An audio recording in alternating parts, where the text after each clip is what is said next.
Good morning. I'm Deacon T, and I'll be bringing you the Word of God today. Welcome to Modern Word Ministries. It's Thanksgiving Sunday. So Thanksgiving was, 3 days ago. And before we get started, I just want to bring up something that I need your help on, if you can. We have someone who's one of our parishioners, and she is really struggling. She's struggling in her health. She has some very, very serious brain surgery she's going to be having, or actually did have, coming up here. She's already had the preliminary, but she's going to have the actual surgery coming up here. And she takes care of her daughter and her grandson. And because of her illness and because of her condition, she has been unable to work for the last couple of months. And I am asking everyone who is here in this church today, as well as everyone who is listening via video, that if you would send something to the church, I will take all that money and the church will match whatever we get and send it to this woman and her family. So if you go to our website at modernwordministries.org, that's plural, modernwordministries.org, you'll see right on there how you can give. Anything that we take in, we're going to match, the church will match, and we're going to send it to her just as soon as we can so that she has food and formula and diapers and can just relax a little bit. She's stressing out because she's out of money. She's stressing out because she's ill. She's stressing out because it's a serious situation and she doesn't know how she's going to take care of her family or pay her bills and these kinds of things. And I know one thing, and I talked to her this morning, and this I do know. God's going to see her through, and I'm going to pray for her. Now that I know. But I also know the heart of the people of this church and of the people who watch this message or watch these messages, who aren't even members, but who just like the messages. It doesn't have to be a big gift. This doesn't have to be, you want to give us 10,000? Give us 10,000. That would be amazing. Okay? But if you can't, we'll take $10. We'll take $20, $50, $100. I'm not a guy, you never hear me on here asking for money for this church. I don't. If you want to give, you know how to give. You go to the website, you give. That's between you and God. This is a different situation. This is not, you're going to give it to the church. That's just the mechanism. But we're going to give it all, and we're going to match it, and we're going to give it to this woman who needs our help. I'm not going to say any more about it. If you can help us, if you can help her, if you can help us, help her. I'd like you to go to that website, www.modernwordministries.org, and give us a few bucks, huh? Thank you so much. This week's message is called Maximizing Your Value. And I was listening to somebody the other day who's a cultural icon, certainly, in my knowledge, not a spiritual or religious icon, but this guy's a singer, and he was talking about some things, and something struck a chord with me, and I took his concept, and I said, wow, that's a really interesting way to look at things. I'm going to use that as the basis for our message here after Thanksgiving. This is a time of year when, over the holidays, it's the best of times and it's the worst of times. It's happy, it's celebration, it's holiday. Work tends to slow down a little bit. You can enjoy time with your family a little more. But at the same time, a lot of people struggle with depression, with mental illness, with feeling lost, with feeling alone, with feeling like what's the point? And this message today, which is about maximizing your value, really hinges on putting yourself in the right places and surrounded by the right people so that your value can be seen, so that your value can be maximized. I'm not talking about your value in the eyes of God. That's all taken care of. I'm talking about your value being reinforced here on earth in a godly way, and talking about within yourself so that you feel worthy. I know it's great to be all super sanctimonious, filled with the Holy Spirit and prayerful. I mean, that's how we live. But we also live in a physical body. And sometimes, you know what? You need to feel wanted. You need to feel like you're worth something. I'm talking about down here and just human being to human being. Not being too holier than thou right this minute. Just talking about, it's hard to go it alone. It's hard to live in a society if you feel marginalized. If for whatever reason, whether it's who you are, how you identify, I don't know what you think your pronoun is, or just because you're down on yourself and it's not even justified, but you are. So many of us, I think, struggle being seen for who we want to be seen as and how we want to be seen. So many of us struggle in our own mind with how we see ourselves. And so I'd like to talk to you about that today.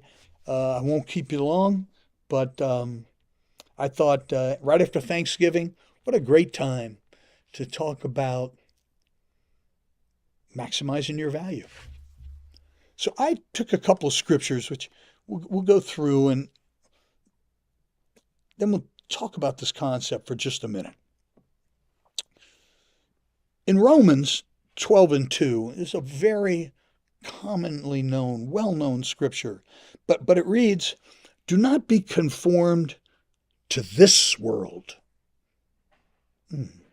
but be transformed by the renewing of your mind, that by testing you may discern what is the will of God, what is good and acceptable and perfect." Now, I'm going to pull a couple of words out of there, and we're going to talk about them for just a minute. And the first one is to not be conformed. Conformed means remodeled, remolded, reworked, basically made to fit. And why does the scripture say don't be conformed, don't get made to fit in this world? Why does it say that? Because this world is imperfect, this world is impure, this world is not your home, this is where you're visiting, and this world is just a temporary stopping off place. Everything in this world is what? Filthy rags. Everything in this world is imperfect, and it is not heavenly, not spiritual, not supernatural. It is not till our permanent life in heaven that we will enjoy perfection.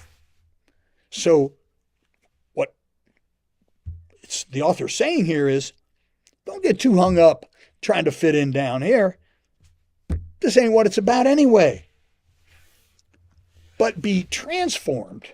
Now, transform means taking from one type or one situation or one way of thinking or one way of acting to a different way. So you're transforming from drywall to paint. You're transforming from hardwood floor to carpeted floor. You're transforming from overweight to in shape. You're transforming from sick to well. You're transforming from well to sick. But how do you transform? This is the critical part of this. It doesn't say you're transformed by exercise. Exercise is a byproduct. It's a symptom, if you will, of the transformation going on. You're not transformed by hard work. You're not get ready. You're transformed by the renewal of your mind. So in other words, all transformation starts in the mind of the beholder. And I'm setting aside heavenly transformation where God would just send a bolt down here and boom, you're transformed and you went into work overweight and you came out of work in shape. Sure, it's possible, but for a minute I'm going to talk about everyday life, you and me. Your mind controls transformation. Your mind controls how you see yourself. Your mind controls how you project. Your mind controls what you do. So you can say all you want, I'm going to get back in shape. But until your mind says, go to the gym, T-boy, you are not going to get in shape. Amen? So the important part to get about this is that you got to get your mind right. You got to get your mind right. You got to be thinking right. Because without proper thinking, you're never going to have proper action. Thinking leads to action. That by testing, so transformed by the renewal of your mind, that by testing you may discern what is the will of God. So in other words, things are going to come up and they're going to test your thinking. They're going to test that renewing of the mind. So when they bring out that double chocolate fudge cake sundae that's 3,000 calories a forkful, that's a test. The renewing of your mind is saying, no thanks, I'm going to pass on that cake. If you haven't renewed your mind, you're only going to eat 3 pieces. And then wonder what is up. And you're going to be mad at yourself. You're going to be unhappy. You're not going to know why you're not losing weight. Well, you know, but then you start beating yourself up. Not a healthy situation. Renew your mind. This is why I love the Bible. People want to say, the Bible, it needs to be reworked. It needs to be rethought, reimagined. Are you serious? The Bible is so 2024, it isn't even funny. I'm going to give you one more here, which is also a very well-known scripture. And then I want to talk about this whole concept as it really relates to us. Jeremiah 29:11, one of my favorite scriptures. For I know the plans I have for you, declares the Lord. Plans for welfare and not for evil, to give you a future and a hope. So it sounds like God's got a plan, and it sounds pretty good. For welfare, for no evil, and for a future and a hope. Wow. That sounds pretty good to me. So why are we all not living in that land of lap of luxury and why are we all not where we want to be? Why are we all not fully fulfilled? Why aren't we all feel totally valued, respected, full? Why are there people in this country, not even in this world, in this country, who feel disenfranchised? Why are there people here who feel like they're second-class citizens? Why are there people who feel unaccepted? Why are there people here who don't feel like they can attain their full potential here? Why? Why don't they see it? And this is the story now. This is the story I heard the other day from this very well-known singer and entrepreneur, very well-known. And this is the story he told. He said, if you go out and you buy a bottle of water, it costs you $1 at the store. That same bottle of water costs you $2 at the gym. And yet that same bottle of water costs you $4 if you're at the airport, and if you wait, that same bottle of water costs you $7 when you're on the airplane. It's the same bottle of water, but it's in different locations. So it is not the water that determines its value, but it's where the water is and who it's and what it is surrounded by that helps to shape the value of that water. I started to think about that, and I thought about me and you. Why is it that people aren't seeing our value? Why is it that even though, I'm going to use this parenthetically, we think we're on the plane, but people still see us as only worth $1? Why is it we're on the plane, people only see us as worth $1? Is the problem the water? Is the problem us?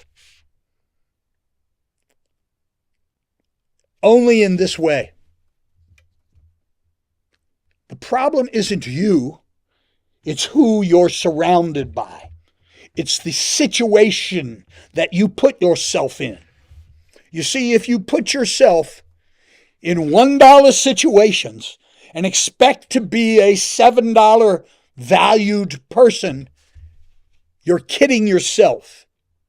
Those people who don't want to see you for your value will never see you for your value. It's their issue, not an issue of the water. It's an issue of the location of the water. It is not your issue and my issue. It is the people and the location we surround ourselves by.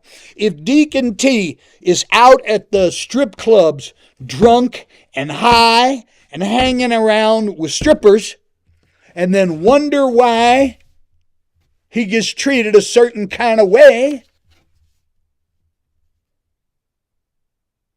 Hold it, I'm waiting for it. Duh. Deacon T, as it says in the Bible, you're casting your pearls amongst swine. In other words, you're wasting your value. If you want to be perceived as a high value individual, you need to take yourself to the high value places. Help me somebody.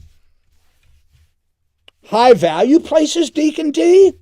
Yes, and surrounded by high value people who want to be surrounded by high value people.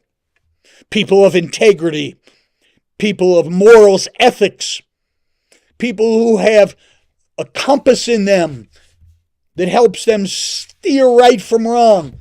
We're not perfect. We all make mistakes. That's not what I'm talking about. You know what I'm talking about. If you hang around with dogs, you're going to get fleas. If you hang around in the grocery store, you can't get more than $1 for your water. Well, you think you see yourself, you think, renewing of your mind, you think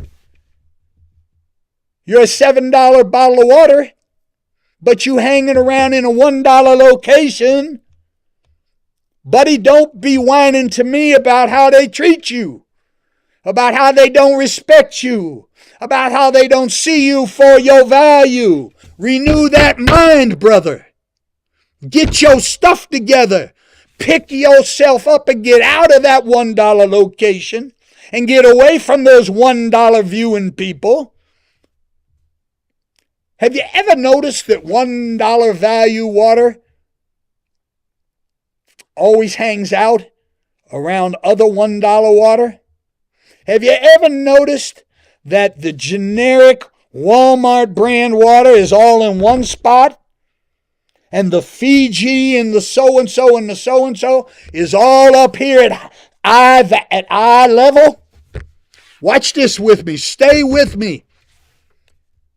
The first thing you learn when you get in the retail business and you have a store is that you always put the high profit, high margin, high value stuff on the eye level shelves. You don't put the high value, high ticket items down on the bottom or way up in the corner where nobody can see them. That's where you put the generic $1 Walmart water. Mr. Fiji, Mr. Smart Water, Mr. Hydrogen Water, Mr. I don't know, every other kind of smart water. They're all right here at eye level. That's because somebody knows how we operate. That's because somebody understands how to get the most for their water. So they make sure they put it in a high value target location. Well, if you understand that you're not trying to be conformed to this world, but you're trying to be transformed to a higher level, to a higher value, to a true representation of the way God made you in His image and likeness, and that's how you want to be perceived, my brother, then you need to park yourself at the eye level shelf. You need to get up and go on with your raggedy self out of the strip club, away from them hoes and runners, away from that dope, away from that excessive drinking, away from that crazy hypersexualized world. I'm using this as an example. And spend your time around people who have the ability to see you for your true value, who have the capacity to appreciate you for the work of art that you are. Isn't that how you want to be perceived? That's what you all keep telling me when you call me, talking about how they treating you, talking about how they talk to you, talk about this, that, and the next thing. Women, hear me. You garner the value that you demand. If you put yourself on the bottom shelf of life, I'm not talking about you hit hard times. I'm not talking about that bottom shelf. It's not what I'm talking about. You can have all the money in the world to be a low value person. Or people can perceive you as low value. Would you appreciate this? None of us are low value because we are all equals in the eyes of God and we're all made by God. Therefore, we are all high value. So how does a high value child of the Most High God end up with 9 boyfriends, 5 baby daddy, 9 children, 25 years old? Tell me how that goes on. I don't believe that if you fall into this category, you have the right perception of yourself. Your mind needs renewing because your vision of yourself is not projecting out to other people high value. Your vision of yourself is projecting, I'll take anything. I'm here for the scraps. God did not make us that we be scraps. That we be dogs, that we be eating the crumbs from the master table. No. God made us to sit at the right hand. Ooh. How about this? If God made you in His image and likeness, and you are a spiritual child of God, then tell me what you doing in these circumstances you are in, that you put yourself in, that are not healthy, that do not project high value. What you doing down there? But more importantly, why are you down there?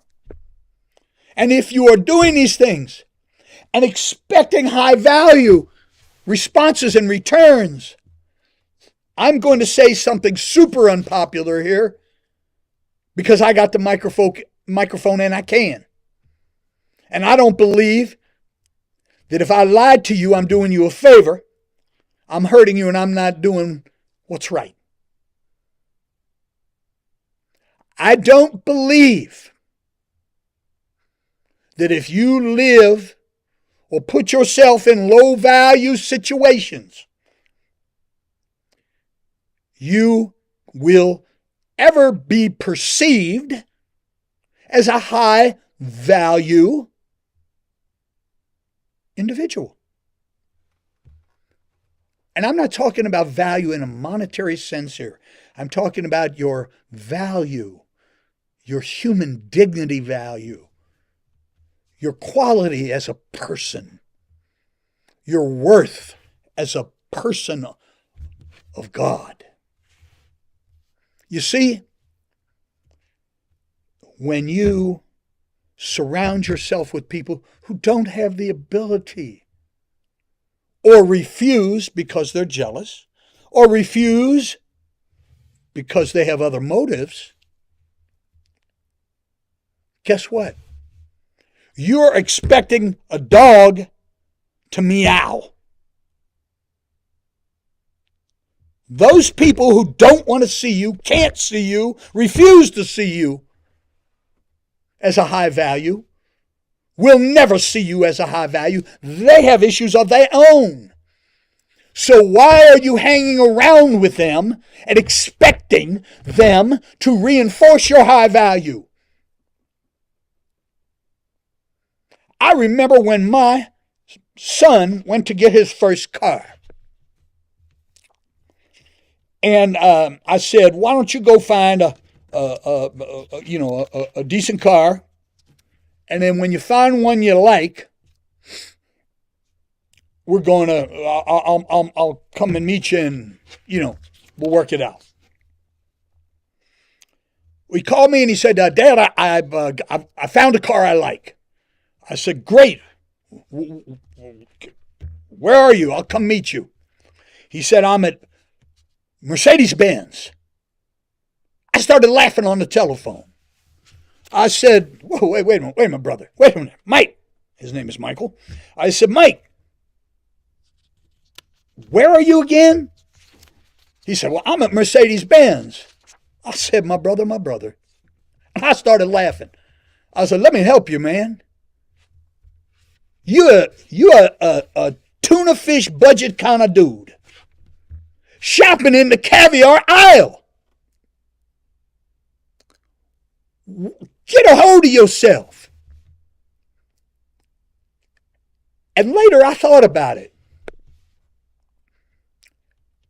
And as crazy as it made me that he was at Mercedes, you know what? I appreciated the fact, once I brought him back to reality and we got him a Toyota, I appreciated the fact that he saw himself, that his view of himself, not in an egotistical way,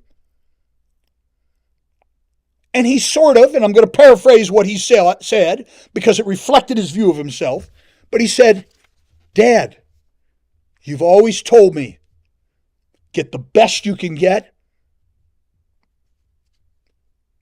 or don't get anything at all. I said, that's true, Mike, but you took that a little too far. And until you can write your check yourself, we're going to Toyota. But the premise was awesome because my son had this view of himself that said, I'm a Mercedes. And in some ways I said to myself, you spoiled him. And in some ways I said to myself, this is a guy who will never be fed manure and let somebody tell him it's steak. It'll never happen. And I was actually sort of proud. Now, he didn't get a Mercedes, he got a Toyota. But you're getting the concept. If, on the other hand, everything in your surroundings wants to say you're the $1 water,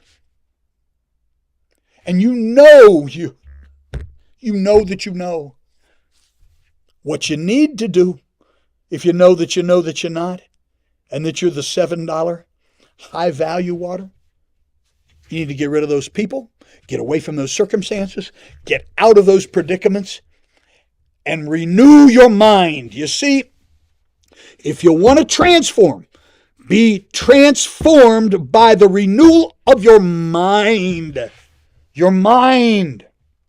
It is imperative that once you renew the view you have of yourself, you put yourself in the right place and stop expecting those other folks on the $1 shelf to see you as a $7 bottle of water. If you want to be viewed as high value, you got to be on the high value shelf. Well, that's kind of crazy, Deacon T. How do I do that? You got to find out where is the environment. Where is the environment out there that matches your view of your value? Where is it that you can be around people who will feed into your dream and feed into your value and feed into your self-worth, versus being around individuals whose own visions of themselves and their life and their world is $1 water, low value water, and therefore high value water they're not even comfortable with. They don't want to be seen, they want to hide. They don't want to be known, they want to be unknown. They don't want to be outstanding. No. So if you are outstanding, if you are an eagle and you want to soar, but you surround yourself with turkeys, that was a plug for Thanksgiving, thank you very much. If you surround yourself with turkeys who can't even get off the ground, do you know why turkeys can't fly? Here's why. Because we have intentionally bred them and inbred them and injected them and hormoned them and so forth.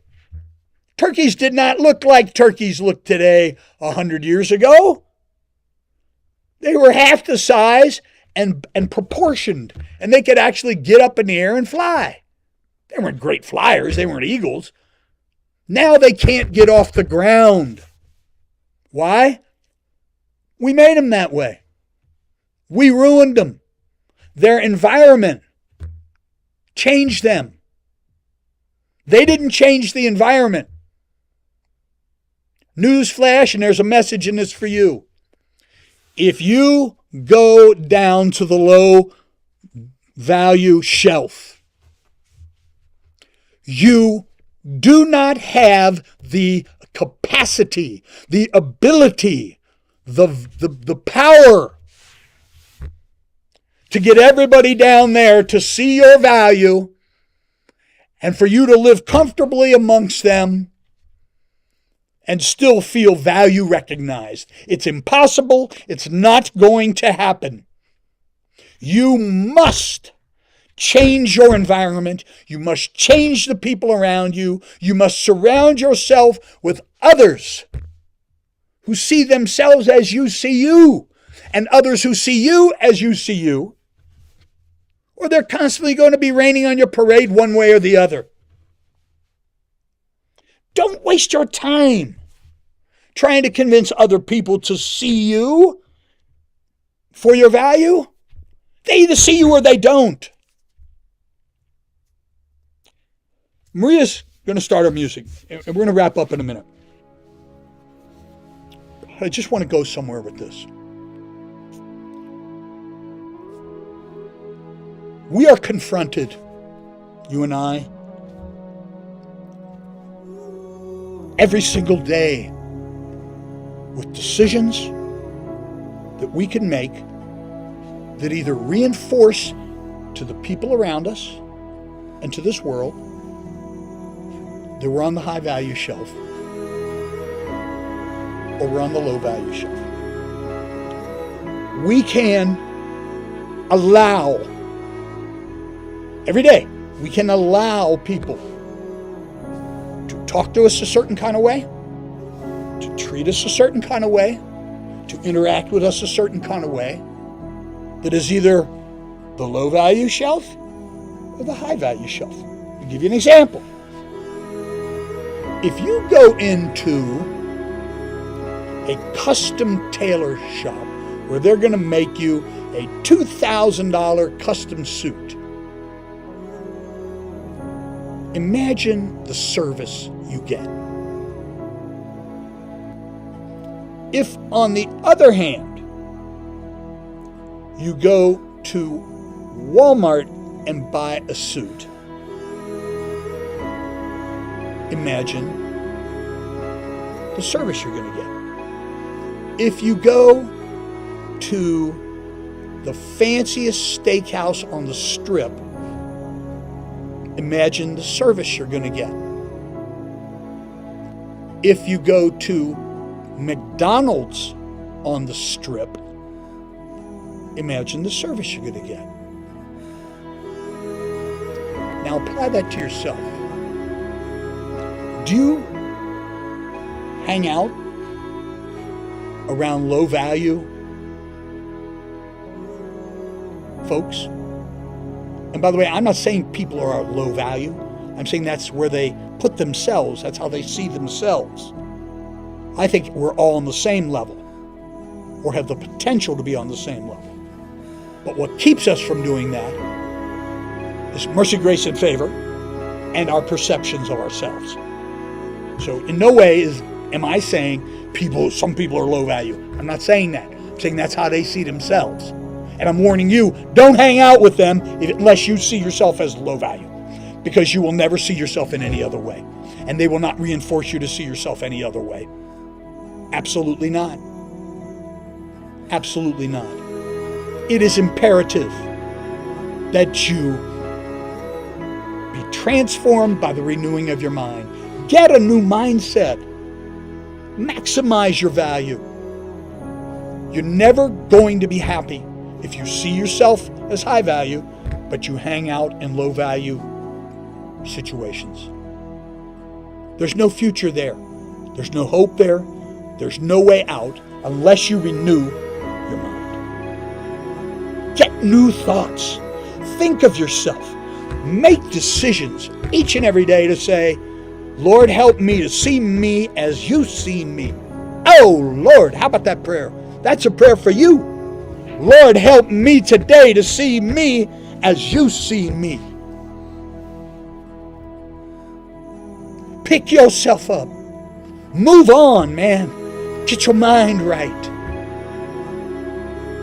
God has no limit, and you are God's child, therefore you have no limit. There are only two limiters in your life: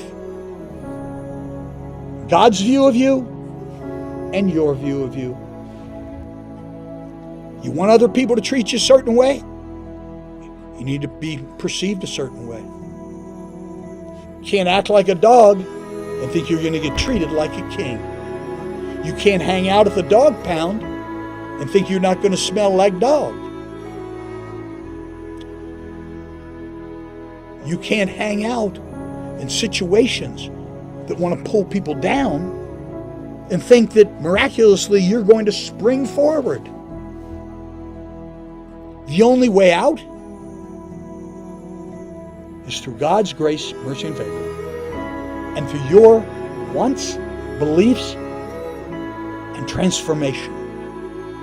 It is essential that if you want to be that $7 high-value bottle of water, you figure out how to get yourself on that shelf at eye level.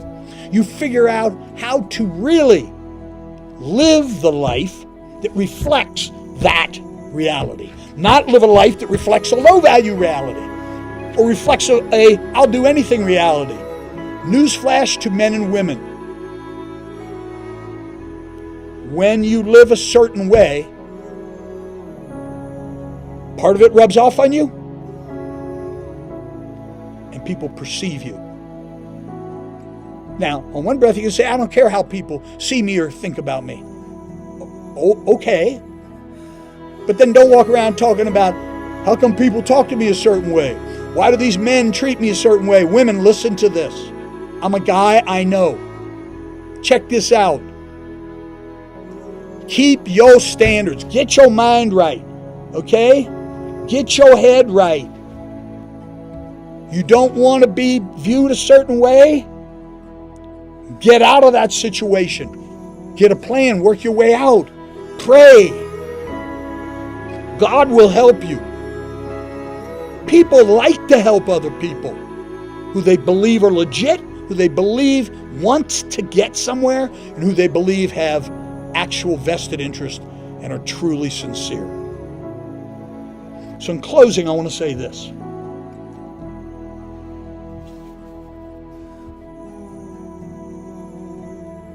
We all have the same potential in us when it comes spiritually, when it comes to living right, to being healthy, to being high value, to getting on that eye level shelf. We all have the same potential to do that. Whether you're a brain surgeon or you work doing housekeeping, it doesn't make any difference. You see, because in God's eye, in God's world, we're all the same. One may make more money, one may have gone to more college, not a better person, not more likely to go to heaven, not closer to God, not anything even like that. No. We all deserve the same dignity and respect.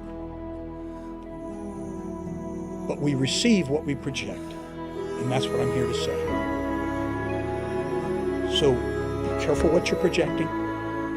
Watch out who you're hanging around with. Watch out where you're hanging around. Watch out what you say and do. Because you can't say, well, I'm going to get transformed by the renewing of my mind as soon as I stop smoking meth. Okay. It's not real. Not real. There's a big, huge world out there, and there's enough room for everybody, and this is the most wonderful part of what I'm going to tell you today. There is room on the shelf for everyone. For all of us to be treated with dignity and respect, for all of us to be held to high standards, for all of us to be ethical, moral people who deal with each other in the right way, in a godly way. There's room for all of us. It's the beautiful thing. God has unlimited mercy, grace, and favor. So He can take care of all 7 billion of us on this earth. But our job is to do our part. So in doing our part, renew that mind. Be transformed. Don't settle for the good old. And for sure, don't take the okey-doke. Amen? You can maximize your value. But it starts with you, and it starts with your prayer to God. Lord, we just thank you so much for giving us this good word today. For giving us your Son 2,000 years ago. For giving us Thanksgiving week. Not so we could stuff our faces, so we could stuff our heart with prayer and thanksgiving for the life and the world you've given us. We live beyond anything most of us could have ever imagined. And it's all because of you. And we take this special Thanksgiving week and say, thank you, Jesus. Thank you, Lord, for all that you've given us, the ones we love and care about, for all you're going to give us. Help us, Lord, to help ourselves. Help us to help those around us, to all be seen in the same way that you see us, as high value people. We ask you to do this for us, Lord, in the mighty name of your Son, Jesus. And everybody here in this wonderful church today and listening to this message wherever they are, that their heart would cry out, yes, Jesus. Thank you, Jesus. Thank you, God, in the name of his Son, Jesus Christ. Amen. Well, amen, everybody. It's great to be here with you. We're headed into the holidays. Have a wonderful time. Keep an eye on people. A lot of people suffer from bad depression this time of year. Help somebody out. Remember, we got that friend here, that other parishioner of this church, and she is in need. And I'm asking you, and I never do this, but I'm asking you, send us something if you can. If you can't, that's okay. Send me a note that says, Deacon T, in my heart I'm sending you something. I can't send you anything because I don't have it. And you know what? I'm going to pray that you have it 1,000-fold so that you could give it next time. Amen? Help us help this woman and her family. It's the holidays. I love you. I'll see you next week. Remember this. God's going to see you through, and I'm going to pray for you. This is Modern Word Ministries, where you can come as you are, but you're never going to leave the same. So until next Sunday at modernwordministries.org at 10 a.m., be strong, be blessed, be thankful, be on that top shelf. And more than anything, remember, God loves you and so do I. Bye-bye, everybody.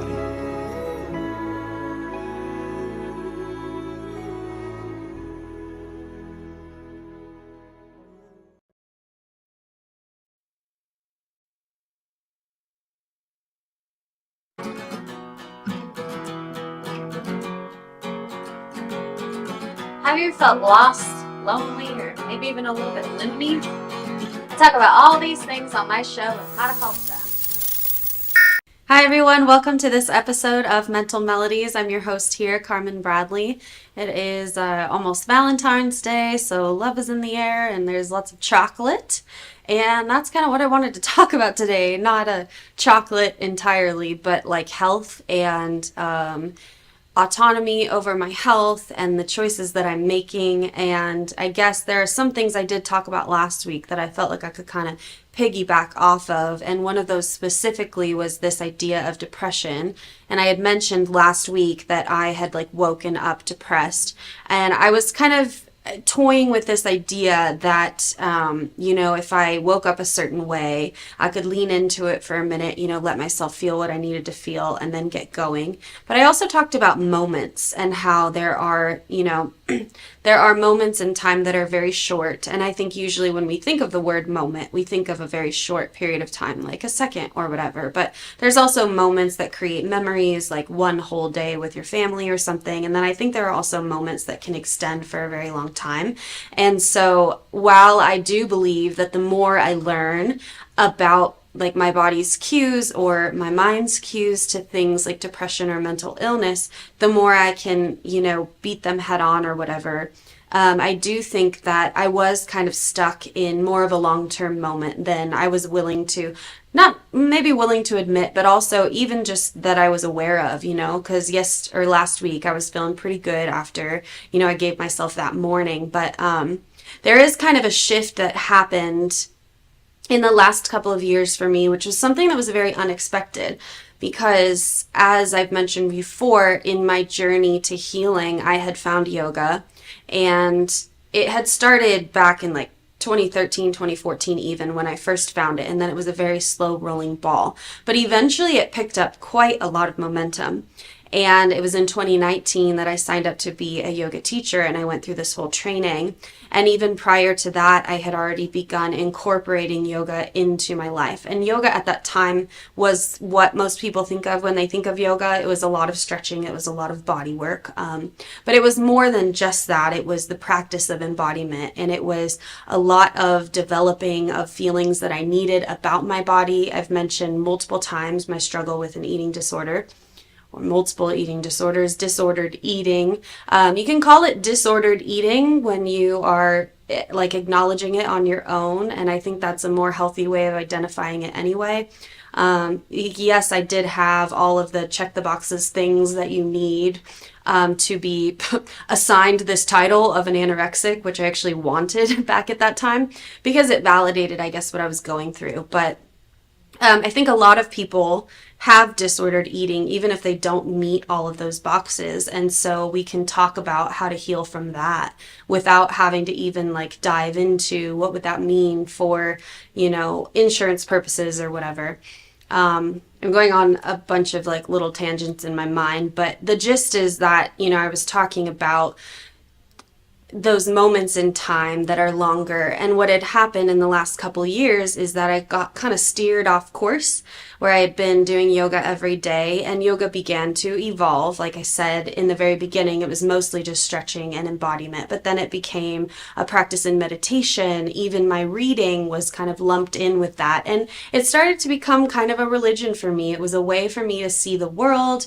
There were values and beliefs that I just definitely aligned with, and so it helped kind of carry me through a lot of existential crisis that I was going through, having talked about growing up in like a Christian household and then not really knowing what that was going to mean for me. Yoga kind of really just supported me. Like there's so much to choose from in yoga, and like I said, it's not just like the body. So anyway, I was rolling forward with that. Like yoga was becoming my identity.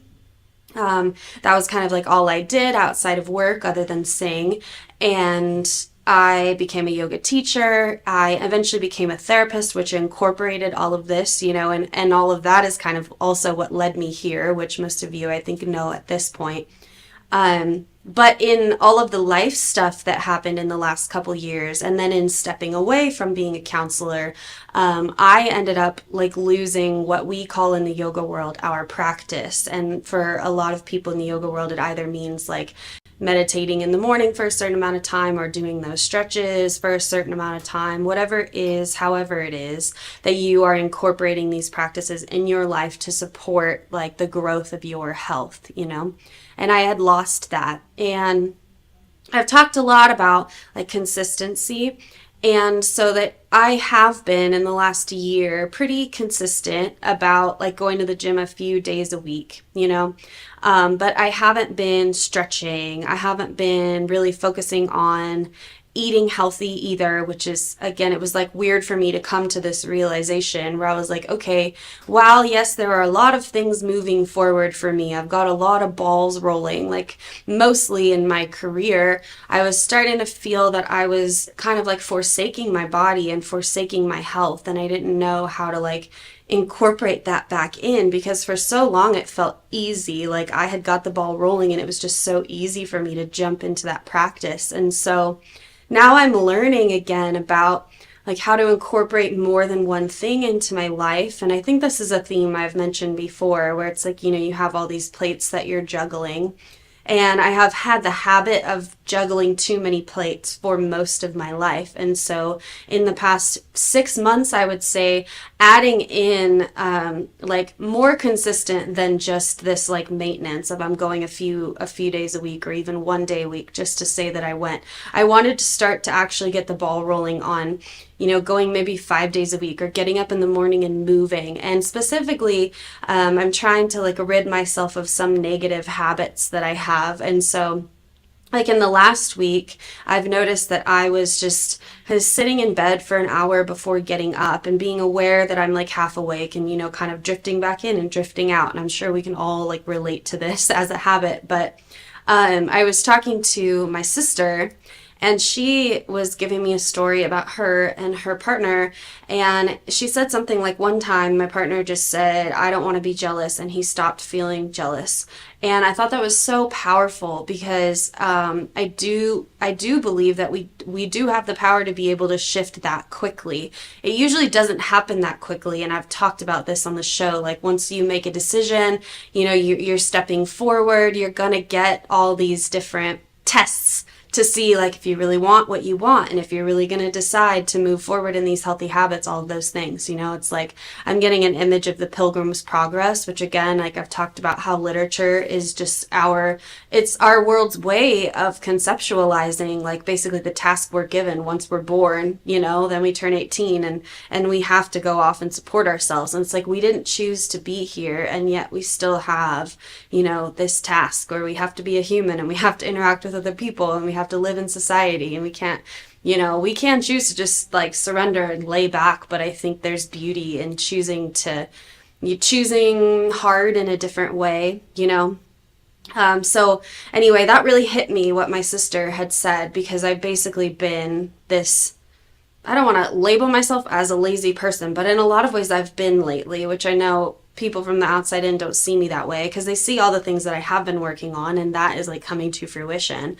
But specifically in this one category about like my health, I have just kind of been ignoring my body. And this is another moment I feel like I've come to, which I've come to this moment before on this show, where I just realized like it's important for me to practice what I preach. So if I'm saying like you're experiencing these symptoms, you can heal them on your own, then I should be doing that also.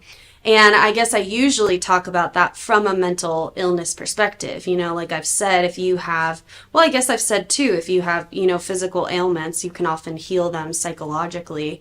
Oh yeah, so I guess on the flip side, then like if you have psychological ailments, you can also heal them physically. And I think there's this symbiotic relationship between our mind and body that maybe I'm like finally clarifying right now for all of us. Because I think that it's kind of like a chicken or the egg sort of thing, because I've talked about, one of the symptoms of mental illness being like firing thoughts. And I've mentioned that like I experience those. And so I've again been learning that lesson in the last week about what is the source of that. Like if I notice that I have all these thoughts that I don't need to have, just like anxious thoughts or paranoid thoughts or thoughts about the future that are not productive, where I'm like too taken away from the moment, then what is the antidote to that? And while much of what I've been emphasizing lately has been in childhood trauma, like go deep, find out where it started, get that out of your body, blah, blah, blah. I think there's power also in acknowledging that we continue to experience things that can cause symptoms, and so it's not always that the source of it is from your childhood. And maybe even if it is, you can still do things to make yourself feel better without having to constantly go back and drudge up old stuff. And so I'm just been again kind of conceptualizing what that looks for me right now, and it's been in the making, I guess, since last year. And when I had started talking about kind of like New Year's stuff on the last episode of 2024, I had already been thinking about these things, and I talked a lot about the importance of a morning routine and a nightly routine. And I had been struggling with what that should look like for me. And I think I'm finally getting there, which it's so interesting how timing works out, because it was just the Chinese New Year. And I was talking to my friends about how that felt much more like a new year than the actual New Year's did. And I've mentioned multiple times in the last few weeks just about this resistance that I have during the winter to kind of move forward. So I'm reminded of what I was saying just a few minutes ago about how I need to be honest with myself, because I could totally lean into that, where I'm intellectualizing something and I'm making something make sense for me in order to stay comfortable. So it's like I keep telling myself it's winter, like you can continue to eat unhealthy things and you can continue to stay in bed. But then there's this other side of me that's like, well, you have control over it. And if you're feeling like your body needs to move a little more than you've been moving, then it's time to get up and start moving. And so I guess I'm reminded now of this image of motivation, where a lot of people think that motivation, it's like I have something in front of me and it's pulling me, and it's this active thing that I can just, if I have it, then I'll move forward, undoubtedly, because it's like taking me there. But in actuality, motivation is a result of an action that you take. And so motivation will continue to grow and that ball will continue to move more quickly, but you have to make the choice to take the first step. And it doesn't happen right after the first step, So I'm thinking about kind of the story that I was sharing about yoga and how that happened for me. And like for me in the beginning, it was just 5 to 10 minutes a day, just me getting on the mat until, again, the ball kept rolling. But I had to keep making that choice day in and day out. And it was almost like the same thing for a while. It wasn't, the choice didn't get easier right away. I had to, acknowledge this is what I want to do. And basically, I felt kind of like separate from my body, like I'm deciding and I am moving my body there.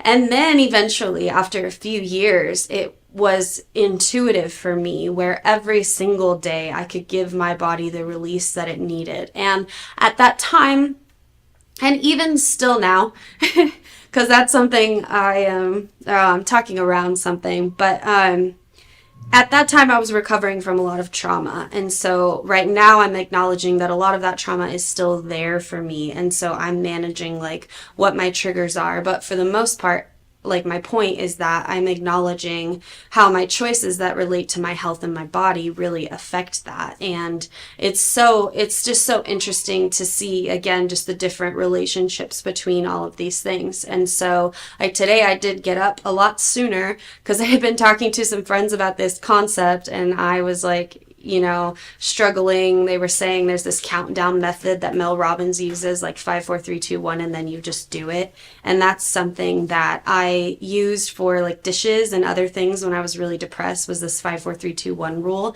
And so there are all these tricks that you can use to help yourself, right, take that first step. And so while it is powerful to share stories about people who can make a decision and shift right away, I think for me, it's never been that easy. I always do get the ball rolling, but I'm always like resisting for a while. And so I'm just noticing that resistance and using that resistance, I guess, as a tool, because I've been doing a lot of discovery, I guess, where I'm just noticing like, what does this resistance feel like? And again, determining like, is it resistance or is it just like tiredness? Do I need to give my body more rest? And sometimes you can have imbalances where you need to, again, recognize like, maybe it isn't rest that I need. Maybe I'm feeling a little too stuck in a cocoon. Like maybe it's time to break out.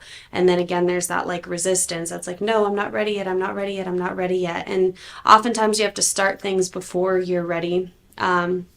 So I'm just going to wrap up with that. Let's take a little bit of a break. I'll see you back in just a couple minutes. Are you looking to record or film your podcast? We have the sound room and all necessary equipment you need. Contact us for pricing and to schedule your tour.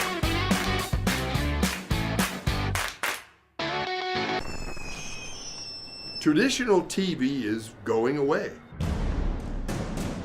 Hollywood is starting to fade. People are demanding real stories from real people. Our voices are now being heard in our own way. Podcasts, Facebook, Twitter, YouTube, and TikTok Live are becoming the norm. Internet TV has now reached the highest demand in human history. Social media shows is now the new media of the century.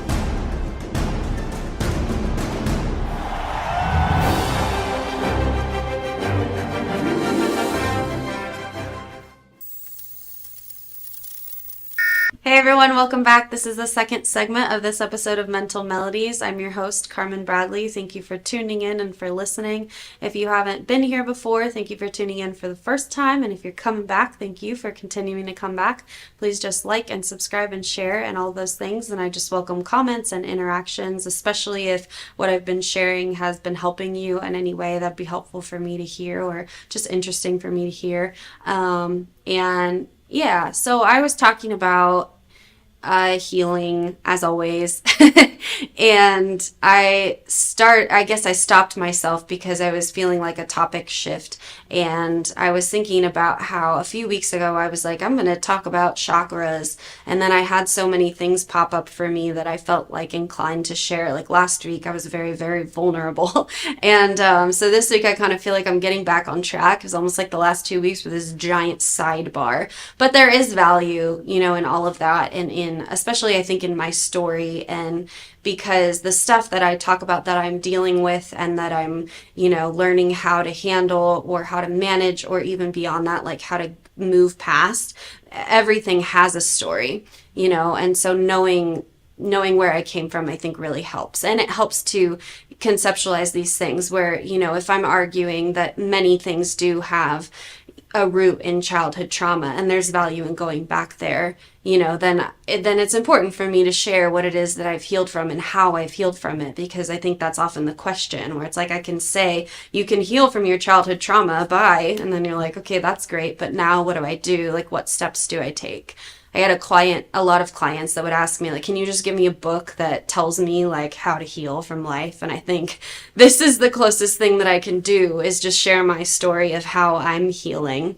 And I just have this continuous theme that pops up of just the imperfection in my journey. Like, I keep getting hit with these different tests.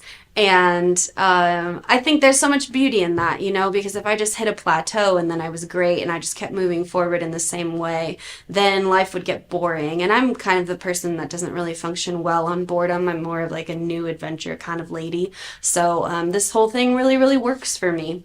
So in talking about like losing the last year, in a sense, I didn't really lose it, but I just I wasn't quite at the level I wanted to be at, like I guess in the last few weeks, I'm starting to feel a little bit like I'm leaning a little bit too close to the, like, I'm just gonna settle back and like let my body be old. And I know that I'm not old, but this is kind of the decade where I think, at least in my generation, we all expected to kind of go downhill after 30, and that doesn't really make sense. But I think that you do have a choice, and so I could move a lot less, and I could just eat a lot more processed food, and I could start to see like my waistline grow, and I could be fine with that for the rest of my life and just like settle. And it's not even about the weight, but it's just like, these are things that do happen when you start to let those decisions pile up, and it is not even that you can't enjoy yourself.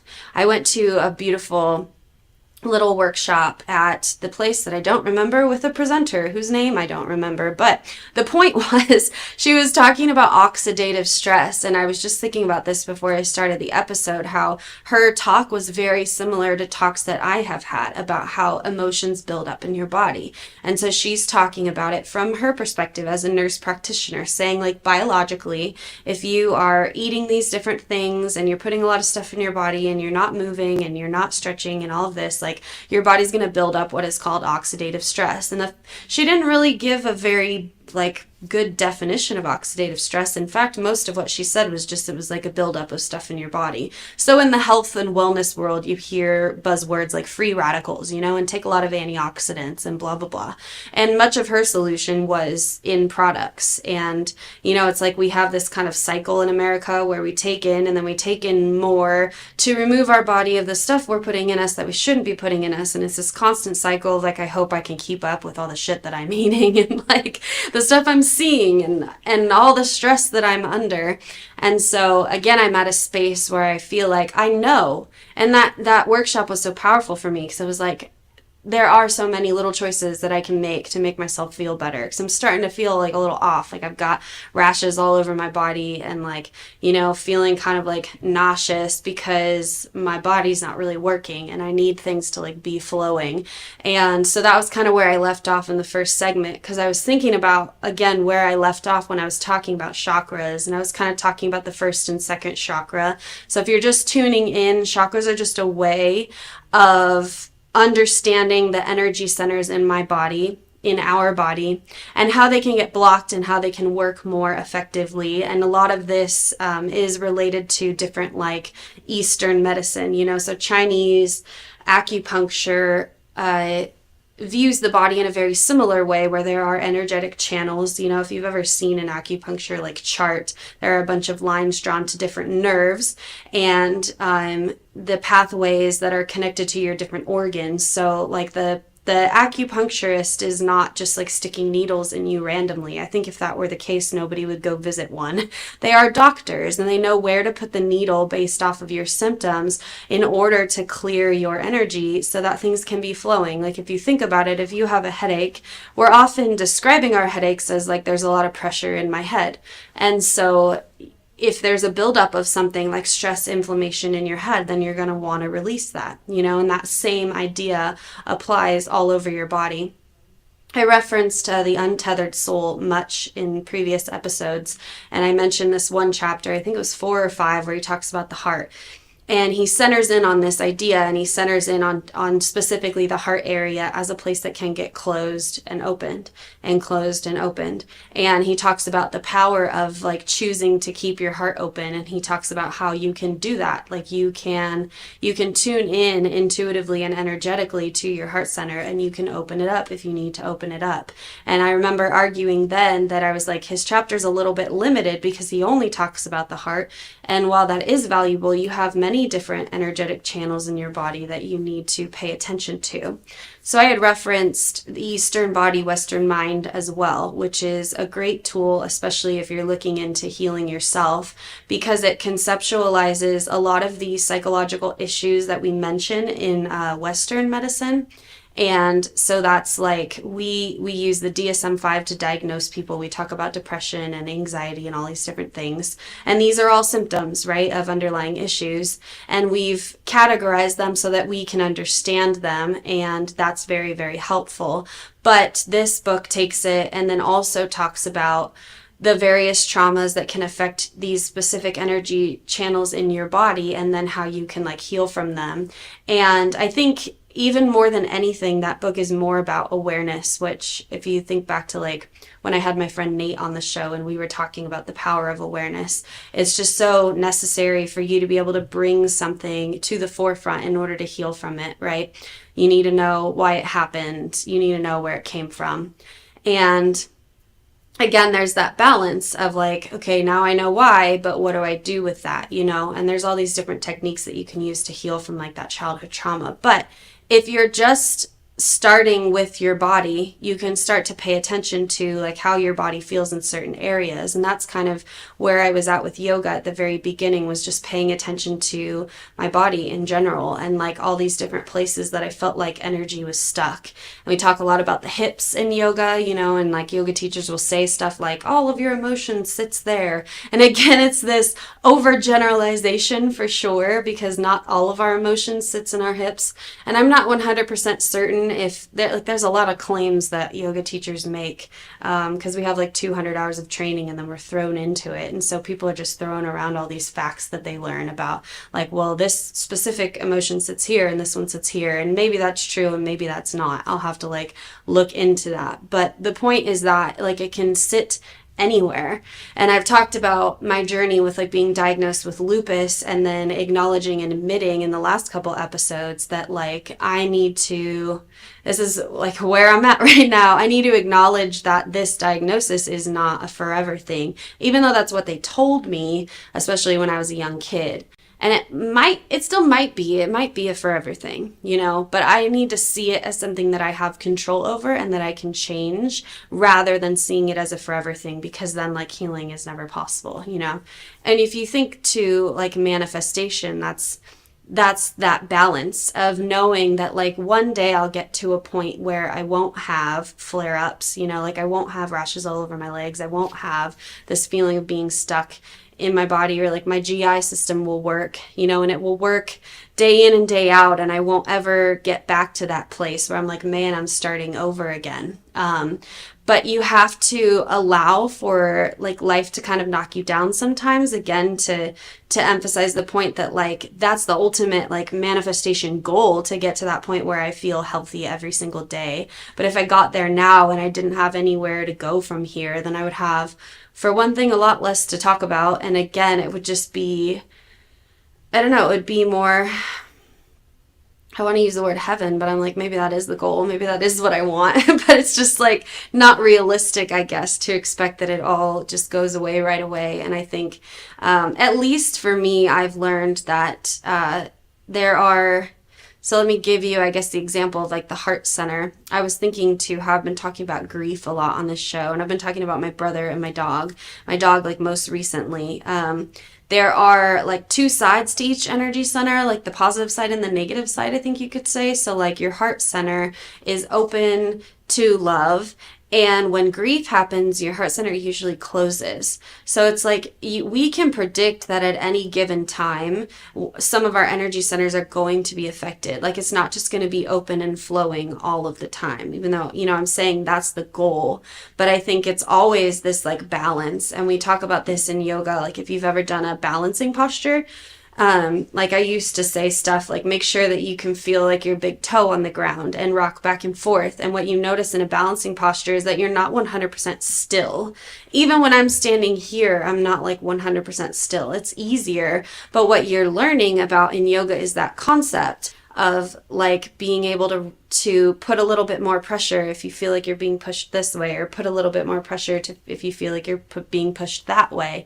And the same concept happens in life, where if you feel like you're being like thrown to the side by something in life, then you have to be able to adjust to that. So if, for example, the passing of my dog affected my heart a lot of it, then I need to adjust to that, and I need to find a way to like accept what happened and open my heart up again to love, and find new ways to find that love and positivity without getting stuck in like the sadness, And so I'm just reminded of this constant kind of theme that I bring up about meeting things like right when they come to you, because I do think, again, when I'm talking about these moments that I get stuck in, that like sometimes we do need to acknowledge that there almost is no other way sometimes.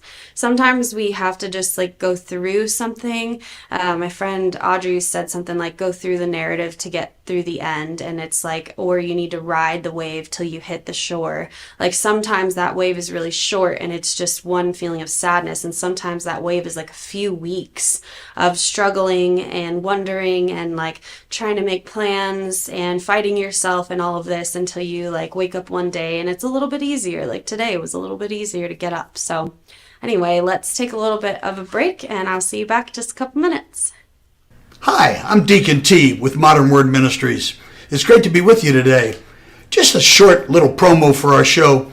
Every Sunday morning we have service, and you can follow us at 10 a.m. Pacific time on modernwordministries.org.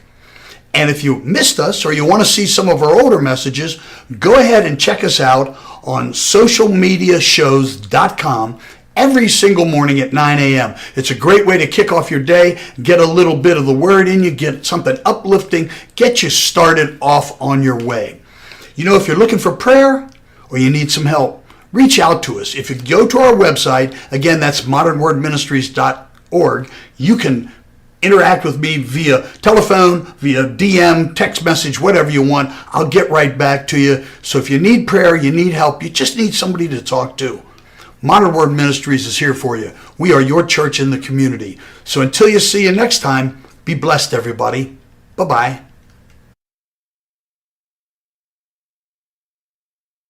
Hello, everyone. This is Joseph Skoda with Social Media Shows. Well, I thank all of you for your support through these last several years, and it's been a lot of fun. We've given people a voice they never had before. Now, Social Media Shows is always collaborating with our veterans to help them do things and help out the veterans who are struggling today. And we teamed up with GI Connections, connecting veterans with resources. So please consider helping and donating to this great cause, because we're always doing things for veterans.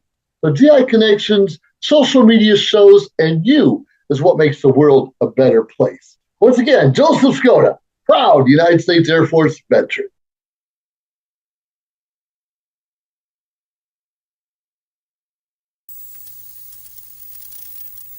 Welcome back. This is Carmen Bradley. We're in our third segment of this episode of Mental Melodies. Thank you so much for tuning in and just for listening to me get to talk about all these things that I think are really cool and interesting and life-altering and life-changing and beautiful. And there's just so much power, again, in healing, and also just in this idea that you can heal yourself. Like, that was a lot of what I was talking about last week, aside from like my own story and, you know, becoming this cool person that I like to be. It was also just about self-healing and the power that we have, I think, when we share our stories. Like, something popped up the other day for me where this guy was saying, like, your voice is powerful. Don't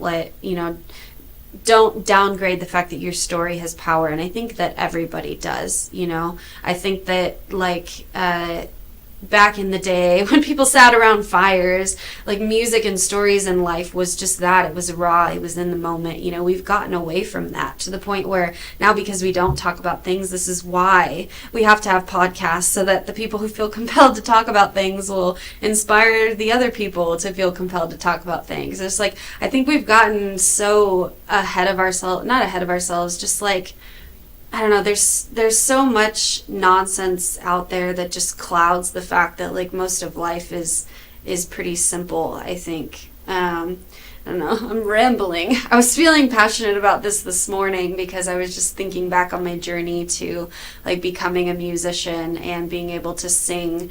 And there was just, like, all these, like, different seeds planted, and I was just thinking about it, and it was just really cool. Like, I don't know, imagining myself being, like, around a fire as an old lady, just, like, singing to my tribe or whatever, and thinking about the beauty and simplicity in, like, live music specifically, and how wonderful it is. It's like we've evolved, you know, beyond that to where we have recording artists, and we have, you know, different ways that you can twist music and all of that, and you're adding technology into music. But I think for me, like, I love raw things, and I love, like, peeling away all of the layers and, like, getting to the nitty gritty. You know, that's, like, a lot of what I talk about on this show is just being able to accept every single aspect of life. And so I was thinking about, like, the end of last segment, I was talking about sadness again, which I brought up a lot, and I brought up the power of Inside Out, like that Pixar film. And I truly believe that sadness is the key to, like, a lot of healing that needs to happen. Like, a lot of people need to bring up a lot of sadness, and they need to feel it, and they need to really ride that wave.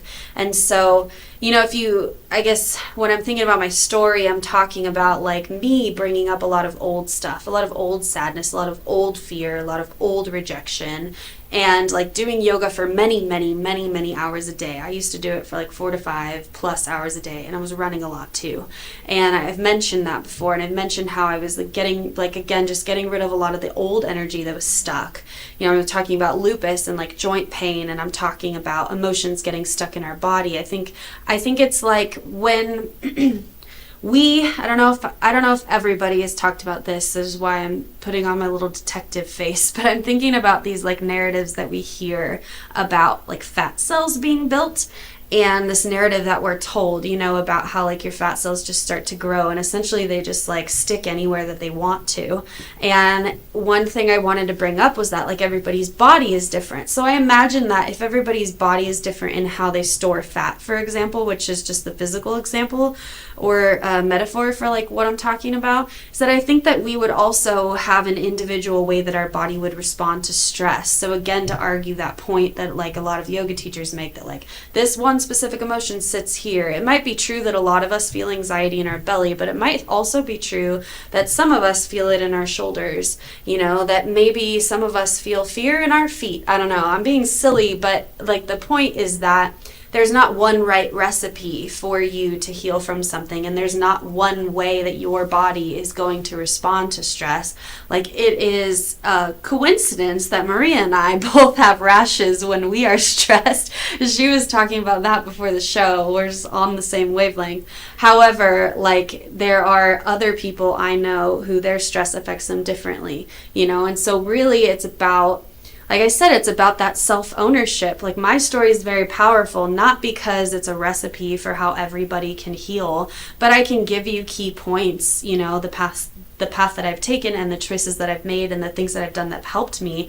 But to apply them to you is simply going to look different, you know? So I think like I'm just reminded today of just that power of embodiment and how important it is to take care of your body, because I'm thinking about like, so maybe I released a lot of stuff from the past, you know, and then I came to 2022 or 2023 and I'm feeling pretty good. I'm feeling pretty limber. I'm feeling pretty strong. I don't feel like I have a lot of stuff like stuck in me. I still have some childhood trauma to work through, but I'm feeling pretty good. And then life kind of hit me again, you know, and that's what I've been really wrestling with. Is acknowledging the fact that like a lot of us have not only childhood trauma, but we also have adult trauma.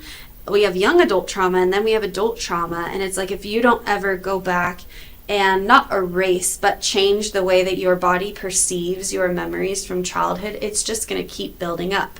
So again, this image of like, it could be building up in your body as fat cells, because the way that you deal with emotions is by stuffing it down with food. Or it could be building up in your body as, you know, like an autoimmune disorder like I was diagnosed with, where you start to feel it like all in your joints. Again, it's just like individual. But a lot of us, I think, don't have the opportunity to like get caught up, and then life hits us again. And that's where we get something called complex PTSD, when people have childhood trauma and then they, because you know, resources are not there for kids, they get thrown into foster care or something, and so they have this intense trauma, and then they can't keep a job because they never got the help that they needed, and so then they start to have like grown-up trauma, you know, and then it leads to like drug addiction, and then there's more trauma. And there's a lot of people who are like starting over in their 40s because they simply never got the chance to sit with themselves and have that awareness, or to heal, or they didn't have the resources,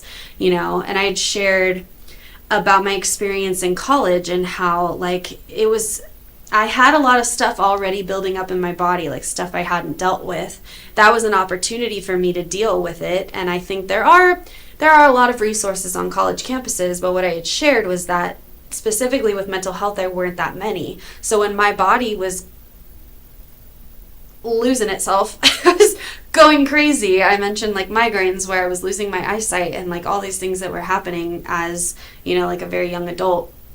I had to go get medical help because obviously my body was hurting, but also partially because there were just not a lot of resources in the mental health field. So while I know that if I had been able to go that other direction, dealing with mental health like in therapy, and had there been more yoga on campus, like maybe yoga that was free or something, and just a lot of awareness and the incorporation of these healing things, then I think college could have been the place where like I shifted. But instead, college was the place where I actually just started to stuff down my childhood trauma instead, with more experiences in college. And that's when eating disorders came up, you know. So I'm dealing with I dealt with intense emotions at that time, you know. And again, if I knew that they were not just the emotions of that day, but they were coming from like childhood, maybe I could have felt through it. Maybe I could have like ridden the wave, but I wasn't able to at that time. That's not a part of my story. So instead, it took me until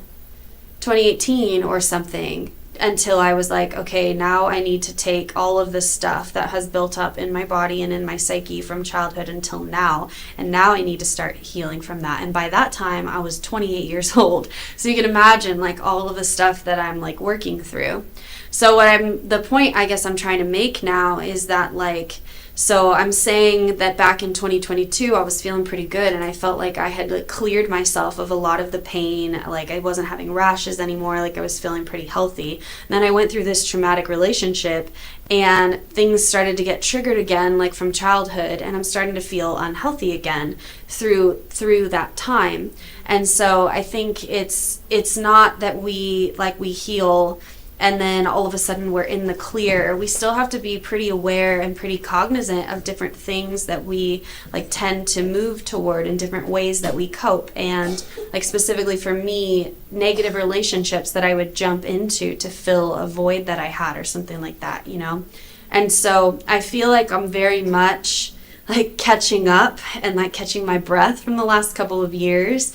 And there's just like this very strong, ambitious, like motivated part of me that was able to get my career in performance off the ground despite all the crazy stuff that was happening in my life. But now it's like okay, now I feel like I'm looking around and I'm like, I feel like I'm kind of safe. Like I don't have to look around my shoulder anymore. I'm a little bit more settled. And so now how can I add health into my life in order to make sure that I don't build more up? Because what could happen, like I was mentioning earlier, is that like I could continue to make choices that I know are not super healthy for me, and I could continue to do that, and I could start to feel a little bit more fatigue and like start to use like more coffee or different things to get through the day, even though I might need more rest, and start ignoring my body's cues. And then I could get to 40 and I would have to start over again, or I would just continue to like, I don't know what the opposite is of, because I'm using this rolling the ball image for healing, where we're like pushing it forward, and like, you know, you're pushing forward your ball because you're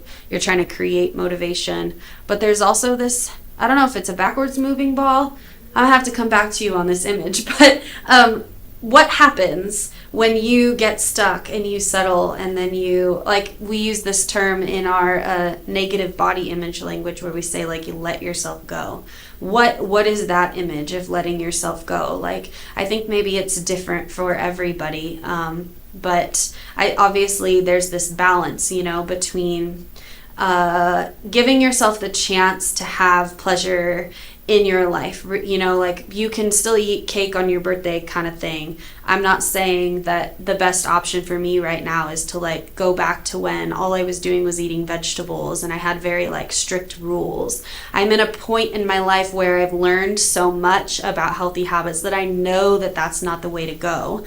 But the thing that you need to do if you are living life as a human being in this society is acknowledge that we are constantly taking things on, that we will experience another loss in our life. And so the best thing that we can do is to incorporate these practices so that we can feel every wave when it comes. Again, this is like just a reiterating foundational conclusion that I keep making of like, really the best way to live life is to feel whatever comes up when it comes up, you know? So anyway, there's like a slew of different things that I need to explain about what that means for trauma and what I'm actually talking about. So let's take a break, and I'll see you for our last segment in just a couple short minutes.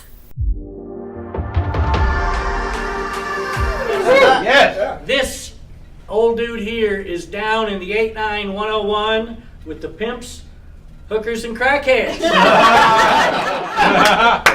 I have the ass of a 16-year-old boy. So, get you some cheesecake. I had to watch porn at the office. They paid me to watch porn at the office. Up is down, black is white. Porn is good again! Hooray, porn! Official name and title is Captain Chris Cookie Cook, the Cook County chili cook and comedic curmudgeon, captivating crowds from coast to coast. Got Films is a full-service production company that provides motion picture quality content and production services for use in the film and TV industry. Looking for a seasoned crew, high-quality equipment, or other production services for your film, TV, commercial, corporate convention, sports, news, or interview project? Your search stops here. Some of our projects include NASCAR, American Restoration, Pawn Stars, Counting Cars, Top Chef, BattleBots, Forge and Fire, and Street Outlaws. We have also produced over 60 feature films and documentaries. We're ready for all your needs. Whatever your project, whatever your budget, big or small, Got Films got you. GotFilms.com. Las Vegas, here we come! I can't believe we're all moving to Vegas. I know, right? It's a dream come true. Wow, super creepy dude. Mason, stop. I think he heard you. What if he has someone locked up in the back of his Semi?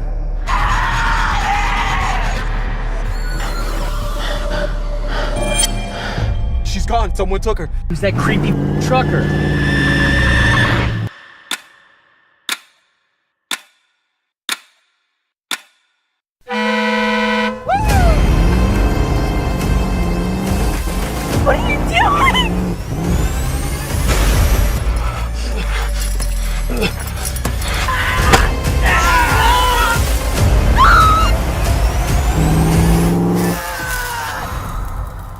They call me Mother Trucker.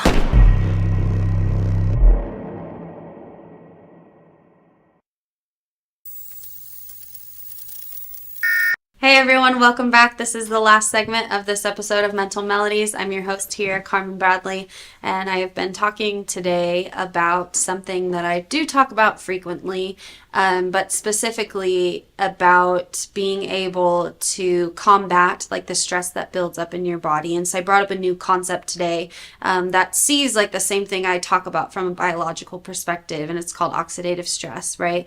And so essentially, if you are going through your life and let's say that you don't have any childhood trauma, or you don't have any PTSD, or you don't have any significant depression that you need to watch out for, or you don't have eating disorder stuff to look out for. I'm just like throwing out my mental illness resume to all of you. But if you are not somebody that has all of those things, but maybe you're just experiencing some physical symptoms, like your GI tract doesn't work as great as it could, or you're feeling a little more tired than you should, you want more energy, or like your skin doesn't look so great, then you have power over that. You have power to change that. And so I'm kind of in this place right now where I'm trying to take that back, because I was feeling those sort of symptoms, like too much fatigue, not a lot of energy at work. I'm not getting a lot of brain fog right now, which is great. That was a really bad symptom of lupus when I had it, and that was just terrible, because especially as an intellectual, to not be able to like understand what I was reading was really, really terrible for me. And so obviously there's so many things that I have cleared out from my body and my system and my psyche, to the point where I think I've mentioned that, I don't believe that I'll go back to spots that I was before.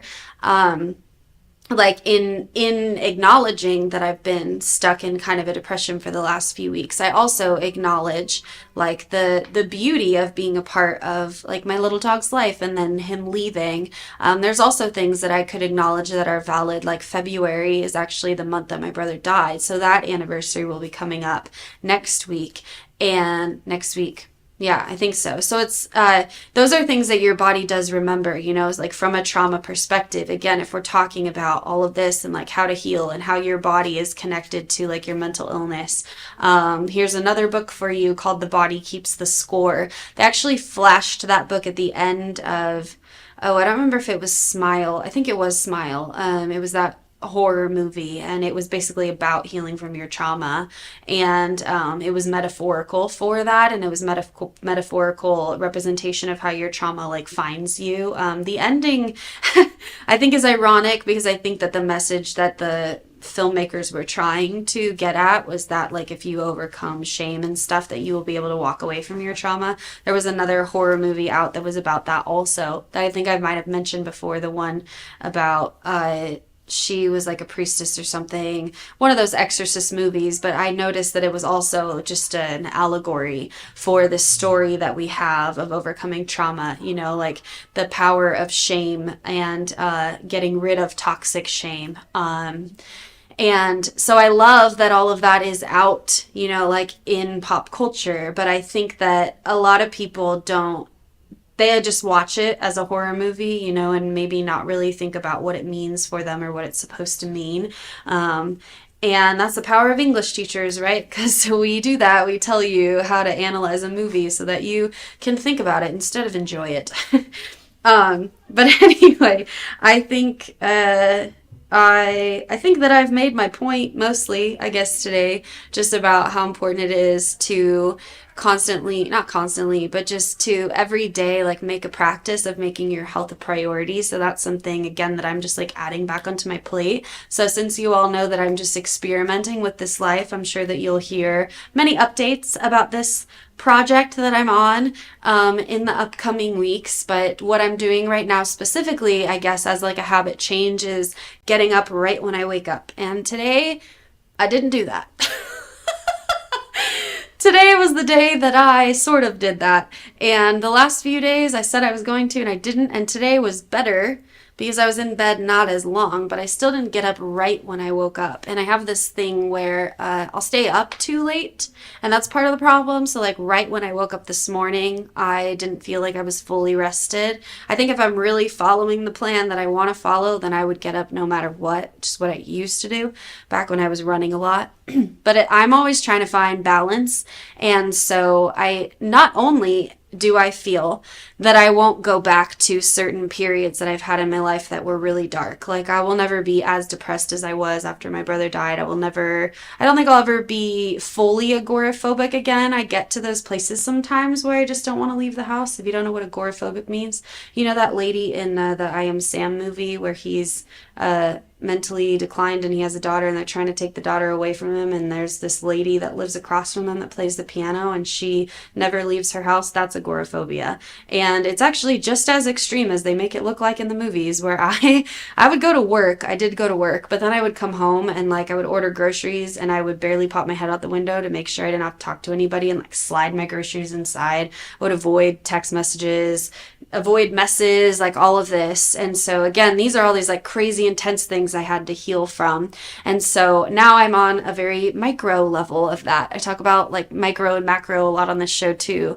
And it's like interesting because I'm going through the same struggles, and there can be a frustration in that where it's like, I thought I already learned this lesson. Like I've already started over before. I've already had to tell myself like get up and go to the gym or like value your body. But it's not as intense as it was. And that's the beauty of the healing process. Again, with this image of like getting the ball rolling. The ball is already rolling for me, and I have to give myself credit for that. I've been pretty consistent over the last year. But now it's like, okay, what level do I want to be at? Like, do I want to settle here on like I'm a one day a week workout kind of girl, and I basically eat whatever I want, and I feel kind of sick, but at least I'm like working out one day a week. That's not who I want to be. I want to be somebody who feels healthy and vibrant and young, and who can begin to say like age is just a mindset, and I can acknowledge like the power that my body has to heal and to get stronger and all of these things. And so what I was saying on that vein of like not going back, there are unhealthy ways that I did do this in the past, you know, and there are also ways that I had to do it in order to combat what it was that I was going through. So I guess that's what I'm working through right now, is like not incorporating this in the same way that I used to, where it's like all encompassing, but finding a way to just add it into the already beautiful buffet that I have of things in my life that I'm focusing on. And so it's just for me right now, it's taking like negative habits and replacing them with positive ones. And so it's funny because the whole like 5, 4, 3, 2, 1 thing came to me around that time that I was like running a lot and like really starting this ball with yoga. And so now it's like coming back to me again because my body knows and my mind knows and my spirit knows that I've done it before and that I'm capable of it, you know. So sometimes again, it's just like giving yourself the grace to get through these moments until you're ready, but also sometimes you have to start before you're ready. So I'm just like, I keep going back and forth in my mind, but the gist of it is that like you have so much power, I think, to grow and to evolve. And there is always a danger, I think, of getting stuck in negative patterns, of getting stuck in things that make us feel comfortable. You know, we want to be able to enjoy our life. And this is something that I learned a lot when I was really healing from an eating disorder, which is, I think I've mentioned this, that this is like the first thing I really had to do was heal from this, because my relationship with my body is everything. It's the foundation, you know? And so I had to kind of let go of a lot of really rigid food rules and stuff back then, and I had to let myself just enjoy food and not think about it for a while. And so now I feel like I'm at a point where I can balance that, where like I can enjoy life, but I do need to be like stretching or figuring out how to have healthy habits so that it's not my whole identity anymore, but it is a key part of who I am, and it can be a key part of who I am so that I feel good, instead of just like doing what I want to do, but I feel good doing it. And I think that's such a valid desire. I'm sure everybody wants that, right? Like we all want to feel good. I think at the end of the day too, that is what not just mental illness, but negative habits. Like when I talked about the beginning of the episode, you can have stuff that people with eating disorders have. Like, you can have disordered eating without having an eating disorder. You can have depressive symptoms without having major depressive disorder. So everybody has their different way of coping with things, whether it's like nicotine or weed or coffee or eating too many cookies or starving yourself or watching too much TV. It's like all these things in excess are negative, and we all have ways that we cope. And so at the end of the day, like, we have to find ways to feel our emotions a little bit more so that we can stop like stuffing them down. How do we get to a point where we can feel them, and that's where things like therapy come into play, because sometimes the emotions that we have to pull up from childhood trauma, for example, are too intense to feel on our own. Like, there were some feelings that I was having that like I had thought that I had healed from that came up again after my dog died, that were very, very dark, and I felt like I couldn't really go through those on my own.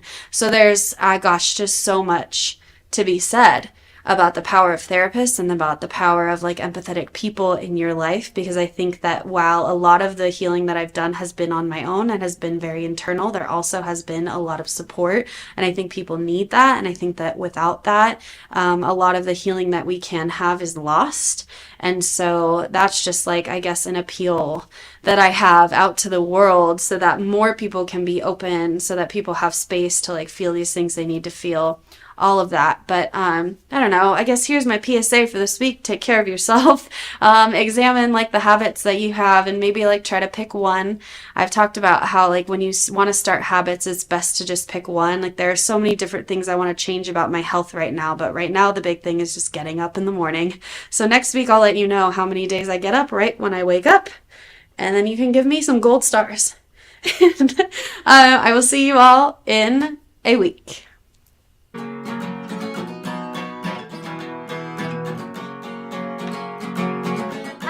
Lost, lonely, or maybe even a little bit loony? I talk about these things on my show and how to help them. Mental Melodies, broadcasting live every Monday through Friday at 4 p.m. and every Saturday at 11. Tune in. Mental Melodies, will you talk to me? Good morning, Las Vegas. Welcome to Rise and Shine. Come on, everybody. Good morning, fabulous Las Vegas. It's another exciting day in the city that never sleeps. And we're here to bring you the latest updates from the heart of the entertainment capital of the world. Yes, let's kick things off with the weather. Temperatures are finally cooling down here in Las Vegas. I really like the cooler nights. You like those? But the sunshine during the day is as bright as ever. So if you're heading out today, a light jacket will probably do. But don't forget the sunscreen if you're heading down to the Strip. All right, Maria, what do you got? Over the entertainment scene, rumors are swirling about the potential Britney Spears residency return following the release of the memoir, The Woman in Me, or The Woman in Me. The Woman in Me. I'm more interested in the man in it. Fans are buzzing with excitement. However, in an unexpected announcement, Britney Spears' rumored return to Las Vegas has officially been canceled. Despite growing anticipation following the release of her memoir, The Woman in Me, source close to the star confirmed that the plans for a new residency has been shelved indefinitely. Dang it. Well, fans had been hopeful for a comeback, especially since Britney's previously residency, Piece of Me, at Planet Hollywood redefined the Vegas entertainment scene and set records during its 4-year run. However, insiders reveal that Britney is prioritizing her personal life and creative freedom over returning to the stage at this time. I remember when she shaved her head. I like bald Britney. Remember she shaved her whole head. Yes, you did. So no, I don't know. I like crazy women. You like crazy women? Well, they seem to be really attracted to me. I think there's a chemical in Prozac and Xanax that makes me irresistible. Oh, Oh, wow, great. So if Brittany gets near me, she's going to love me. Oh, God.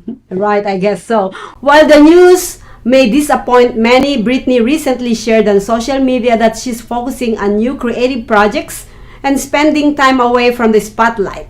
Las Vegas entertainment leaders have expressed their support for the pop icon, emphasizing her lasting impact on the city's music and tourism industries. For now, it seems that the Strip will have to wait for the Princess of Pop to make her return. Stay tuned for updates as this story develops. Stay tuned for updates. And that's your weather and entertainment update. It's always an exciting time here in Las Vegas. Stick around. We'll be right back after this quick message from our sponsors. Stay with us, Vegas. Stay with us. We're going to talk about the F1 race next. Hi, I'm Deacon T with Modern Word Ministries. It's great to be with you today. Just a short little promo for our show. Every Sunday morning we have service, and you can follow us at 10 a.m. Pacific time on modernwordministries.org. And if you missed us or you want to see some of our older messages, go ahead and check us out on socialmediashows.com every single morning at 9 a.m. It's a great way to kick off your day, get a little bit of the word in you, get something uplifting, get you started off on your way. You know, if you're looking for prayer or you need some help, reach out to us. If you go to our website, again, that's modernwordministries.org, you can interact with me via telephone, via DM, text message, whatever you want. I'll get right back to you. So if you need prayer, you need help, you just need somebody to talk to, Modern Word Ministries is here for you. We are your church in the community. So until you see you next time, be blessed, everybody. Bye-bye. Got Films is a full-service production company that provides motion picture quality content and production services for use in the film and TV industry. Looking for a seasoned crew, high-quality equipment, or other production services for your film, TV, commercial, corporate convention, sports, news, or interview project? Your search stops here. Some of our projects include NASCAR, American Restoration, Pawn Stars, Counting Cars, Top Chef, BattleBots, Forge and Fire, and Street Outlaws. We have also produced over 60 feature films and documentaries. We're ready for all your needs. Whatever your project, whatever your budget, big or small, Got Films got you. GotFilms.com. We're back, Las Vegas. Okay, this weekend was the F1 race. This is the second year of the F1 race here. Las Vegas Grand Prix roared to life and delivered an unforgettable spectacle that combined the high-octane drama of Formula One with the glitz and glamour only Las Vegas can provide. The 3.8-mile circuit winding through iconic landmarks like the Bellagio Fountains and the Venetian saw the drivers pushing their limits under a dazzling display of neon lights. The race kicked off with an explosive start as fans packed the grandstands, rooftops, and the luxury street suites to witness history being made. Champion Max van der Stappen dominated the track. He won it last year. He did it again this year. And he secured another victory in the season event of F1. But it was not without a fight. An early collision between Charles Leclerc and Lewis Hamilton brought out the safety car, adding suspense as strategies shifted across the grid. Meanwhile, Sergio Perez thrilled fans with an impressive comeback, climbing from 10th to finish on the podium. He finished in the top three, so way to go, Sergio. Off the track, the atmosphere was electric. Performances by top artists like Bruno Mars and the Chainsmokers had the fans buzzing before the race.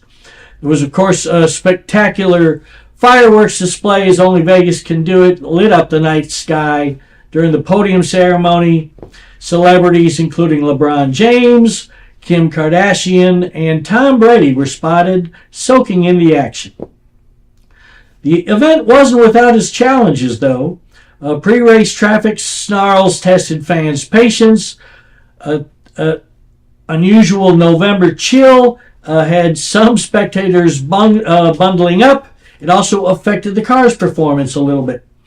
Despite that, the energy remained high, with many, many people praising the event as a game changer for the sport of F1. The Las Vegas Grand Prix wasn't just a race, it's an experience.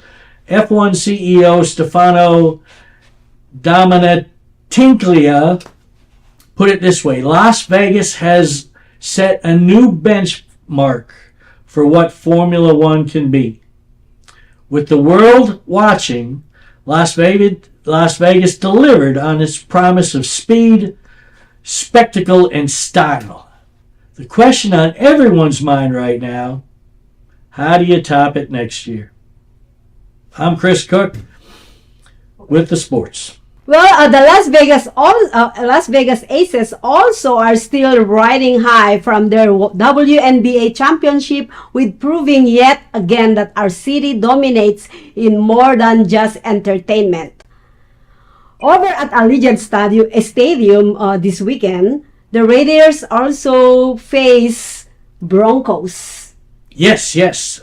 Great game this weekend in the NFL, as the Denver Broncos came to town to take the surprising Denver Broncos came to town to take on the Las Vegas Raiders at Allegiant Stadium.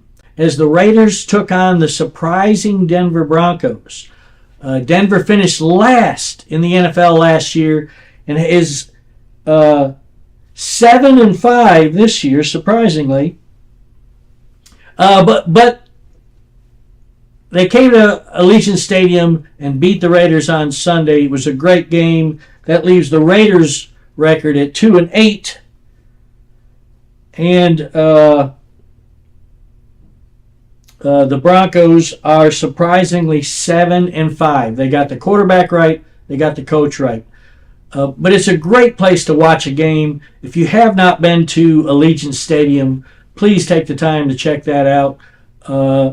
Again, tickets are going to be high, but if you look on some of the ticket hubs and whatnot, you can find some deals. You can still do the old go see the scalper on the street. But check out Allegiant Stadium. Come check out another NFL game here in Las Vegas. Yes. Well, I just seen that that Las Vegas or Allegiant Stadium is one of the top field for NFL. It is. It's beautiful. I've been there. It's spectacular. We need to do a social media shows event there soon. Let's see what we can do with that. Well, you mentioned about scalper on the street. Is that legal? No. Oh. No, but whatever, save a couple $100. They're still down there. I had a good friend growing up that was a scalper. He went legit eventually. But no, it's sometimes it's the only way to get a bargain. Yep. Well, yeah, it is good for the consumers, not the producers. But anyways, what do you think about, all these sports are coming in town, and locals are pretty mad about all this. It's actually put us kind of like push us back because of all this traffic and everything. Right. No, F1, the traffic was not as bad this year as it was.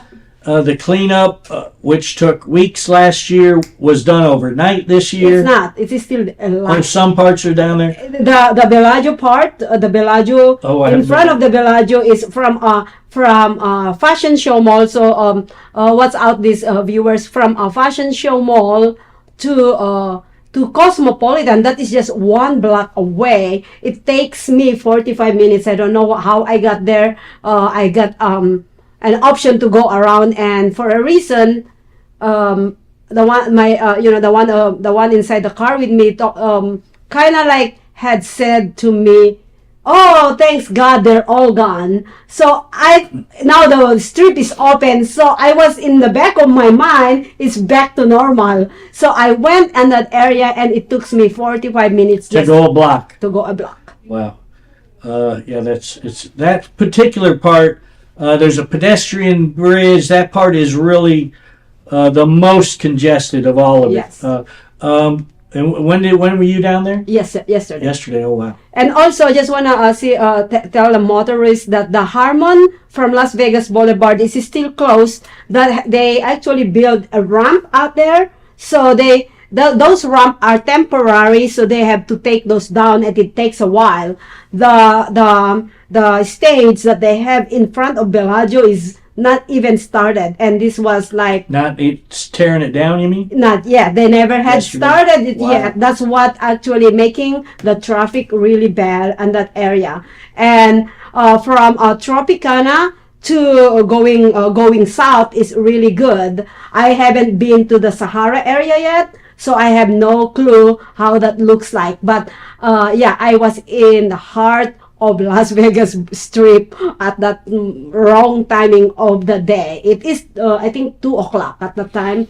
Yeah. And the home game was right down there at Allegiant Stadium yesterday. Can you imagine trying to get The in other and out day. of that game? Yeah, Sunday. Yeah, Sunday. Yeah. Wow. Yeah, so. No, and then a few more seasons, the Oakland A's are relocating to Vegas. That's Yes. why they tore down the That's Tropicana. another one. So baseball's coming. So yeah. I'm not a fan of baseball, but whatever. But yeah, but you will see a lot more. Anyways, we are going on a commercial break. When we come back, we are going to talk more of the news here in Las Vegas. So don't go away. Traditional TV is going away. Hollywood is starting to fade. People are demanding real stories from real people. Our voices are now being heard in our own way. Podcasts, Facebook, Twitter, YouTube, and TikTok Live are becoming the norm.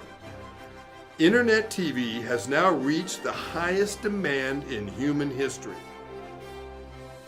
Social media shows is now the new media of the century.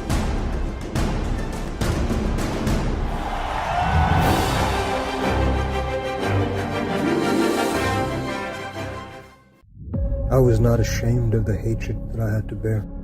I shared it with them. They just didn't know. From their point of view, I was just some savage crusader, devil sent by a country of devils to kill. And that's what I did. So you just In local developments, plans are moving forward for the long-awaited high-speed rail line connecting Las Vegas and Southern California. Officials say it could cut travel to Los Angeles to under 2 hours, making weekend trips even easier for us and the tourists. What are your thoughts on the train system? I don't care really because I love driving. So No, I do too, but I love the train. When I was in Dallas, Texas, there's a pretty good train system, and I used it a lot. I loved it. I would much rather use for business, efficient, clean public transportation other than for driving business. and Yeah, scrambling. I probably here's the deal is if I go out of town, I bring a lot of equipment or clothes or whatever it is. So if I'm going on a train, I will be hauling all my things. So I'd rather go drive. So for me is for pleasure purposes, maybe like only a day at the Santa Monica, maybe it work for me. Right, a day trip for vacation, not for business. Yes. Well, also, did you see the report that the Fremont Street Experience is getting an upgrade?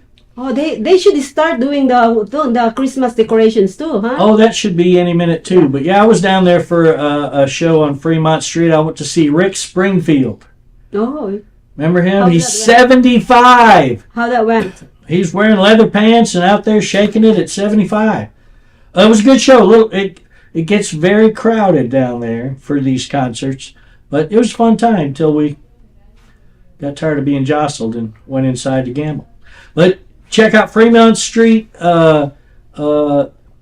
Spend your money on some of the local restaurants down there. There's lots of mom and pops there. Hit up the locals. Spend your money on the locals. Well, talking about all this economy coming into Vegas, I've just heard that they made $1 billion on the Formula One. Interesting. I haven't seen that yet, but that doesn't surprise me. Yeah, so they may, according to the news, they made a lot of money on this year. Last year is probably okay because they're just starting. What do you think? I am not against boosting economy, but I also, in business, when they talk about ethics, you're gonna have to balance the money that they bring and the efficiency and the people that you hurt. Like right now, yes, the economy is boosting, but what is the help? What is the benefit for locals like us? Right. Who's they? They made $1 billion. I'm sure, F1 is a high-end event. We had it in Austin when I was there. They changed it, there was not a direct flight from London to Austin, Texas until F1 arrived. Wow. So they got a direct flight from London. So F1 stopped, there's a 10-year contract with the city of Austin. They don't have to do those 10 in a row.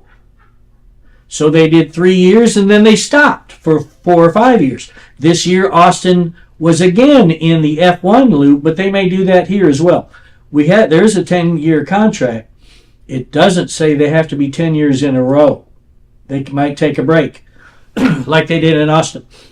But these people flying in from Europe, F1 is mostly a European sporting event, and to have the money to fly to another country, you're not eating at McDonald's. You're not eating at Batista's Hole in the Wall, the little restaurants around there who get swallowed up by these events, and their streets get cut off because the local mom and pops can't get people into their restaurants during F1 because they're snobs. They don't want to go slumming. Yeah. These people coming in are getting packages. Food is included. Lodging is included. Drinks are included. They're not really stumbling out to to the local establishments because everything's included in their package. Mm-hmm. So yes, I'm sure the Bellagio, the high-end places are making a lot of money on this, but I don't see it helping the mom and pops, the local restaurants. Yeah, that's what I thought. Well, let me tell you, Las Vegas isn't just about the headliners. Our local talent and events are stealing the spotlight here in Las Vegas. Here's what's happening. The Neon Museum is bringing back its annual holiday glow, where historic neon signs light up alongside festive holiday displays. Local musicians and performers will be featured throughout the event, making it a perfect way to get into the holiday spirit while celebrating Vegas history. We should go check that out. I will check. Yes, we have to. Las Vegas locals Tracy Gill and Matt Mitchell are performing an intimate jazz set at Container Park this upcoming weeks. These talented musicians are known for blending smooth jazz with a Vegas flair, and tickets are selling fast. They always have a sold out show. So. Great, lots of fun music. I love the Container Park. The concerts there are very intimate. It's a big enough place, but the performers are 5 feet from you. It's a really cool event. Go check out the Container Park in Fremont Street area. All of those are local vendors. All of those are mom and pops. Go check out those people at the Container Park. And talking about Tracy Gill and Matt Mitchell, they also actually perform regularly at the Composer's Room by the convention area at Sahara.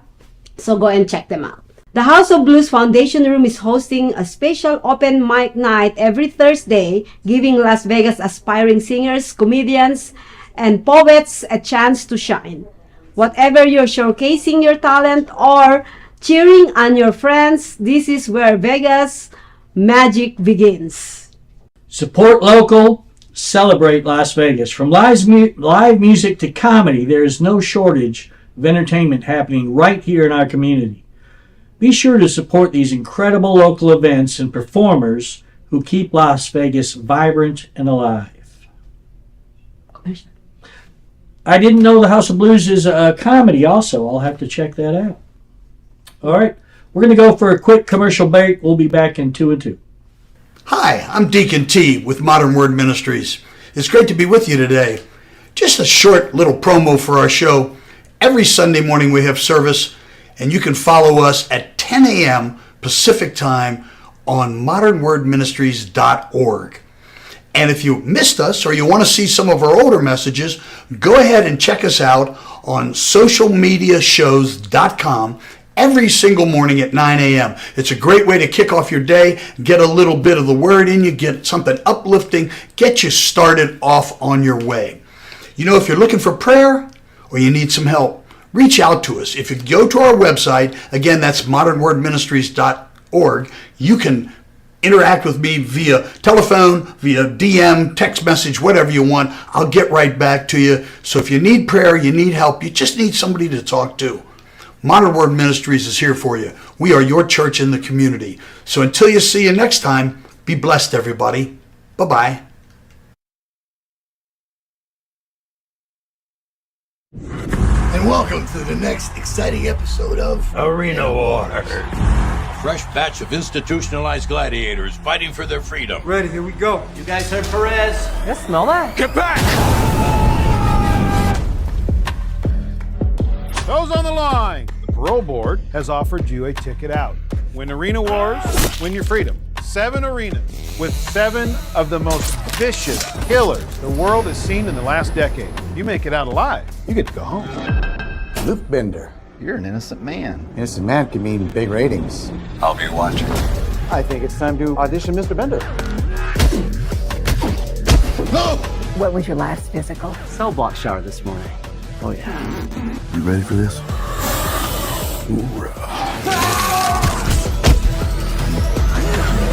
Impressive showing out there tonight. You're the new fan favorite. Are you with me?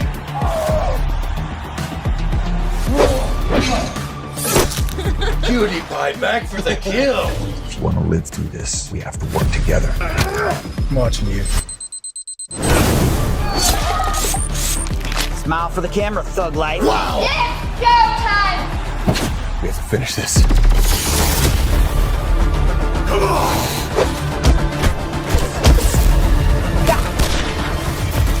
Hell yeah! Doesn't sound much like rehabilitation, does it?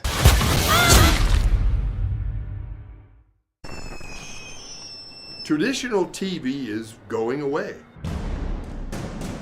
Hollywood is starting to fade.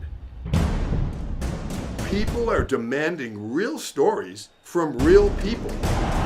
Our voices are now being heard in our own way. Podcasts, Facebook, Twitter, YouTube, and TikTok Live are becoming the norm. Internet TV has now reached the highest demand in human history.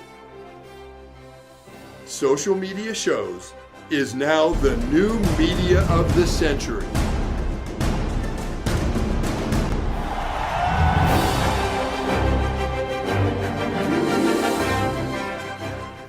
Las Vegas is more than just bright lights and entertainment. It's a community of people coming together to support those in need. This week, we're highlighting local nonprofits making a big impact. This past week, Modern Word Ministries is making a heartfelt impact in the Las Vegas community by providing meals and resources to the homeless. Their mission gone beyond just feeding the body. They aim to nourish the spirit and bring hope to those in need. Volunteers from the ministry are regularly seen distributing food and essentials across the city, ensuring no one is left behind. For those interested in supporting Modern Word Ministries, they welcome donations and volunteers to help expand their outreach efforts. Together, they're proving that a little kindness can go a long way. As the holiday season approaches, 3 Square Food Bank is ramping up efforts to combat food insecurity in the Las Vegas Valley. Their annual holiday food drive is underway, and they're calling on locals to donate non-perishable items or volunteer their time to help ensure every family has a warm meal this season. Project 150 is focused on helping homeless and disadvantaged high school students. Project 150 provides food, clothing, school supplies, and scholarship. Their mission is to ensure every teen has the support they need to graduate and build a brighter future. How can you help? Nonprofits thrive at community support. Whether you have time to volunteer, funds to donate, or simply want to spread the word, your contribution can make a real difference. Beautiful. Yeah, lots of stuff here in Las Vegas. Lots of volunteer opportunities here at Thanksgiving. Get out there and volunteer. I agree. All right. That's it for us for now. Las Vegas, keep shining and stay informed. And remember, if it happens in Las Vegas, we'll report it here. Bye.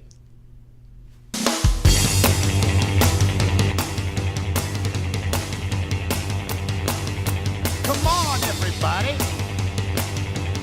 Get on your feet.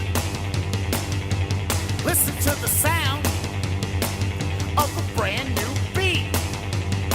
It goes something like this.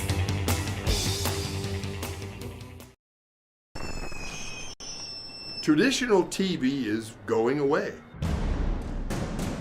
Hollywood is starting to fade. People are demanding real stories from real people. Our voices are now being heard in our own way. Podcasts, Facebook, Twitter, YouTube, and TikTok Live are becoming the norm. Internet TV has now reached the highest demand in human history. Social media shows is now the new media of the century.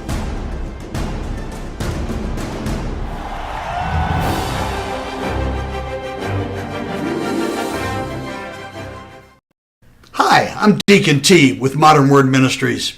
It's great to be with you today. Just a short little promo for our show. Every Sunday morning we have service, and you can follow us at 10 a.m. Pacific Time on modernwordministries.org. And if you missed us or you want to see some of our older messages, go ahead and check us out on socialmediashows.com every single morning at 9 a.m. It's a great way to kick off your day, get a little bit of the word in you, get something uplifting, get you started off on your way.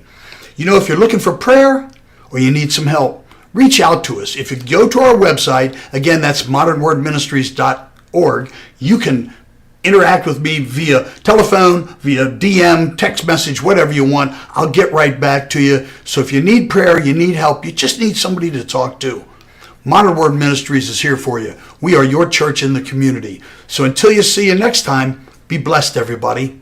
Bye-bye.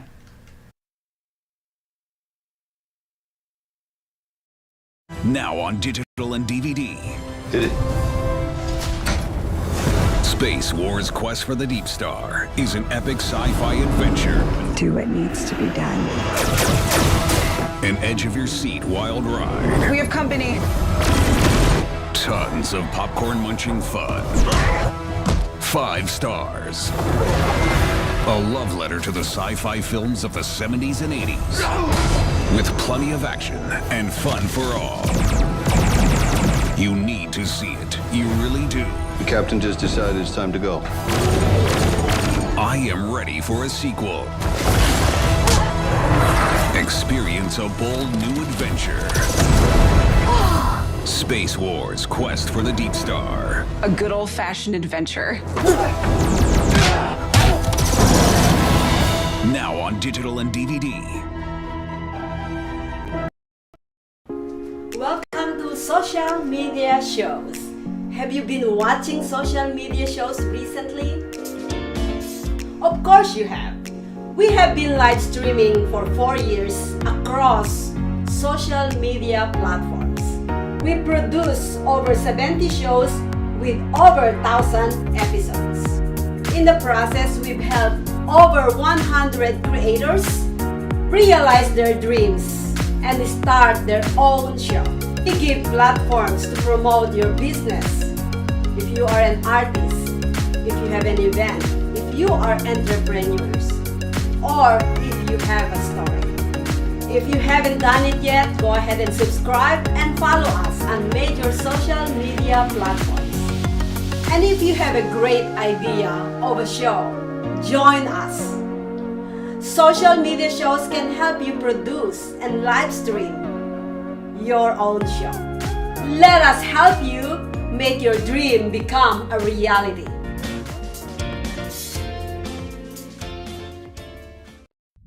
I was not ashamed of the hatred that I had to bear.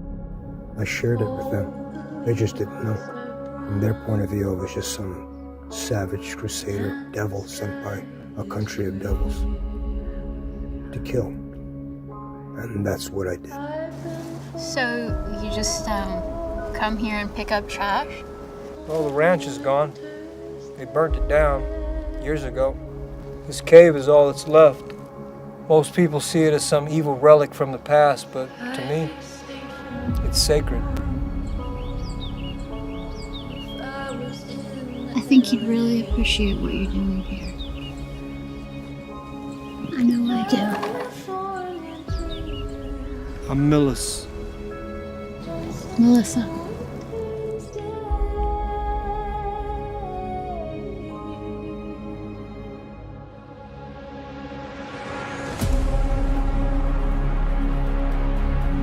Jared, this is Jared. Can you hear me?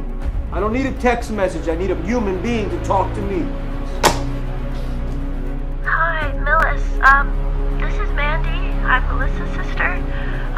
But you and I, we've never met. But I know who you are. Melissa's told me about you. I'd like to know what's happening with the investigation concerning Melissa Maddox. The investigation is ongoing at the moment. And I feel like a fucking coward sitting in this corner doing nothing. I'm not gonna let hate influence my thinking. You believe in God? Let's wait and see if God saves you.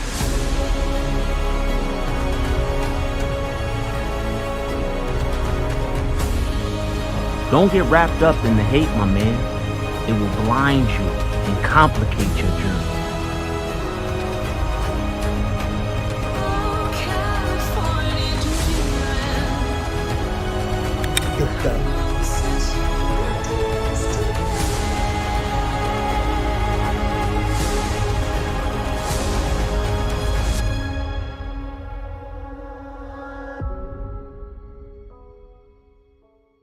Got Films is a full-service production company that provides motion picture quality content and production services for use in the film and TV industry. Looking for a seasoned crew, high-quality equipment, or other production services for your film, TV, commercial, corporate convention, sports, news, or interview project? Your search stops here. Some of our projects include NASCAR, American Restoration, Pawn Stars, Counting Cars, Top Chef, BattleBots, Forge and Fire, and Street Outlaws. We have also produced over 60 feature films and documentaries. We're ready for all your needs. Whatever your project, whatever your budget, big or small, Got Films got you. GotFilms.com.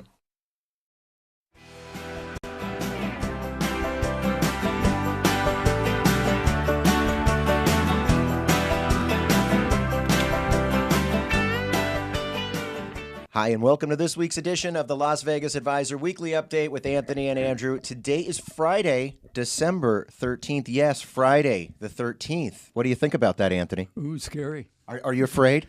Yes, very. Are you superstitious in any way? A little bit. Okay. Just All a right, little fair bit, enough. but not the same dumb ones that everybody does. But I've got some of my stuff. Sometimes you can't help it. Yeah. I mean, I'll be honest. Sometimes I'll have done well on a machine, and I know they're all the same. And if I have a choice, I'll sit down at that machine. But I know it doesn't make a difference. I think I can affect. Yes, I know you do. I know you do. So people who are members, LVA members, the question of the day today is all about the origins of Friday the 13th and why it's supposedly bad and all of that, and about superstitions and things of that nature. Yeah, how did we get to Friday the 13th becoming a thing? Yeah, so check it out if you're a member. It's today's question of the day. That's right. It's a good read. Is Friday the 13th unlucky for you, or maybe you go the other way? Maybe it's lucky for you. Leave a comment in the comments. All right, in last week's episode, we talked about the parking situation at the Oyo on the south end of the Strip. Anthony, you drove down there to go take a look. What'd you find? It's strange. It's we were told that there were gates up and everything. There's not. There are no gates. There are no guards. There are no employees. It just says you have to pay for parking. And there's a sign up there with a QR code, and you're supposed to, hit the QR thing and then fill out some sort of an application so they can charge you. Put your credit card in. But they're not. It's kind of like the honor system, I guess. I didn't do it because I just was driving. I wasn't even going into the place. So I don't know what will happen. I kind of wanted to see as well, to see if they can somehow track you down and they're going to tell me that, I owe them $8 or something, which is fine. If I do, I do. But it's supposedly, from what we can tell, you need to fill this thing out, and then it somehow will charge you. I guess it looks at your license plate maybe, or you filled out the thing and you've given it information so it can follow you. Okay. But as of now, it doesn't seem like it's being enforced at all. Okay. And according to the placard up there, it says $8 for 3 hours, and then $20 for 24 hours. Right. And then it's like that the next day is 40 total, and then it's 60 total, and it's just, it goes right goes up up the from line. there. Yeah. And from what I could see there is like no grace. Normally they say you get 1 hour free. That's so you can go in and make a sports book bet or something along those lines. Or they'll say locals get 3 hours free. Or they'll say, if you're staying at the hotel, your parking is comped. None of those things were indicated. Okay, interesting. So, and if that's true, it's like maybe you're better off just parking at MGM or one of those really expensive places, just because it's going to be the same. Well, at MGM it won't be the same. At MGM you'll get some grace. 3 hours free, right? Yeah, if you're a local. Yeah. And I'm not even sure. We have a parking chart. I didn't even look at it. I don't know I think there's an hour's grace for everybody there, but I'm not sure about that. Check our parking fees page before you go anywhere. I do that now. Mm-hmm. You can't keep them all straight. Anytime I'm going to go anywhere, I look and see what do locals get, or how much free time do I get, so I don't have to pay the fee. All right, so anytime we talk about buffets, it's very exciting. People are listening, and on the north end of the Strip at Resorts World, what's going on, Anthony? Well, it looks like a new buffet. This is cool. And I don't think it's a dedicated buffet. Okay. Meaning, I don't think it's a buffet room that you go into. I know it's at Resorts World. It's in the Genting Palace restaurant, which is a Chinese restaurant there. I think they have a regular menu. But then they also have a buffet Thursday through Sunday. Did I say Thursday through Sunday? I meant Wednesday through Sunday. It's $50.88 Wednesday and Thursday. Okay.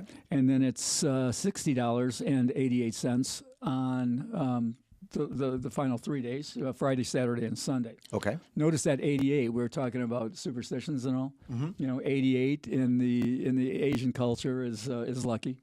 That's right. So, there's that again. Well, you notice also on the buttons, there's a lot of 888s, on a lot of the gaming. Absolutely. Yeah. So they've also got an all-you-can-drink wine add-on for $35 on Wednesday and Thursday, and $40 on Friday through Sunday. Okay. Now, the thing is, it looks really good. And, a lot of seafood. I heard chatter about king crab legs, Anthony. Is Not that true? king. It looks like it's big snow crab. Okay, that's pretty All right? good. But they've got they've got the shumai, they've got the Peking duck, they've got all that stuff.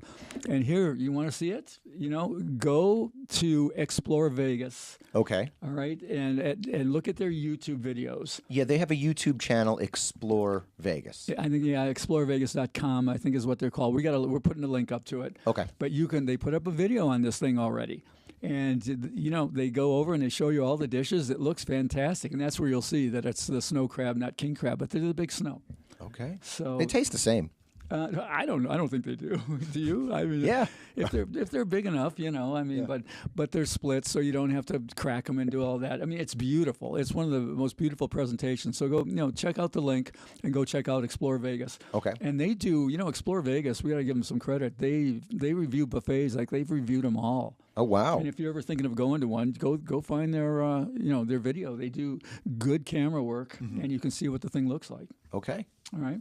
Now, that's not the only buffet news.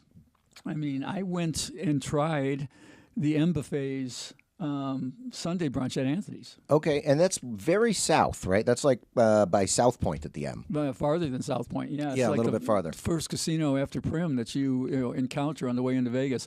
But they've had this now for about a year and a half. Right. $99 buffet. And people have been asking us for a long time, is it really good? Because the last $99 buffet, you remember, was the Sterling brunch at Bally's. Right, okay. And so we went and checked it out. And, $99. And they have lobster. Oh, wow. Okay, And good. They've got high-end dishes like beef Wellington. They've got they've got, a rack of lamb that they cut for you right there. Mm-hmm. They've got a real good seafood selection. Also big snow crab. Okay. They've got lox, they've got crab claws. All of this, fresh seafood. Sounds great. It's good. It's good. Now, is it as good as what the Sterling brunch was? No, it's not. Okay. The Sterling brunch had caviar, and the Sterling brunch had, goblets of raspberries and, things along those lines. And also sushi, both of them do. This one also does at M Resort. Okay. But it wasn't quite as good. But you know what? To me, the fatal flaw here of the Anthony's buffet is that there is no drink add-on. Really? Okay, so it's just whatever. Well, they don't they don't even give you like a cheap champagne, and also at the Sterling brunch at Bally's, it came with all you could drink good champagne. Really? Yeah. Okay. So this one, they don't even give you the cheapo stuff or sparkling wine.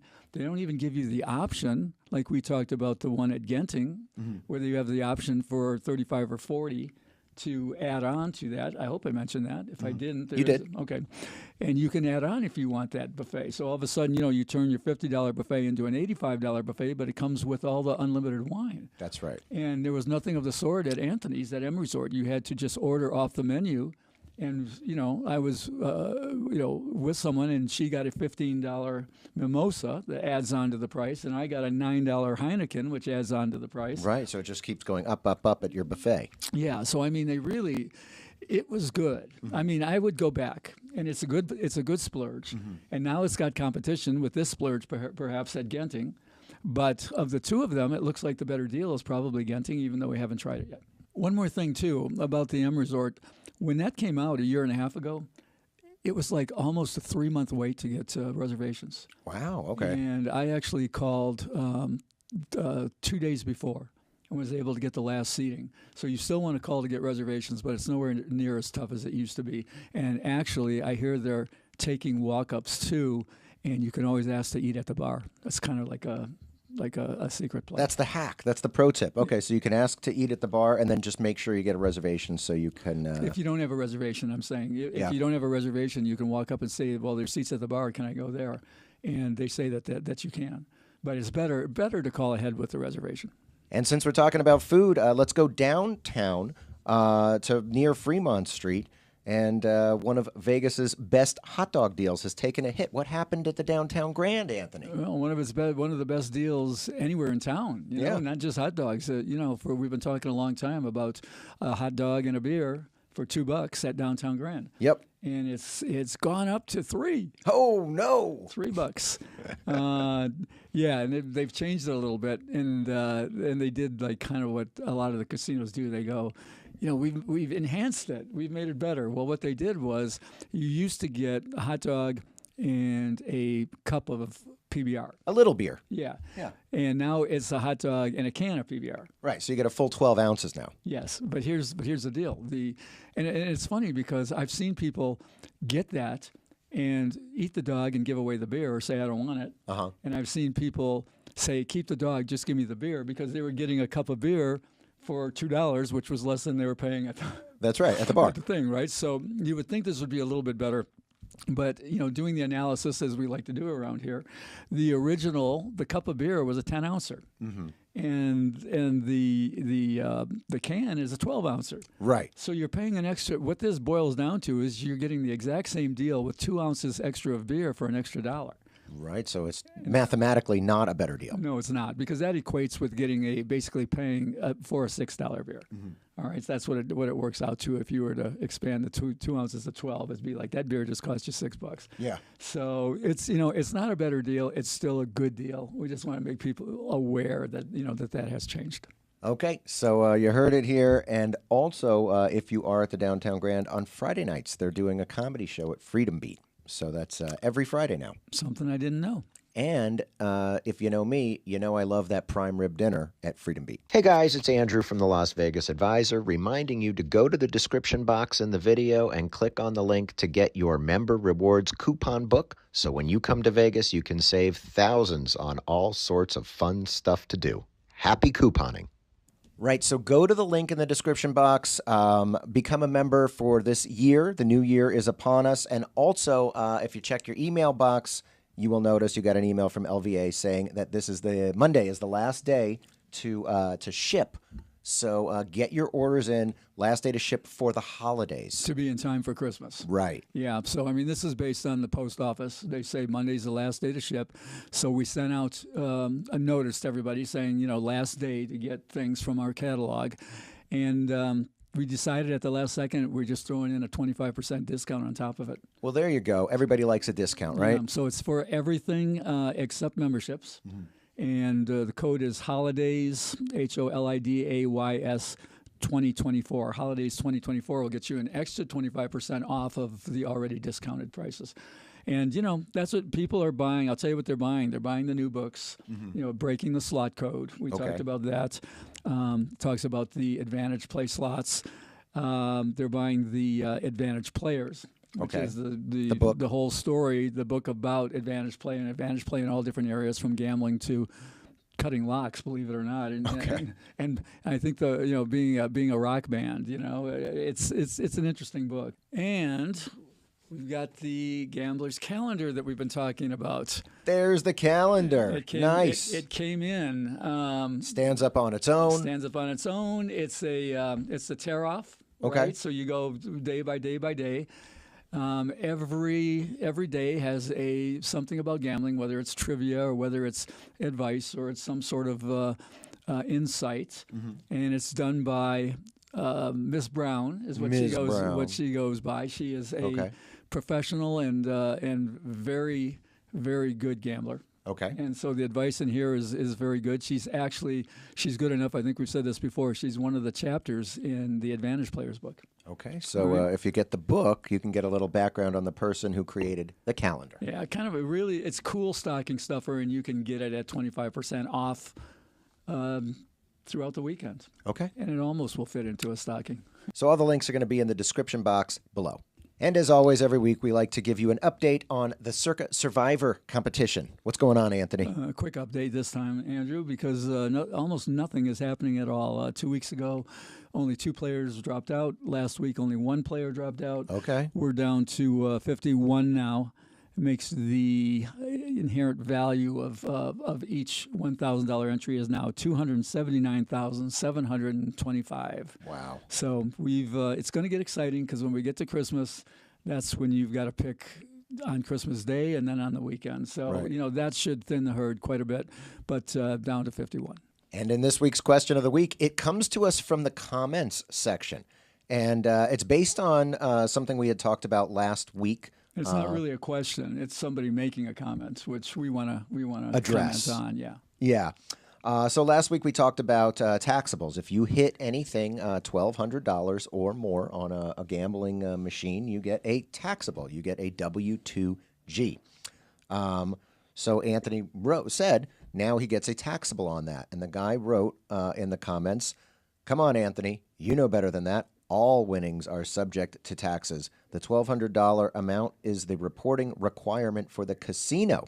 The player is still supposed to report it, even though the IRS might not otherwise know about it.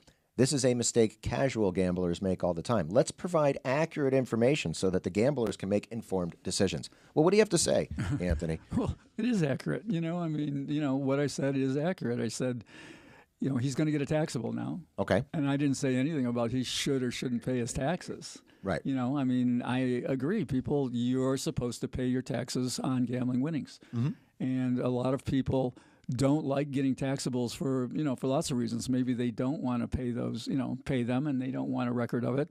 A lot of people just don't want to, have to go through the process of filling out paperwork.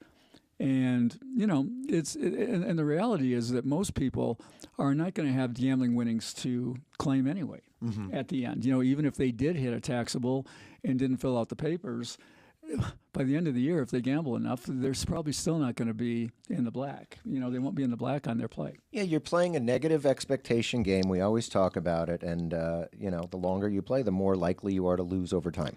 Yeah, I wasn't trying to make any kind of statement that you should or shouldn't pay your taxes. It's the law. You should pay your taxes.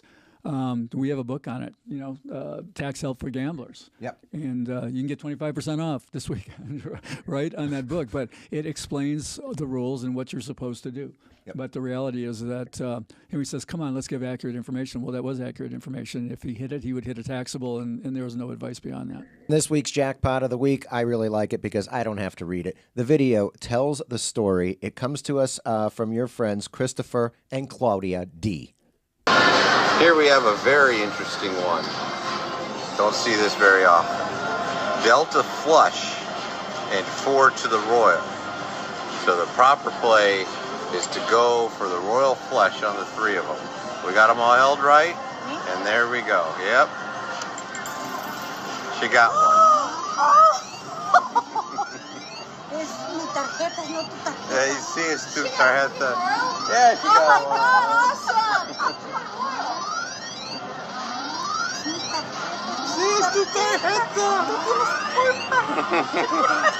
So what's in a lifetime photo? You need to get in there. Get in there. Get in there for the photo. Así tú. Dentro para foto, para video, para todos. Muy bien. Awesome. Congratulations. Thank you. So that's fun, huh? Yeah, it's cool that we got a video of this. Yeah. We show the pictures a lot, but it's not quite the same as actually watching it happen. Yeah. Right? I kind of like the way Christopher was so subdued. It's like, oh, yeah, this happens all the time. Right, Christopher's cool. And Claudia's like, yeah, look what I just did. You know? And I thought that was kind of neat. Just in terms of what they were playing, no real lessons here. They're playing 9-5 jacks or better. Okay. That's 98.45% game. Okay. They were playing at Planet Hollywood in the high limit room, and notice they made the right play. You get 4 to a royal, but a made flush. Mm-hmm. And there's a little bit of a temptation to just keep the flush, especially on triple play. You're going to get paid 3 times, but the proper play is to throw that away for the royal flush 1-card draw. And darn if they didn't hit it, right? Wow. Yeah, I love it when you get that long shot. Yeah, it's nice. It's fun when it comes in. Now, Anthony, why would somebody play jacks or better when typically bonus poker would be a better pay schedule? Well, actually, it's not that way necessarily in a casino. Okay. In a casino, we talk about this a lot. When you're playing in the bars, usually the default is to go to the bonus poker game. Because in a bar, that'll be the best pay schedule. Yeah, usually the 6-5 bonus poker in the bar is the best. And if you can find a 7-5 or 8-5, that's even better. Yeah, correct, which you won't in a bar. You'll find 7-5s, but you won't find 8-5s hardly ever. Okay. In a casino, it's different. In a casino, usually the best game is the jacks or better variation. Okay. Unless there's some, exotic deuces or something, not exotic, but I mean a regular deuces game with a good schedule or something along those lines. So that rule of thumb, the whole rule of thumb that you usually would migrate to or you would be attracted to the 6-5, the bonus poker in the bar doesn't hold true. Okay. And this 9-5 was probably the best game there because I know Chris and he knows schedules pretty well. Okay. What's interesting about this though, is you look at that 9-5 paying 98.45%. And a 9-6 would pay 99.54. Oh, interesting. And that's a rule of That's thumb. really, really good. Well, note that it's 1.1% away, and that kind of stands up for jacks or better games and bonus poker games, things like that. When you look at the full house and the flush for each number, for each pip, so 9-6 versus 9-5, that's like one off, one pip off, or 8-5. Is 2 off of 9-6. It usually costs 1.1%. Okay. And notice this is almost exactly 1.1% difference. So a 9-6 game, you've got 99.54. 9-6 take off 1.1, and that takes you down to the 98.45.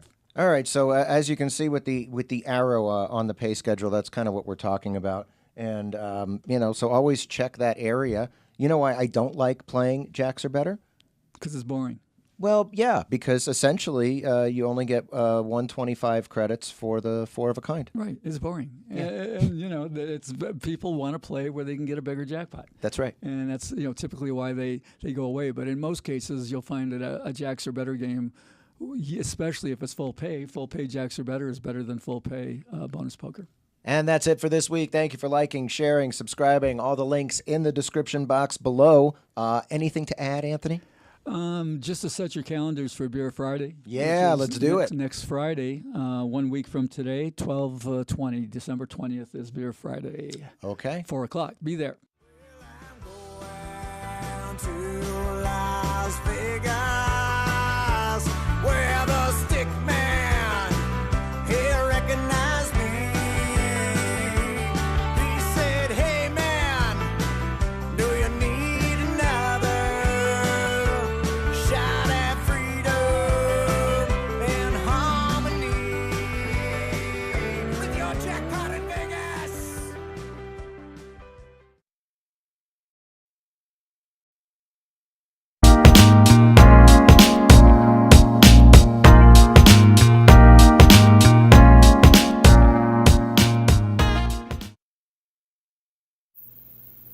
Good afternoon, ladies and gentlemen. Welcome back to another fantastic episode of Vegas Views. Dawn Sullivan.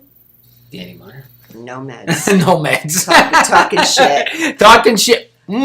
We'll curse right off. See, we're not even 10 seconds. Okay. 10 seconds. All right, so something happened this week. I'm not quite sure what it is, but Danny has some news for us. I'm really excited to find out what's going on here. So we have not talked about this yet. He just sent us a quick text that something went down, and I wanted to get natural reaction. So what happened? All right. Listen, I guess you can say it. I sort of was like catfished. not like for dating purposes or anything like that. But of course, I'm on TikTok all the time, right? Sure. So TikTok's like going through a different algorithm or something. Sure. My views are a little bit down.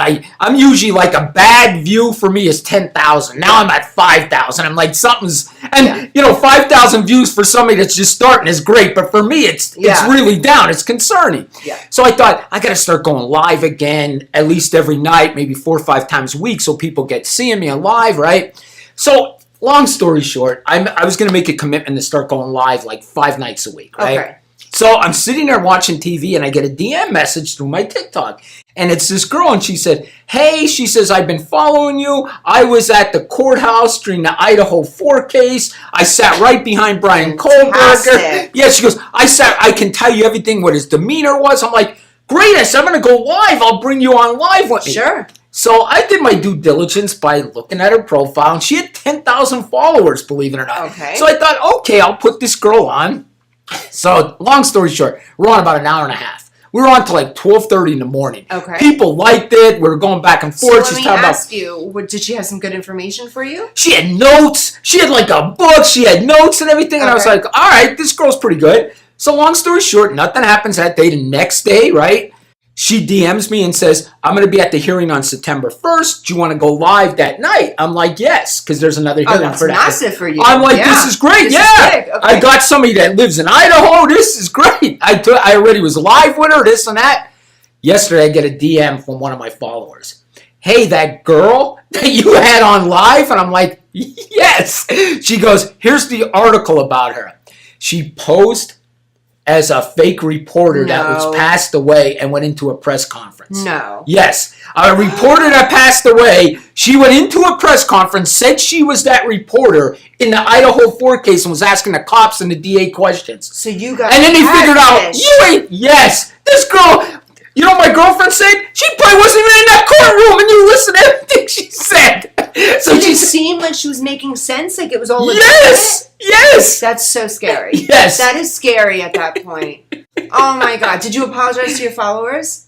Not yet. Guys, that is so wild. Do you understand what's going on here?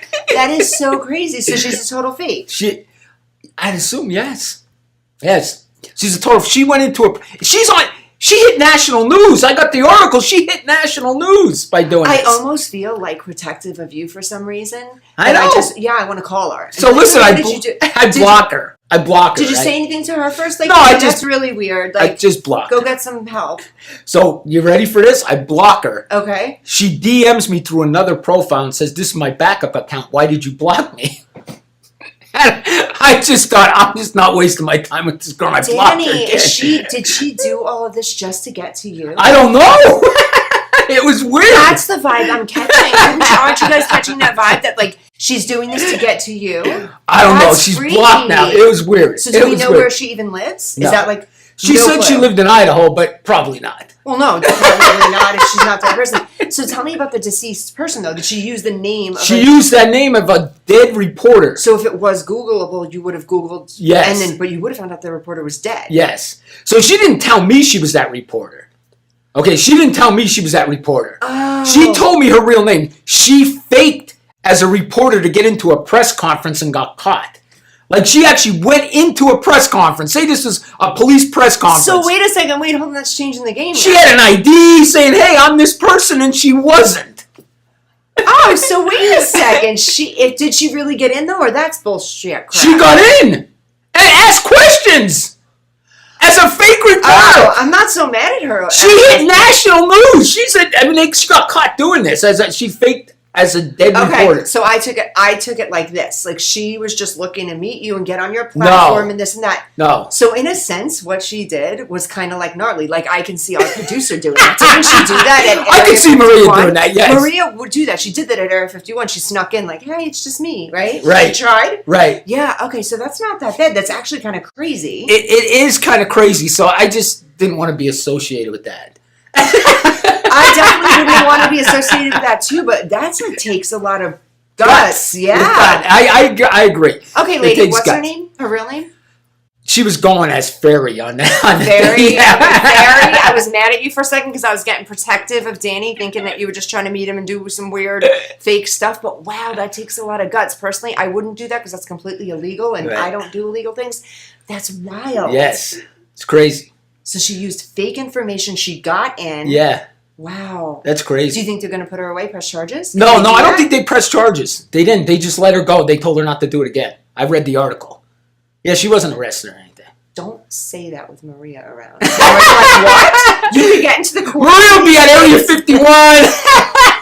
She'll be down at the courthouse now. Like, let me know. I got the story. I got the story. I got it. Wow, Danny, that's a little wild. Yeah, that okay, was so I crazy. got it all wrong. The first time you said it, I thought she was like, No. it was like a negative to you and it was totally fake. No, she was really in that courtroom. I give her that. I give her that the go, but I can't be fake on my profile. Right, no, I understand. You know what I mean? People come to me because I don't lie. Right. You know what I mean? So I just can't be associated with her. Right. But I give her the guts to do that. I do give her the guts to do Absolutely. that. But do you believe that the information she gave you was legitimate? I think it might have been. Okay. I think she may have been in the court. So tell me what she said. Did she say anything? She said that Kohlberger was very cold, like he just sat there, not a lot of expression. She said he was sort of like Ted Bundy, like. That's how she called him. Ted Bundy like. She says she sat right behind him.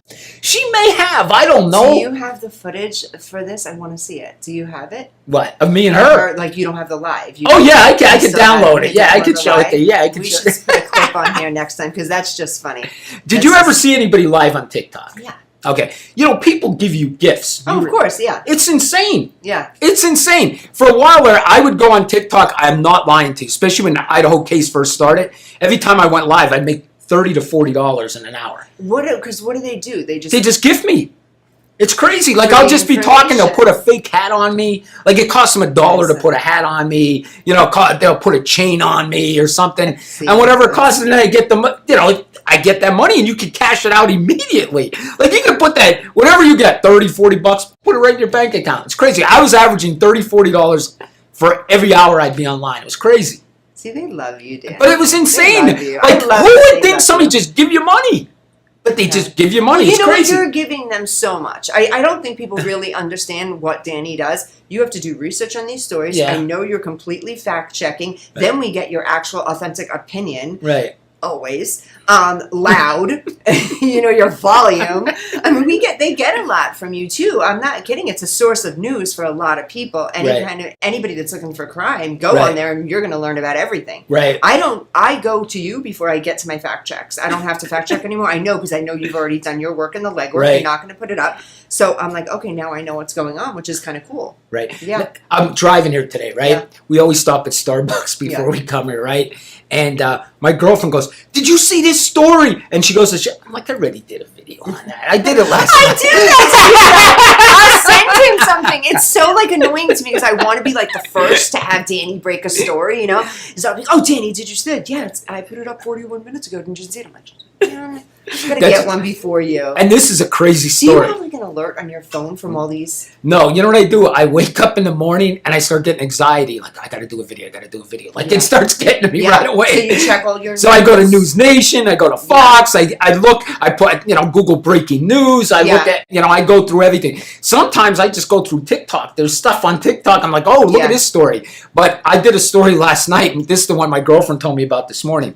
Florida, this couple, right? They have a baby. Okay. Live in an apartment complex, right? They have this baby, of course, loud, screaming at night. The downstairs neighbor keeps complaining about it. Okay. Baby's so loud, this and that. All of a sudden, all three of them start getting sick. They start feeling sick to their stomach. They're getting chills. They're just sick every night, including the baby.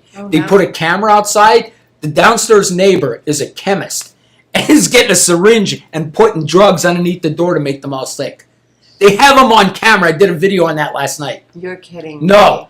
He was Something squirting lethal? stuff. Can it just make them sick, or is it lethal? Can it kill them? It couldn't have killed them, but it made them sick. It was meant to make them sick. That is horrific. Yes, he was squirting them on video. Like every day he'd come up there and squirt underneath their door. He had a syringe. I have the video. If you look at my TikTok, I have the video on there and everything. I'm going to be a little nicer to my neighbors. I'm not kidding. I know one of my neighbors. But wow, that is so crazy. It's crazy. This world is just going crazy. Okay, you had another story that I didn't get too into. I was busy this week. A whole family got slaughtered. Which one? There was like a family of, I think, 4 Oh, or yes. 5. Yes. What happened? Oh, gosh. Tell me I do the so story. many stories I forget. A husband killed his wife and his 3 kids. Where was And that they were at? like, I think, for some reason, I'm thinking Kansas. Okay. But they have good job, middle class family, beautiful home. Like, they were both well employed. Like, nobody knows why they did this. That's insane. He kills his wife, kills the kids, and kills them. This happens a lot, Don. Yeah. I mean, it's so horrible, man. It makes me wonder, and I know from a mental health perspective, like, we never know what's going on in someone Right. else's mind. That's the hard part. Right. And to you guys, the audience, if you come across someone that's a little walk away or run. Like, Yes. don't stick around to wonder about their mental illness these days, because you never know. People will just go do crazy stuff. But it makes me wonder if there's like no warning signs. It could be just anybody. Right. Why not walk away? Let's say he was just unhappy. Let's say they were in debt and people didn't know. Let's say whatever his problems were in life, Right. or walk away. Why kill the wife and kids? That's what I don't understand. Sometimes, Right. like, why kill these children? Yes. Give them to somebody. Walk to a police station and say, you know what, I'm about to kill my kids. Take them. Like, why would you actually go through with doing that? I can't even imagine. No.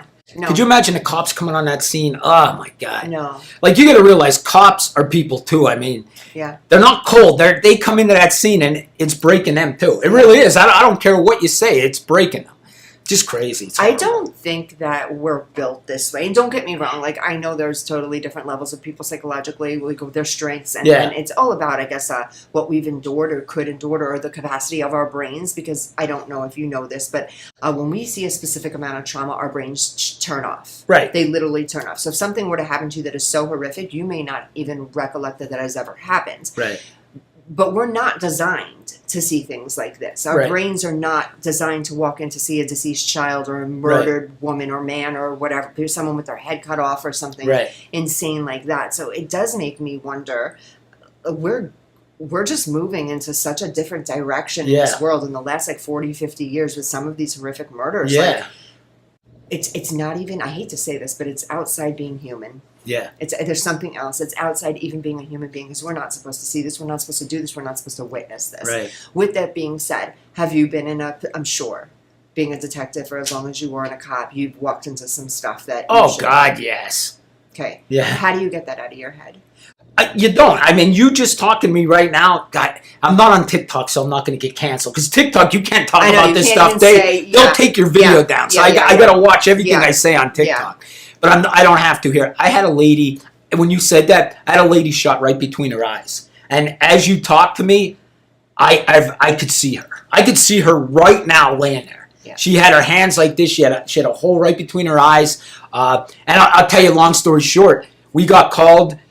Dispatch called us, and they're like, call us on the phone. Sometimes dispatch would do that so they don't put it over the airwaves, because people listen to police scanners and they know what's And they going don't on. want that to leak News to the public. stations listen to police scanners. So when Yeah. they tell us to call them on the phone, we know it's bad. Okay. So they're like, hey, give us a call on the phone. I call them. They're like, hey, this guy just called us, said he shot his girlfriend by accident. So we go lights and siren to this house. This is a true story. Lights and siren to this house. This guy is running out of the house as I pull up. Dawn, I took him down at gunpoint. I took a murderer down at gunpoint, running out of the house. I get him in custody. I get in the back of the car, and he's like, I shot her by accident. I was cleaning the gun, and I shot her. And I'm like, okay. I said, I left him. I went up to see her. I walk up these steps. She's laying on the bed. She's dead, of course, and she has a hole right between her eyes. And here's the part that he didn't tell us. Her finger was blown off. So the fence wounds. He didn't. If you accidentally shoot somebody, he said, "Oh, I'm cleaning the gun." You're not going to put your hands up like this. Yeah. So she was like, "This is defense wounds." He shot her finger and shot her hair. And we convicted him. But I mean, he tried to drum up this story that he accidentally killed her. But no, you don't get that out of your head. I mean, I could see her right as I'm talking to you right now. Yeah. But over time, I've probably seen 700 dead bodies. over time, do you shake them a little bit? Like, okay, that's not so pronounced, or you can automatically come back to that.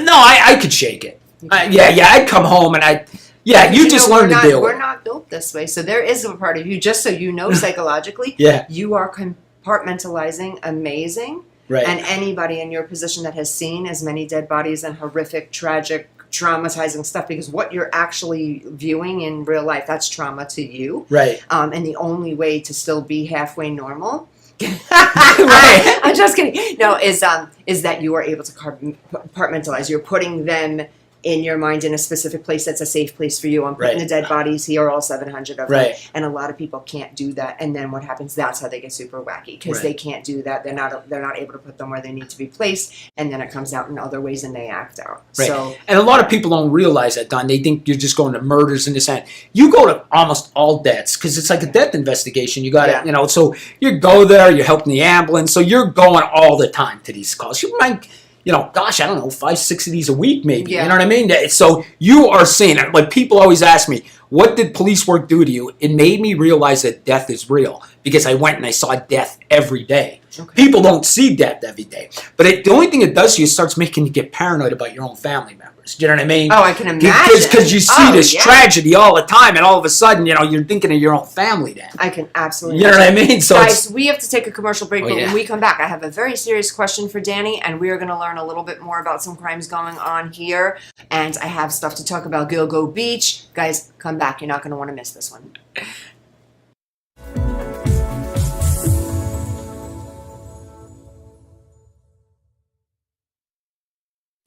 Ready to buy a home?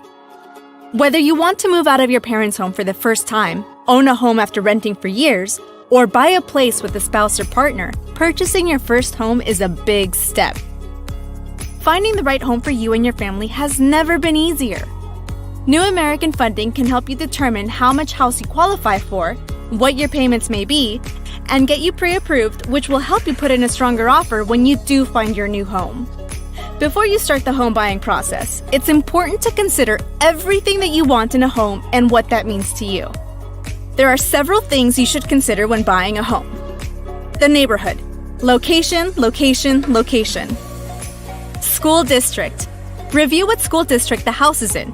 Even if you don't have kids, having a home in a desirable school district will pay off when it comes time to sell your home in the future. Commute times. Check the routes to work, school, grocery stores, and more to see how busy they are and how much time these routes will take. Crime rate. Before you get too involved in the home buying process, check out the crime rates for the neighborhoods you are interested in. Our complete property profile report can give you property ownership, historical tax and mortgage data, neighborhood and school data, local market conditions, and more. Find the right home for you and your family with your complimentary property profile from New American Funding. To get pre-approved or to get your complimentary property profile, contact us today.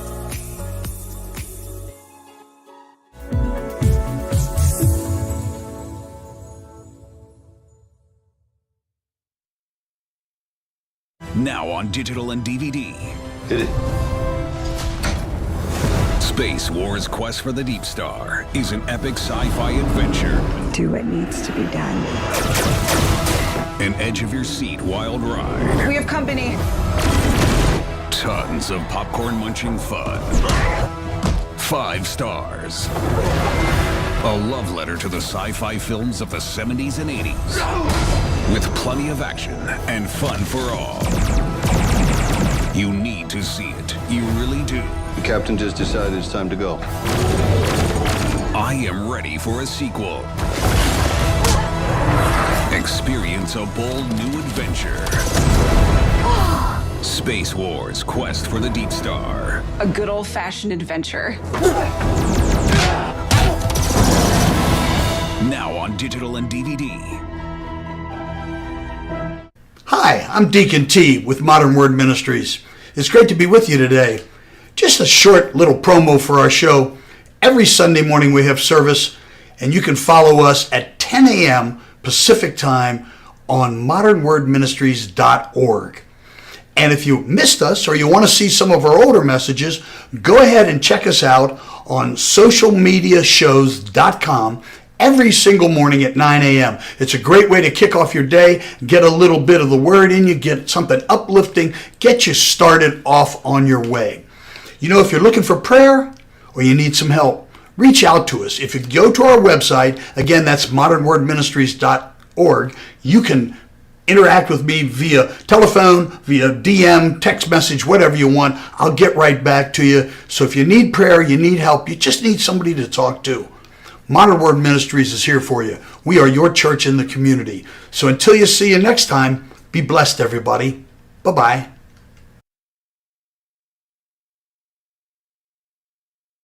Welcome back, Vegas Views. Dawn Sullivan, Danny Miner. We were just having a conversation about crime and death and psychology and just a little bit of very nice topics. Very nice topics, yeah. Okay, so what I wanted to ask you before we went on a commercial break, and we were speaking a little bit on a commercial break about death and our personal experiences and stuff like that. So, Danny, let me ask you, when you are, you went on these calls and you're seeing, things that are somewhat horrific and stuff. Let me ask you, I know you believe in God. Yes. Okay. Did that ever play with you?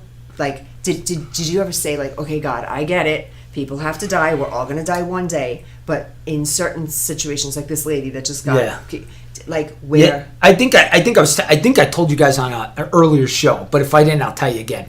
The one time it got to me so much, Don, that I came home the one night, and I think I did tell you this. My ex-wife was there, and I sat on my couch and I said to her, I don't believe in God anymore. And she looked at me and she goes, what do you mean? I said, all these bad things. How could there be a God? You know what I mean? It started getting to me. And I said, I truly don't believe in God. And she goes, what are we going to do about this? And I said to her, I don't know. It's something I got to work out. Yeah. And I did work it out, but I think it does that to you because you're just seeing like every day horrible stuff. And you think to yourself, kids being molested, people being murdered. Yeah. I mean, I can't even tell you how many kids I investigated that were molested. And when one kid's molested, there's 7 of them in the neighborhoods molested. So that predator doesn't just molest one kid, he molests 7 kids. You know what I mean? I can't even tell you. I've probably arrested 10 people for that. Yeah. I mean, that's crazy. And more than one child they're molesting. And I'm sure, like, the general public knows what happens to a child that's been molested with untreated. Right. You know, there's going to be so many undiagnosed things to that child's future and their upbringing, and unless they have a super, super fantastic doctor or mentor or someone to pick them up and help them and guide them, most of the time they either reoffend, they do it themselves because it becomes norm to them. It's what happened to them and they do it to somebody else, which is so unfortunate. But to me, I think about it like this. I try to understand. I believe in God. I have a huge faith in God. But I don't know if it's sometimes a sacrifice. I don't even know how to put this into words, and I know this might be offensive to some people at home, saying, "Well, what did my so and so got murdered? Were they sacrificed for this?" I don't know. That's the one thing about God I don't understand is that these horrific things are happening in our world, and if He can control, then what's happening? I know. But then it's like maybe those people are the stronger people than. That can go. I don't know. I don't have that answer. But yeah, I wonder sometimes too. And when I watch the news and I watch a lot of Investigation Discovery and I watch these things that happen, and it's a lot. They keep that network running 24 hours a day, 7 days a week with fresh, brand new murders, molestations, rapes, all of those things. It makes me wonder, like, where is God during that? So that's like a within me where I have to figure that out because I'm still there. Like, how is this happening? And I can only almost justify, like God taking my parents. I justified that with like, they were too good for this world. They were too good for this life. They're in heaven. They were tired, and they're upstairs. They're good now. Yeah. Out of pain and stuff like that. So and only the best for them. So that's how I justify that. But when you look at a horrific death of a teenager or a child, like how do you even It's horrible. And one thing about Dawn, a lot of people, you got to realize cops are people too, right? And I think back. I had to. And you're making me think now. I had this girl. She was 9 years old. Maria. I can still picture. I'm working today, Maria. I can picture her, right? I can picture this girl still in my head. She was 9 years old. She came in there with her mother, and her step-grandfather was raping her. And step-grandfather. Yeah. Okay. And the day before, he raped her in the woods, and she had to take us out there and show us where she was raped. And I'll never forget it. I mean, the tissues were still there where he relieved himself, all that stuff. We had to take it for evidence. And it was, you go there. This is what I'm trying to say to you. Cops are human too. I went there to arrest him, and I'm going to be honest with you, Don, I could feel it still. And you saw how big I was. I wasn't a small guy like I was now. Yeah. I was hoping this guy resisted arrest. Yeah. I wanted this guy to, I wanted this guy to resist arrest. I wanted him not to go with me. Yeah. And you know what? People get mad at stuff like that, but you got to realize cops are human too. So I had to hear this girl's rape story from her grandfather, knowing she's going to be scarred for the rest of her life. So let me ask you, how does that work? And be real. Now that it's over, there's got to be like a thing where you can't get in trouble. The statute of limitations are over. Yeah. Okay. So fine. So how does that work though? Like if there's somebody and you're like, and you tell your buddy is like, this guy's in here for blah blah blah blah blah. Could you guys beat the shit out of him? No.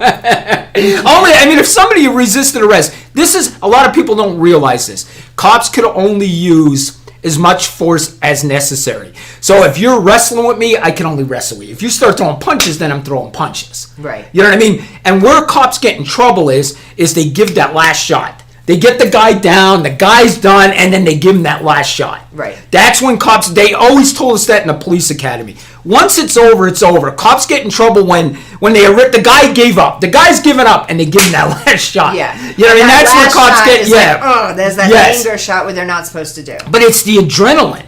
The adrenaline's flowing in there. People don't realize people don't want to be arrested. They don't just go with you. Right. Most of the time, they just don't go with you. You know, but people don't understand it. They want you to be somehow bring somebody in custody without wrestling with them. Like, please get in my police car. I mean, that's how society. Behind your back, sir, please. this won't be painful. I mean, so, you know. And nowadays, I couldn't even imagine nowadays. Like, back in the day, I feel like people had somewhat respect for, like, authority, but now, like, I watch some of these shows, and it's like the people are like, the cops and running and hitting cops with cars and like crazy shit. Yeah. Nobody cares about anything anymore. I wouldn't even be a cop now. Yeah. No. Never. It's ridiculous. No matter what you do, I tell people, you end up in jail. Somebody doesn't like what you do, you end up in jail, politically put in jail because somebody doesn't like your politics and you did something. It's crazy. I hate to get into it completely, but don't you feel like this entire country has just rewound? Press the rewind. Because if you go back in time, before we had a lot of these laws in place and implementing different laws, this is how it was a free-for-all. Yeah. I watched something today, this is early this morning while I was blow drying my hair. This is funny. This is what I watched blow drying my hair.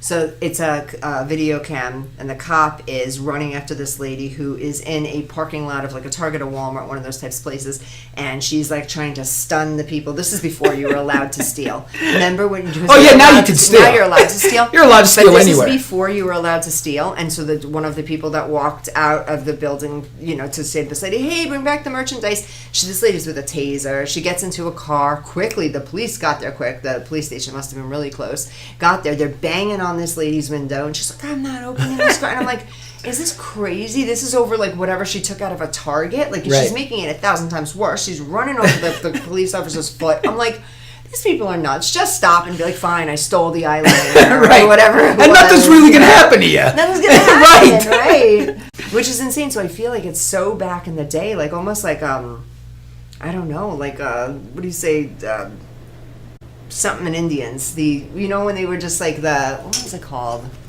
All those old school movies, which just like you walk in there, you're allowed to kill someone. Oh yeah, so like I know what you mean. Yeah. It's just it's out of control. Yeah, this whole thing's out of control. And you know, I have a lot of followers out of the country, UK, Ireland. Yeah. Like I think I have 20,000 UK followers. 10,000 people from Ireland follow me. They think our country is out of control. They think we are the. They're afraid to come here. People say they want to visit the States. They're now saying they're not visiting because it's crime-ridden.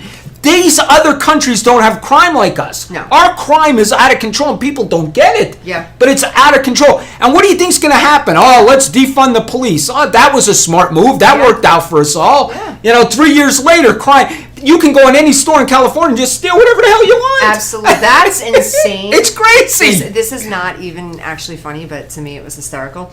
Don't judge me. Don't cancel us. Okay, so I was on TikTok and this guy, he has, it's funny.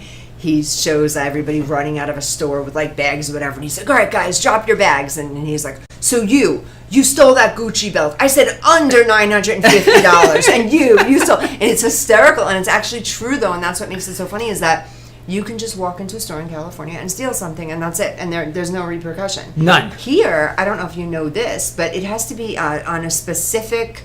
there's got to be specific damage or physical injury for an officer to show up at an accident. So if you and I get into a quick little accident, I'm kind of injured, your car's kind of messed up, we have to exchange we have to information. exchange information, and the police have nothing to do with that. I know. What if I had a massive head injury from that accident and something happens, there's nobody to even document it? I know. It's crazy. It's to me. crazy. It's just wild. Things are just so out of control. I don't know where we go as a society when there's lawlessness. We're going down. You're in quicksand. Yeah. And there's people cheering this on. Yeah, hell with the police. Yeah. I mean, what are you thinking? Until Danny, it's their family. Yes. Until something happens with their family, then they're going to need the police. It's the dumbest thing I've ever seen. Honestly, it's the dumbest thing I've ever seen. Agree. But people are promoting it. It's the dumbest thing. You don't want to be safe. You want society to be lawless. You're doing the right thing. Yeah. I mean, it's crazy. I don't Insane. know. See, you're getting me mad. You're seeing a different side. I know. Because I'm diving deep with Danny. We're doing a little bit more psychology today. Tell me how you feel. I feel we're out of control. Yeah, no. I do. I feel we're out of absolutely control. Agree with Yeah. you. I absolutely agree with you. And I really give you so much credit and respect for the work that you've done in the past and a lot that you've seen. And you guys don't, I think we've mentioned a couple times before that you guys don't run out to get mental help. Right. Because it's like, you know, you're a guy, you're Yeah. hot, you're a tough guy, Yeah. you arrest people, you're not supposed to be weak. Right. And it's a sign of weakness, which it's really not. It's actually a sign of strength to get help. But I give you a lot of credit for like enduring the things you went through, seeing the things you went, and still being a really kind person that wants to help. And you have so much humanity, and that's really cool. Because I know you're passionate. You truly want this world to change. Yeah. You truly want people to stop. I do. Knock their shit off and start Yes. being normal. Like that's what the thing that I, even from a psychological standpoint, sometimes I'm like, damn, like I can get people like making a mistake, and anger can get the best of us, and envy and jealousy and stuff like that. But like, so much domestic violence and stuff. Don't kill the ex-girlfriend or wife. Don't stalk her. Move on. Yes. Go abuse someone else. Like, leave that one alone. You don't have to kill her. I It agree. happens all the time. It's like, Right. and as women too. Oh, okay. So remember I told you a friend of mine had passed away? No. Okay, I did 2 weeks ago. He was murdered. 3 Oh, weeks yeah, ago. yeah, yeah, yeah, yeah, Yes, yeah, okay. yeah. So I found out what happened. I didn't tell you this, No. did I? Okay, guys, this is crazy. So a friend of mine had passed away. This happened in Henderson. And I see it, rest in peace, my Jonathan, and I'm like, that's not my friend Jonathan, no way, right? So I look and I'm like, oh my God, like this is horrific. And there was zero news on it. I mean, just a little news caption, and it read, Henderson police are still looking for, you know, a suspect. This looks like a homicide. Well, I come to find out, I read a little bit deeper. His head was chopped off, first of all. It was his ex-wife, came to his house. She was with him. He was in his 40s, late 40s. His biological mom was home in the house with him. He was downstairs, and his ex-wife, they have 3 children together. He is newly engaged to another woman, went and killed him and chopped his head off. Oh my So God. get this, in the report, the police said that they weren't quite sure at first. The mom found him, but he was all bloody. He was wrapped in sheets and stuff, so she did not see that he was headless. Right. But the police ended up saying that they found the head in another room. Oh my gosh. So she How chopped wasn't his head this off. on the news? I don't know. Well, I have no idea, but I'm going to send you the story. Maybe you and I can do a story on this Okay. one. But here's the kicker. She came to say, yes, she was there with him that night because there was evidence she was there because the mom saw it. But she said she got angry with him because he was coming on to her sexually, you know, saying he was trying to rape her almost. And get this, Danny, she hit him in the back of the head with a stick. A stick. Stick. Popped his head off. Yeah. And that cut his head off. Yes, this is what she said. So this is what we're working with. So the mental illness is insane. It's horrible. Insane. She's in jail right now. But just such a sick story, which even turned my stomach more so. I told you this guy was such a great guy. He was really, really a good person. Yeah. Good person in Las Vegas. I know him for a very long time. Worked a lot in Las Vegas Boulevard. He knows a lot of people here in Vegas, and everyone has great things to say about this guy. Right. Helpful person, owned his own business. He was just a good guy. Ex-wife went a little bit nuts and supposedly hit him in the back of the head with a stick, and his head popped off. But no, she sawed his head off. Oh my Yeah, God. and his mom had to be there and didn't know. And you know how the mom knew something was wrong? Because the dog was just let out of the house, and she would never leave her dogs outside in the heat. So she noticed, the dog, why are the dogs here? And then went and checked on him, and what's going on? And that's what she found. Ugh. It starts with mental help, guys. It starts with mental help. If you're feeling a little funny, if you even have these thoughts in your head, Ugh. if you're in a relationship that is so toxic, or you are so jealous of your new partner's current person or something, anything along these lines, guys, pick up the phone. You can get free therapy anywhere in the state of Nevada. You can get anywhere in the world. Pick up the telephone, get some help. Don't pick up a bottle of alcohol or go use some drugs or something that's going to increase it, make it worse, and make you commit these crimes.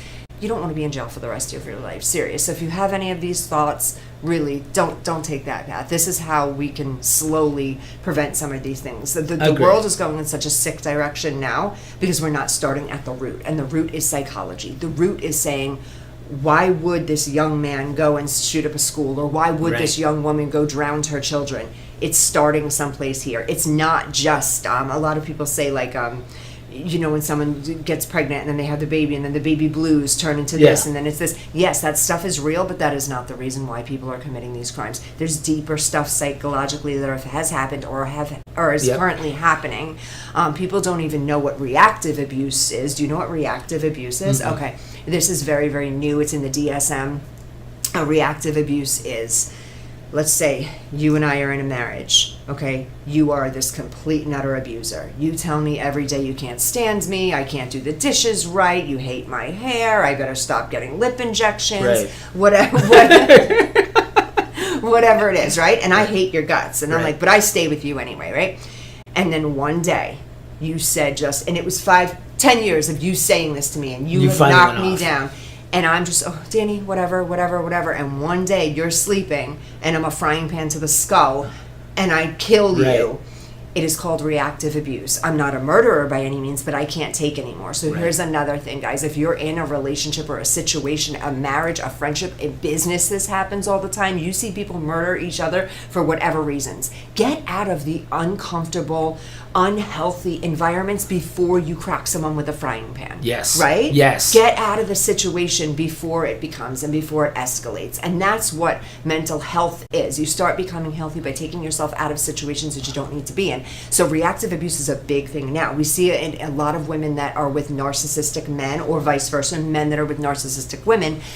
The innocent victim will lash out and attempt to kill Right. the narcissist because nobody's seeing this abuse Right. except the person that's being abused. They can't take it anymore. They might as well.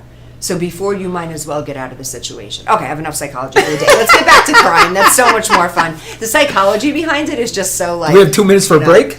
Oh, we're not done yet? Okay, good. We're not done yet. Listen, I was thinking you're talking about getting help.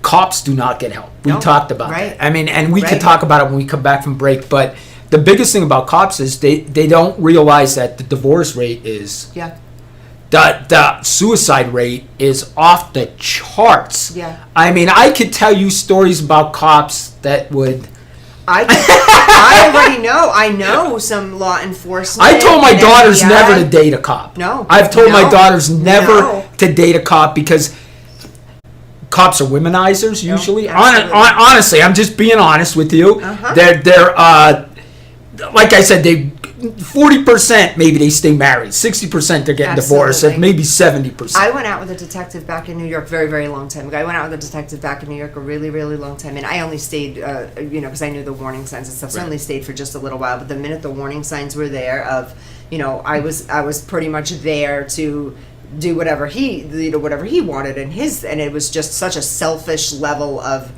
someone being so selfish. And I can understand why and break it down now as an adult and I was very young, but yes, I hear that that's not good. Them and military. Yeah. Anybody in the military. I wouldn't recommend my daughter marrying any cop. Yeah. I hate to say that, but you're so good to your girlfriend though, because you're different though. Well, she was a cop too, so she kind of like. Oh, she'll put you in your damn place. Yeah, if you she got does her put girlfriend. me in my place. Good, I Yeah. love that. That's so good. No, that really is. So She doesn't that's let me get a big balance. head. Yeah. She does not believe me. And She'll that's put me good. right down. That's good, and that's balance, and that sounds healthy that there's a balance. Right. But what if she wasn't like that, and you weren't with someone's a cop, and you have this, not you, but I someone know like what you in mean. your case has this demeanor, Yeah. you can knock someone down like that. They're going to look at you like an authority figure. No matter what, we look at our police, detectives, even firefighters, military, women tend to look at you guys like you are an authority figure. Yeah. Plus, psychologically, you guys don't understand this yet, and most women are going to start going off on me on this one. But men, we are internally, we are built to look at men like you're superior. I hate to say that because it's an animalistic thing. This dates back. Oh my God, I'm going to get all this. You were getting canceled for that one. I am. I'm glad I didn't say it. I am 100% gonna redeem myself when we come back from this commercial break because I did not mean it like that. But what I meant was instinct. Our instinct. I know what We you are mean. I know animals what you still. mean. Yeah. Our instinct is that I am supposed to look at you for authority. I'm supposed to say, and my "You're a instinct man, is I'm here to woman." protect you. Yes. Yes. If someone came Yes. in that door right now, I am going like Yes. that. Like you're going. But I wouldn't even think twice. Right. It's my job. So instinctually, my job's to protect ladies, you and yes. Maria. So instinctually, ladies, this Right. is what I was talking about. I was not trying to say because Danny is a man. Believe me, that's so opposite from what anyone that knows me is like, is she really? Oh God, yeah, definitely not Don. No, definitely not me. They're like, no, Definitely. they're like, oh my God, she's totally on meds. They're like, oh my God, Danny slipped or something. That's what happened. No, just kidding. Guys, I'll be back from this commercial break, but I will explain myself when we come back. Traditional TV is going away. Hollywood is starting to fade. People are demanding real stories from real people. Our voices are now being heard in our own way. Podcasts, Facebook, Twitter, YouTube, and TikTok Live are becoming the norm. Internet TV has now reached the highest demand in human history. Social media shows is now the new media of the century.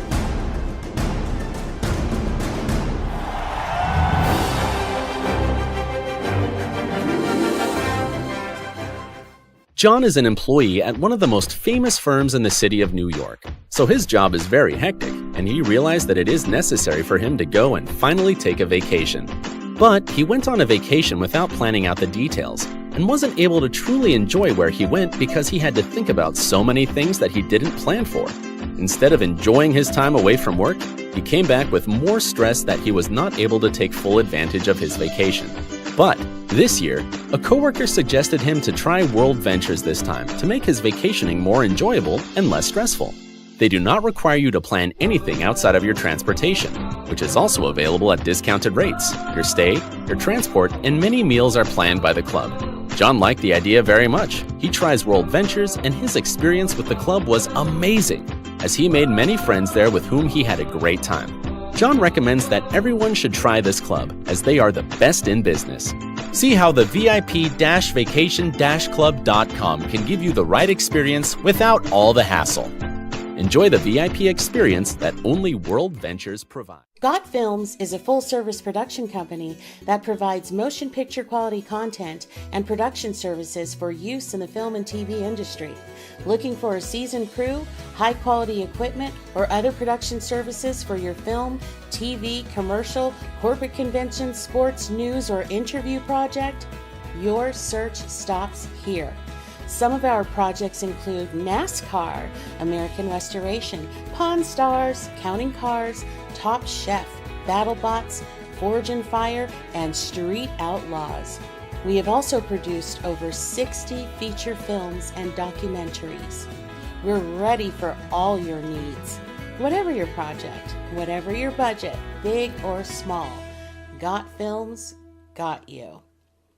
GotFilms.com. Welcome back to Vegas Views. This is Dawn Sullivan. I am an obedient to a man. I'm just kidding.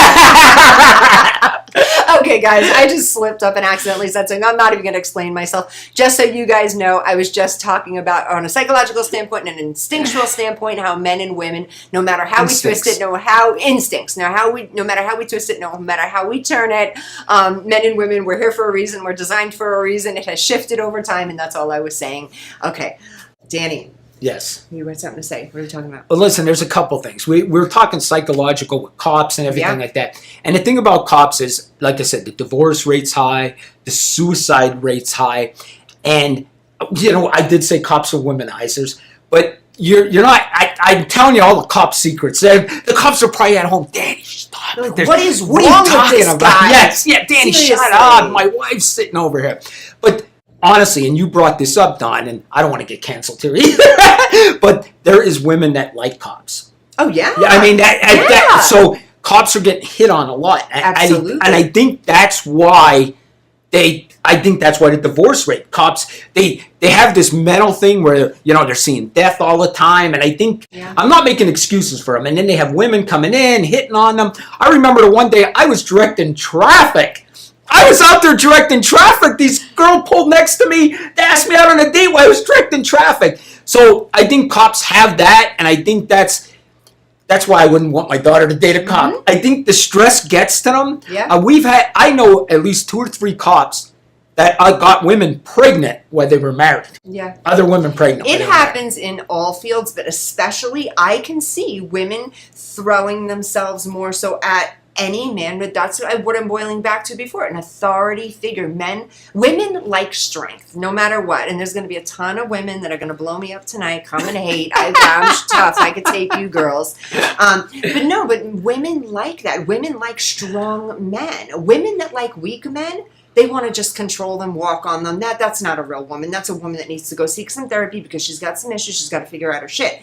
But an actual healthy-minded woman, we are attracted to somebody with strength, attracted to somebody with authority. Do I want to date? And this is so offensive, but I don't care. At this stage in my life, I don't care. As long as you guys don't cancel me, and if you do, we'll figure something else out. Maria won't cancel us. Maria won't cancel us, right? No, like, would you rather date a guy that's doing something feminine for a living, or do you want to date a guy that's like comes home and he's like, yeah, I had to take down 3 guys and I had to like put out this fire and I had to like blow 2 guys' heads off? Like, I would much rather that, because it's like, okay, you're not only protecting me, I feel so protected, you're protecting people, and that's attractive too, people that protect other people, at least for me. I don't know about you ladies, but people that protect other people. When a man does something good for a child, or a man does something good for another woman, it's not, like, to me, it's wonderful. A man for me and pulls over and helps the lady to change her tire. That's like, I hate to say this, but like, you guys are put here on this earth for these reasons. Like, you know what I mean? Like, you're here to change tires, protect, change tires. But honestly, that's what I was taught on. Yes. I was taught that by my father. My father would say, protect your sisters, protect your mother. It's not like that anymore, though, Danny. I know. It's not like that anymore. The gender roles have shifted and changed. We have new genders now. We have they, them also, so keep that in mind too, which I'm not hating on any. I'm just saying there are new genders. So our gender roles are skewed, but biologically, what will never change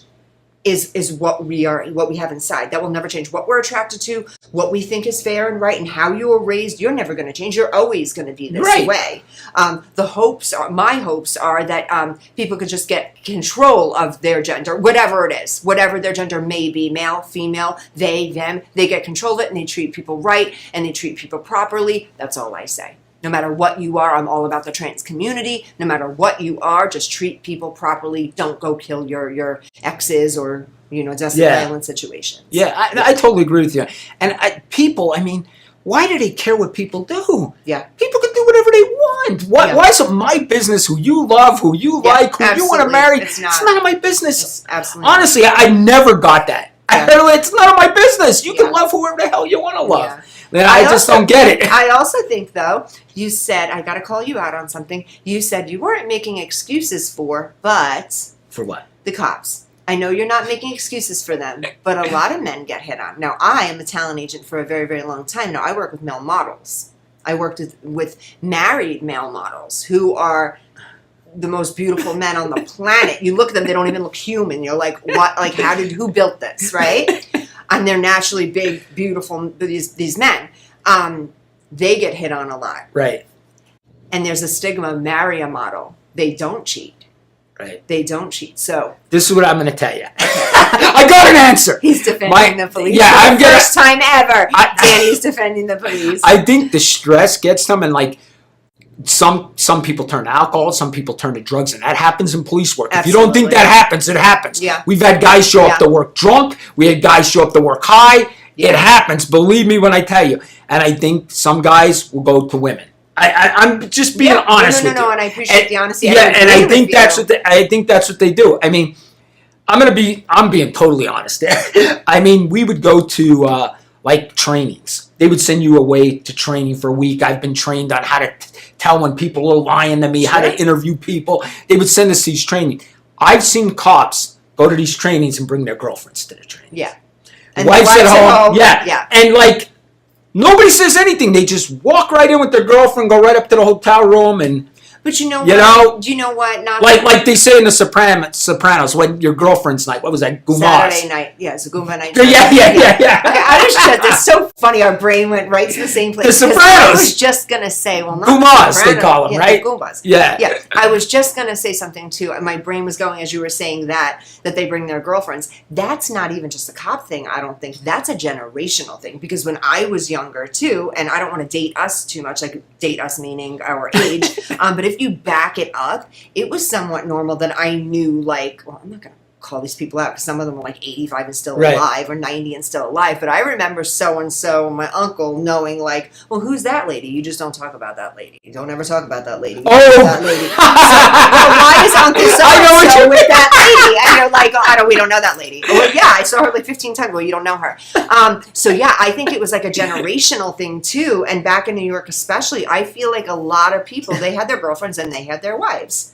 And that was kind of, and it was, I don't believe that that's okay. I think it's gross, but it was kind of like that. Do you understand? Yes, yeah, I totally. Yeah, or you see someone on the street when you're like a teenager and you're like, hey, so-and-so, and everyone's Why are your they with uncle. that lady? Yeah, and everyone's your uncle, right? Like, you don't even know who's related and who's blood related. No, they would just call you uncle. Oh, that's your uncle. That's your. I know I had like 2 godfathers. I know one of them. Especially being Italian. Yeah. I know I have 2 godfathers, and then I know I have like a slew of uncles, but I don't know who's really related and who's not. Like, there's some of them it's questionable.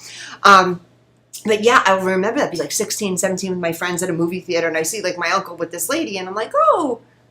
It's like, that's not my cousin. Okay, that's not my, well, who is that? Oh, I don't know. Hey, and he's like, what's up? How you doing? Like, why didn't he act like he didn't know me? So yeah, that's was a common thing back then. Now people are still cheating the same exact way, but it's so different now. Now it's like an online thing, and then they're meeting at hotels. They're not as, I think back then they weren't as savvy because we didn't have online to like catch people out there. We weren't going to sit there and take pictures of someone unless you had like a private eye on your wife or husband. So. Boy, we talked about some crazy stuff today. Oh, yeah. So why don't we end it on real crazy? Okay, go real crazy. What do we got, Dan? Yeah, what do we have? Do we have 5 minutes left? 4 minutes. All right, I'm going to tell you real quick. Okay. I'm going to tell you, this is a crazy story because we're talking about psychology and cops and what they see bad. I'm going to tell you about my first autopsy. Do you want to hear that? Yeah, We got 4 minutes. Okay, yeah. I'm going to tell you this. There's just some things you shouldn't see. Believe me when I tell you. Okay. My first autopsy I went to, and I go there, and they have these 2. First of all, I thought the coroner did this. He actually has girls that do this. There was like girls there that cut the body open. The coroner just told them what to do and stuff like that, right? Okay. And I'll get back to that. Okay, so I said to them, I'm like, listen, what if I get sick? I'm not sure if I'm going to get sick. Usually I don't. Yeah. They're like, go. And I didn't get sick. Okay. But it's definitely, you shouldn't see it. So let me ask You you. should not say it. Let me ask you. So I have seen I've seen some dead bodies. Right. Okay, long story. I'm just kidding. I've seen some dead bodies. When they're in the coroner's office, the blood is gone. Is this correct? Yeah. So the blood is all gone. Yeah. So the body, it has at this point. They cut the skull off. They cut you right. Does it have embalming fluid yet to keep it preserved or not yet? Not yet. No, okay. no. So they cut it open. No blood's coming out. No, so no, you no, literally just see the guts and everything. the guts, And then they the just put it all back in and organs. sew it back up. They just throw it back in and sew it back up. So you throw it back in. Yeah, I'm just saying that it goes back. I'm not being rude. I'm just telling you they like put it back in, like just place your guts back in you then. And then all the organs are there. Yes, I see. And they it all. put it back in. They Yeah. sew it back up. Yeah. And they're in there because obviously I know the forensics behind all of this. They can tell a lot of what's in there. The reason that cops are in there, a lot of people don't realize, is because we got to witness the evidence. You know what I mean? Like the coroner will say, here's where the bullet hole went in. You know what I mean? We got to take pictures of it, stuff like that. You know what I mean? The first autopsy I was at, the guy got shot in the head. Yeah, so I mean, that was, you know, they went through everything with that. But, Dawn, we all leave. There was like 3 of us in this autopsy, right? And we're all leaving, and we're all like really silent on the way home. And then finally one of us go, there's just something you just shouldn't see. I said, I agree. He goes, you know what I'm going to do? I'm going to forget I seen it. I said, me too. Let's go to lunch. I forgot I seen it. So we both said, all right, let's just forget we seen it. Then now I can diagnose you. You put that in a place in your brain that it's safe. You Yes. made it safe. Yes. You know, probably because it wasn't a family member. It Right. was your job. You had to. There's got to be a part of you that if you deep dive that shit's icky. Yeah. There's got to be like, ugh, an ill feeling toward it that's hard to see. But you're mentally healthy enough that you placed it someplace that's safe. And that's what it is. If you place something in your brain into a safe space and it's okay and you can talk about it, your trauma's gone from it. So if you can talk about your trauma and Right. live through it, then you're safe. You're good. And you know what? Real quick, I know we only have a minute. The Corner. Did you ever see that reality show, The Corner? No.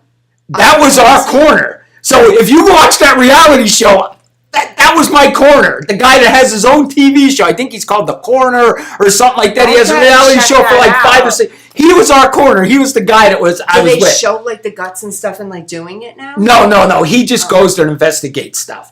But The Corner, from where I was a cop, is actually, he has his own reality show. Yeah. Yeah, it's crazy. Wow, I'm Yeah. gonna try to check that out. Yeah, and see I'll what send that's you guys like. the link. I'll send you guys Because the I can watch some stuff like that. I can watch plastic surgeries all day long, and that's see, you're like, ugh. It's kind of it is a little bit like, especially like liposuction when they suck fat out Yeah. and stuff. Like I can watch that stuff. Maybe I should. Are you crazy? Oh my god, guys, where can they find that picture of you? It's That on is the Facebook. best picture. There's the best picture of Danny out there right now. That was me going to a riot. We were going to a riot. That's why I was in that gear. We were That was going to. badass. Remember, I put the comment. I said it was my body armor. Yeah. That's amazing. He was big. I always blamed it on body armor. I'm fat because of the body armor. I used to always say that. That's so funny. Do we have a minute? Where are we? No, we're saying goodbye? Saying goodbye, yeah. All right. Guys, thank you so much for tuning in for another wild episode of Vegas Views. Danny and I are so excited to have you guys, our fans. Thank you so much. We're looking to expand too, so we're going to be try to reach more platforms. So share. You can find me on Instagram, Dawn Sullivan _talent agent. If you're looking for TV, commercial, film, print, looking to do any of those things, that's where my heart is at. Other than this stuff, of course, my psychology and the crime. Danny, where can these guys find you? You know what? I should say this. Email me, and don't laugh. I didn't change my email yet. Danny, are you still on an AOL? Yes. No, Yahoo. Yeah, I'm up to Yahoo. Oh, you're on a Yahoo. I went from AOL to Yahoo. Did you even just sound like, say how you say Yahoo. Yahoo. No. Yahoo. No, it's not What did I Yahoo. say? You're saying like an old guy. Go. Oh, Yahoo. Yahoo. Yahoo. Yahoo. Yahoo. Because it's like the Yahoo. You know, that sounded funny. And like the last time when you were like, the weeds. What'd you go? No, you didn't say the weeds. Weeds. Oh, I you said did you do weed. Oh, you do weed. I do weed. Yeah. He does pot, everybody. Danny Miner does pot. Yeah. I smoked the weed. And he has a Yahoo. How'd you say it? Yahoo. Yahoo. It's Yahoo. Anyway, Yahoo.com. the crime solver at yahoo.com. Email me any cases you want me to look at. I will do a TikTok case, any cold cases. Seriously, email me. You might as well be AOL at this point. You got to get it. Just get a Gmail. All right, I'm going to get a Or Gmail. a .com. All Just right. do a .com. Like, that's kind of normal right. now. Okay, guys. The kids laughing. The kids laugh. Thank you so much for tuning in, guys. We will see you next week.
Welcome, beautiful girls and boys, in another fabulous episode of the Honeybees, the Women and Men Empowerment Talk Show.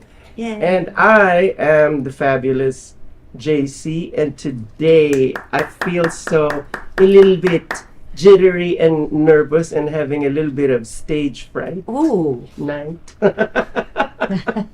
Uh-oh. My special guests, Tracy and Matt, and the fabulous performers here in Las Vegas. Thank you. Thank you. It's a pleasure to be here. And it's our absolute pleasure of having you guys on our show. Oh my gosh. It's an honor to what be a here. grand Thank privilege. you. I think I'm having, this is like a dream. Can I be a sweet dream or a beautiful nightmare? I'm just...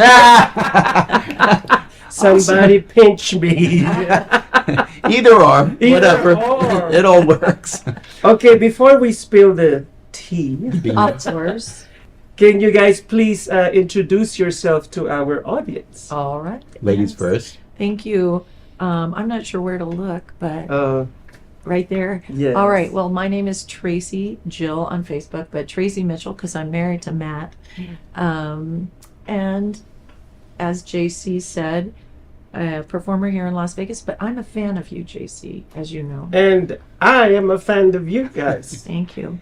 And my name is Matt Mitchell. I'm Tracy's guitar player, singer, producer, and I'm very happy to be here as well. Oh my God. So, here's a little bit of a little backstory of how I met these amazing dynamic duo. It's Batman and Robin. I didn't realize that Robin was actually a woman. Oh, So absolutely. there you go. I'm sure it's true, actually. I know. I didn't know that. I'm a comedic. Well, you got your Robin right here. Exactly. Yeah, you've been doing a little digging, haven't you? Batman. My favorite. And I'll be Eartha Kitta's Catwoman. Yeah, that was my favorite. So anyhow, where was I going with this? Oh wait, I don't Have know. you seen my brain lately? Doesn't matter. Okay. Hold on. It's okay. The pop It's up okay. looks great. It's all the bleach. Yeah. Right, exactly. Right. Last year in our friend's Yes. birthday, Dania's Yeah. birthday. Right. Actually, At it the- was it at the Yeah, pizza no, it was place. Dania's was- birthday. Wasn't it Bettina's? And Bettina, Oh, no, right. Bettina It was made the Dania's cake. Birthday. It was She made the Dania's cake. birthday, and that's the first time that I saw you guys. And Yes. when I first, I went there, I didn't know who you guys were, but when I saw you guys, I was like, oh my gosh, these two are like just radiating with something. Aww. I'm not blowing smoke up your beautiful arsenals. I mean, it's really. Or my skirt. Hopefully, it wasn't actually Our radiation. But anyhow, I saw you guys and I'm like, oh my gosh, look at them. I'm like, and then you started singing first Oh, we were at at the pizza place. Yes, right, The right, Pizza right. Melodies. Yes, the Yeah, Pizza that's Melody, right. yes, and I performed, my Celine number, Right. I, We're my awesome. my attempts of becoming Rihanna that night. I became Rihanna. Yeah. Into my umbrella, Ella. I remember that. Wearing your sequin jacket. My sequin jacket, yeah. Yeah, that was And quite a night. That was nice. My gosh, it's a good thing I didn't wear that shirt today. Otherwise, we would, this is like deja vu. No, it's sparkling. I I mean, really brought back good memories, but I love what you're wearing. It's Oh, thank you. amazing. Thank you. You live in Las Vegas. It's okay to be sparkly.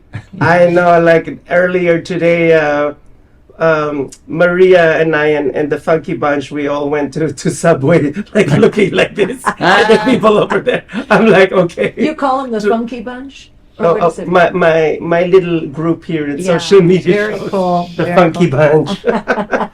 So we went over there and like I kind of felt like I was a member of the Addams family walking in there. You are a member of that, actually. I don't know if you knew that or not. What kind of sandwich did you order?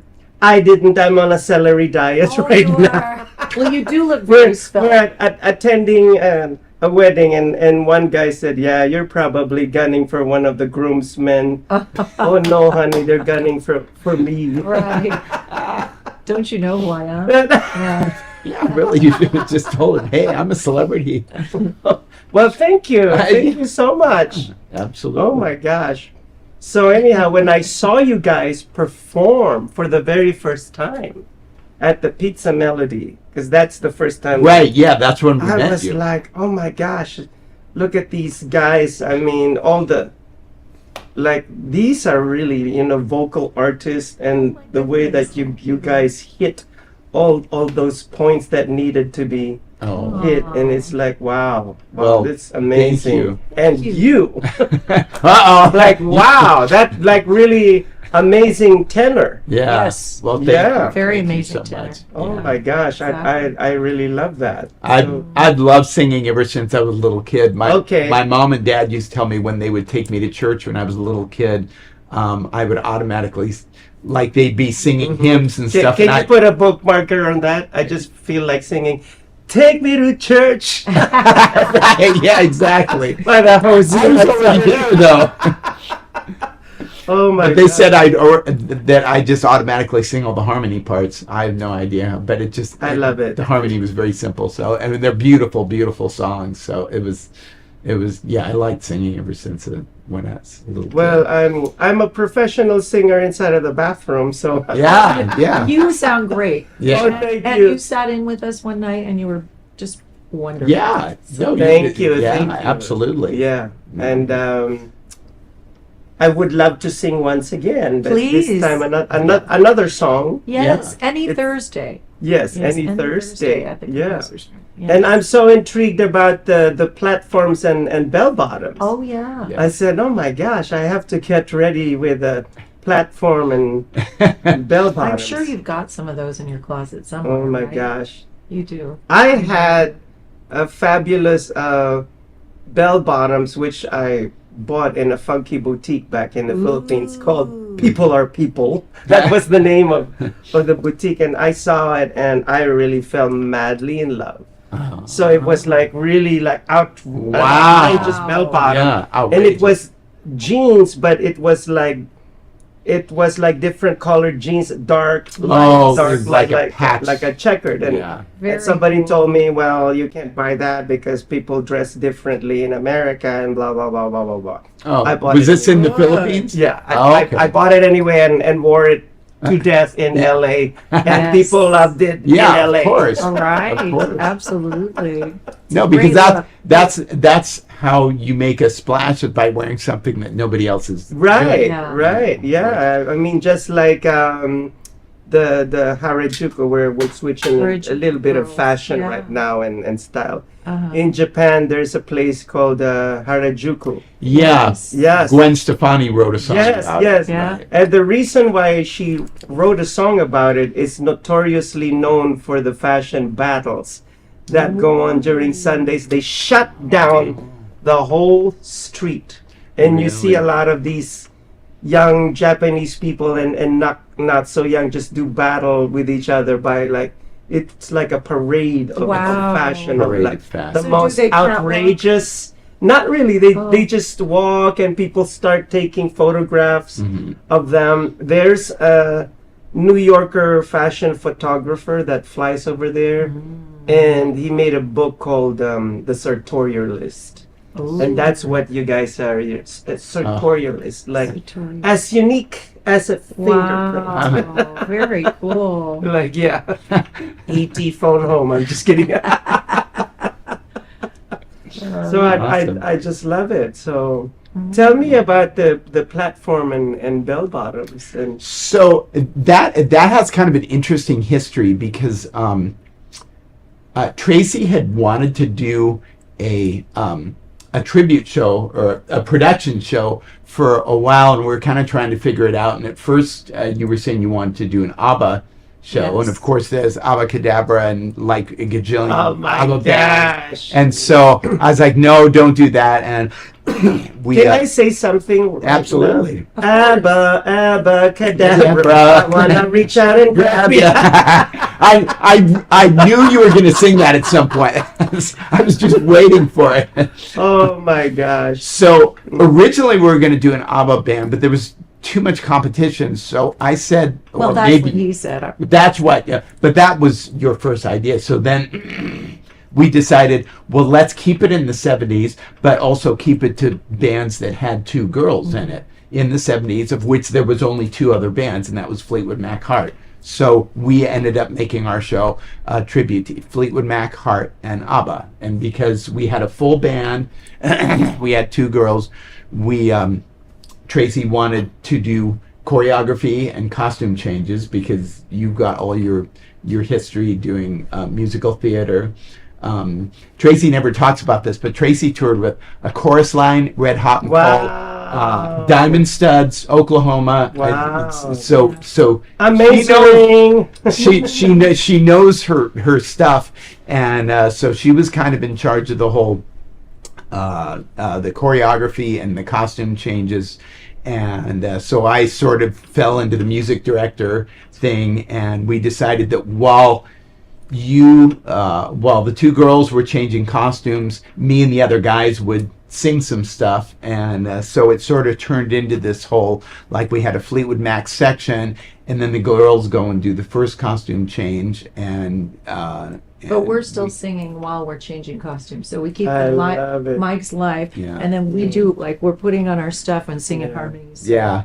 So there's a support method the to the guys. madness. Oh, I love yes, it. yes. Yeah. And I like that. It's like a Rubik's Cube. You Yes, know? yeah, All it little really pieces, is. You know, and I've always been around theatrical productions, and so we're taking the lounge music that we've been doing for many years here in Las Vegas, and then we put it into a theatrical production. So we really Love didn't it, have to love learn too much material in terms of music.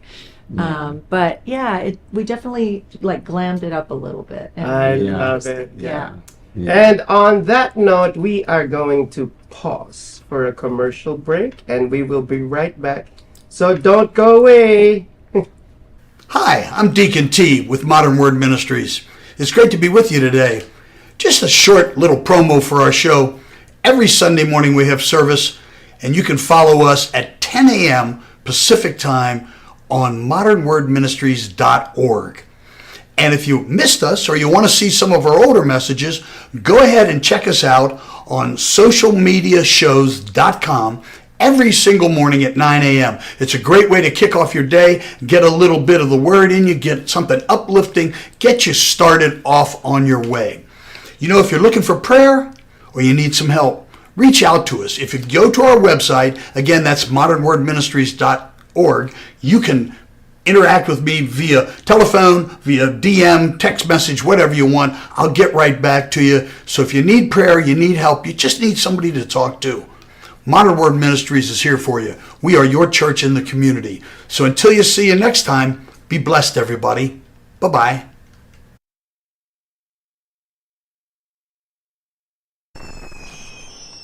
Traditional TV is going away. Hollywood is starting to fade. People are demanding real stories from real people. Our voices are now being heard in our own way.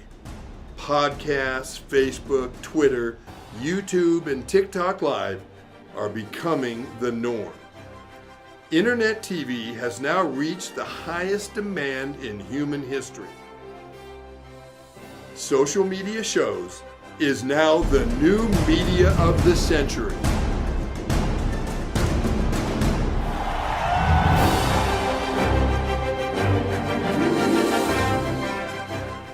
And welcome to the second fabulous segment of the Honeybees. And here I am with my guests, Tracy and Matt. And somebody told me, a beautiful birdie told me that I completely forgot to share the title of this current episode. Well, it's about, striptease on Las Vegas and Las Vegas entertainment, with the entertainers. And here I am with the legitimate entertainers of Las Vegas. That's supposed not to be just wannabes. Wow. Oh, Be careful of those 32-cent words. But yeah, you guys are legit. You Aw, guys are official. Thank you. That feels so Thank good you. to us, Yeah. And well, I'm also honored when I found out, through our good friend Bettina, that you guys laugh at our comedy, Oh my and you gosh. guys Yeah. are fans of We're DC fans. and his frenemies. Absolutely. We I want to go don't back even and watch think- reruns. Yes. We binge watch. Oh my! We watched all the ones that we could get our hands on all at once. The shows, the comedy that doesn't make any sense at all, and we just like Love we it. do like some random shiza. It's so goofy. I love it. It just Oh had my me in gosh. stitches. I was literally crying. I was laughing so hard. Yeah, So it's I true. loved it. It's true. Oh my Yeah. gosh! Well, I can't wait, and perhaps one day we could collab or something, and you guys could be a guest on. Wow, wouldn't that be Gizi fun? and his frenemies. But Gizi right now is under construction with his look and everything. Ooh. I'm designing on, because we're talking about the Gizi of 2 years ago, 3 years ago. Okay. Now he has undergone some Of course. metamorphosis. Yes. A metamorphosis. if you Yes, and will. most especially because he got abducted by aliens. Imagine Oh, the that's look right. that he's coming. Is that back when he with. It'll be when he got like pushed out of the a little airplane? bit like, oh no, it's beyond that. Oh, it's because way beyond. Okay. The what was that? I think it was the last episode. We did a last episode where Bettina Steinhauer's character gets married to the alien king. And she tries to warn me that my manager is actually a reptilian shapeshifter. It might be. You never know. It's possible. Might be shapeshifting. He's like Illuminati biatch. Are we supposed to say that on TV? Oh, Yeah, Are I'm we not gonna sure. be like, Yeah, really. Is that legal in yes, Nevada? that legal? They might. They might do close-ups of you on YouTube where you start going. I Your know, teeth right? start getting I'm kind gonna of get like jagged. viral. Everything Right. kind of, gets all weird looking and your teeth start getting pointy. I know, right? I'm gonna look like Barlow from Salem Slot, like a fabulous version of him. And nobody seems to notice. I mean, it's like everyone carries on as normal. Right. Oh my gosh! Speaking about which, here's some random shiza that I have to share. Okay. That it's so funny. So I recently watched Salem Slot, Uh-huh. and I noticed that their modern day version of Barlow, because I've seen the 1979 version of. Oh. Huge fan of Stephen Wow. King. Wow. Looked like he could be the twin of the Nun. Like Oh. I don't know if you guys have seen the Nun, Mm-mm. How about but seen it? him and the Nun look like Like they were twins. separated the- at birth. Like Yeah. I said, it's the same look. I'm wondering if it's like the same guy is playing, and That the other could one be. only in a nun's outfit. Yeah, Right, you right. know who I think are twins separated birth are I wish I could. It's Kathy, the redhead comedian. Mm-hmm. Kathy. Oh, Yeah, Griffith. Kathy Kathy Griffith. Yeah. Kathy Griffith. Griffith, yeah. And then she looks a lot like a male actor Mm-hmm. whose name escapes me now. Oh, that's Right. terrible. Yeah. I should have thought this out before I Mhm. said it. Mm-hmm. I can't remember his name. Yeah, But- but I know what you're But talking it's about. amazing. I mean, the two are never seen together.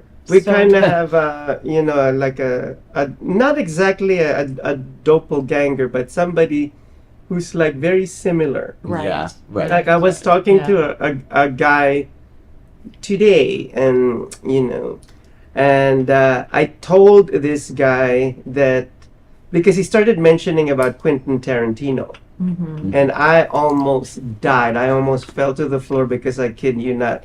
Last night I was watching YouTube videos of Quentin Tarantino doing movie reviews of The Exorcist and Alien. Oh. And I was like, this guy reminds me of that other guy. Oh. And I told that he actually talks like you.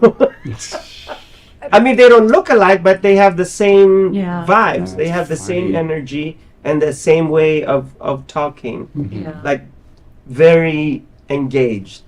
Huh. Mhm. Interesting. Wow. Yeah. Yeah. That's My theory is that there are people who are actually two people. So Kathy Griffith and the guy that And I that can't guy. remember, they're never seen together. So I'm thinking they're the same person. Oh my God. you never know. Probably. Probably. I mean, Yes. when you're an elite, you can do whatever you want. right? Yeah. Yes, exactly. Well, And who's going to question it? Absolutely no one. Yep. And going back to our topic a while ago about platforms and bell bottoms. Yes, of you guys kind of hit on a nerve, but in a nice way. In a nice way. I don't know if there could be a nice way, but you mentioned ABBA, and I was obsessed with ABBA back in the 70s. Yes. I know I'm aging myself, and I don't care. I just turned 57 a few days ago. Well, you're and- You just turned 37, right? That's how it works here in Las Vegas. Bless your heart. I'm just kidding. I mean, I don't feel my age. I Yeah. You guess. shouldn't. You should, because you don't look anywhere near Age is an illusion. Thank you. I think time. that. Anyone with a pompadour like that can't be much over 27 anyway. So, I love it. I love it. but I love I Dalvin know. too. Gotta be cool. Yeah. I'm doing a little bit of Freddie Mercury and Elvis. Mhm. Yes, Yeah, yeah. I love Keep it. your pelvis far from me. It's like- That's oh my funny. gosh. Oh, I was a I big know. fan of Queen too. Yeah. Queen is Yeah. great, but ABBA, I remember, because I was raised on classical music. I talk about that in the show, but at the same time, I was starting to get into things like ABBA, because they were so amazing at all of their orchestrations behind. I mean, the songs themselves were amazing, but the orchestrations And the melody and the melody. overdubbing Oh, yeah. of Yeah. the Amazing. voices. And Yeah. if I'm sure you guys notice it because you guys are vocalists. Mhm. So you notice that even in the background Oh, of yes. vocals, Oh, it's still there's- them yeah. singing. Yeah. Oh, there's absolutely. Singing it, Yeah. Yeah. but it's just like multiplied. Right. Yeah, Um, both the guys in the band were both studio guys. Mhm, I mean, yeah. they both done a lot of shit, and the girls were the same thing. So Mhm. they would however they arranged the parts, and they would Yeah. have the girls go in and do, double, triple, quadruple tracks Yeah. sometimes, Yeah. and they And were we do really end good. on the ABBA. It does end on a high note. So It does, yeah. because the 70s were such a combination of, more dark, more light. There was the R&B, there was the rock, and Yeah, there's a lot of different stuff because Fleetwood Mac stuff was a little on the dark side. I love Fleetwood yeah. but- Mac. we start with that, and then we If go I live to see the seven wonders, I make a prayer to the rain. I feel like I want to wear my sunglasses now and smoke a cigarette. We I'll should have- never live to see the beauty. we should have him as a guest star on the show. It's gonna happen. Yeah, It'll happen. But I have to do it like in a little like humorous way, Of like and make it course. like Oh, a little yeah. bit exaggerated. I wouldn't I just love expect making any people less. laugh. I wouldn't expect any less. I know. But you're good at it. Yeah. Oh, thank you. Thank you. Absolutely. Yes. You know what it is? People used to make fun of me in elementary, and I'm like, might as well make something out of it. If you guys are gonna laugh at me, then Absolutely. guess what? Guess Right, what? absolutely. Let's go all the Guess way. what? Make a career out of Yeah. it. Why I'm not? laughing my way all the way to the Swiss bank. Right. Exactly. Right. Absolutely. Absolutely. You got Like it. Geneva, Switzerland, here I Right. come. Yes, exactly. Where all the money is kept. Yes, Right, that's right. Yes, we're all the billions. Right. Right. Billions. But going back to ABBA, so I was obsessed with ABBA back, and I was just in my room and listening to all the albums. And by the way, it was my Jewish cousin who I have a Jewish cousin from Staten Island, and they used to fly to the Philippines.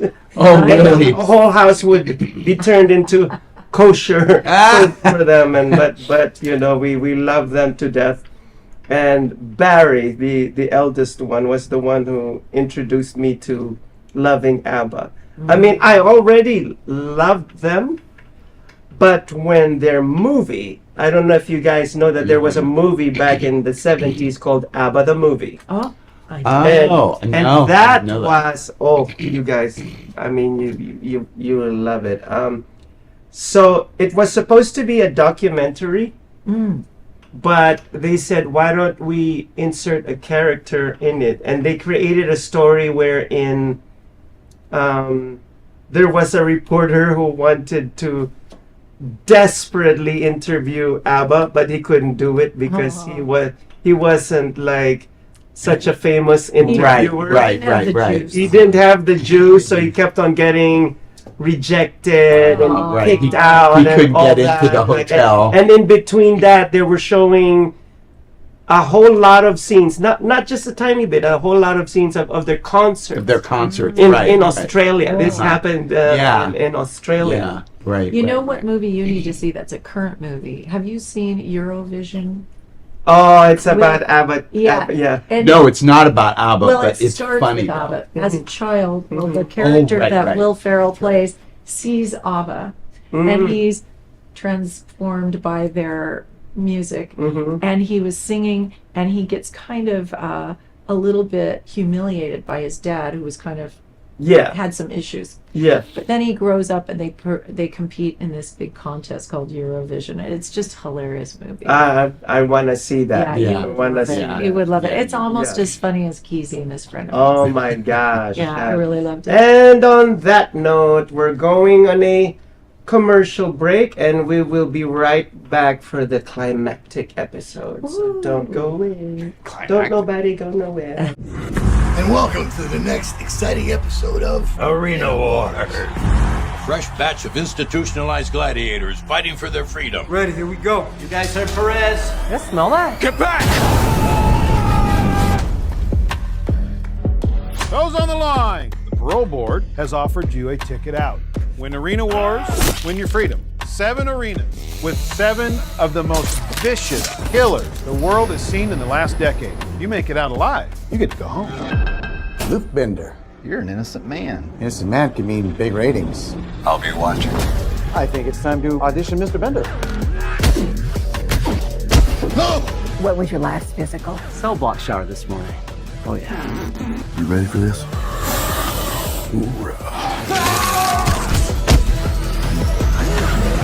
Impressive showing out there tonight. You're the new fan favorite. Are you with me?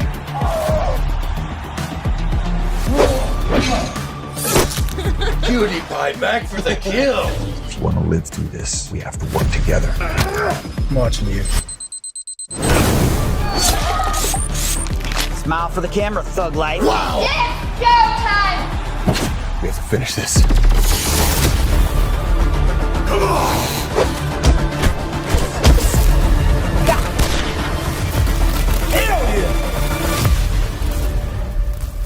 Doesn't sound much like rehabilitation, does it?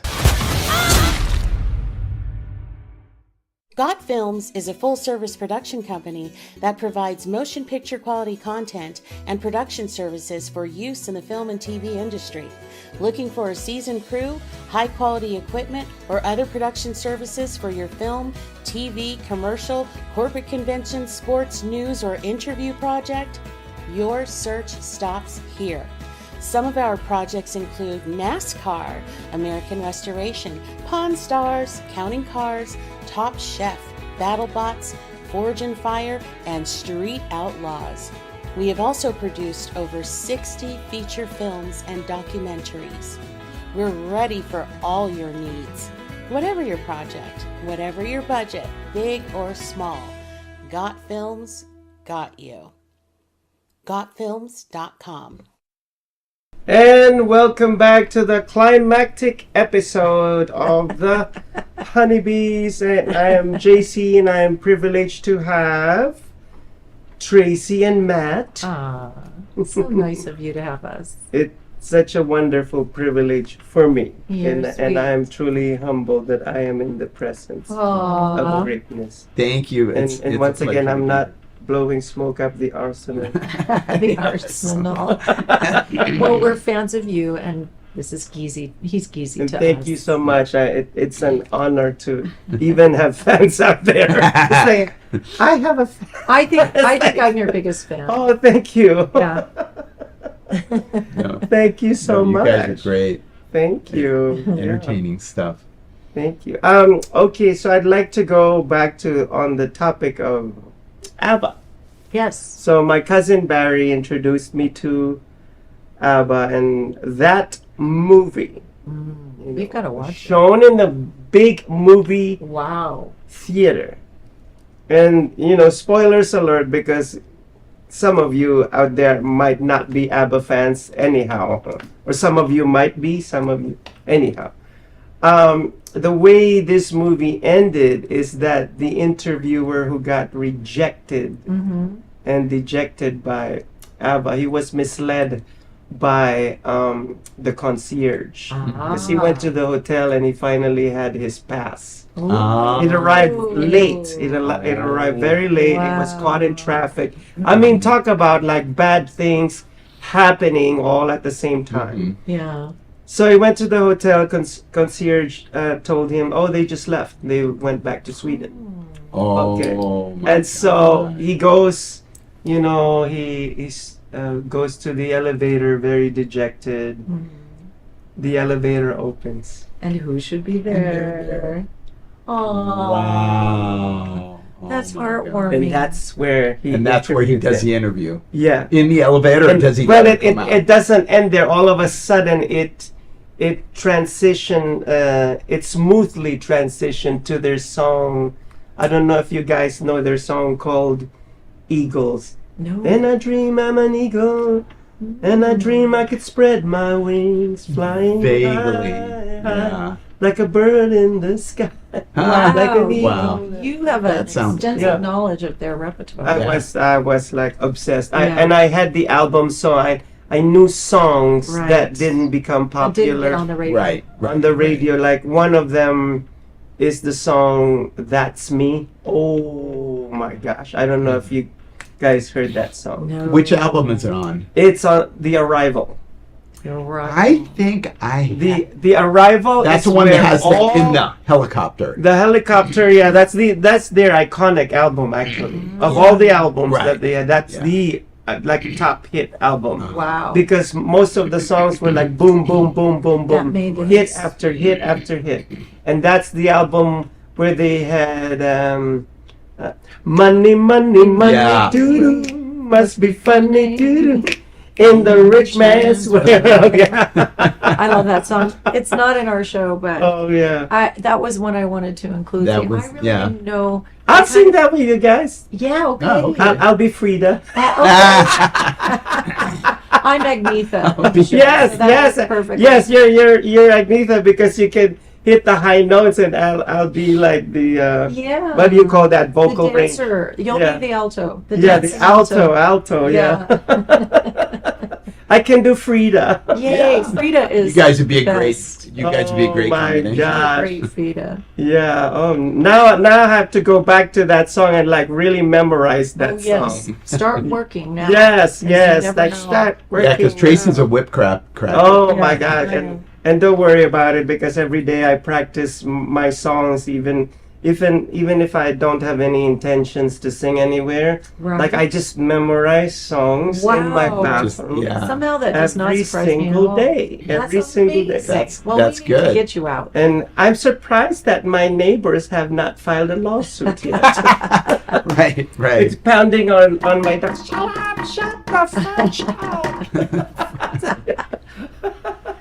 They probably enjoy Well, if they haven't done it to us, they certainly wouldn't do it to you, because we're a lot louder than you are. One time they did it to me, like when I was new in the apartment complex. Oh, did you hear like boom? Some male version of a Karen went to my room Goodness. and pounded on my door. I'm like, what?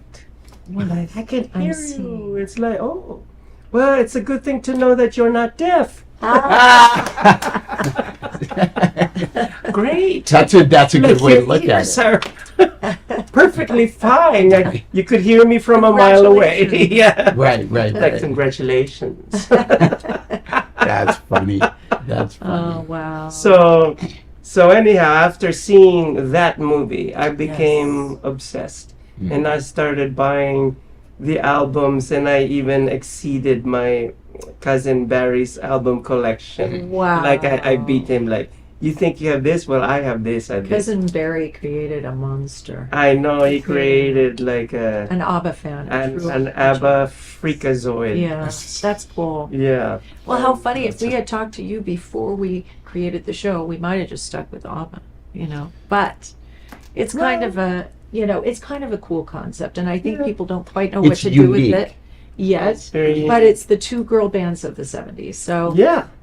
You know, I think it's going to catch on, and it does seem to be catching on. Yeah, So- and I love the fact that the two boys, I know they're already senior citizens, but to me, they'll always be my boys. Yeah. You know, Bjorn Ulvaeus and Benny Anderson. Right. Incredibly Yeah, talented. they're. Yeah. To me, when I see them, I don't look at them as their old selves now. Right, you see Right. them I as look they at were. them as those young ones, like back in the 70s. I just saw that I'm gonna magazine for cry. him. It was about the ABBA tribute, or the actual band members of ABBA that were doing a futuristic kind of production. Have you seen that? I was going to talk about that, and you just read my mind. So there's an arena in London, Mhm. and you go there and you see avatars of ABBA. Right. Yes, that's the and thing. they're that not they were working on. impersonators, like actual avatars. It's them actually backstage Yes. with a whole bunch of like sensors all over their Yes, body, yes. and then they create the avatars that actually appear on Yes. stage, and it's all digital, and it's Yes. really, really cool. From what They I've seen. used the technology. I if I'm not mistaken, and please don't quote me on this one, because you'll be like, you're inaccurate. They used the technology that James Cameron used. Right. Yes, I think it was is. the first one that created that. Right. Wow. And then later on, here I am like, oh, if you have a conversation with me, get ready to go off on a tangent. like like one topic and then boom, another. Which they also did in the Avengers. They did that a lot. That same technology. That same technology. The James Brolin. I love James Brolin. And he ended up looking like a ball sack in the Avengers. A ball sack?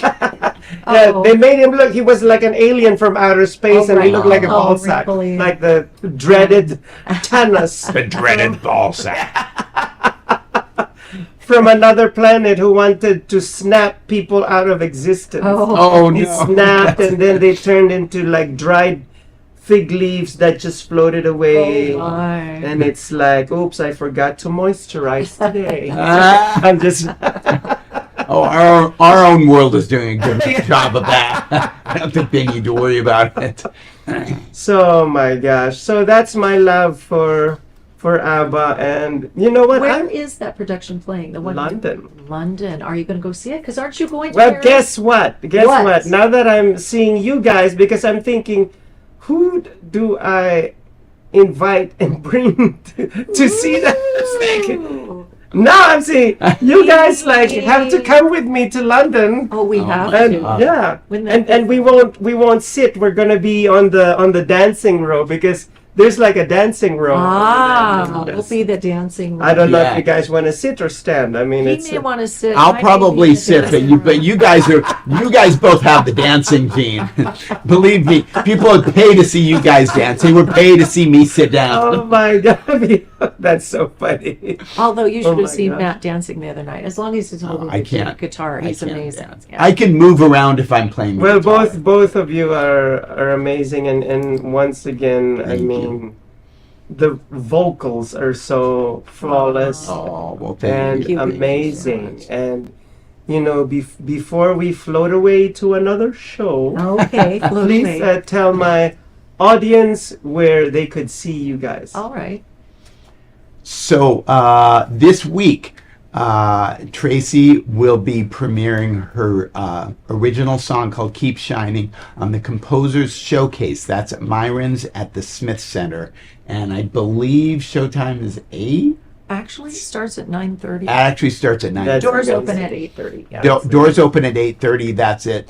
Myron's at the Smith Center, and it's called the Composers showcase, and it's showcasing different people's original songs, people who live in Las Vegas, like this one here who's written an incredible song called Keep Shining.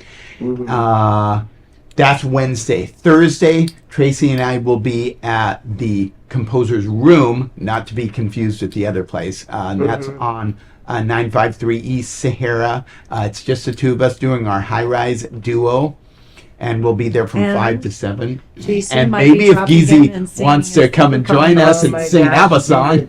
Let me call Gizi. Yeah. Hello. Hello. Are you even awake? Probably not.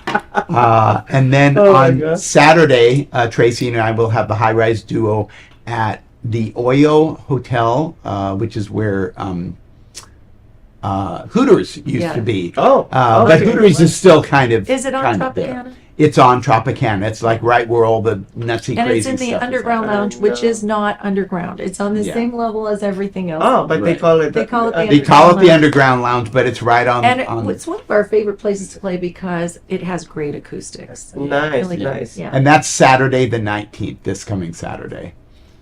Nice. So the Composer's Room is where I think I went there twice. Yes. That's where. Right. And there's another place also called the Composers, but it's There's Composer's Lounge. Or? Well, No.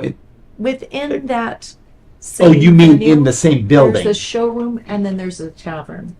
Oh. Yeah, and so our Platforms and Bell Bottom show was in the showroom, but Matt and I on the other Thursdays are in the tavern. So it's all the same building.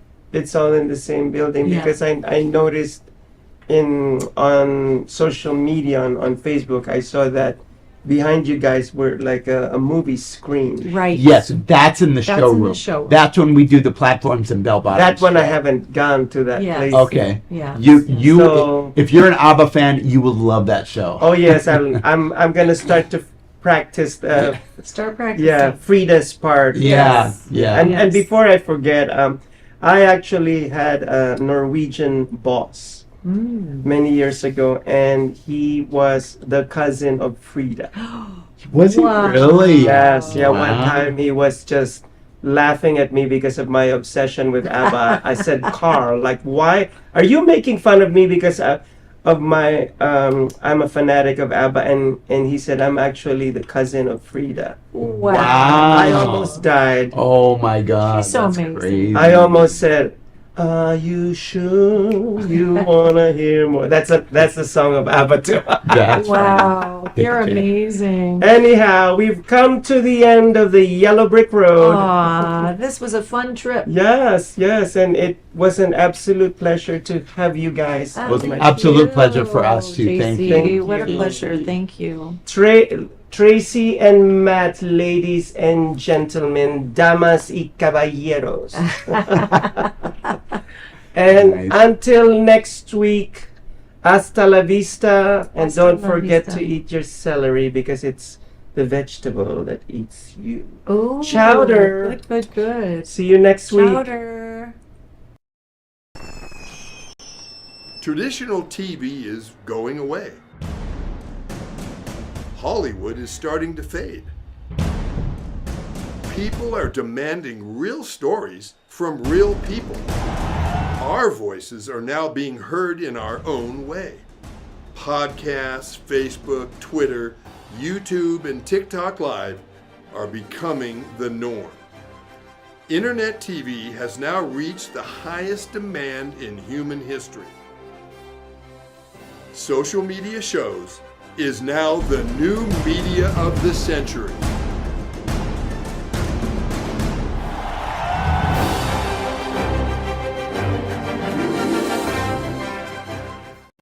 Hi, I'm Deacon T with Modern Word Ministries. It's great to be with you today.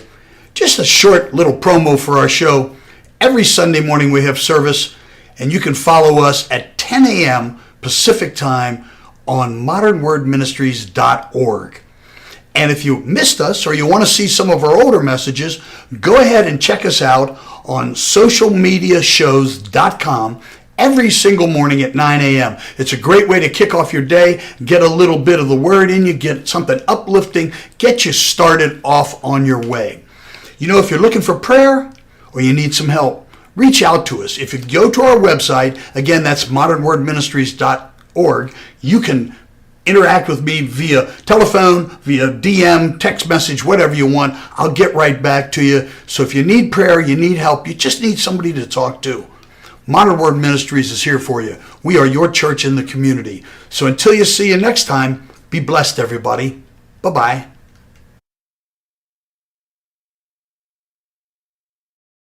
Now on digital and DVD. Did it? Space Wars: Quest for the Deep Star is an epic sci-fi adventure. Do what needs to be done. An edge-of-your-seat wild ride. We have company. Tons of popcorn-munching fun. 5 stars. A love letter to the sci-fi films of the 70s and 80s. With plenty of action and fun for all. You need to see it. You really do. The captain just decided it's time to go. I am ready for a sequel. Experience a bold new adventure. Space Wars: Quest for the Deep Star. A good old-fashioned adventure. Now on digital and DVD. Welcome to social media shows. Have you been watching social media shows recently? Of course you have. We have been live streaming for 4 years across social media platforms. We produce over 70 shows with over 1,000 episodes. In the process, we've helped over 100 creators realize their dreams and start their own show. We give platforms to promote your business.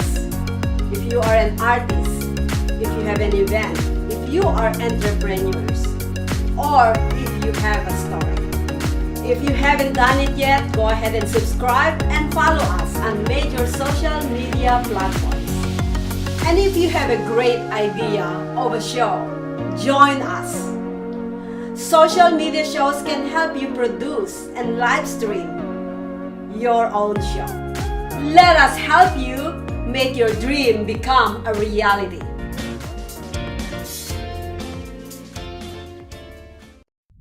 I was not ashamed of the hatred that I had to bear. I shared it with them. They just didn't know. From their point of view, I was just some savage crusader devil sent by a country of devils to kill. And that's what I did. So you just come here and pick up trash? Well, the ranch is gone. They burnt it down years ago. This cave is all that's left. Most people see it as some evil relic from the past, but to me, it's sacred. I think you'd really appreciate what you're doing here. I know I do. I'm Millis. Melissa.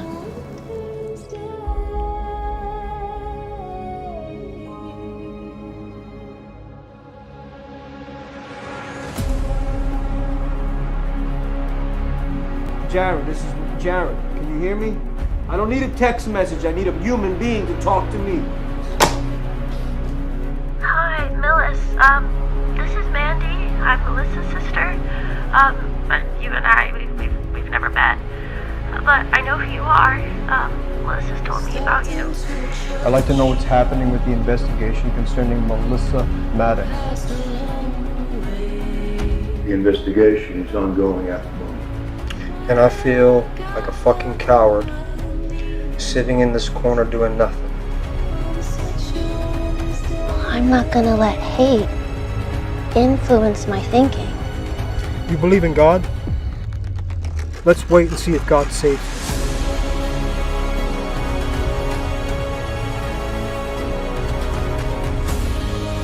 Don't get wrapped up in the hate, my man. It will blind you and complicate your journey.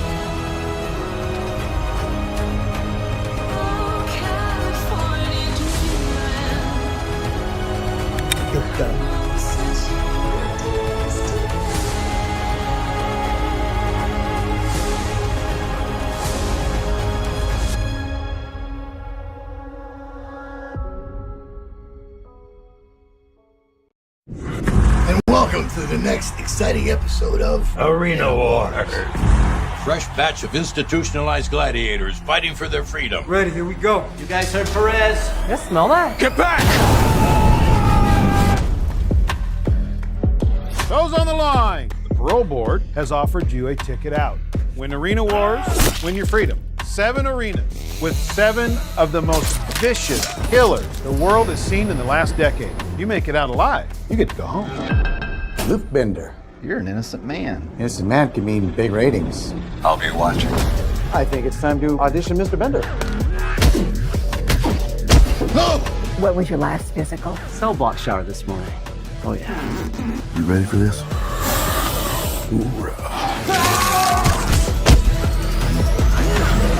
Impressive showing out there tonight. You're the new fan favorite. Are you with me?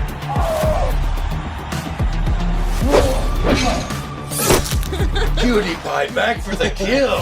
If you want to live through this, we have to work together. I'm watching you. Smile for the camera, thug life. Wow! It's showtime! We have to finish this. Come on!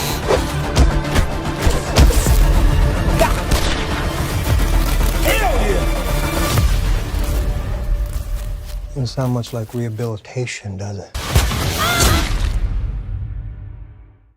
Got Films is a full-service production company that provides motion picture quality content and production services for use in the film and TV industry. Looking for a seasoned crew, high-quality equipment, or other production services for your film, TV, commercial, corporate convention, sports, news, or interview project? Your search stops here. Some of our projects include NASCAR, American Restoration, Pawn Stars, Counting Cars, Top Chef, BattleBots, Forge and Fire, and Street Outlaws. We have also produced over 60 feature films and documentaries. We're ready for all your needs. Whatever your project, whatever your budget, big or small, Got Films got you. GotFilms.com. Hi guys, my name is Priscilla Moy. I am the host of The Hot Seat here on Social Media Shows Network.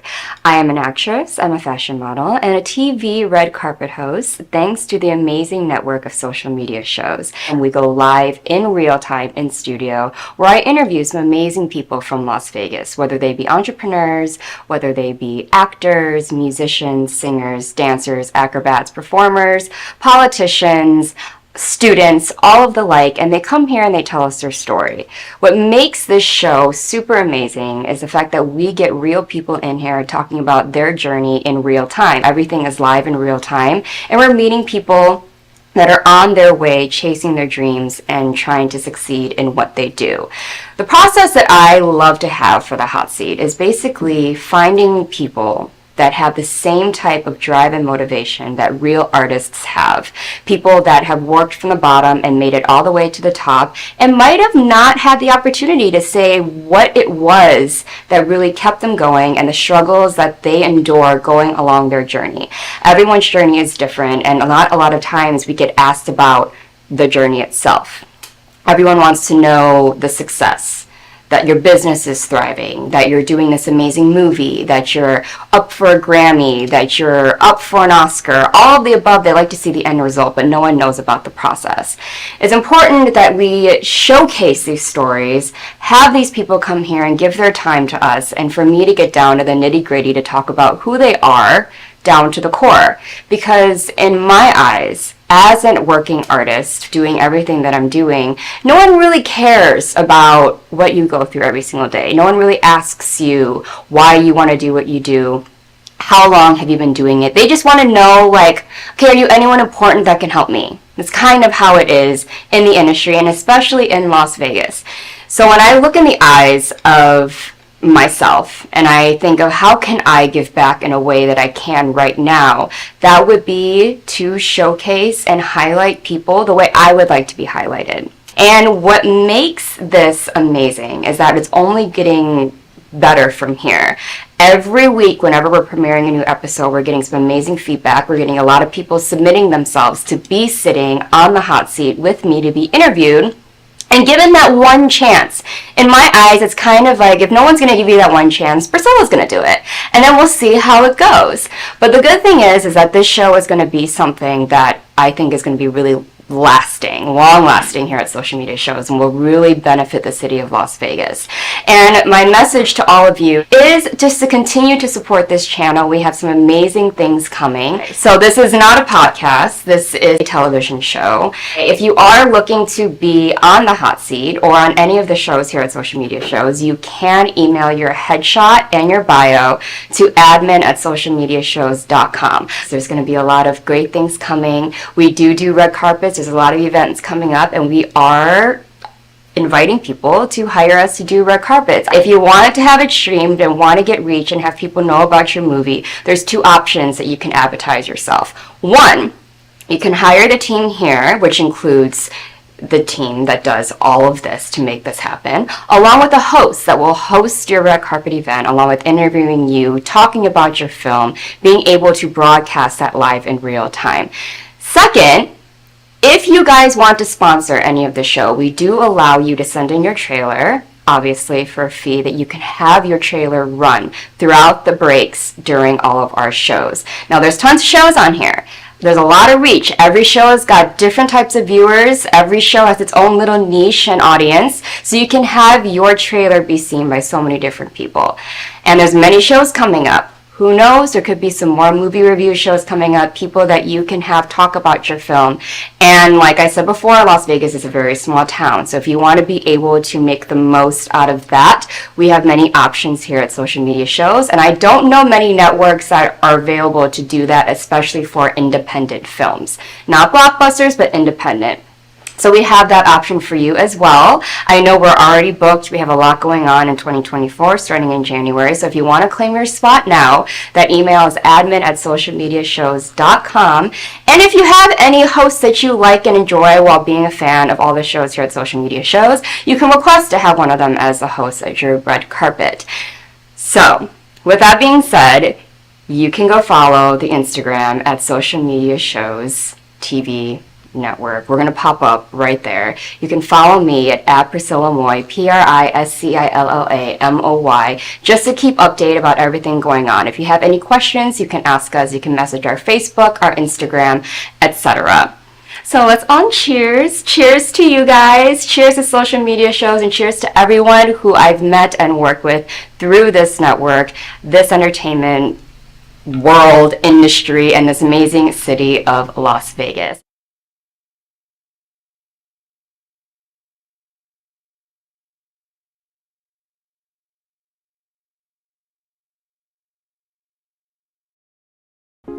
Welcome to Social Media Shows. Have you been watching social media shows recently? Of course you have.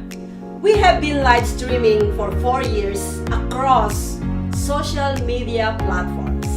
We produce over 70 shows with over 1,000 episodes. In the process, we've helped over 100 creators realize their dreams and start their own show. We give platforms to promote your business. If you are an artist, if you have an event, if you are entrepreneurs, or if you have a story. If you haven't done it yet, go ahead and subscribe and follow us on major social media platforms. And if you have a great idea of a show, join us. Social media shows can help you produce and live stream your own show. Let us help you make your dream become a reality.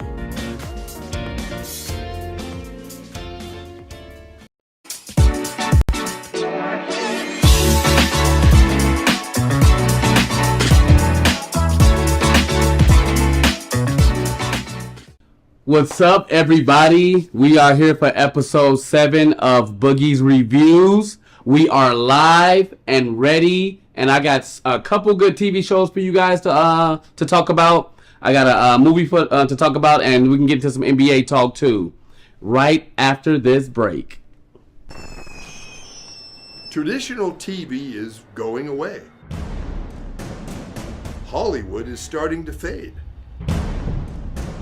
people are demanding real stories from real people. Our voices are now being heard in our own way.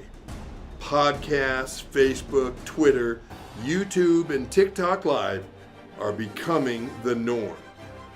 Internet TV has now reached the highest demand in human history. Social media shows is now the new media of the century.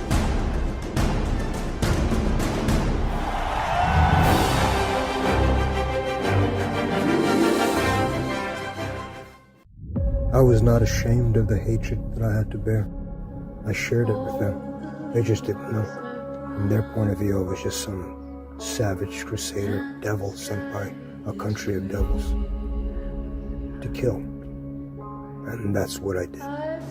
So you just Welcome back, folks. We are live and ready to talk about some TV shows, movies, and some other good stuff. The first show I want to talk about is a show called Nobody Wants This. One night, I'm bored, I'm chilling, trying to find something to watch. I done darn near watched everything. And then I come across this show. Kristen Bell, I like her as an actress. I've seen her in a lot of other movies that I liked. And the other guy I seen, which name is Adam Brody, I seen him in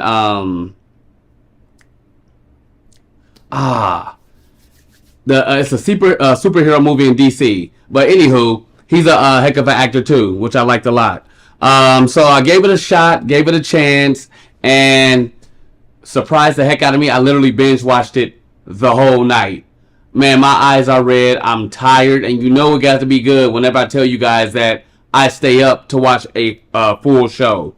It's basically about a sex podcaster, basically like a hopeless romantic, and a newly appointed rabbi.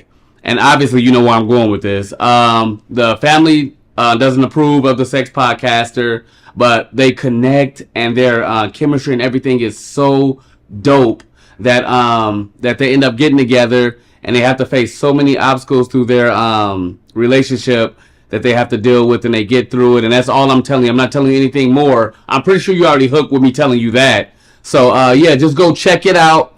I literally gave it a 9 out of a 10. Kept me interested the whole time.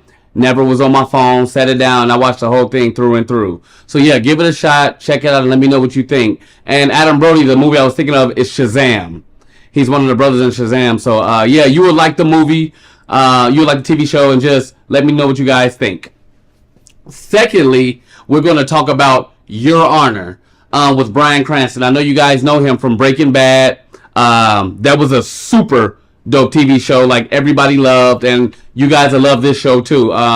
He plays a judge, and basically his son gets into some trouble, and a whole conspiracy starts, and he has to help his son get out of trouble and everything. It's a super dope show.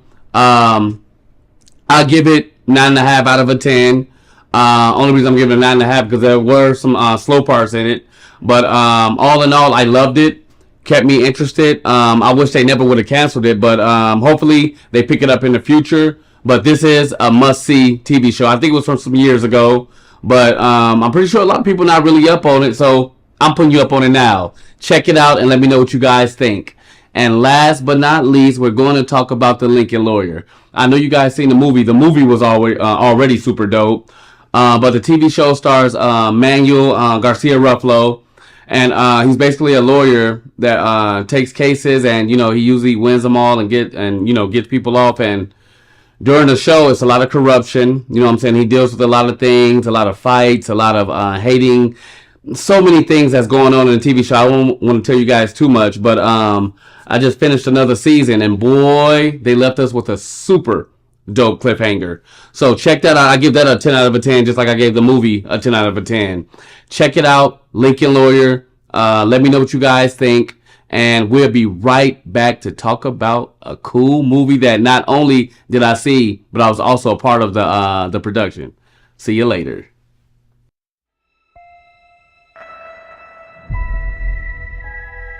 The year is 2980, and we now know that death is not the end. A soul can be extracted from the recently deceased and be used to create a blue liquid called essence. It can bring a person back to life. We'll get her back. I hope so. It's an expensive process used by the rich and powerful.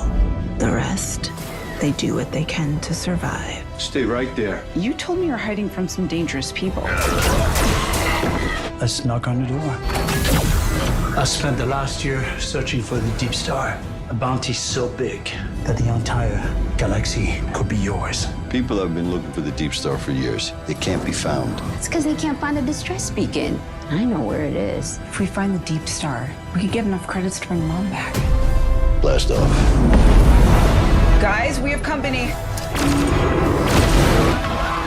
You can run, but you cannot hide. Prepare for impact.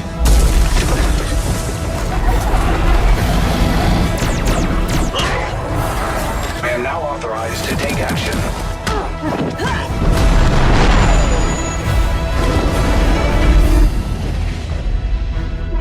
And now you die. No!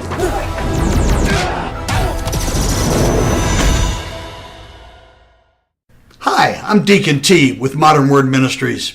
It's great to be with you today. Just a short little promo for our show. Every Sunday morning we have service, and you can follow us at 10 a.m. Pacific Time on modernwordministries.org. And if you missed us or you want to see some of our older messages, go ahead and check us out on socialmediashows.com every single morning at 9 a.m. It's a great way to kick off your day, get a little bit of the word in you, get something uplifting, get you started off on your way. You know, if you're looking for prayer or you need some help, reach out to us. If you go to our website, again, that's modernwordministries.org, you can interact with me via telephone, via DM, text message, whatever you want. I'll get right back to you. So if you need prayer, you need help, you just need somebody to talk to, Modern Word Ministries is here for you. We are your church in the community. So until you see you next time, be blessed, everybody. Bye-bye. We are back. We are live. And I'm going to get into this movie that I've always been a Marvel fan, obviously. And not only did I love the movie, I was actually an extra in the movie. You can't really see me too well because it's like kind of fast, kind of blurry. I'm walking towards Tom Hardy as he's going to play the games in the casino and stuff. But super dope environment. It was really fun. Just seeing him in action was super dope because he's like, you know, darn to becoming an iconic actor. But let me get into the movie. I'm not gonna lie. I think the previous two were a little bit better, but this one wasn't bad at all. They had a really good cast. It was filmed out here in the desert. Super funny, you know, him going back and forth with Venom. There's some slow parts in it, but not too many. But I don't want to, because I can't really give you guys too much, because it's kind of going to give the movie out. Because I'm thinking this is the last Venom 2. So it's kind of like, dang, man, you know, I wish they could make more. But I'm pretty sure he's going to be in the Marvel Universe later on. But the action was awesome, especially the ending. The ending was super cool. So, guys, I want you to look forward to that. Lots of laugh. Venom was going crazy. You know, there's new entities that they have to deal with, like a new villain, which in the end you'll also see that that they're going to play a big role into the Marvel universe. But all in all, I gave it an 8 out of 10. Like I said, really good action, super good cast. It was just a little bit slower than the previous two, and I don't know. I just wish it could have been a little bit longer and more action. But like I said, just being on set was a super dope experience. The movie was really good to watch. I stayed in tune like the whole time, not being on my phone and stuff. So actually, I want to go see it in theaters, and it was just super cool. So I want you guys to go check it out. You guys may feel differently than I do, but I'm just giving my purpose on it. 8 out of 10, and you can never go wrong with going with Tom Hardy movies. But yeah, next we're going to get into some sports, which is basketball, and we will be right back. Got Films is a full-service production company that provides motion picture quality content and production services for use in the film and TV industry. Looking for a seasoned crew, high-quality equipment, or other production services for your film, TV, commercial, corporate convention, sports, news, or interview project? Your search stops here. Some of our projects include NASCAR, American Restoration, Pawn Stars, Counting Cars, Top Chef, BattleBots, Forge and Fire, and Street Outlaws. We have also produced over 60 feature films and documentaries. We're ready for all your needs. Whatever your project, whatever your budget, big or small, Got Films got you. GotFilms.com. And welcome to the next exciting episode of Arena Wars. Fresh batch of institutionalized gladiators fighting for their freedom. Ready, here we go. You guys heard Perez? Yes, smell that. Get back! Those on the line. The parole board has offered you a ticket out. Win Arena Wars, win your freedom. 7 arenas with 7 of the most vicious killers the world has seen in the last decade. You make it out alive, you get to go home. Luke Bender. You're an innocent man. Innocent man can mean big ratings. I'll be watching. I think it's time to audition Mr. Bender. No! What was your last physical? Cell block shower this morning. Oh yeah. You ready for this?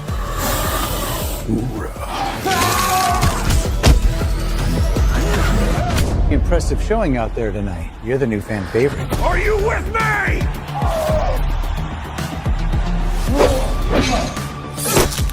Cutie pie back for the kill. If you want to live through this, we have to work together. I'm watching you. Smile for the camera, thug life. Wow! It's showtime! We have to finish this. Come on!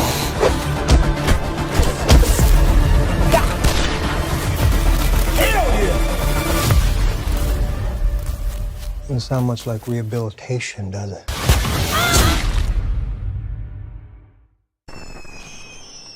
Traditional TV is going away. Hollywood is starting to fade. People are demanding real stories from real people. Our voices are now being heard in our own way. Podcasts, Facebook, Twitter, YouTube, and TikTok Live are becoming the norm. Internet TV has now reached the highest demand in human history. Social media shows is now the new media of the century.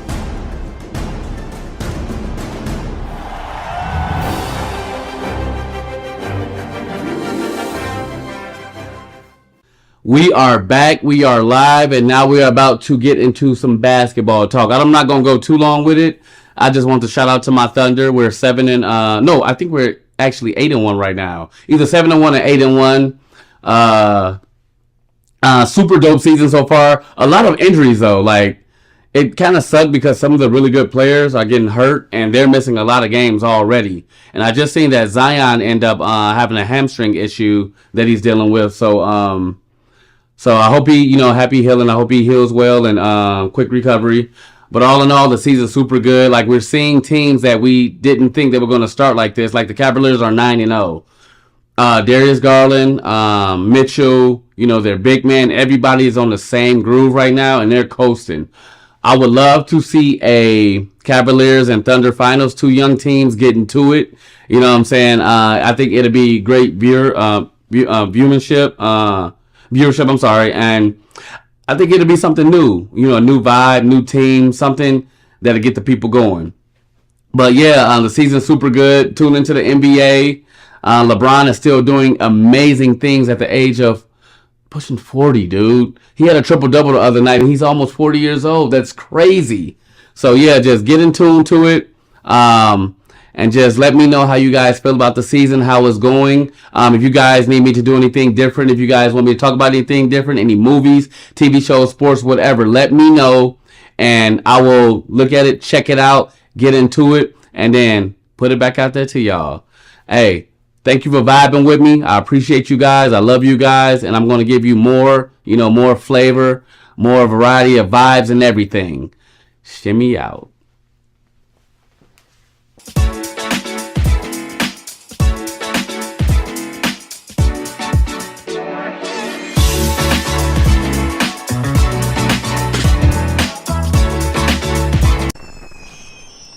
Traditional TV is going away. Hollywood is starting to fade. People are demanding real stories from real people. Our voices are now being heard in our own way. Podcasts, Facebook, Twitter, YouTube, and TikTok Live are becoming the norm. Internet TV has now reached the highest demand in human history. Social media shows is now the new media of the century.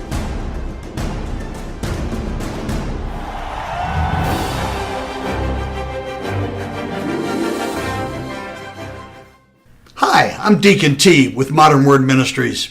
It's great to be with you today. Just a short little promo for our show. Every Sunday morning we have service, and you can follow us at 10 a.m. Pacific Time on modernwordministries.org. And if you missed us or you want to see some of our older messages, go ahead and check us out on socialmediashows.com every single morning at 9 a.m. It's a great way to kick off your day, get a little bit of the word in you, get something uplifting, get you started off on your way. If you're looking for prayer or you need some help, reach out to us. If you go to our website, again, that's modernwordministries.org, you can interact with me via telephone, via DM, text message, whatever you want. I'll get right back to you. So if you need prayer, you need help, you just need somebody to talk to, Modern Word Ministries is here for you. We are your church in the community. So until you see you next time, be blessed, everybody. Bye-bye. And welcome to the next exciting episode of Arena War. Fresh batch of institutionalized gladiators fighting for their freedom. Ready, here we go. You guys heard Perez? Yes, smell that. Get back! Those on the line. The parole board has offered you a ticket out. Win Arena Wars, win your freedom. 7 arenas with 7 of the most vicious killers the world has seen in the last decade. You make it out alive, you get to go home. Luke Bender. You're an innocent man. Innocent man can mean big ratings. I'll be watching. I think it's time to audition Mr. Bender. No! What was your last physical? Cell block shower this morning. Oh yeah. You ready for this?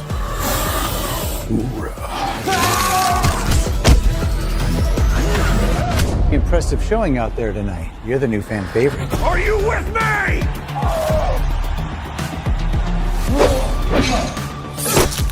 Cutie pie back for the kill.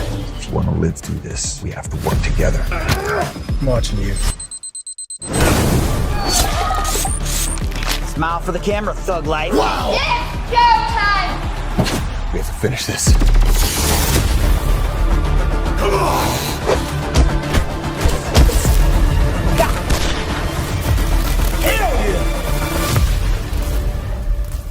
Doesn't sound much like rehabilitation, does it?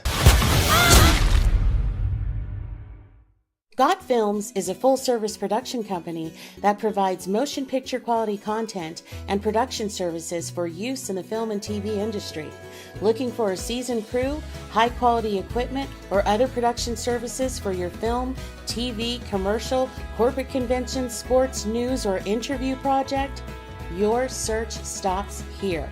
Some of our projects include NASCAR, American Restoration, Pawn Stars, Counting Cars, Top Chef, BattleBots, Forge and Fire, and Street Outlaws. We have also produced over 60 feature films and documentaries. We're ready for all your needs. Whatever your project, whatever your budget, big or small, Got Films got you. GotFilms.com.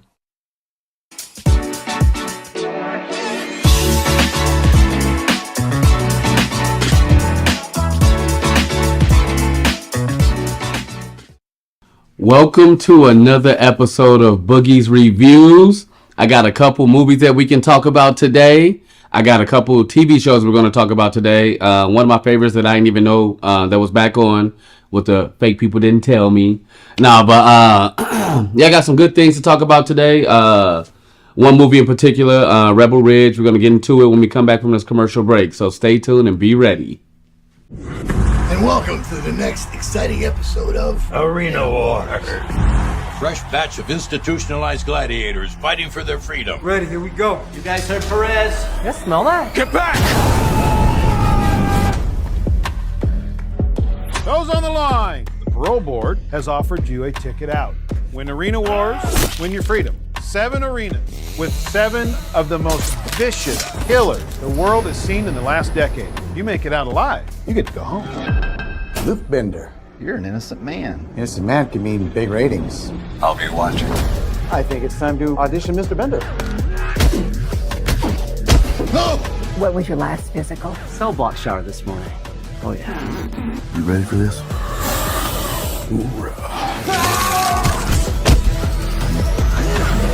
Impressive showing out there tonight. You're the new fan favorite. Are you with me?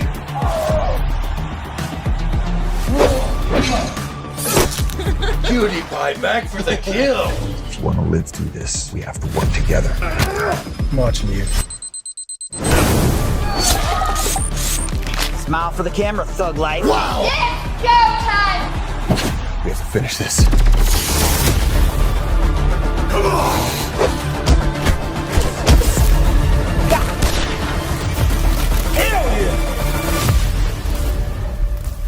Doesn't sound much like rehabilitation, does it?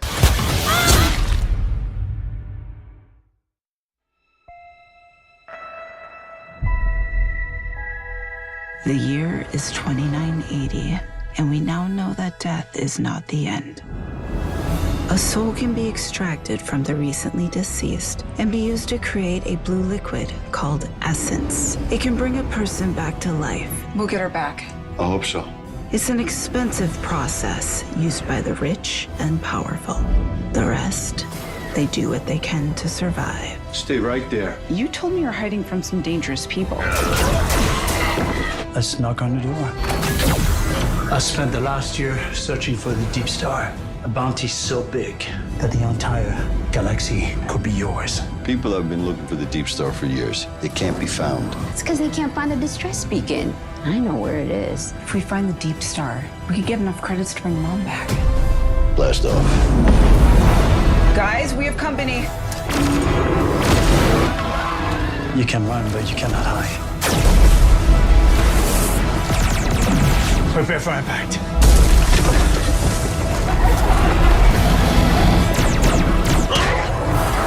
I am now authorized to take action.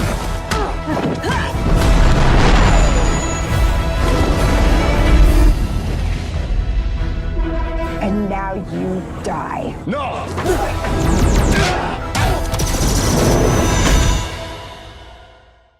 Welcome back. Are you guys ready to hear about some cool little movies we have today? So the first movie we're going to talk about will be Rebel Ridge. We're starring Aaron Pierre and Don Johnson. Caught me by surprise. One night I'm just up laying down. I'm kind of tired, so I'm trying to just...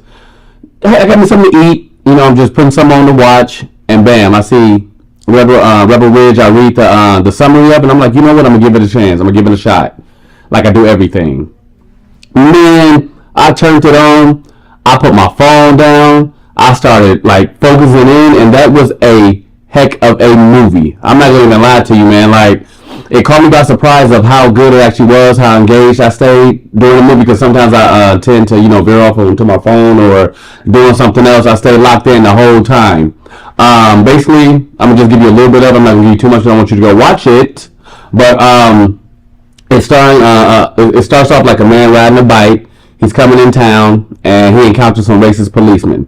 They start questioning him. They take his money, and they kind of try to lock him up, but he gets out of it, and he's trying to go bail his cousin out of jail. He gets there. He tells him, hey, I don't have the money. The cops took it, blah, blah, blah. And it just transpires into something crazy, a long, crazy road of just treachery, racism, action, everything. It was super good for to me. It was really good, and I think you guys will like it too. Lots of action, very good characters. The chemistry was good, and like I said, I don't want to give you guys too much, but definitely check out Rebel Ridge. You can watch it on Netflix. I will give it literally a 9 out of a 10. And I think you guys will too. So just check it out. Let me know what you guys think, and we'll get on to the next movie.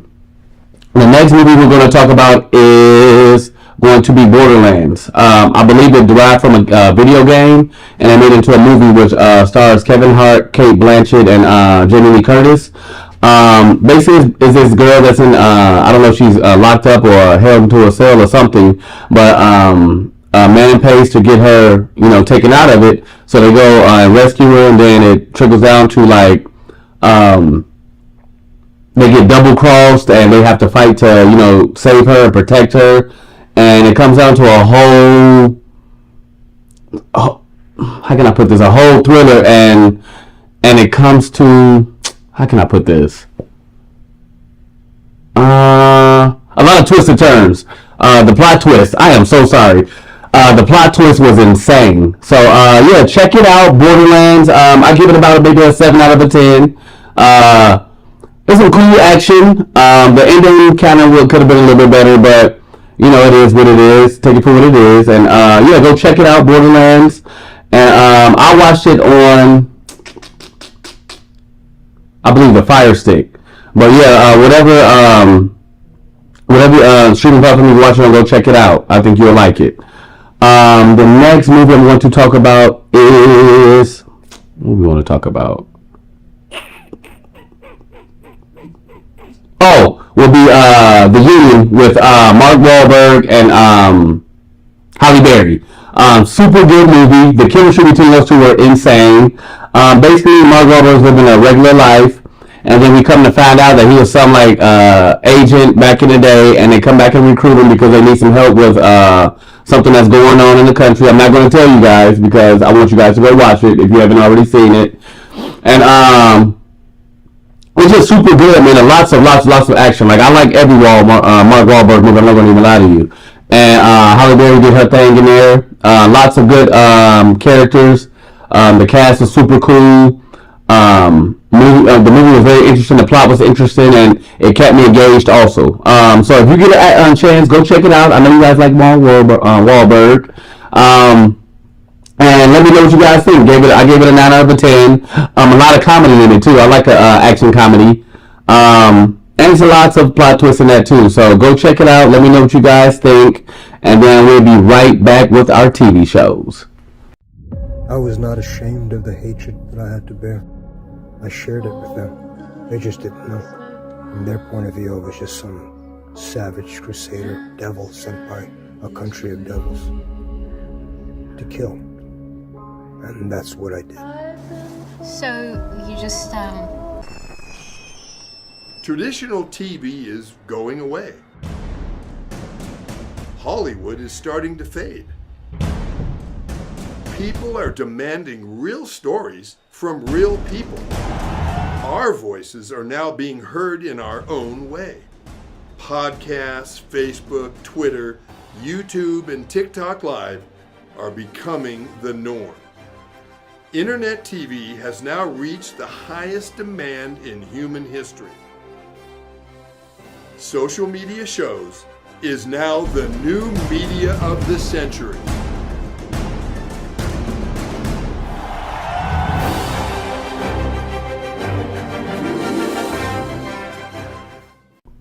We are back. I'm so sorry for all the brain farts I had earlier. It's just so many things I want to talk about, and my mind be racing, and I'm about to slow it down a little bit. But I had forgot one of the movies I want to talk about. It is Trap with Josh Hartnett. It was a decent movie. To me, it was kind of all over the place a little bit. It was hard for me to stay engaged, hard for me to actually pay attention. But it was cool for what it was.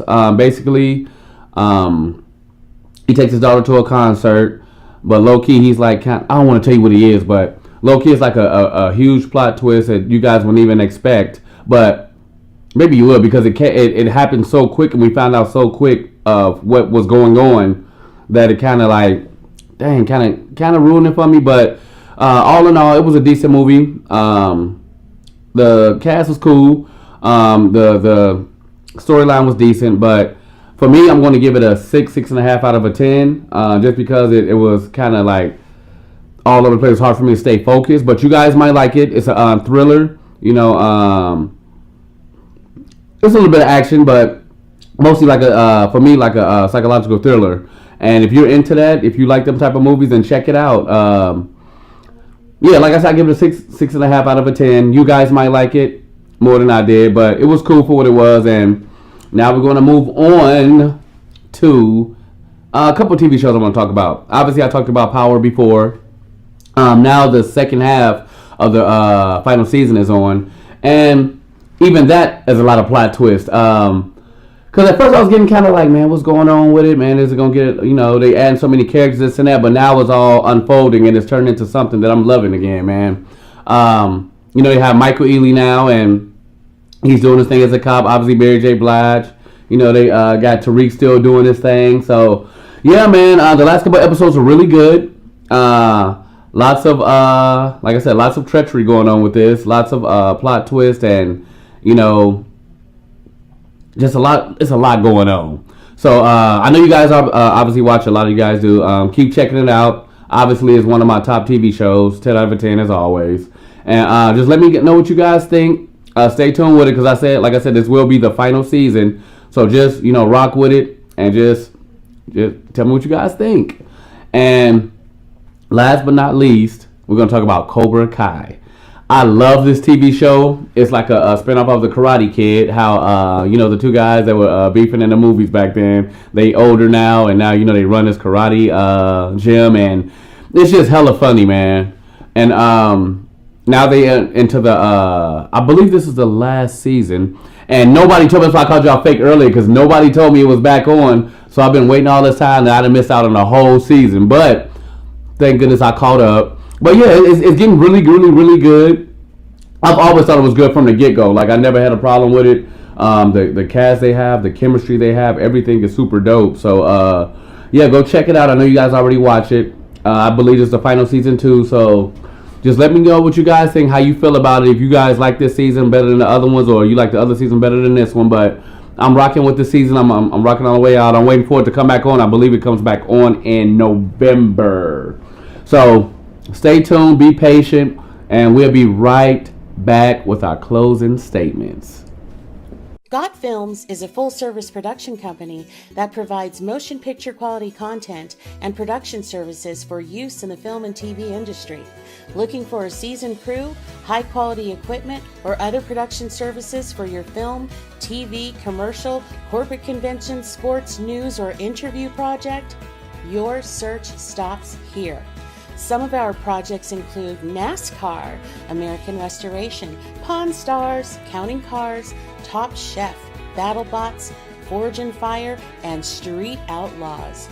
We have also produced over 60 feature films and documentaries. We're ready for all your needs. Whatever your project, whatever your budget, big or small, Got Films got you. GotFilms.com. Traditional TV is going away. Hollywood is starting to fade. People are demanding real stories from real people. Our voices are now being heard in our own way. Podcasts, Facebook, Twitter, YouTube, and TikTok Live are becoming the norm. Internet TV has now reached the highest demand in human history. Social media shows is now the new media of the century.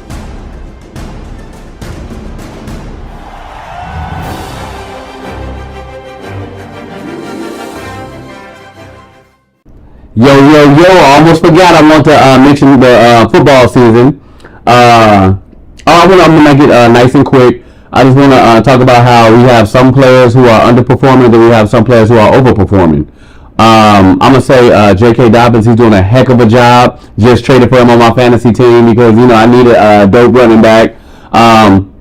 Hopefully he keeps up what he's doing because I know he's doing a really good job. It's like his bounce back year, and you can tell that he's hungry. He got that dog in him. So shout out to J.K. Dobbins. Appreciate you, man, on my fantasy team. This year it's a lot of players that we like, because I'm big on fantasy football. So a lot of players I drafted, the big names, thinking they're going to do really, really, really well the last couple years, but some of them are underperforming. And man, I be getting so mad. You should see me at home, how I be closing my phone, opening it up, peeking with one eye, make sure they're doing good. Like, it's just super crazy, man. But it's a really good season so far. Never thought I'd see the Ravens 0-2 so far, but I mean, I know they're gonna pick it up.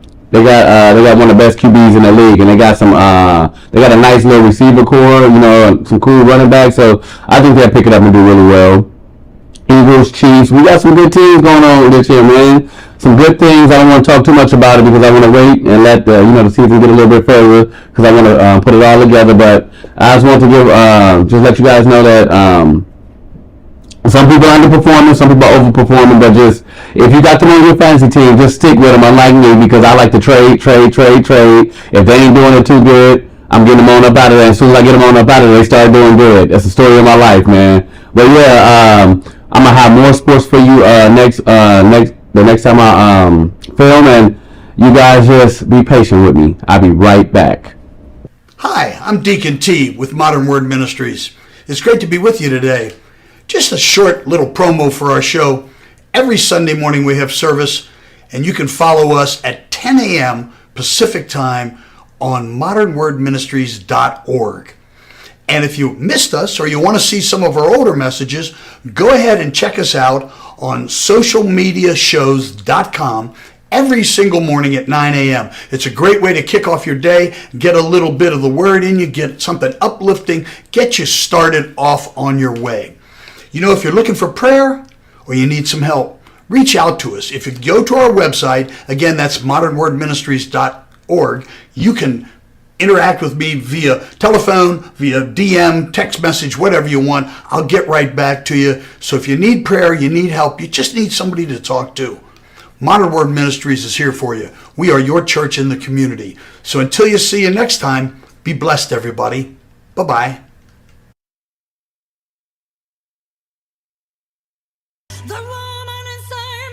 Hello everybody, I am Nelia Ross. I want to invite you to join my new variety TV show, Las Vegas Live with Nelia Ross, every Saturday morning at 12 p.m. on socialmediashows.com. Experience music, entertainment, and culture with local artists, celebrities, movie directors, magicians, comedians, dancers, and so much more. But that's not all. Our special segment Bella Italia will take you on a musical journey through Italy. And the best part is that now you can watch us from anywhere in the world thanks to the streaming. Email us at neliaross.official@gmail.com to be our guest or sponsor. Tune in every Saturday morning at 12 p.m. and get ready for the ultimate Las Vegas experience. Un bacio da Nelia Ross. Ciao!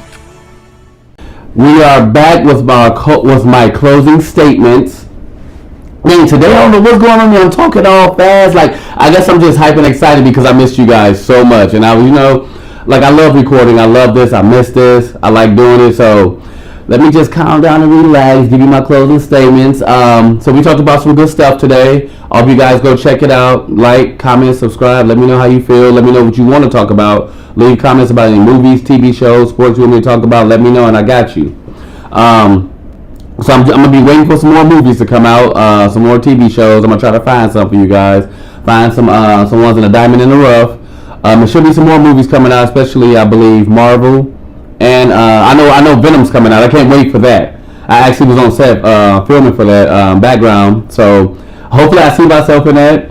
But yeah, I mean, I watched the trailer. The trailer's super crazy, super cool. So I know it's going to be really, really, really good. So yeah, next time, I'm going to have some good stuff for y'all. Y'all just sit back, relax, and just keep rocking with me, man. I love y'all. I appreciate y'all. Keep showing your support, and I'm going to keep showing y'all love, man. Shimmy out.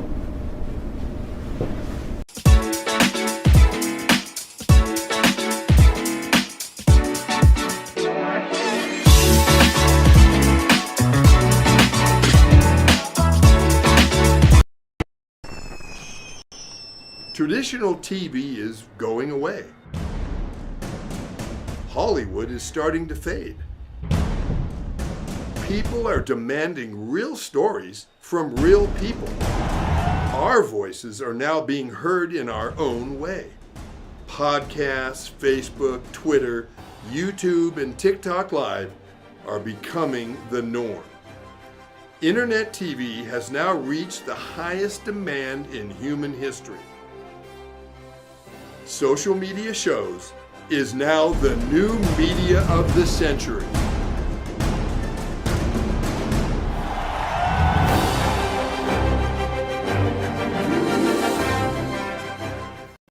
Hi, I'm Deacon T with Modern Word Ministries. It's great to be with you today. Just a short little promo for our show. Every Sunday morning we have service, and you can follow us at 10 a.m. Pacific Time on modernwordministries.org. And if you missed us or you want to see some of our older messages, go ahead and check us out on socialmediashows.com every single morning at 9 a.m. It's a great way to kick off your day, get a little bit of the word in you, get something uplifting, get you started off on your way. You know, if you're looking for prayer or you need some help, reach out to us. If you go to our website, again, that's modernwordministries.org, you can interact with me via telephone, via DM, text message, whatever you want. I'll get right back to you. So if you need prayer, you need help, you just need somebody to talk to, Modern Word Ministries is here for you. We are your church in the community. So until you see you next time, be blessed, everybody. Bye-bye.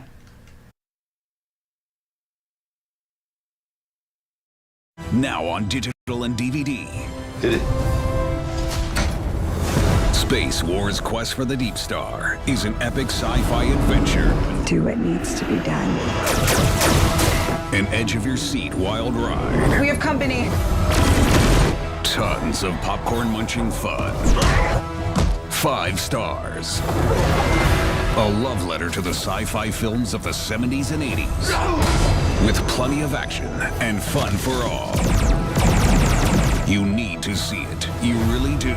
The captain just decided it's time to go. I am ready for a sequel.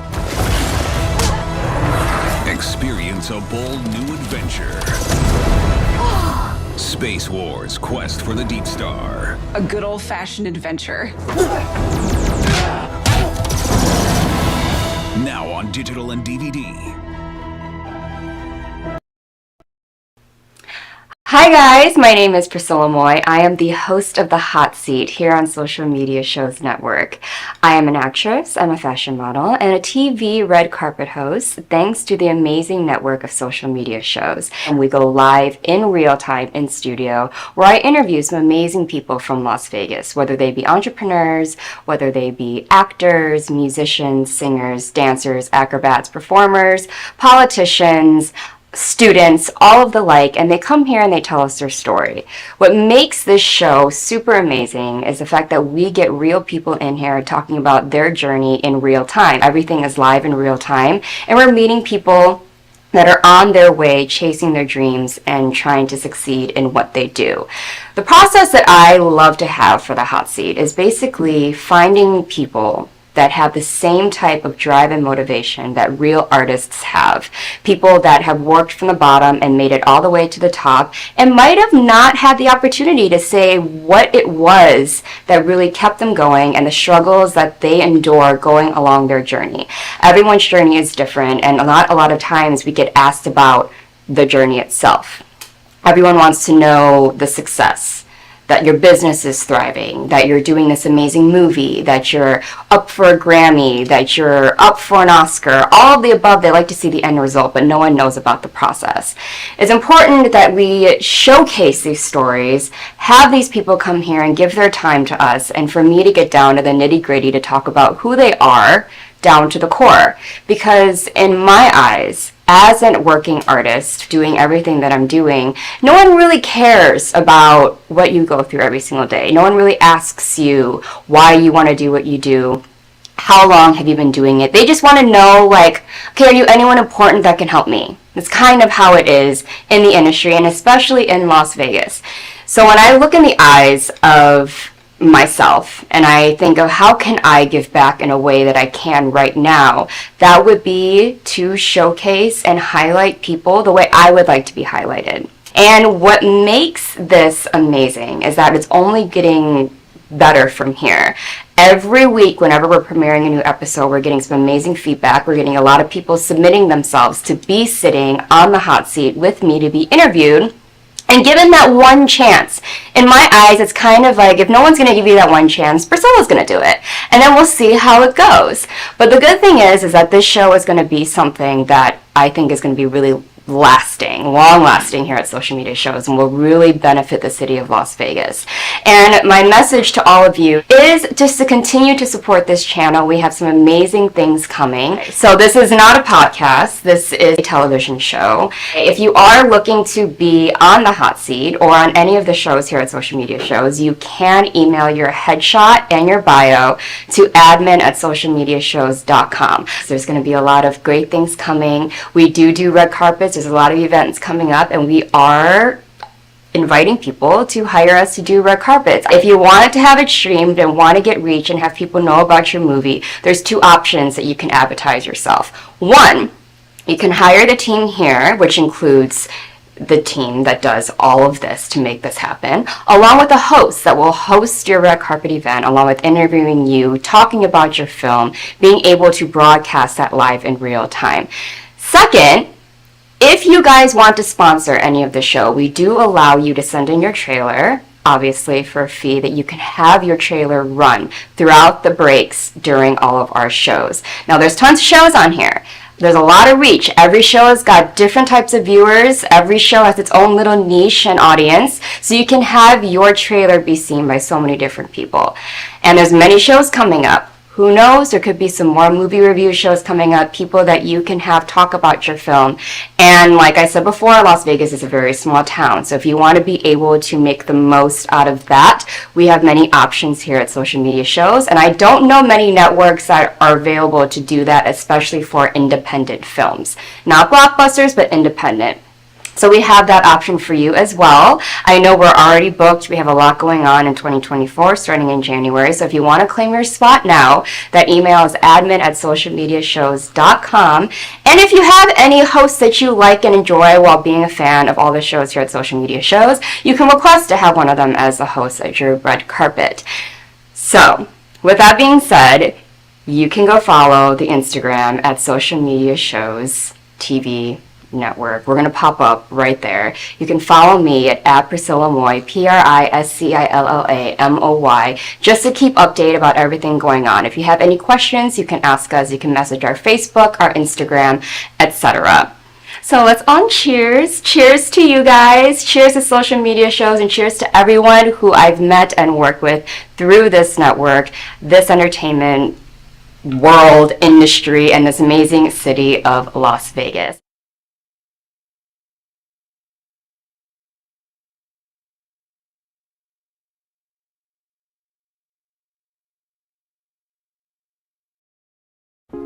Welcome to Social Media Shows. Have you been watching social media shows recently? Of course you have. We have been live streaming for 4 years across social media platforms. We produce over 70 shows with over 1,000 episodes. In the process, we've helped over 100 creators realize their dreams and start their own show. We give platforms to promote your business. If you are an artist, if you have an event, if you are entrepreneurs, or if you have a story. If you haven't done it yet, go ahead and subscribe and follow us on major social media platforms. And if you have a great idea of a show, join us. Social media shows can help you produce and live stream your own show. Let us help you make your dream become a reality.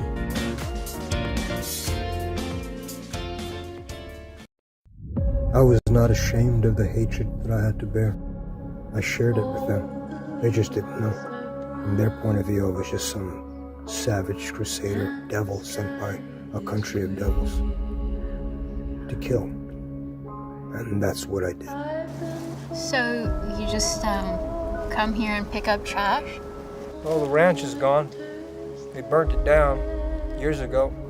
This cave is all that's left. Most people see it as some evil relic from the past, but to me, it's sacred. I think you'd really appreciate what you're doing here. I know I do. I'm Millis. Melissa.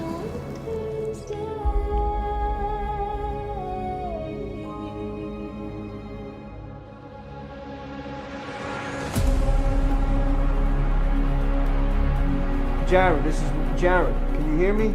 I don't need a text message. I need a human being to talk to me. Hi, Millis. This is Mandy. I'm Melissa's sister. But you and I, we've never met. But I know who you are. Melissa's told me about you. I'd like to know what's happening with the investigation concerning Melissa Maddox. The investigation is ongoing at the moment. And I feel like a fucking coward sitting in this corner doing nothing. I'm not gonna let hate influence my thinking. You believe in God? Let's wait and see if God saves you.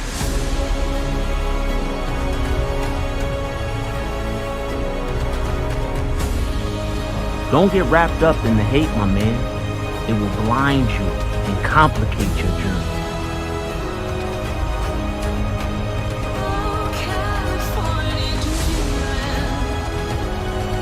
You're done.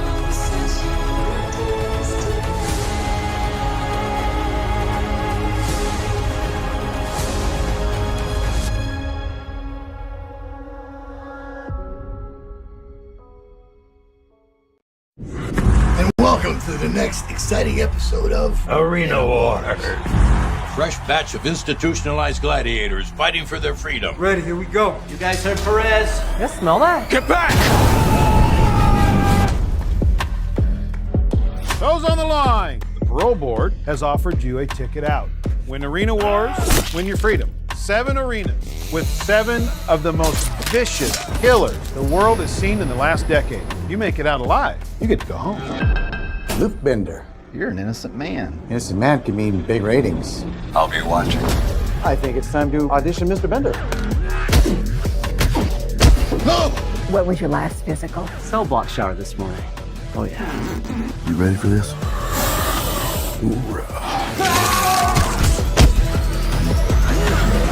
Impressive showing out there tonight. You're the new fan favorite. Are you with me?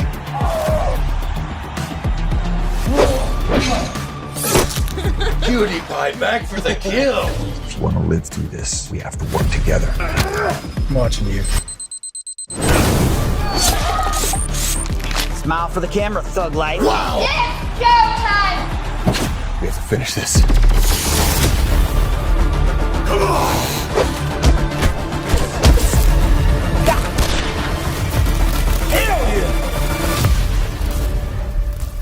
Doesn't sound much like rehabilitation, does it? Got Films is a full-service production company that provides motion picture quality content and production services for use in the film and TV industry. Looking for a seasoned crew, high-quality equipment, or other production services for your film, TV, commercial, corporate convention, sports, news, or interview project? Your search stops here. Some of our projects include NASCAR, American Restoration, Pawn Stars, Counting Cars, Top Chef, BattleBots, Forge and Fire, and Street Outlaws. We have also produced over 60 feature films and documentaries. We're ready for all your needs. Whatever your project, whatever your budget, big or small, Got Films got you. GotFilms.com. Hi guys, my name is Priscilla Moy. I am the host of The Hot Seat here on Social Media Shows Network. I am an actress, I'm a fashion model, and a TV red carpet host thanks to the amazing network of social media shows. And we go live in real time in studio where I interview some amazing people from Las Vegas, whether they be entrepreneurs, whether they be actors, musicians, singers, dancers, acrobats, performers, politicians, students, all of the like, and they come here and they tell us their story. What makes this show super amazing is the fact that we get real people in here talking about their journey in real time. Everything is live in real time, and we're meeting people that are on their way chasing their dreams and trying to succeed in what they do. The process that I love to have for the hot seat is basically finding people that have the same type of drive and motivation that real artists have. People that have worked from the bottom and made it all the way to the top and might have not had the opportunity to say what it was that really kept them going and the struggles that they endure going along their journey. Everyone's journey is different, and not a lot of times we get asked about the journey itself. Everyone wants to know the success, that your business is thriving, that you're doing this amazing movie, that you're up for a Grammy, that you're up for an Oscar, all of the above. They like to see the end result, but no one knows about the process. It's important that we showcase these stories, have these people come here and give their time to us, and for me to get down to the nitty-gritty to talk about who they are down to the core. Because in my eyes, as a working artist doing everything that I'm doing, no one really cares about what you go through every single day. No one really asks you why you want to do what you do. How long have you been doing it? They just want to know, like, okay, are you anyone important that can help me? That's kind of how it is in the industry, and especially in Las Vegas. So when I look in the eyes of myself and I think of how can I give back in a way that I can right now, that would be to showcase and highlight people the way I would like to be highlighted. And what makes this amazing is that it's only getting better from here.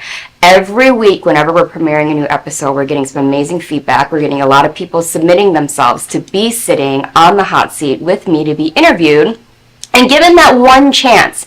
In my eyes, it's kind of like, if no one's going to give you that one chance, Priscilla's going to do it. And then we'll see how it goes. But the good thing is that this show is going to be something that I think is going to be really long lasting here at Social Media Shows, and will really benefit the city of Las Vegas. And my message to all of you is just to continue to support this channel. We have some amazing things coming. So this is not a podcast, this is a television show. If you are looking to be on the hot seat or on any of the shows here at Social Media Shows, you can email your headshot and your bio to admin@socialmediashows.com. So there's going to be a lot of great things coming. We do red carpets. There's a lot of events coming up, and we are inviting people to hire us to do red carpets. If you wanted to have it streamed and want to get reach and have people know about your movie, there's two options that you can advertise yourself. One, you can hire the team here, which includes the team that does all of this to make this happen, along with the hosts that will host your red carpet event, along with interviewing you, talking about your film, being able to broadcast that live in real time. Second, if you guys want to sponsor any of the show, we do allow you to send in your trailer, obviously for a fee, that you can have your trailer run throughout the breaks during all of our shows. Now, there's tons of shows on here.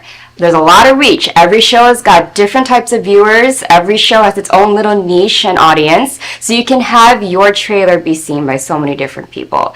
And there's many shows coming up. Who knows, there could be some more movie review shows coming up, people that you can have talk about your film.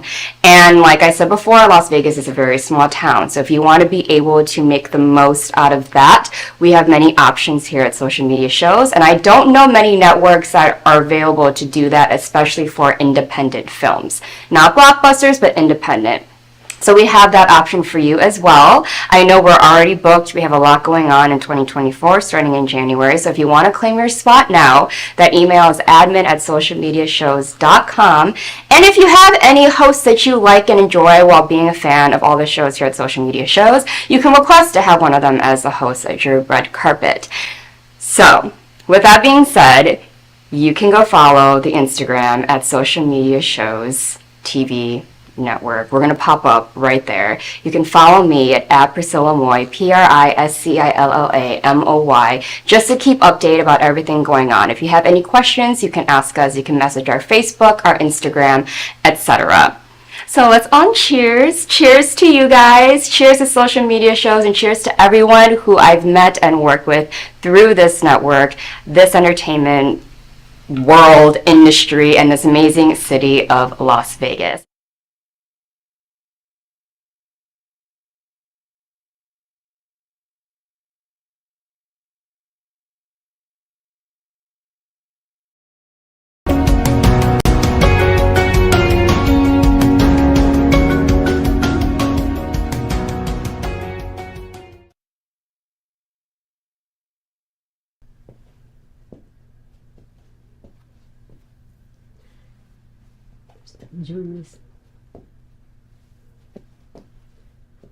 Welcome to Let's Talk World, the show where we dive into the lives, careers, and personal journeys of fascinating figures from all walks of life. Today, we have a special guest who brings a unique blend of musical talent and family legacy to the stage. A key member of the Bronx Wanderers, Vince Joseph. Vin is not only a part of iconic family-driven band that captures the timeless spirit of classic rock, but also brings a fresh, modern perspective as one of the youngest members. We'll explore his experiences balancing his individual identity with the band's established legacy, his insights on navigating the music industry, and what it's like to perform side by family while connecting with his fans worldwide. But first, let's take a quick commercial break. Stay tuned, we will be right back with these messages. Traditional TV is going away. Hollywood is starting to fade. People are demanding real stories from real people.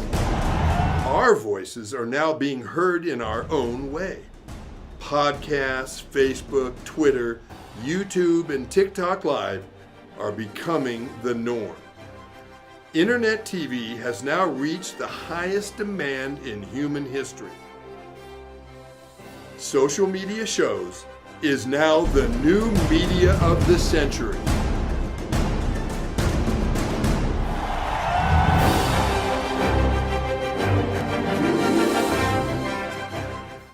Hi, I'm Deacon T with Modern Word Ministries. It's great to be with you today. Just a short little promo for our show. Every Sunday morning we have service, and you can follow us at 10 a.m. Pacific Time on modernwordministries.org. And if you missed us or you want to see some of our older messages, go ahead and check us out on socialmediashows.com every single morning at 9 a.m. It's a great way to kick off your day, get a little bit of the word in you, get something uplifting, get you started off on your way.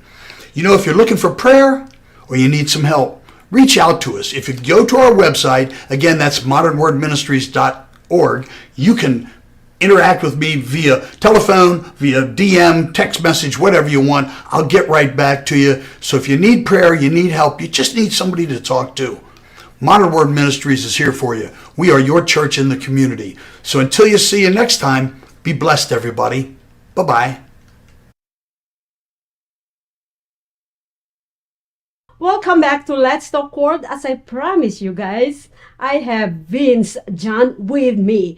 And let me tell you the history of this guest today, okay, of my guest today. I've been chasing his ass around for more than a year. And finally, I'm so happy to welcome our new guest, Vin. I'm happy to be here. John, how are you? I'm very good. I'm waking up, but I'm good. Right? I'm here in Las Vegas, ladies and gentlemen. We don't have to tell anybody it's 1:30 p.m. right now, but yeah, I'm still waking up. Good morning. Good morning. Good to be here. Well, it's so great to have you here on Let's Talk World. Thank you for joining me. Of course. And I'm excited to dive into your history. Okay. So, you've been part of an incredible family band, the Bronx Wanderers. Yes. And being part of a family band is it's kind of like a family reunion every day, but sometimes it can be challenging. Yes, most of the times it's challenging. Oh, wow. But, Wow, I cannot wait to hear this. It's great because, with my dad in the band and my brother in the band, we all kind of want the same thing, which is the success and working hard, and everybody's pushing towards the same goal. But at the same token, my dad's 66, I'm 36. I'm 36, I thought yeah. 24. I love her. I didn't even pay her to say that. This is amazing. I was going to introduce you, the young... I'm 24 today. I guess I'll be 24. Yeah. It's fine with me. But again, thank you so much. But again, because we're 30 years apart, my dad wants to do certain songs that he likes growing up. I want to do stuff that I like. We always fight and argue about what songs are we going to put in the show. Stuff like that. But at the end of the day, we try it out. If something fails, we put something new in. Like you said, don't give out too much because I want to go through, we'll go through it. A series of questions. Okay. Yeah. I here at Let's Talk World, you already know I love to throw in some controversies, right? But anyways, I want to learn a little bit about you first and all the viewers. Let's start from growing up with a dad who already paved in the music industry. Yes. So walk us My through. dad was a record producer for 30 years. So he worked for Columbia Records, and he produced people like Jim Croce, the Partridge Family, all these major acts, and he had a great career. And then in 2001, when the record industry collapsed, he lost his job. He had no idea where to go. My brother was 11 years old at the time, and one of his friends suggested, why don't you go out, start a band, talk about your life. You always were a musician. You kind of put it on the side for 30 years. Go back to being a musician. So my dad said, why the hell not? I'll give it a shot. He took my brother out one night to play with him, and my brother wound up getting $800 in tips from this little kid playing drums while my dad was singing in a band. Yeah. In a restaurant? Yeah, in a restaurant. So I was working at Pizza Express making $7 an hour, and when my brother came home and was like, look what I got, I said, wow, I want to do that. And at what age? I was 14 years old at the time. So I was in high school. Your eyes must be so wide, like, okay, hold on. I'm in the wrong business. I was like, wait, you made $800 in 2 hours? I want to do that. So, I looked at my dad, I said, I want to join. This sounds really fun. So we went out, we started doing it, we play every weekend. We started opening for all these big famous people like Tony Orlando and Danny Aiello and all, and for me it was just a high school job. I was just doing this before I went to college, it's a little extra cash. And then I went to college. Next thing you know, the band started getting bigger and bigger and bigger. And I would be on tour in the weekends. So what year was this? This was around 2006, 7, 8, 9. So you've been in the band for... So I've been in the band 20 years now. So when you were young, you went to music lessons, piano? No, I never had one lesson. Oh my! I learned everything by ear. I wish I had lessons. I'd be a lot better today if I did. But your voice is really well molded. So it's still waking up. Well, not. I see your performance. Oh, you mean when I sing? Okay, yeah, that's sing. okay. Yeah, that's okay. I love when you sing Bruno Mars. Thank you. Yeah. But my dad had all guitars on his wall when I was a kid. Mm-hmm. So I would walk into his office and I would steal a guitar. And I'd go to my room and I'd learn how to play guitar. So he would go into his office, he'd see a guitar missing. He'd be like, I don't know where that guitar went. Next thing you know, another guitar would go missing. And I was just teaching myself. Little by little. Same with my brother, self-taught. So when you joined the family band, did you went voice lesson? No, never. Did your dad kind of like coach teach you? me? No. Holy cow! No. So singing is actually a talent. It's a lot of it comes from within, and I gotta feel it, and I gotta want to perform it. I have to want to sing it. But yeah, I mean, I wish I learned. I wish I had lessons. I wish I did. Oh my God! Can you imagine? I couldn't imagine. I'd be way better, way better. But we're lucky. We're lucky that we all kind of had this innate talent, and that we all kind of pushed in the same direction. And the fact that 20 years later we're still doing it, you know, a lot of my friends that used to have shows here don't have shows here anymore. A lot of them are doing the cruise ships. A lot of them are in the bars. Yes. A lot of them are in restaurants. And I'm lucky that I'm still in a theater and a showroom. But again, I work 40, 50 hours a week, still doing all the lighting, the videos, the tracks, the clicks, the music directing, telling everybody what part So to play. are you a technical director? Yeah, I'm like the music director and I'm like the technical director. And there's no producer. So it's all kind of on us to do everything. God. We're kind of like you, where you do everything here. Right. You know, so you have to pull a lot of weight and you got to work really hard to keep it going. And that's what we do. So I'm going back to what we are talking earlier about the challenges. Walk me through how you guys deal with challenges within the group as family members. So what do we do when conflicts arise? We really have to pick your battle. You have to know what you want to fight for. And sometimes, you know, when I want something to happen and everybody's against me, I kind of just have to go, nobody wants this. I have to lay down. I have to put this fight to bed. And then sometimes when I know that something's going to be a great idea and nobody's listening to me, I keep pushing everybody, just try this one time. Just give it one shot. And if nobody likes it, we don't have to do it. Kind of like putting an original song into the show. The show is mainly all covers, like you said before, Bruno Mars and Bohemian Rhapsody. We do all stuff like that. But I write my own songs. So I like to put my own songs into the show sometimes. And my dad is very supportive, but at the same token, people going to see a Bronx Wonder show don't want to hear an original song. I totally get it. But recently, this past time at South Point, we put an original song in. And everybody came up and said it was one of the best songs of the night. And I said, see, we just have to try it. And if people like it, we can build on it and we can make it better and better and better. So sometimes changes actually work. Yes, exactly. And sometimes it doesn't. And when it doesn't, you take it out, but at least you tried it. So for me, it's all about picking your battles, you know, because you don't want your dad to hate you. You don't want your brother to hate you. You don't want your two friends to hate you. So it's just all about knowing when to push and knowing when to pull. Well, being the youngest and technically you are the last member to join the group, do you think you have to work harder to be heard? Yeah, absolutely. To me, I think I'm the weakest musician in the band.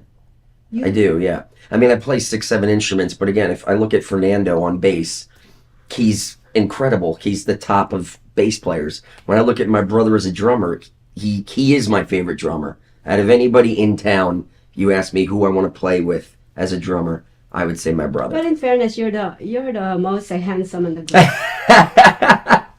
I love that. Thank you so much. I Points. have to say that. Points. 2 points. So, you know, and then I look at my dad and I go, he's the best singer in the group. And the way that he can tell a joke and the way that he can grab an audience, I can't do that. So I look at myself as the weakest in the group. But if you look at anybody successful, you look at them and go, who do you want to be in the group? The most successful, the least? I want to be surrounded by the best.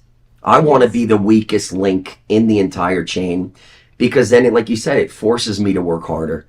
It forces me to go home and spend an extra 2-3 hours putting something together. And they make me better.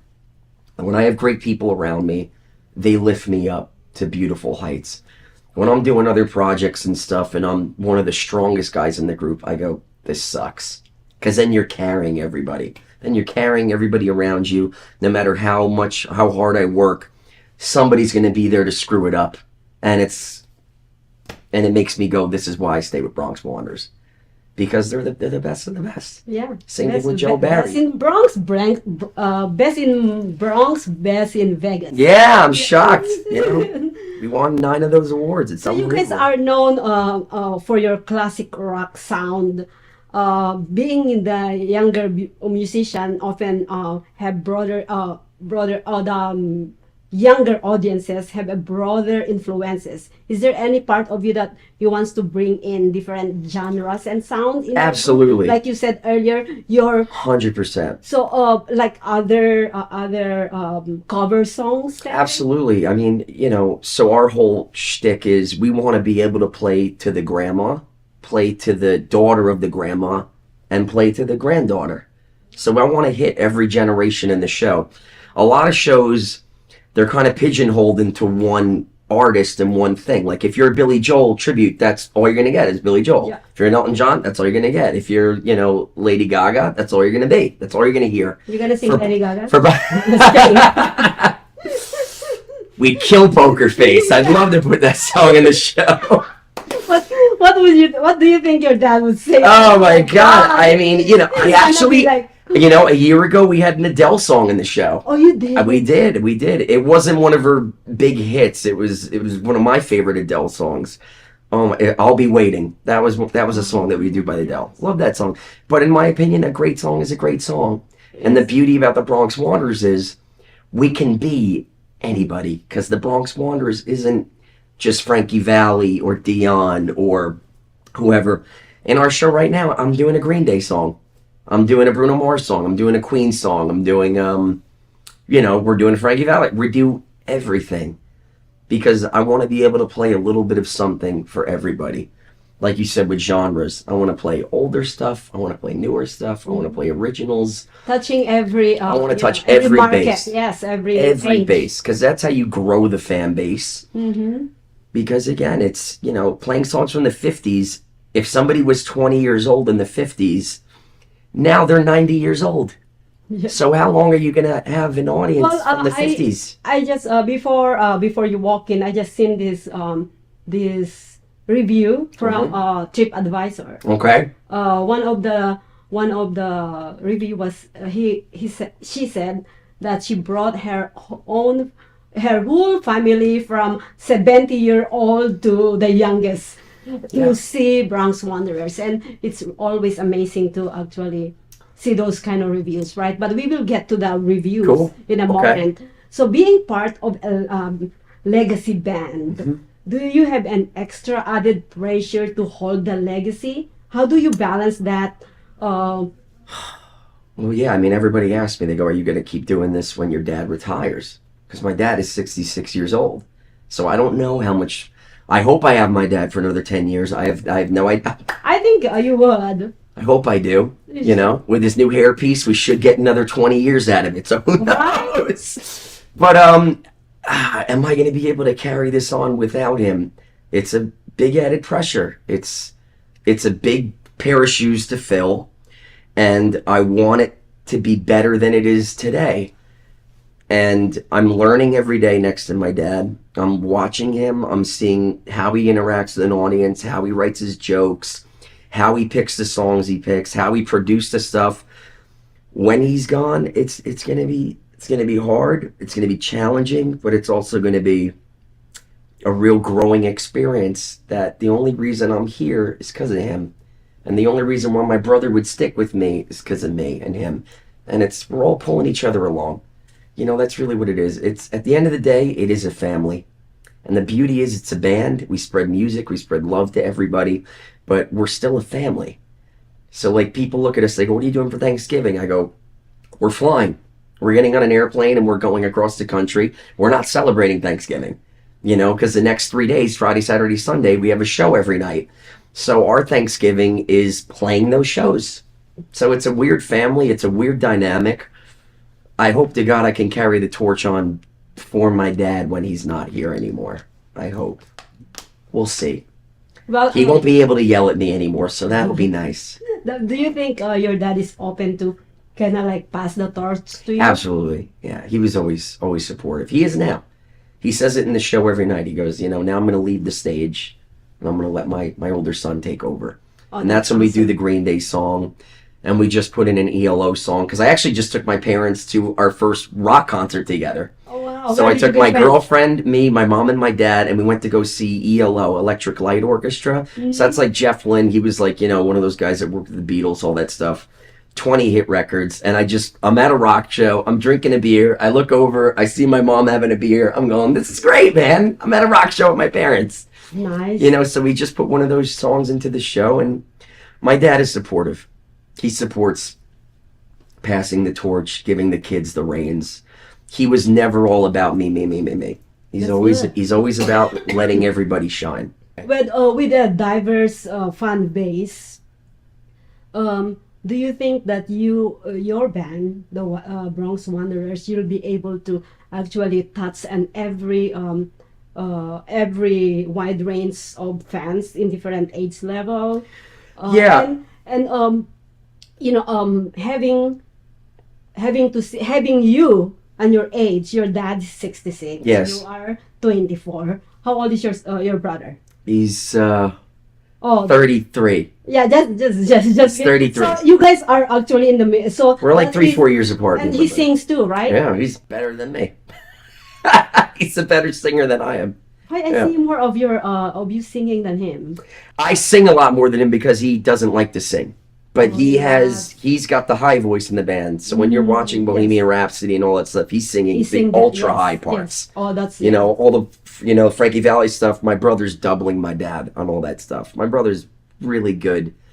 But the one good thing about our show is it's not the same show every time. Mm-hmm. If we go out and play a show, say in Florida, and I'm not knocking Florida, but if it's an audience full of 80-year-old people, we're going to do a lot more older stuff. We're going to do the Duprees. We're going to do, Engelbert Humperdinck. We're going to do a lot of older stuff. If we go to a show and we're at an outdoor festival and it's all 30-year-olds, I'm going to do Coldplay. I'm going to do... Does your dad sing on the 30-year-old audience? Yeah, he'll do Jesse's Girl. He does a lot of cool stuff. He'll do ZZ Top.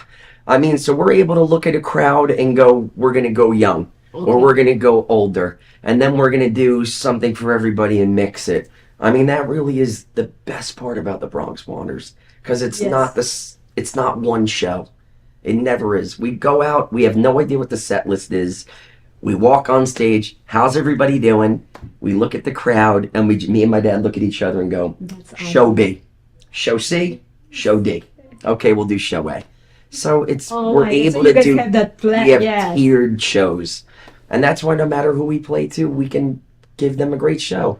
Because we know what they want. That's awesome. It's all about giving the audience what they want. You know, and a lot of people, a lot of performers don't understand that. Because they go out and they do what they want. And it's not about what you want. No, yeah. It's what they want. It's about making them happy. You know? I cannot wait to come and see you guys. I love it. You know, Yes. come.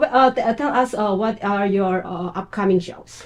Oh, so we're going to be in New Jersey Thanksgiving weekend. That's when we have that. And then we're going to be in Las Vegas again, December 20th, 21, 22 at the South Point. And that's for our Christmas show. We're going to have a 6-piece horn section. We're going to have a giant, 12, 13-piece band. I'm so excited for that show. I love that show. So I'm a big Brian Setzer fan, so I'm excited. Oh my God, I cannot wait. Yeah, me too. Well, we're talking about fan base earlier. You know, when you have fans, you have reviews, you have feedback. Is actually a very important part of our life, personal and as a performer. Absolutely. You know what I mean? And I can imagine they can feel even more intense when you're in the public eye. You guys are up there. How do you handle the praise and the criticism and use it to grow as a band, as a group, and as you individually? Between the band, first of all, we read everybody's comments. We read everybody's posts online. We read the TripAdvisor stuff. We read the Yelp, and we want to hear what everybody's saying. You want to have your ear to the ground and know what people think about the show and what's going on. As far as playing each show, we know when it sucks. We know when it's great, and we all look at each other and go, "That wasn't a great show, and that was a bad show." And then people will still come up to you at the end of the night and go, "It was a great show, great show." 95% of the audience, they're going to think it's a good show. We're always going to know whether it's a good or a bad show. And as far as, the bad comments go, I agree with a lot of them. My dad loves to talk. My dad is a talker. If you asked him, would he rather sing a song or tell a joke, he would rather tell a joke. So he can go up there on stage for 15, 20 minutes and just talk. And the whole band's just watching my dad talk. And then we look at some comments and they go, I came for a music show and I'm listening to this guy talk for 20 minutes about a story and blah, blah, blah, blah. And I go, dude, you got to shorten your thing. Just tell jokes, keep it moving. People want a music show, and so we take that criticism and I agree with it. But again, some people think they're coming to see a band. It's not a band. It is a show. Mm-hmm. It's like we combined a Broadway show with stand-up comedy with a music concert And we took all those things and we put them together, and that's what the Bronx Wanderers is. Do you have that clarified on your website? We yes. So we tell people it's a show. It's you're going to get It's a a Las story, Vegas you're going to show. get videos, you're going to Yes, get and pictures. It's amazing, by the way. Yeah. It's how you tie it all together, because anybody can go see a band, and if you want to be a band, play a bar. Yes. But if you want to be in a theater where people are just watching you, they want to be entertained. They want to hear a story. They want to see an arc and see stuff like that. The good news is we have only like less than 10% of those. Yeah. So, well, thank you so much for sharing your. We're not done yet. Okay. Yes, you're Bring it on. gonna have to answer all these controversy questions. Go ahead. I Hit put me. together. Hit me. Thank you for your sharing your life. Of course. And viewers, please stay tuned because we will be digging more deeper into Vince's life when we come back. Don't go away. Got Films is a full-service production company that provides motion picture quality content and production services for use in the film and TV industry. Looking for a seasoned crew, high-quality equipment, or other production services for your film, TV, commercial, corporate convention, sports, news, or interview project? Your search stops here. Some of our projects include NASCAR, American Restoration, Pawn Stars, Counting Cars, Top Chef, BattleBots, Forge and Fire, and Street Outlaws. We have also produced over 60 feature films and documentaries. We're ready for all your needs. Whatever your project, whatever your budget, big or small, Got Films got you. GotFilms.com. Hi, I'm Deacon T with Modern Word Ministries. It's great to be with you today. Just a short little promo for our show. Every Sunday morning we have service, and you can follow us at 10 a.m. Pacific Time on modernwordministries.org. And if you missed us or you want to see some of our older messages, go ahead and check us out on socialmediashows.com every single morning at 9 a.m. It's a great way to kick off your day, get a little bit of the word in you, get something uplifting, get you started off on your way. You know, if you're looking for prayer or you need some help, reach out to us. If you go to our website, again, that's modernwordministries.org, you can interact with me via telephone, via DM, text message, whatever you want. I'll get right back to you. So if you need prayer, you need help, you just need somebody to talk to, Modern Word Ministries is here for you. We are your church in the community. So until you see you next time, be blessed, everybody. Bye-bye.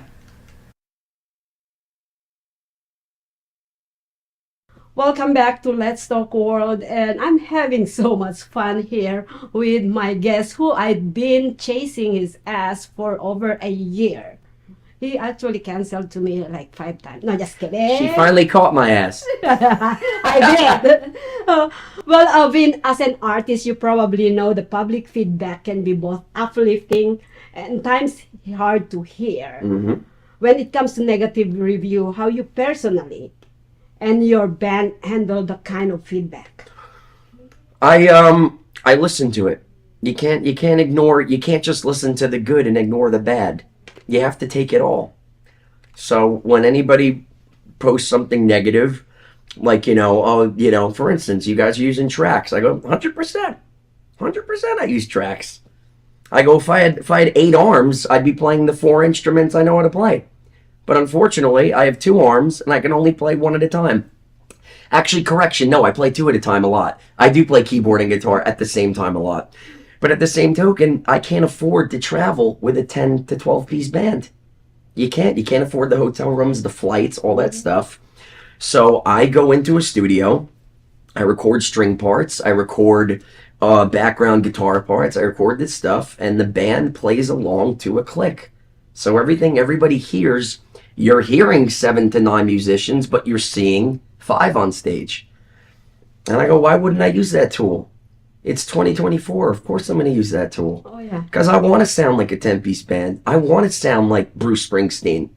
I don't want to be limited by my, limitations that I can only sound with who I can afford. Yeah. So when people go, you guys use tracks. Absolutely. Of course I do. But everything you're hearing is me playing that instrument. Or Joe Barry playing that instrument. Or Nick and my dad doubling up vocal parts. Yeah. So I adhere to the negative advice. I listen to it. I'll agree with them. I'll say, you're right. 100%. Do you ever reach out to them? Yeah, I write to everybody. I absolutely do. I especially write to those people because I want them to know that they're heard. That's good. I appreciate everything you're saying. Let me answer your questions one at a time. You know, we're not super famous. We write back everybody. Whether you write us good or bad, we're gonna write you back. Because it's all one giant family. You know, and we all yell at each other. So that's what we do. So do you guys talk as a group? Hey, this is what they said. And how every member of the group handle that? It's mainly me and my dad that kind of, you know, my brother could care less. He just shows up and plays and does his part and goes He's off. a free He's a free little spirit kid. He's got his 3 kids. He's got a beautiful family. That's where his head's at. Yes. You know, same thing with Fernando and Joe. Joe just had 2 babies. Fernando just had his first baby. They're all into the family thing right now. So as far as who all the band stuff is on, it's on me and my dad. We're the ones that control everything. Of course, we have band meetings. Mm-hmm. We let everybody know this is what people are talking about.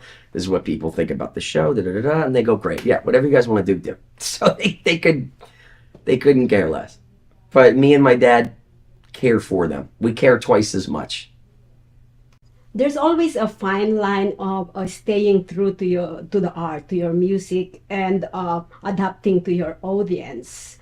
Do you feel the pressure of changing a little bit when they say Every something? month, yeah. I mean, for us, especially with the Vegas shows, we play every month, and people come back month after month. So I don't want to play the exact same show every single month because they're going to be bored. Yeah. So I look at the other shows in the room, and I'm not knocking them. I mean, it's Righteous Brothers, it's Human Nature. These are some of the biggest shows in Las Vegas. I asked the hotel, did they ever change the show? They go, no. They do the same show every month. I go, wow. So when we play every show, we say, how many people here have not seen us before? It's usually 70-80% of the room is brand new. So I know I can do 80-85% of the regular show. Wow. But then we always throw in a new song. We always throw in an original song like we did a month ago. Awesome. We always change this show. And that's where a lot of the pressure on us is. Because we always I can want imagine. we always want to make it better. We always want to adapt. If I look out in the room and I see a lot of older people, I'll throw in an older song. I'll throw in a monkey song, a turtle song, whatever it is. We'll do something older. If I see a lot of young people, I'll throw in a Coldplay song. I'll throw in another Bruno Mars song, you know, whatever it is. So have to adapt. We're always changing. The pressure of that is immense. Yes. You know, but it's worth it. When you get good reviews and people love it, you made people happy. You know, like that one you said, the family that all enjoyed the show. That's why we do it. Yes. That's why we do I know it. you see that too. And we tell people, no refunds. Thanks for coming. So sometimes criticisms actually weigh on everyone's morale. How do you guys as a group and also yourself stay motivated and energize every performance? I guess you could say the fact that we keep getting asked back.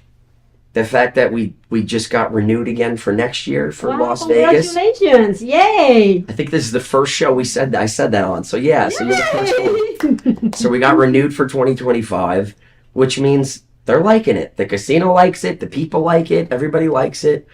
The fact that our touring schedule is getting 50 times bigger than what it was 2 years ago.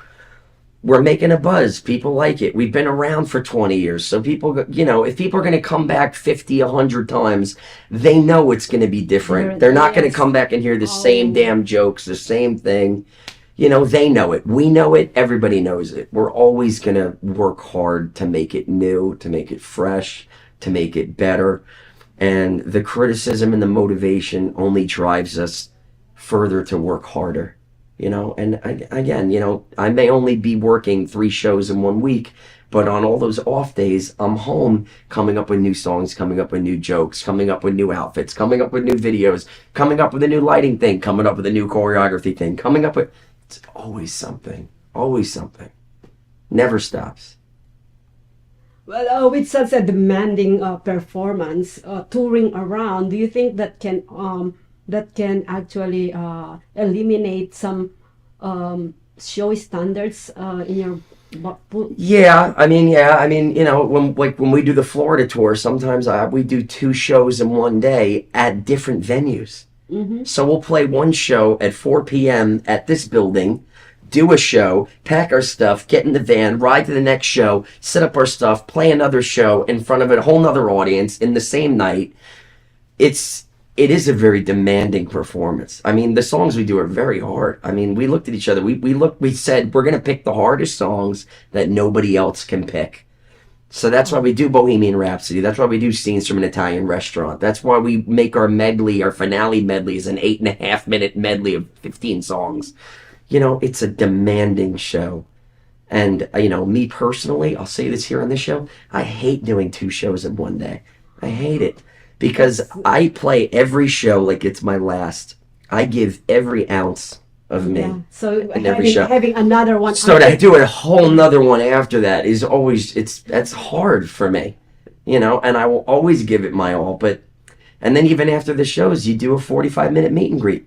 You meet everybody. So you meet everybody. Every show. My dad always told me. Did you me. ever had any face-to-face with anyone where they said, I didn't like it? Nobody's ever said to my face they don't like it. They said, it's not what I expected. It's better than what I expected. I thought this would be a way older show. What's the word I'm looking for? Way more 50s and 60s. They didn't think they were going to get Queen and Billy Joel and Bruno Mars and Led Zeppelin and all this stuff. You know, because it's hard. With the Bronx Wanderers, I didn't pick that name. My dad picked that name, and he picked that name 20 years ago. If you asked me today what I would name the show, I wouldn't name the show The Bronx Wanderers, because that gives off the vibe that it's going to be a New Yorkie, oldie show, Dion and the Belmonts, you know, doo-wop show. The name is it hurts. It helps and it hurts. So, you know, it's all up to the advertising. It's all what you see on that poster, what you're going to get. You know, so we came up with, you know, like taglines, songs, you know, told through, you know, their lives. Or what is it? I don't even know my own goddamn marketing. Who does your marketing? I do, and I should know the marketing by now. You know the songs, now hear their story told through music's biggest hits. So that says you're going to hear a story, you're going to hear music's biggest hits, you're going to hear all songs you know. So it says everything right then and there. Again, like you have to do everything here. You run your whole show. We run the whole show. I don't have a marketing team. I don't have a producing team anymore. I don't have a team of people. I have my girlfriend that runs the website. I have my mom that does all the banking. You still have those. It literally is my mom and my girlfriend and the band. Those are the people that run the show. And it's, you know, it's a mom and pop organization. That's what it is. It's what we are. You know, so it's tolling, it's rewarding. It's a lot of pressure, but it's also a lot of gratitude and heart too at the same time. And a lot of drinking. You know what? I really appreciate you sharing all these thoughts. I'm learning a lot. Me too. No one's ever asked me such in-depth stuff like this, so it's cool. I told you. I gave you. It's really cool. I told Vin last night. I said, "Are you ready? I hope you're ready, and I hope you hold your." But anyway, we're getting into it. We're going to take a quick break. When we come back, we're gonna deeper in Vin's personal life. So stay tuned. God. We will be right back. Now on digital and DVD. Space Wars Quest for the Deep Star is an epic sci-fi adventure. Do what needs to be done. An edge-of-your-seat wild ride. We have company. Tons of popcorn-munching fun. 5 stars. A love letter to the sci-fi films of the 70s and 80s. With plenty of action and fun for all. You need to see it. You really do. The captain just decided it's time to go. I am ready for a sequel. Experience a bold new adventure.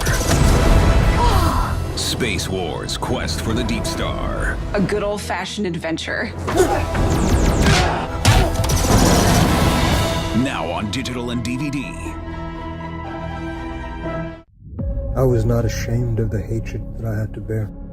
I shared it with them. They just didn't know. From their point of view, I was just some savage crusader devil sent by a country of devils to kill. And that's what I did. So you just Welcome back again here at Let's Talk World, and I'm just enjoying this day. Honestly, I just realized last night that I invited so many guests on this show for over 6 years doing social media shows. I even forgot the people that I invited, and then when I go to the Facebook, I'm like, oh, I invited you. So, but anyways, welcome back. She's gonna forget me the minute I walk out of here. No, of course not. I won't ever. I seen the Bronx Wanderer in 2023. That's when I reached out to you. Oh, cool. March 2023. Wow. And I thought I made you wait a year for this show? God, I'm horrible. It's almost 2 years. Sorry, it's hard for me to wake up. No, I understand for every but anyways, I'm happy we're doing it now. I know. I was like, yay! I'm so glad. Yeah. But anyways, okay, Vin, being in the public eye, especially as a young musician and good-looking musician, by the way, comes with a lot of attention. I know you have a girlfriend. I was gonna text you at midnight last night, but I said You always can, yeah. No, she's cool. I was asking if is he single, married. So you're happily with a girlfriend, correct? Yes, I've been with the same girl for 8 years. Very lucky. Her name's Elizabeth Hunt. We're not. I'm weird. We're not married yet. I'm 36. She's 28. So I've known her since she was 20 years old. I've known her before she could start drinking. Is she from? She's born and raised in Las Vegas. Oh, okay. So I met her when I came out here, and I played the San Gennaro Festival, and with Bronx Wanderers, and we got the 11 o'clock slot.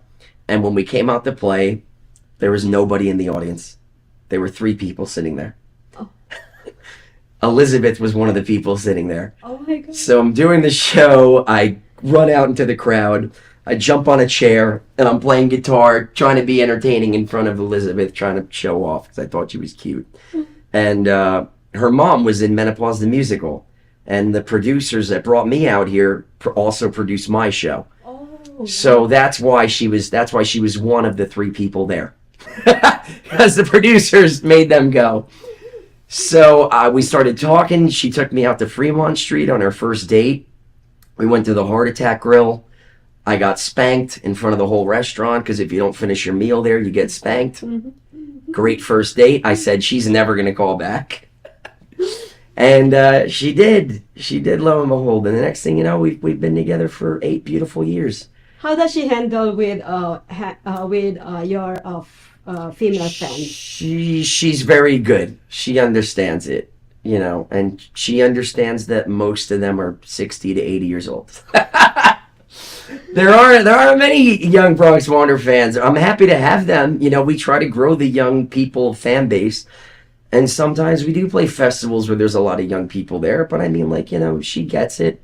Look at my mom, who's been with my dad for 41 years. How they're able to do it was unbelievable to me.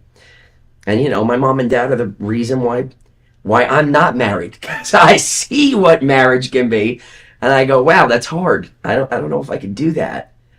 But I give my parents all the credit in the world, and I give Liz all the credit in the world because she does deal with a lot. She really does. But at the same token, it's all about respect, and it's all about we're in this together, and she gets that. Did you ever been hit by an older woman? Did I ever get hit on by older women? A couple times. Once or twice. How do you handle it? I say thank you, you're gorgeous, but I'm happily with somebody. I hope that doesn't stop you from keep coming to the shows. I go, you can You know, look at my brother. He's cute. I throw my brother on him. You know, no, my brother's married. My brother actually is married, so everybody in the band is now married except me. Oh, you're the Even though I'm the only one not married. Runner. I'm the only one not married. But Elizabeth, I'm sorry. no, it's cool. She gets it. She's cool. So fans can be very enthusiastic to kind of like, how do you handle those kind of fans?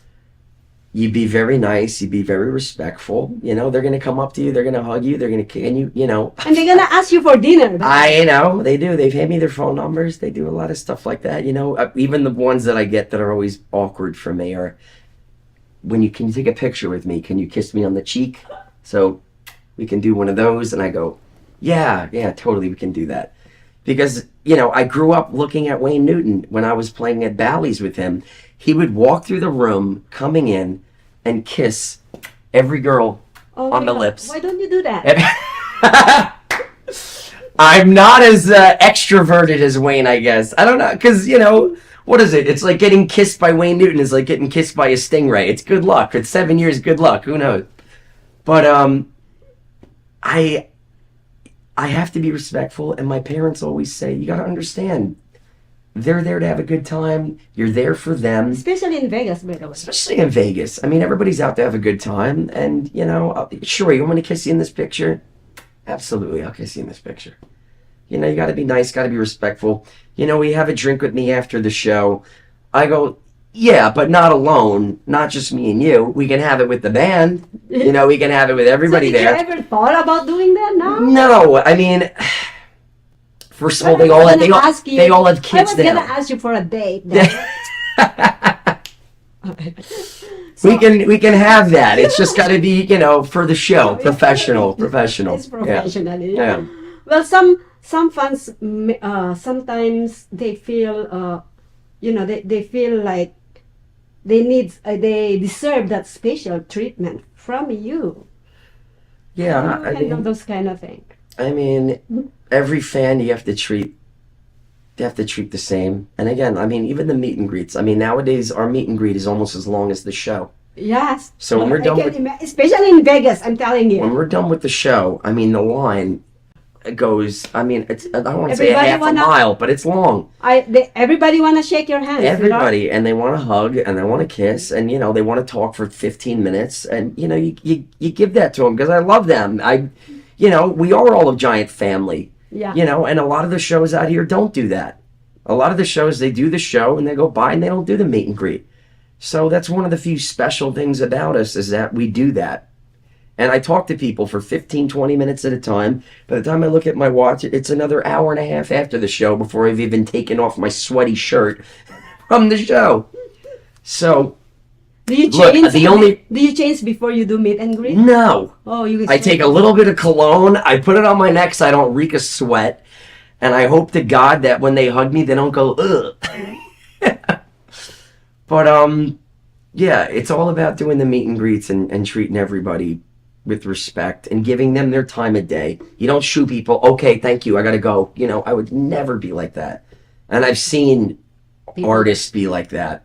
And I go, you know, I never want to be like that. You have an image to protect and maintain. That's where you're gonna. Yeah, I mean, there's that. I don't really give a shit about my image. I really don't anymore. You don't? No, I don't. I don't care anymore. Okay? Well, one of my questions is, I'm gonna go straight to that. Go ahead. Go ahead. I've been wanting to ask this. The older I'm getting, the more I don't care. You're 24. You're still. Today I'm 24. Right, I forgot. So did you ever, did you ever thought about go individual singer in the future, or maybe? Yeah, like doing my own stuff, like doing original stuff. I mean, yeah, of course I've thought about it. I've even tried doing them both at the same time. Mm-hmm. I would do my own shows. I mean, when I got to, I hate always saying this. Like when I got to open for Bon Jovi at the T-Mobile Arena. My dad was... You did? Yeah. Congratulations. Oh, yeah, cool. Now I'm glad I said it because you didn't know it. I'm a Bon Jovi fan. Yeah, me too. So I entered a contest, and every city that he goes to, he has a contest. You submit your stuff to the radio station. The radio station picks out of 500 people 3 winners. And out of those 3 winners, people have to vote on who was going to open for him. Wow. And I won. Lo and behold, thanks to all the Bronx Wanderer fans is why I won, because they all voted for me. They all said, make sure Vinny gets to open for him, make sure Vinny opens for him. That's Blah, blah, blah. awesome. And I got to open for him. And instead of asking my dad to cancel the show, because we had a Bronx Wanderer show that night, he said, no. What's going to make me more happy is doing the show without you, knowing that you're down the block playing the arena, and I'm down the block playing the showroom with Bronx Wanderers. And I said, you know what? That is special. That is cool. So I was doing both at the same time. I just came out with a new, I shouldn't say just came out with a new album. I think my last album came out a year ago. I did a music video for every song on the album. Not many people have done that. What else? The problem with doing my own show is my quality level is very high. I want a light show. I want a lighting. I want a video for every song. I want it to run like a clock. I want it to run like Bronx Wanderers. So for me to do my own show, like the last one I did was in, I think, 2021 or 2022. 6 weeks I put into that show. 6 weeks, every day, making it. It was a great show. Sold out. Where was that? It was Notoriety, downtown, with Ken Henderson. Yeah, Yes. love him. Great guy, great venue. For the 6 weeks of work, after paying everybody, paying the band, paying the sound guy, paying the lighting guy, paying the room, blah, blah, blah, blah, blah, I made $300 for 6 weeks of work. So then I do a Bronx Wanderers show, I'm making 10 times that.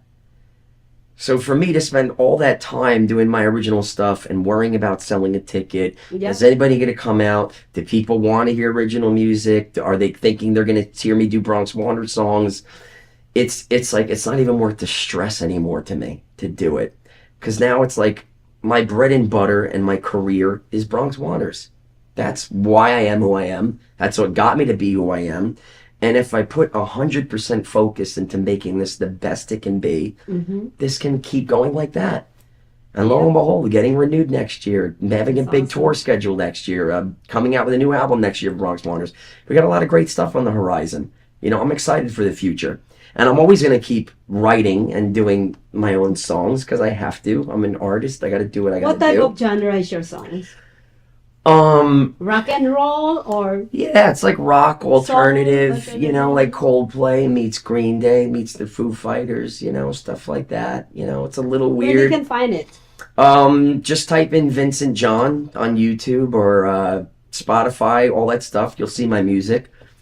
The songs are great. I love the songs. And my dad lets me put some of the songs in the show.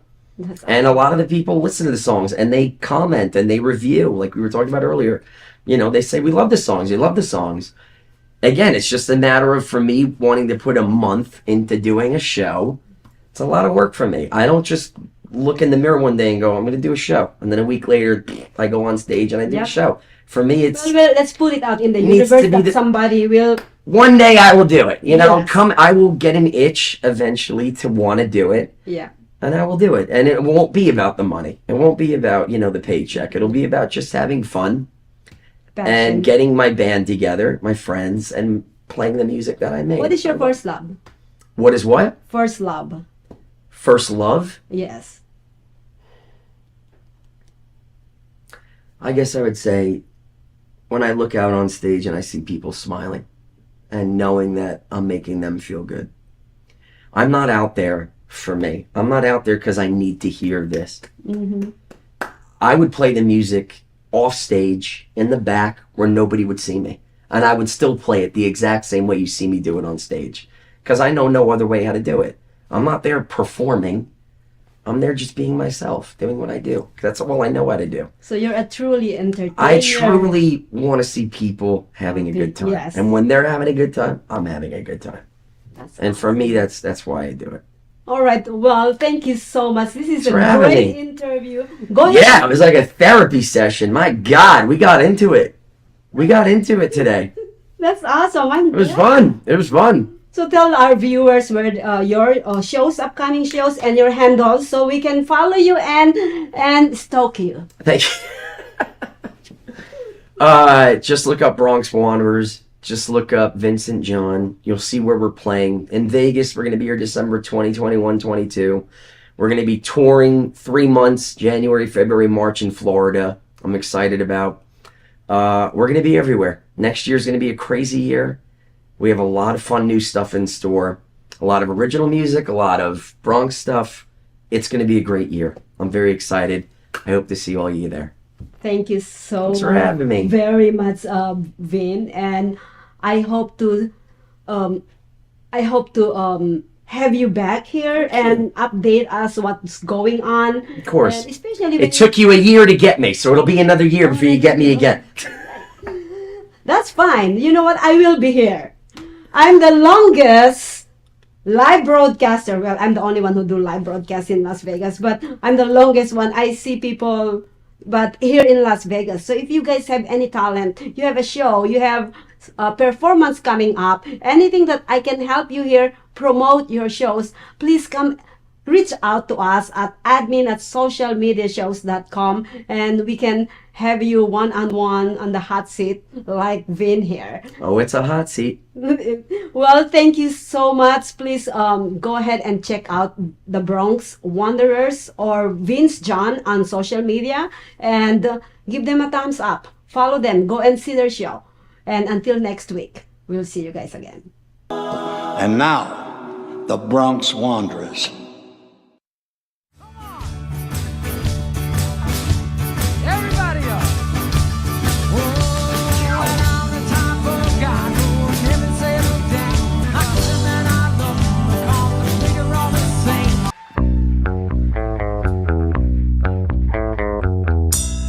People tell me there ain't no use in trying. Watch my daddy hit bed and dying. Yeah. We gotta get out of this place. We are a family act and we travel the world together. On my left, that's my older son, Vinny. And the drums in the back, that's my young son, Nick. We have a cousin from Brooklyn on the far right, that's Adam Reich. And on my immediate right, from Delray Beach, Florida, John Titino. Something by the Jersey Boys, a little medley. Everybody sing, I know you know all these songs, come on.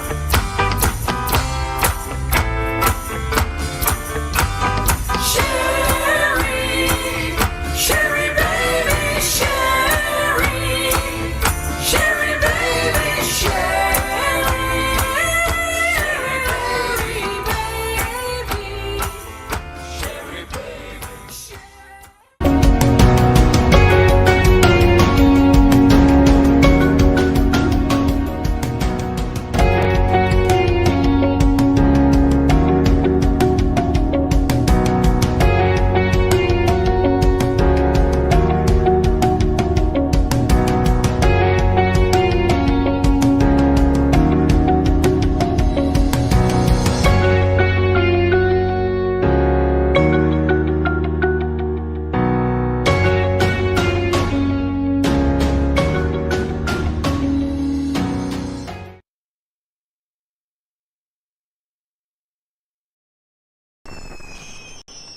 Traditional TV is going away.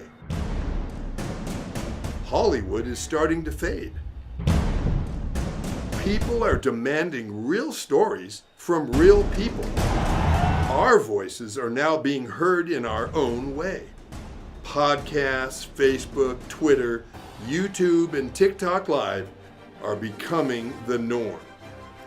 Internet TV has now reached the highest demand in human history. Social media shows is now the new media of the century.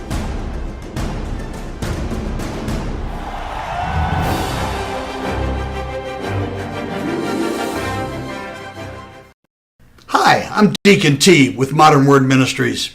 It's great to be with you today. Just a short little promo for our show.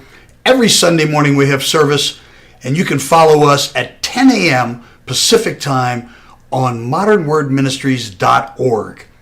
And if you missed us or you want to see some of our older messages, go ahead and check us out on socialmediashows.com every single morning at 9 a.m. It's a great way to kick off your day, get a little bit of the word in you, get something uplifting, get you started off on your way.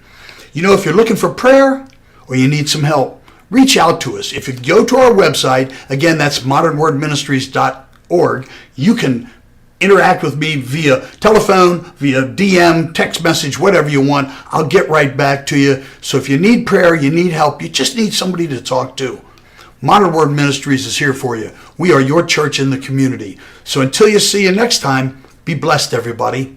Bye-bye.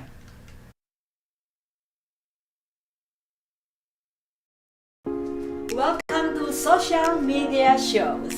Have you been watching social media shows recently? Of course you have. We have been live streaming for 4 years across social media platforms. We produce over 70 shows with over 1,000 episodes. In the process, we've helped over 100 creators realize their dreams and start their own show. We give platforms to promote your business. If you are an artist, if you have an event, if you are entrepreneurs, or if you have a story. If you haven't done it yet, go ahead and subscribe and follow us on major social media platforms. And if you have a great idea of a show, join us. Social media shows can help you produce and live stream your own show. Let us help you make your dream become a reality.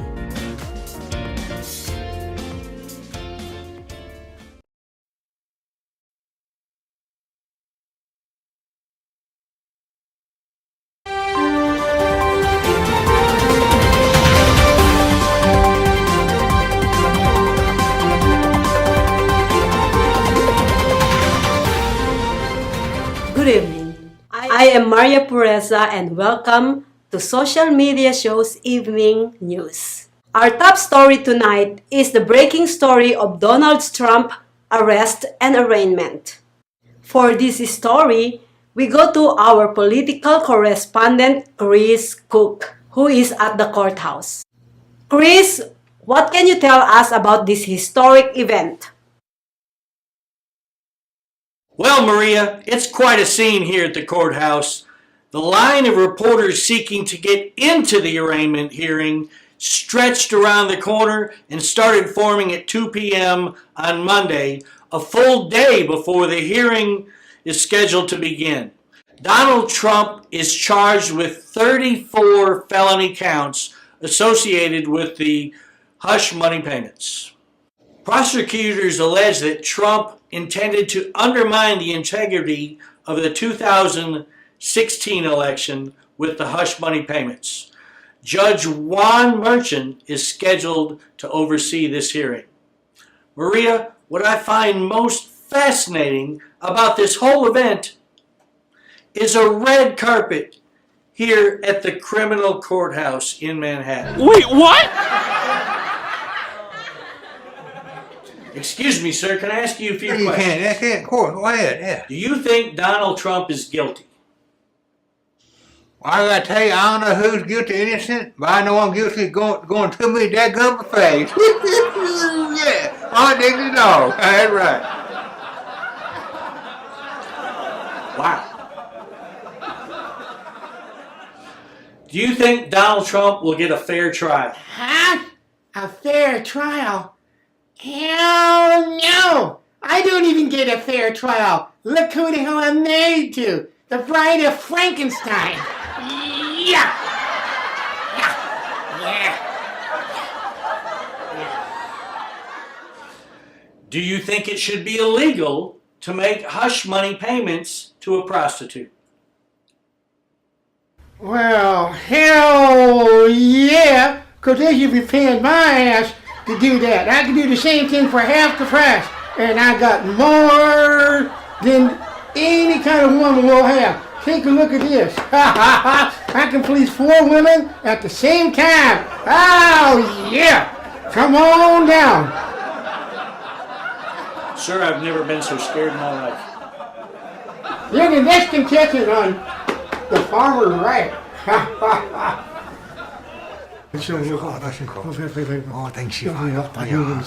Come on, Tommy. Oh, thank you. Red carpet. Red carpet. Red carpet here. Beautiful. Yeah, beautiful. I have red carpet in my house. What do you think of Donald Trump's Maybe I can take it a little bit. and the Oh, pandemic? Oh, I think maybe he wear cheaper silverware and plates. How about paper plates? Not so expensive. What you think? Oh, China not so good. China never good. He never handled China nowhere. No have China. Only paper plates. Thank you, Mr. Trump thank you. are too expensive. Thank you, thank you. America's in a lot of trouble. Do you think it should be illegal to make hush money payments to a prostitute? Yes. Yes. Oh, honey, they should be able to do whatever they want. No limitations, only freedoms, honey. That's my opinion. It's just me. Okay.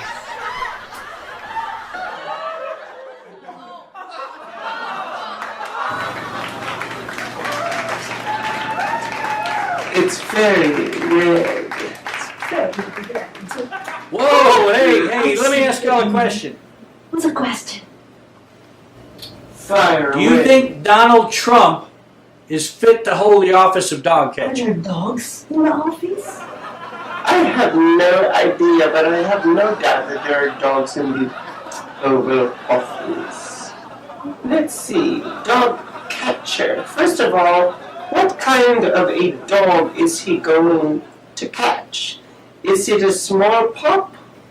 Or a giant pit bulldog? Or a Saint Bernard? I think Donald Trump is actually dog himself. How can you even say that? I just felt like I was thrown a bucket of ice cold water by your Did you see what he did? What he did all throughout these years.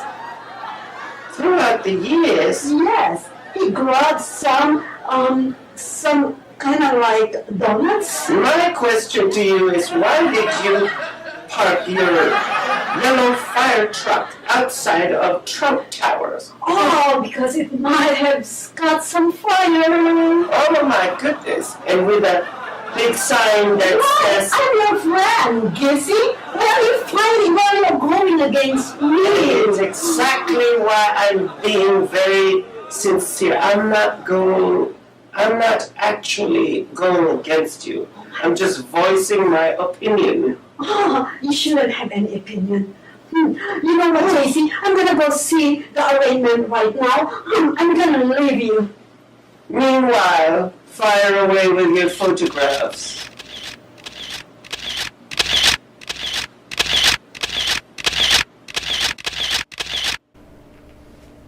Well, Maria, we've tried to capture the emotion of the people here in New York City at the Manhattan Criminal Courthouse, and I think we have. Back to you.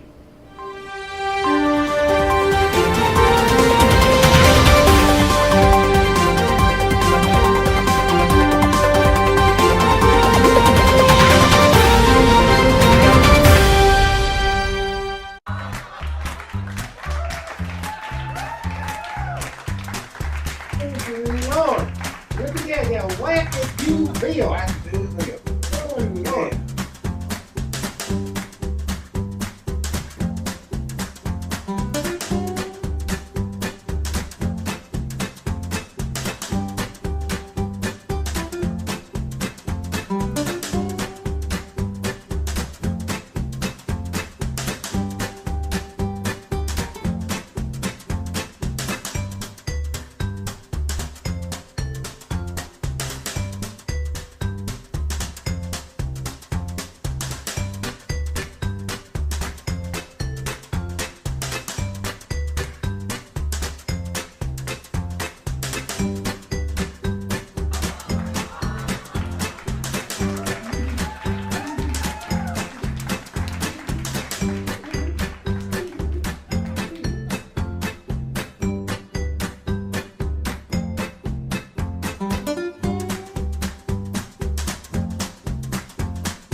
My name is Vanessa. I want money. I want more food. I want more good books.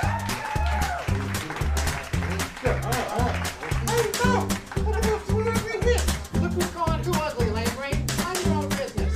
I resist that. Yeah, what are you going to do about it then?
Let's call our first witness. Do you swear to tell the truth, the whole truth, nothing but the truth, so help you God? Huh? What? I said, do you swear? Damn it! Shit! Hell! Ass! Oh! Yeah, I swear. No. Mr. Hurley, please watch your word. You're in a court of law. Certainly, Judge Wedgie, but how can I watch my words when I can't even see them? No.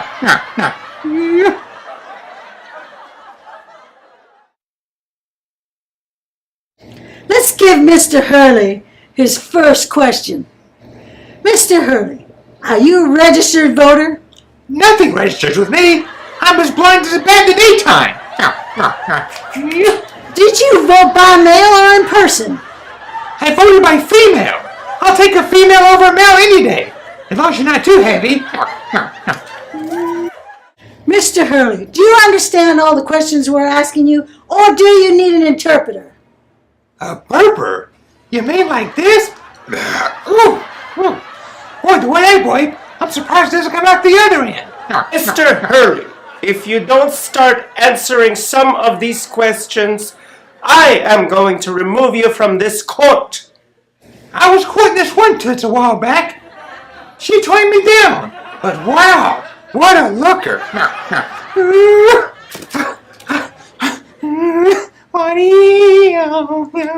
Mr. Hurley, would you return to your seat and leave the stand?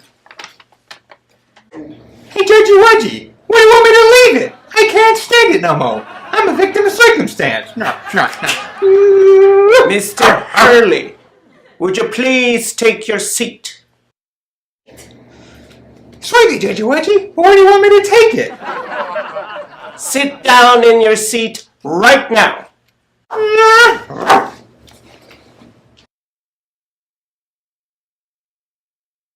Would you please call your next witness?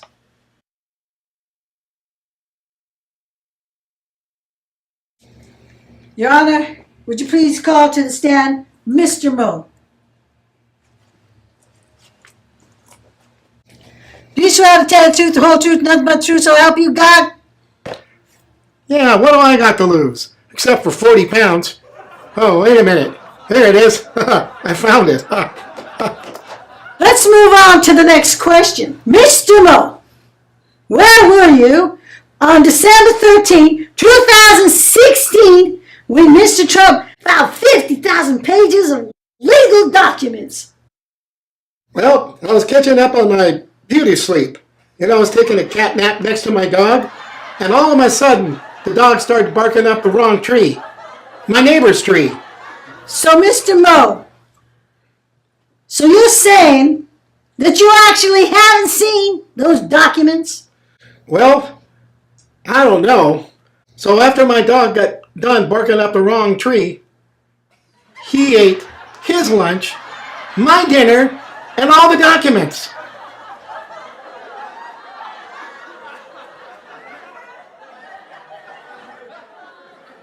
Mr. Mo, did you take your medication before you came to court today? Well, see, I don't know. Well, I couldn't find my eyeglasses. I probably took somebody else's medication. I bet you they're screaming mad at me. But what the hell? If I feel better, I should lose my eyeglasses more often.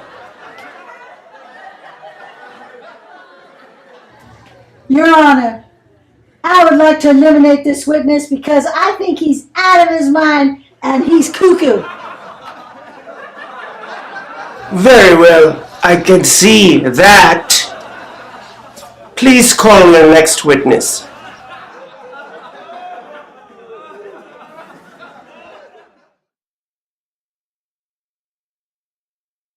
Your Honor, I'd like to call to the stand Mrs. Dunford. Yeah. Do you swear to tell the truth, the whole truth, nothing but the truth, so help you God? Well, maybe I could. And then I could. Yeah, I do. Yeah. Mrs. Dunford, are you aware of any hush money payments that Mr. Trump paid to any kind of porn star before 2016 presidential elections? Yeah. I wish I could make hush money payments to my ugly monster husband to shut him up permanently. Yeah. So, Mrs. Dunford, do you believe that every single porn star should get paid for services rendered? Yeah. I should get paid for everything I do and everything he does. Or should I say doesn't do?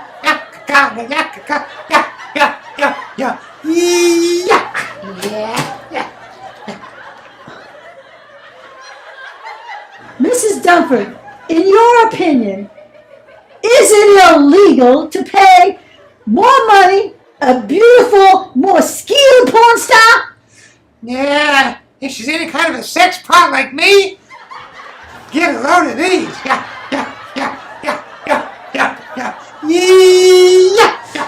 No further questions, Your Honor. Hey, that's my line. Yeah.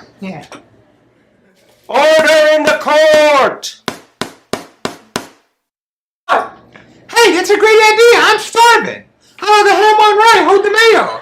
Hey, Lame Brain, I'll give you something to eat. How about a knuckle sandwich?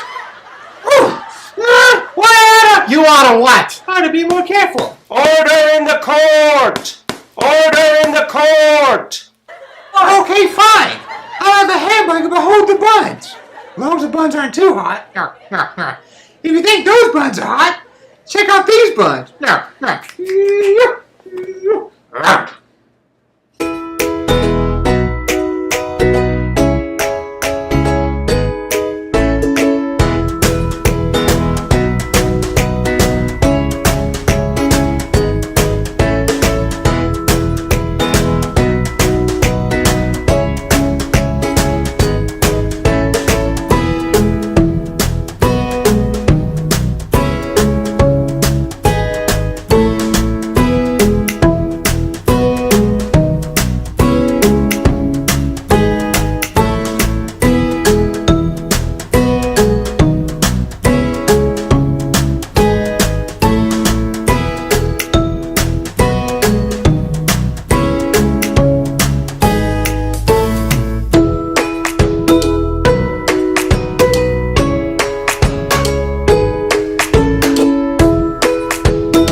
Traditional TV is going away.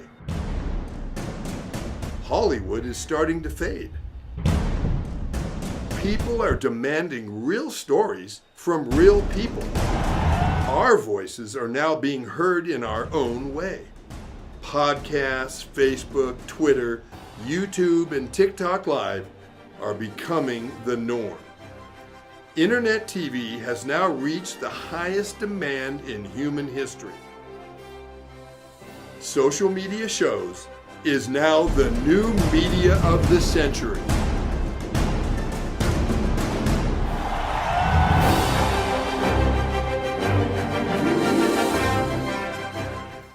Hi, I'm Deacon T with Modern Word Ministries.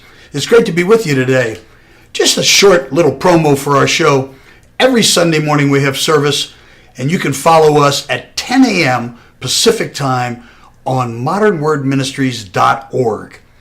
And if you missed us or you want to see some of our older messages, go ahead and check us out on socialmediashows.com every single morning at 9 a.m. It's a great way to kick off your day, get a little bit of the word in you, get something uplifting, get you started off on your way.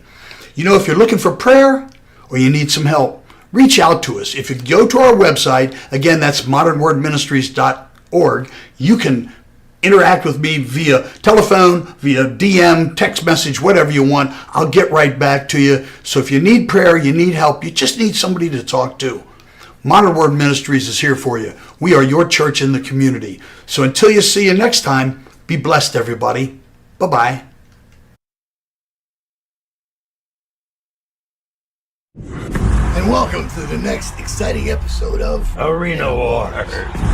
Fresh batch of institutionalized gladiators fighting for their freedom. Ready, here we go. You guys heard Perez? Yes, smell that. Get back!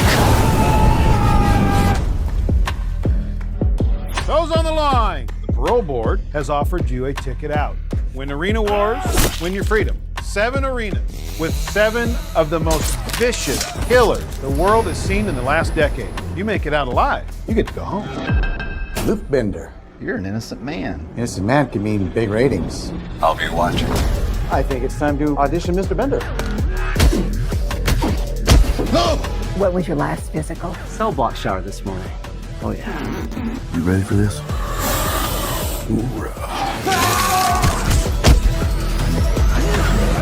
Impressive showing out there tonight. You're the new fan favorite. Are you with me?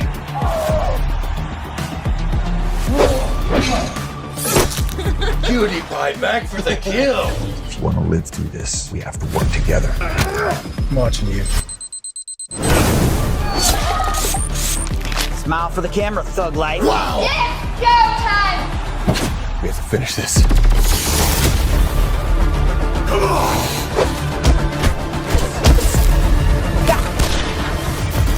Hell yeah! Doesn't sound much like rehabilitation, does it? Got Films is a full-service production company that provides motion picture quality content and production services for use in the film and TV industry. Looking for a seasoned crew, high-quality equipment, or other production services for your film, TV, commercial, corporate convention, sports, news, or interview project? Your search stops here. Some of our projects include NASCAR, American Restoration, Pawn Stars, Counting Cars, Top Chef, BattleBots, Forge and Fire, and Street Outlaws. We have also produced over 60 feature films and documentaries. We're ready for all your needs. Whatever your project, whatever your budget, big or small, Got Films got you. GotFilms.com. Hello everybody, I am Nelia Ross.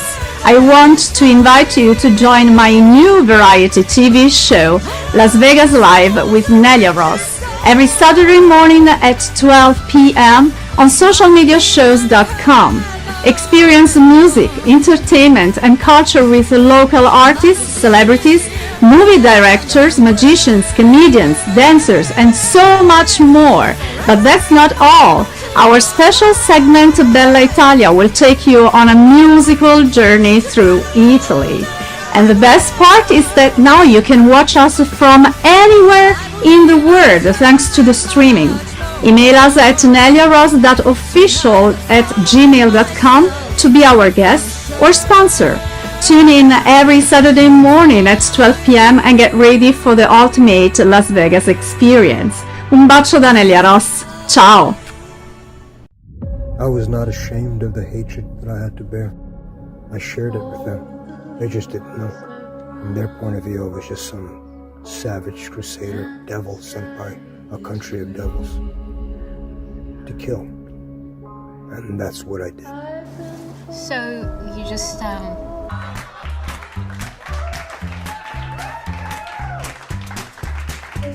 Lord, look at that whack that you feel. Oh, Lord.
Yeah. Let me try it again. Okay. Oh, man. I just won't turn over. What happened? Oh, my God. I think it'd be easier to have you turn over. Yeah, just one more. Quiet down, Ed. Quiet. Come on. You know, I know you're not going to ask me to push the door. Oh, you bet I am. Why don't you get out? Come on, bitch. Get out there and push. Ha! Dream on. Push this. Yeah. Pull this. Get them here too, pull. Yeah, come on. Get out there and push. All right, come on. Yeah.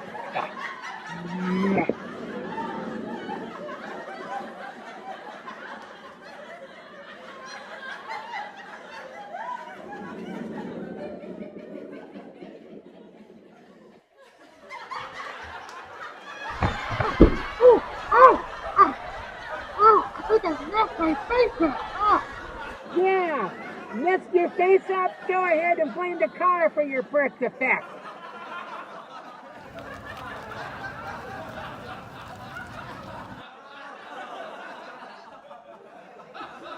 Hell, let's see. Where are we going to park? Right here.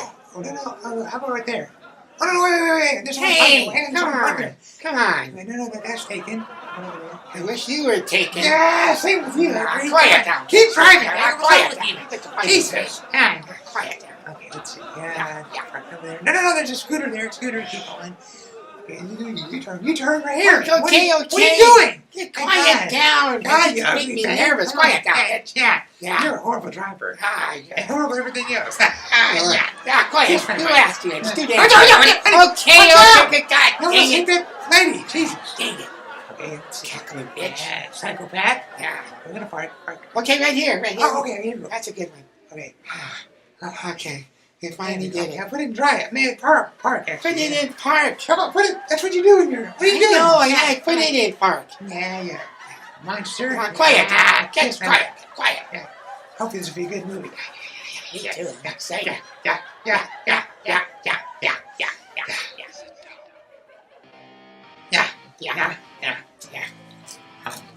Oh, good. Oh, there's good popcorn. Yeah, very fresh. Yeah.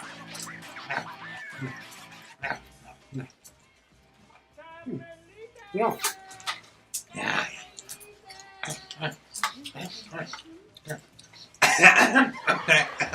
Sorry. Can't ring your face anymore than it already is. You got stuff all over your face. Oh, yeah, you're right. You guys been that good, please?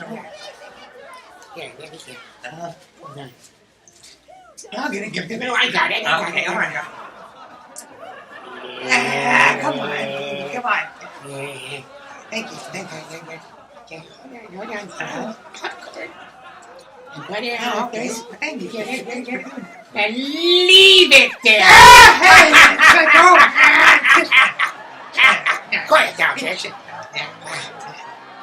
Yeah, look at that. What a nice looking broad. Oh, well, thanks, honey. I did my makeup today, too. I wasn't talking about you. I was talking about her, and you couldn't wear it now. Quiet down, bitch. Hey. Honey. Oh, yeah? Did you just recently get in a fight or something? No. Well, it looks like you just did. And you lost! Oh no! Jeez, look what you did! What the hell's the matter with you? You dropped the goddamn popcorn. Oh, kiss my butt. Oh, quiet down. Quiet down. Look at what you did. Look what your parents did. Your face. Quiet down. Oh man! Look at the boobs on that broad. I mean, those things are so big. They arrive 5 minutes before she does. Well, mine arrive 10 minutes before I do. That's for damn sure.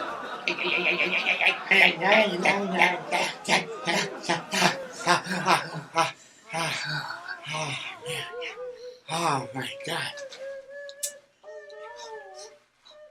Oh my God. What a scary monster. You could say that again. What a scary monster. Oh, you know what? Take a look in your rearview mirror. Okay. You see that? No. Here, let me turn it. You see that? Now that's a real monster. You know, speaking of monsters, you look like you played a part in the Night of the Living Dead without makeup. Quiet down, bitch. Just quiet down. Kiss my butt. Quiet down. Sit down, babe. I'll take a year. Quiet down. Yeah. Oh, what a handsome stud puppy. Yeah. What an ugly stud puppy. Yeah. Guess what? You married a real stud puppy. Look at this. Check out these muscles. Look at that muscle.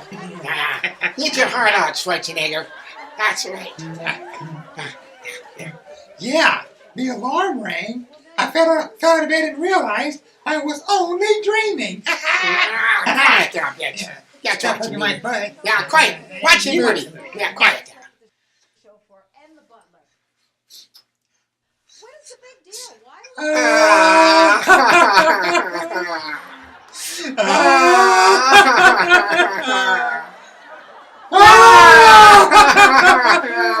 Oh, honey, get a hold of yourself. I'm trying to hold on too. What's wrong now? I married you. That's what's wrong. Well, you're no George Clooney yourself. Looks like you found the ugly tree and hit every branch on the way down. Yeah. Well, with a face like yours, you can turn Medusa into stone. Yeah, too down there. Quiet down. Oh, remember? Oh, wow. Let's take a look at that. Wow. That man really has a penis. And that man really doesn't. Pipe down, bitch. Yeah, pipe down. Yeah, I did all the complaining. Yeah, quiet down. Hey, I've been complaining with you. You have none. Quiet down. Yeah, kiss my butt. Quiet. Yeah. Hey, remember me? Oh, used to do Humpty Dumpty like that? I do.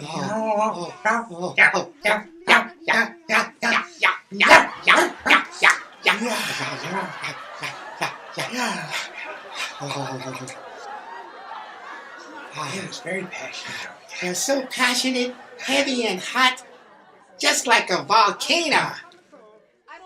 Yeah, but your volcano hasn't erupted in decades. Oh, yeah? Well, maybe if I was married to a real woman, it would erupt. And I was married to a real man, where it counts. Yeah, quiet down, bitch. Quiet down. Just quiet. You be quiet. Watch the movie. I like this movie, though. Yeah, it's pretty damn I've seen him in quite a few movies, actually. Yeah, he's a good actor. I don't remember his name. I mean, neither, but he's better looking than you are. Quiet down. Yeah. Oh, hey, what's going on, honey?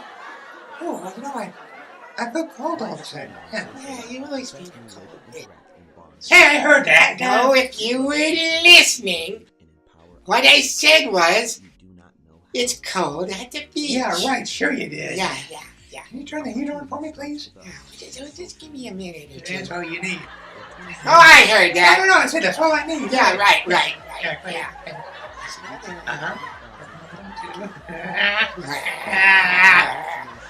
How's it going now? Just give it a minute, yeah. Okay.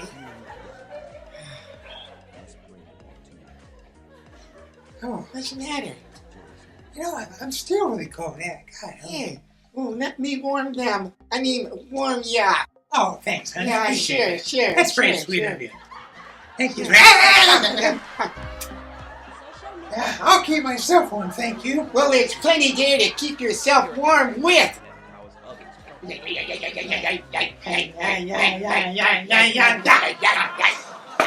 you know what?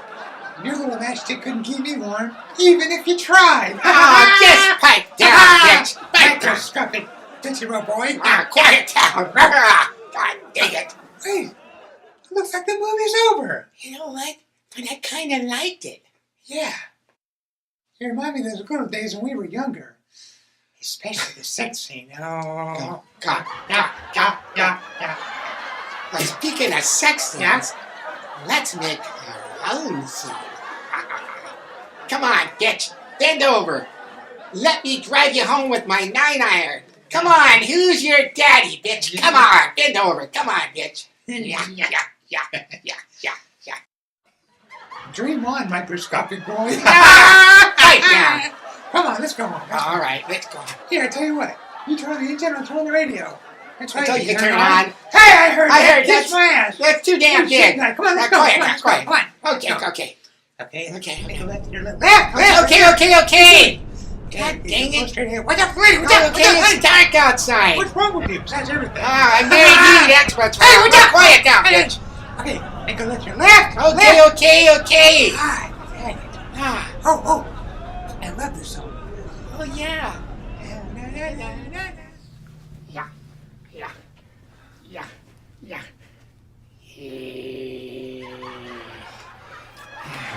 How are you? Better not have seen you, honey bun. Do you have a chance to look over the menu? I sure did, honey bun. I think I know exactly what I want. I know what you want, too. All right. Are you ready to order? Yes. What would you like to eat? Oh. I'll have a T-bone steak, please. T-bone steak. How would you like it? How would you like it done? Yeah. Well done. Well done. Okay, it comes with 2 eggs. What kind of eggs do you want? Hard. Over hard. Looks like you couldn't get anything hard. I mean, Jesus. just call me Mr. Dumford. Okay, over hard? I'm sorry. What was that? No, dumb Ford. Sorry, honey. Yeah, it's better than a dumb Chevy. Let's order. Okay, and the eggs are over hard? Yeah. We'll have the breast, the best, the breast, okay. What kind of toast do you want? Wait just a minute. What does that mean, wheat? Wheat, please. Oh, okay. Slow joke, honey. Yeah. Okay. All right, you ready for this? Here we go. No, honey, wait, I need to order my drink. Well, what do you want to drink? Milk. That's every man's favorite drink. Why don't you use one of those? There's enough milk there to last a week. Excuse me, honey. You could drink some if you like. No, that's okay. I got something worse at home than you. If you could believe it. Yes, that's all. Oh, that's all. Okay. 1 T-bone, well done. Eggs hard? Over hard. Eggs over hard. And wheat a minute. Wheat toast. Oh, honey, one more thing. Yeah. Chicken breast. We don't have chicken breasts. You need to read the menu. It's breakfast time. You must get breasts on your mind. Like a couple of them. Always, honey. Anyway, That's okay. That's okay. Okay, all right. Get it coming. Are you almost done with the food? Now, I understand that steak doesn't cook by itself, but when the stakes are high, get it going. You get it? Isn't that funny? Yeah. Just finish your face, though. Hey, I heard that. I'm just kidding. Yeah, right. You know what? You're not the ugliest customer we ever had at all. No. You're worse. Oh, Jesus. Now just call me Mr. Please, Jesus. Okay. Think of his food. What the hell's the matter with you? He said he ain't gonna cook it. Why not? How come you're not gonna cook it? He said he quit and he walked out. Oh my! God, well, then you better get somebody else to cook you. I'm hungry. You wanna? How come you're leaving? That's not okay. That's not professional. When do you go eat somewhere else? Can you please just get my food? I can't get your food. The cook just walked out. Jesus. Worst service ever. And you're the worst waiter ever. God. Thank God for small miracles. Yeah. I always wanted to go to the store. I know, man. Look at all the stuff on the walls and all over the place. You know. Yeah. Oh man, they got graham crackers on sale. Yeah. Graham crackers on sale? But you only get a gram of them. Oh, Just kidding, you know it wasn't funny. How about the cantaloupes over there? Oh yeah, those are nice cantaloupes. Oh, those cantaloupes. Oh, how you doing, man? How you doing, No, man? I'm We're just kidding. We're just kidding. No. We're talking about you. No, yeah, those. Just relax. Just Oh, no, sir. So No, we're just talking kidding, about sorry. the cantaloupes on the We're just joking. on the shelf. We're talking about- comedians. We're comedians. We're just joking. Sorry. Yeah. Okay. This is a nice story, though, buddy. I like this. It story. is. Yeah. I had a girl that once asked me. She said, "Do you want a lope?" I said, "Listen, you fruit, you cantaloupe." Yeah, it's funny. I like that. Oh, That's you awesome. know, I need some eggs. I'm gonna make some omelets in the house. Really? Yeah. Yeah, see those eggs right there? Yeah. I think they're cheaper by the dozen. Here you go. Oh, thank Yeah. you. You put it on. On the table right here. Okay, cool. If you want to, you want to see if there's test them, make sure they're good or. We can make some scrambled eggs. Yeah. They're good. Okay. Yeah. Let's make some scrambled eggs. We got some scrambled eggs. I'll mix it up. You threw the egg on the wall. I'm just kidding. No. Oh, that's exciting. If you do too much, it'll make you exhausted. Oh my God! You know, if an egg could talk right now, you say you're being very shellfish. I'm trying to come out of his shell. I'm trying to come out of the shell. Oh, look at that! Most people love strawberries. I love strawberries myself. I know, yeah. most people do. I mean, I could take them or leave them. That's a good deal, though. That's a good deal, though. Look at that. $2.49 for a whole dozen. What do you think? Yeah. Wow. Oh, okay. You want to pick one up? You know what? Remember we got that picnic this weekend? Oh yeah. You get two of them? Yeah. Okay. Thanks, buddy. Yeah. Okay, that's very good. That's Give awesome. some to Barry Manilow. Oh. Okay. Oh. Look at. Remember? Okay, so remember Juanita says we're gonna have sandwiches, and she said she sent that text message that we're gonna have we need a lot of sandwiches. We got the mayo, we got the lettuce. We need the bread though. We need extra bread. You want to make a sandwich? Oh no, thank you. Not with you. Oh, just kidding, buddy. No, well, I heard you had a just hard kidding. time getting the girl. You might as well switch over. We just can't loaf around. That's the only thing. Oh, hey, you fruit, you cantaloupe. Come on. There you go, buddy. Oh, thanks. Yeah, awesome. Do we have enough lunch meat? Have a lunch meat. You have plenty of lunch meat. Yeah. I'm not going to have any. Okay, I'll get some. There you go. Okay. Come on, come over here. Come over here. Come Yeah, over here. let's see. Okay, we got that. We got all that. How about pizza? Pizza, yeah. You want pizza? Yeah. Can get a vegetarian pizza. Okay. No, that one over there. Yeah. Okay. Over there. There you go. Okay, how about, can I get Supreme Pizza? Supreme? Yeah. Oh, a meat lovers. Yeah. Okay, go ahead.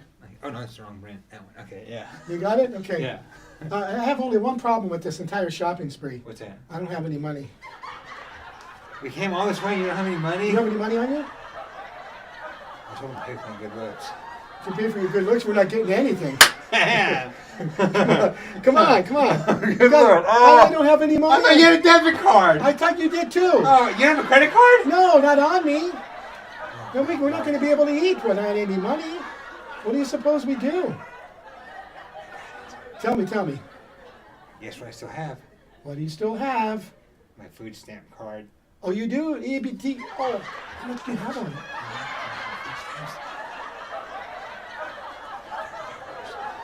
You're going to have to put back a lot of this stuff. Are you sure? There's the cashier there. We'll do it. Cashier? Here Okay. it is. You sure? Here it is. Oh, you got it. Hope he takes it. Otherwise, we can't eat. Yes, sir. How much is that going to be? $29.96. Oh, yes! my God! All right. We made it. Yeah, thank you so much. Thank you so much. Yeah, thank you so We're much. having a great picnic. Oh, that sounds Yeah, really it's good, awesome. man. That's Cool. awesome. That's awesome. This guy's fast. He's already done with the groceries, man. Oh, here. Thank you, sir. Appreciate it. Thank you. Yeah. Thank you. Thank you so much. Thank you. Appreciate it. Thank you so much. Yes, have a good night. Take care. You too. Wow. I told you we'd do it, buddy. We got it. Yeah, Yes. yeah. So where did you park, by the way? I parked over here. Oh, okay. No, I don't have a car. I walked. Oh, you walked? Okay. Yeah. Well, you know what? I just remembered. What's that? Yeah, let me put the groceries here. Remember, our friend picked us up. Hello. Boy, what the hell's the matter? I don't know, man. We're spacing out, buddy. Jeez. Hey, Jennifer, how are you? Yeah, I'm doing good. No, we're over at Save-A-Lot. Yeah. Remember, you were gonna pick us up? You can't. Why not? Oh, okay. That's understandable. So I guess I'll see you later. How are we gonna get home then? Hello? Well, What are we gonna do? oh, God, dang it out! We're stranded on groceries. I got an idea. What? Remember the movie Back to the Future? Yeah. You have skateboards? Oh, yeah, we do that. Or how about, too bad we don't have one of those cars. Hey, when this baby hits 88 miles an hour, you're gonna see some serious shit. That'd be a good idea, buddy. But guess what? What? I have some skateboards I hid. Guess Okay, what? we'll bring them out. Yeah, there you go. And guess what? Here's one for you. With tie a rope, the back of it, and we'll take off. Okay, that sounds good. Here we go. Hold on the groceries.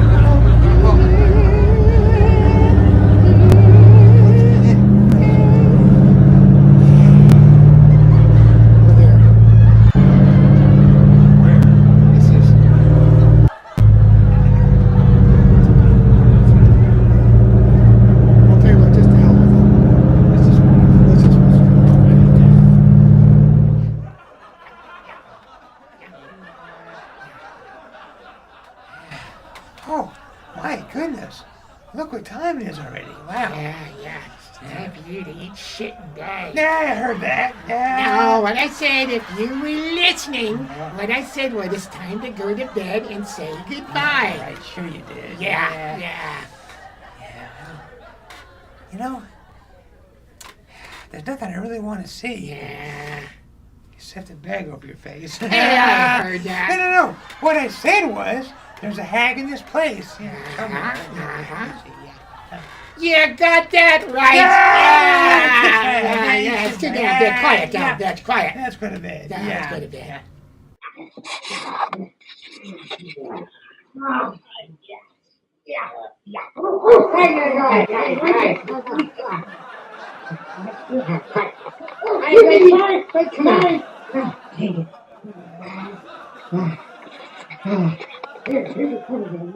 Hey, bring him over. Come on.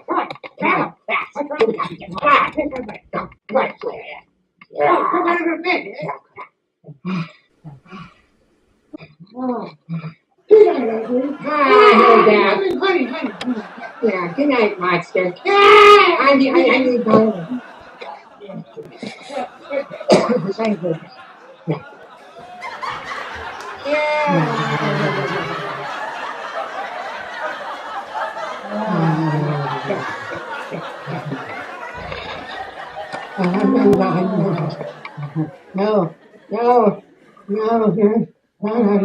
No, don't go.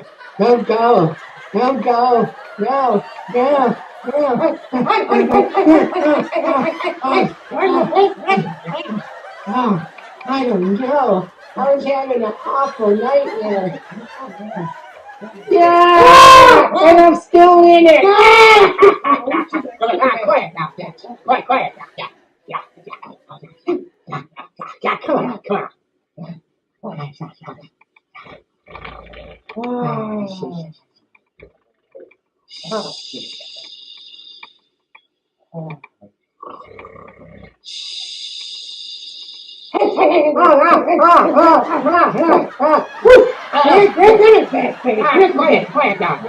Quiet down. Yeah.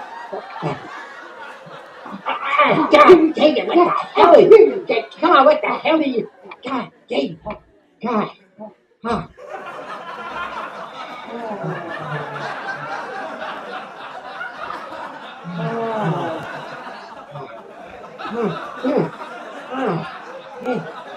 Hey, quit staring at me. Huh? Oh, that's your face.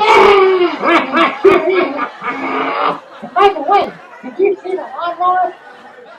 What are you talking about? Lawnmower? You know, the one that ran over your face. Quiet down, bitch. It's time to go to bed. Hey, you know what? This time, give me a big face. What's that? Ready? And don't wake up!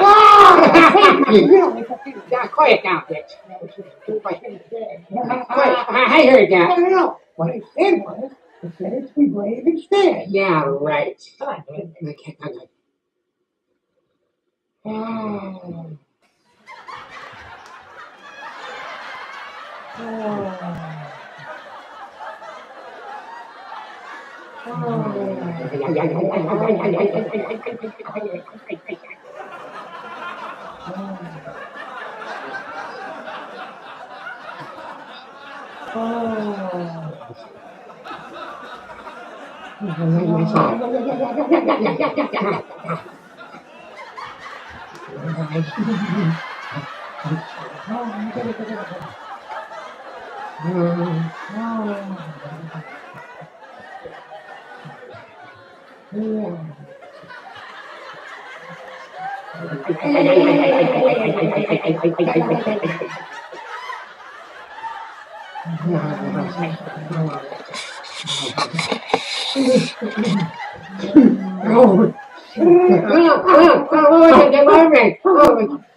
Oh my gosh.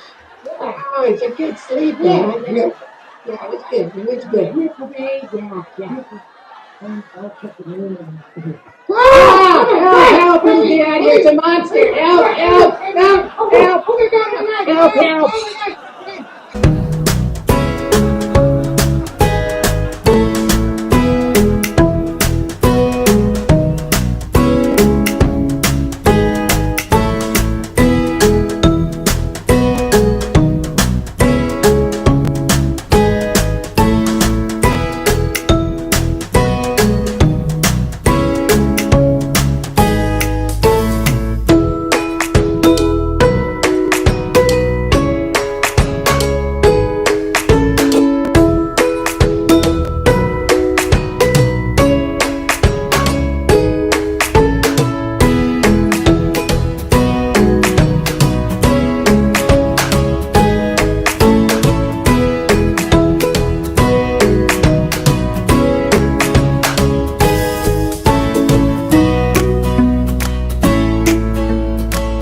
I was not ashamed of the hatred that I had to bear. I shared it with them. They just didn't know. From their point of view, I was just some savage crusader devil sent by a country of devils to kill. And that's what I did.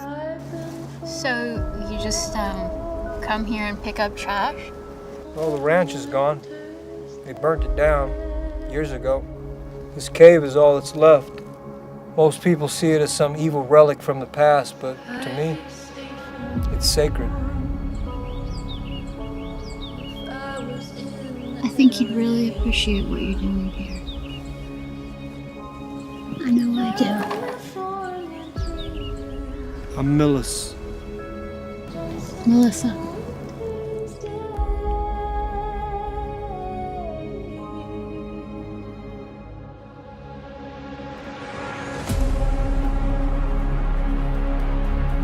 Jared, this is Jared. Can you hear me? I don't need a text message. I need a human being to talk to me. Hi, Millis. This is Mandy. I'm Melissa's sister. But you and I, we've never met. But I know who you are. Melissa's told me about you. I'd like to know what's happening with the investigation concerning Melissa Maddox. The investigation is ongoing at the moment. And I feel like a fucking coward sitting in this corner doing nothing. I'm not gonna let hate influence my thinking. You believe in God? Let's wait and see if God saves us.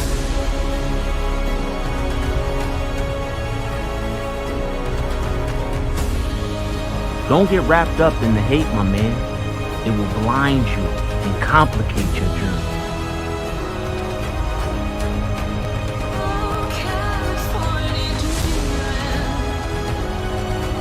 Done.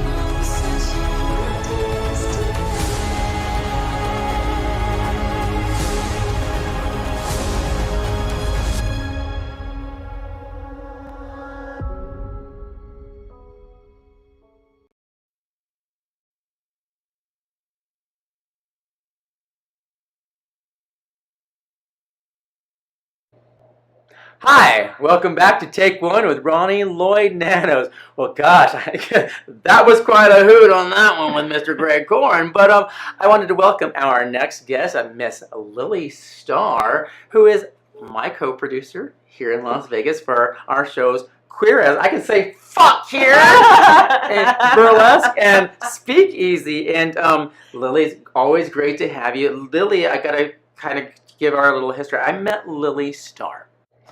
Gosh, I think it's now 9 years ago. When I started coming out here to Vegas for Evil Dead the musical, I was brought in to re-choreograph the show, and I wasn't even a burlesque performer at the time.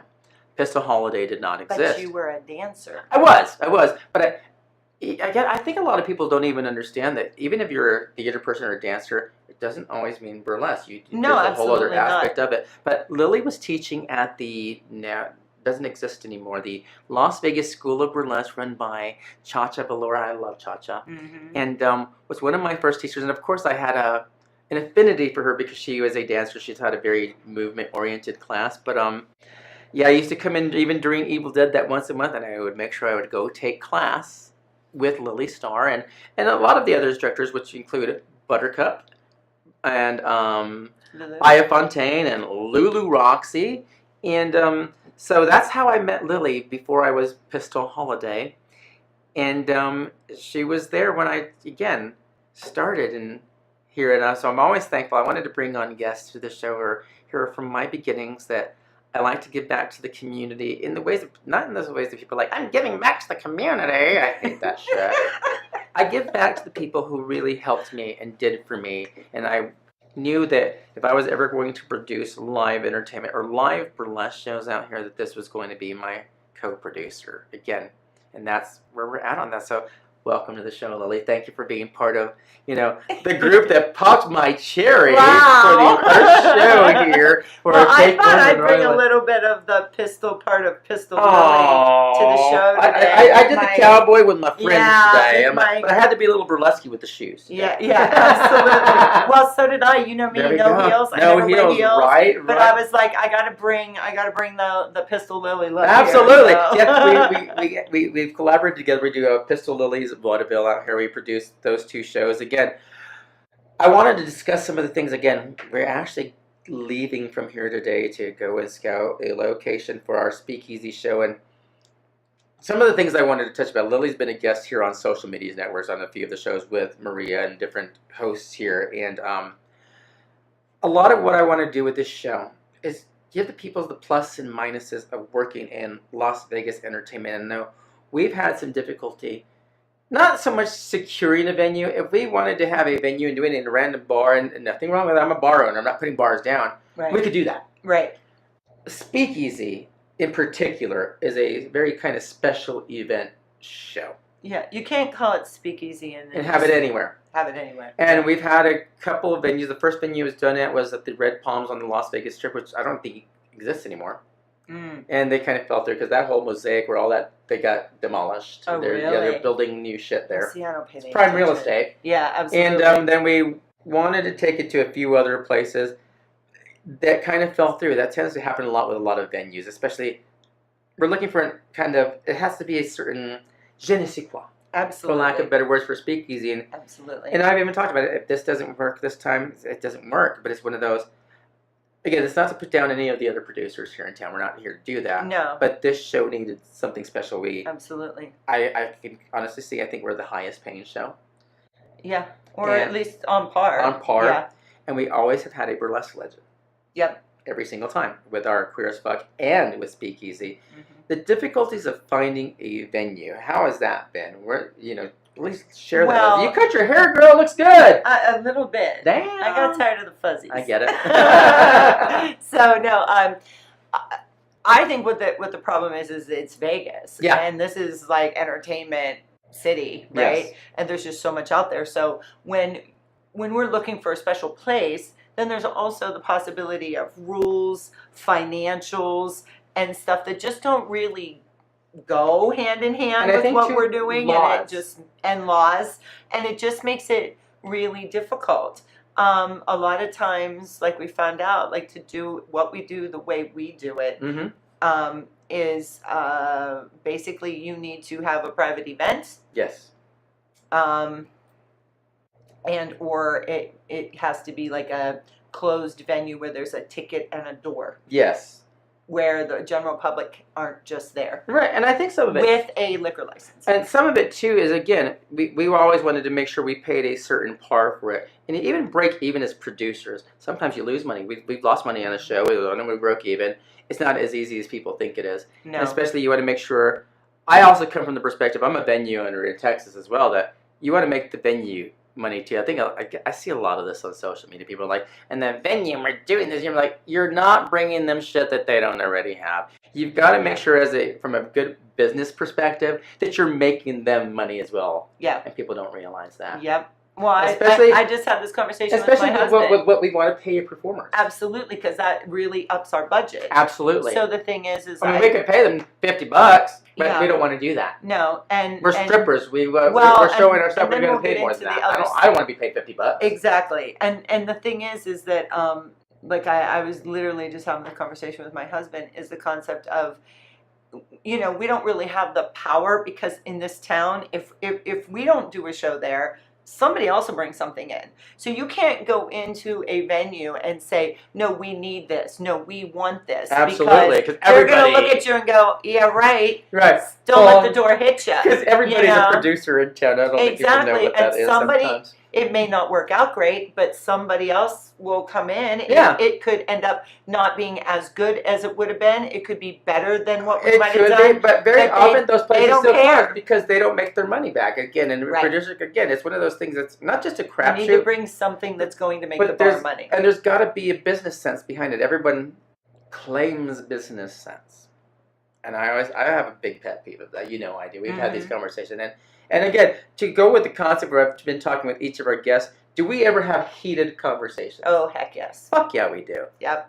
I'm like, yep. Does that affect our friendship and what we're moving on with? No. Absolutely not. I think that comes with being of a certain age. And again, all of my guests today were at least 45 years and older. Absolutely. And I chose that on purpose. Yep. And I'm not putting down people that are not of that age yet or whatnot. I mean, we'll get attacked by that. Hey, you're talking to me. I'm like, yeah. My fucking pussy hurts too, okay? No, it's totally true, because, when you're, once you reach that age, that argument was about that argument. Yes. And nothing else. Yes. And some people hold on to that. I mean, like, I'm going to name 2 names, Sugar Shagmore and Lunatic. Oh, I love both those people. I adore both of them. Yes. And we will just be like, I say white, you say black, blah, blah, blah, back and forth. Absolutely. And then we're like, okay, see you tomorrow. We've totally done that. Yeah. What time tomorrow? Even in particular, social media shows and whatnot, there's been producers or hosts and whatnot that they had a falling out, and then they go on social media and they attack, and this is the scum of the earth, and I had to call attorneys and blah, blah, blah, blah, blah. Like, all of a sudden everybody has a fucking attorney. And no, you don't, and if you do, mine are better than yours. Yeah. What? And, well, no, the other side of the hilariousness of that is also when you get older, you realize, okay, you know what? That person I can be professional with. Right. But they're not somebody I need to work with all the time. So you can recognize that also. So that avoids problems. I think we get to a perspective too when we're older too. Again, that some days people have a bad day. Absolutely, and you just go, okay, yeah. Yeah. I can't tell you how many times I have met a new person and I get a weird vibe, and I'm really good with vibes with people. Are.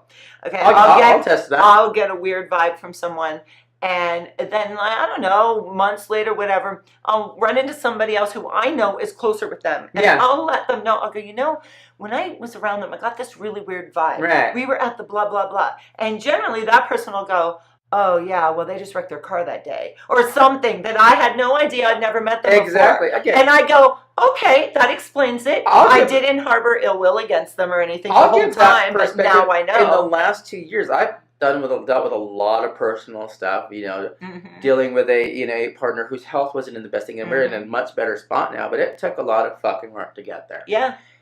I don't regret anything I've done to make sure he got there. No, absolutely. Was I always the most pleasant person to be fucking around? No. Absolutely I not. wasn't. and I can take that. She can say that. You know, some people, if you were to say that and agree with it, they'd be like, I can't believe you said that, Lydia. Fuck no, I wasn't. Fuck. Totally.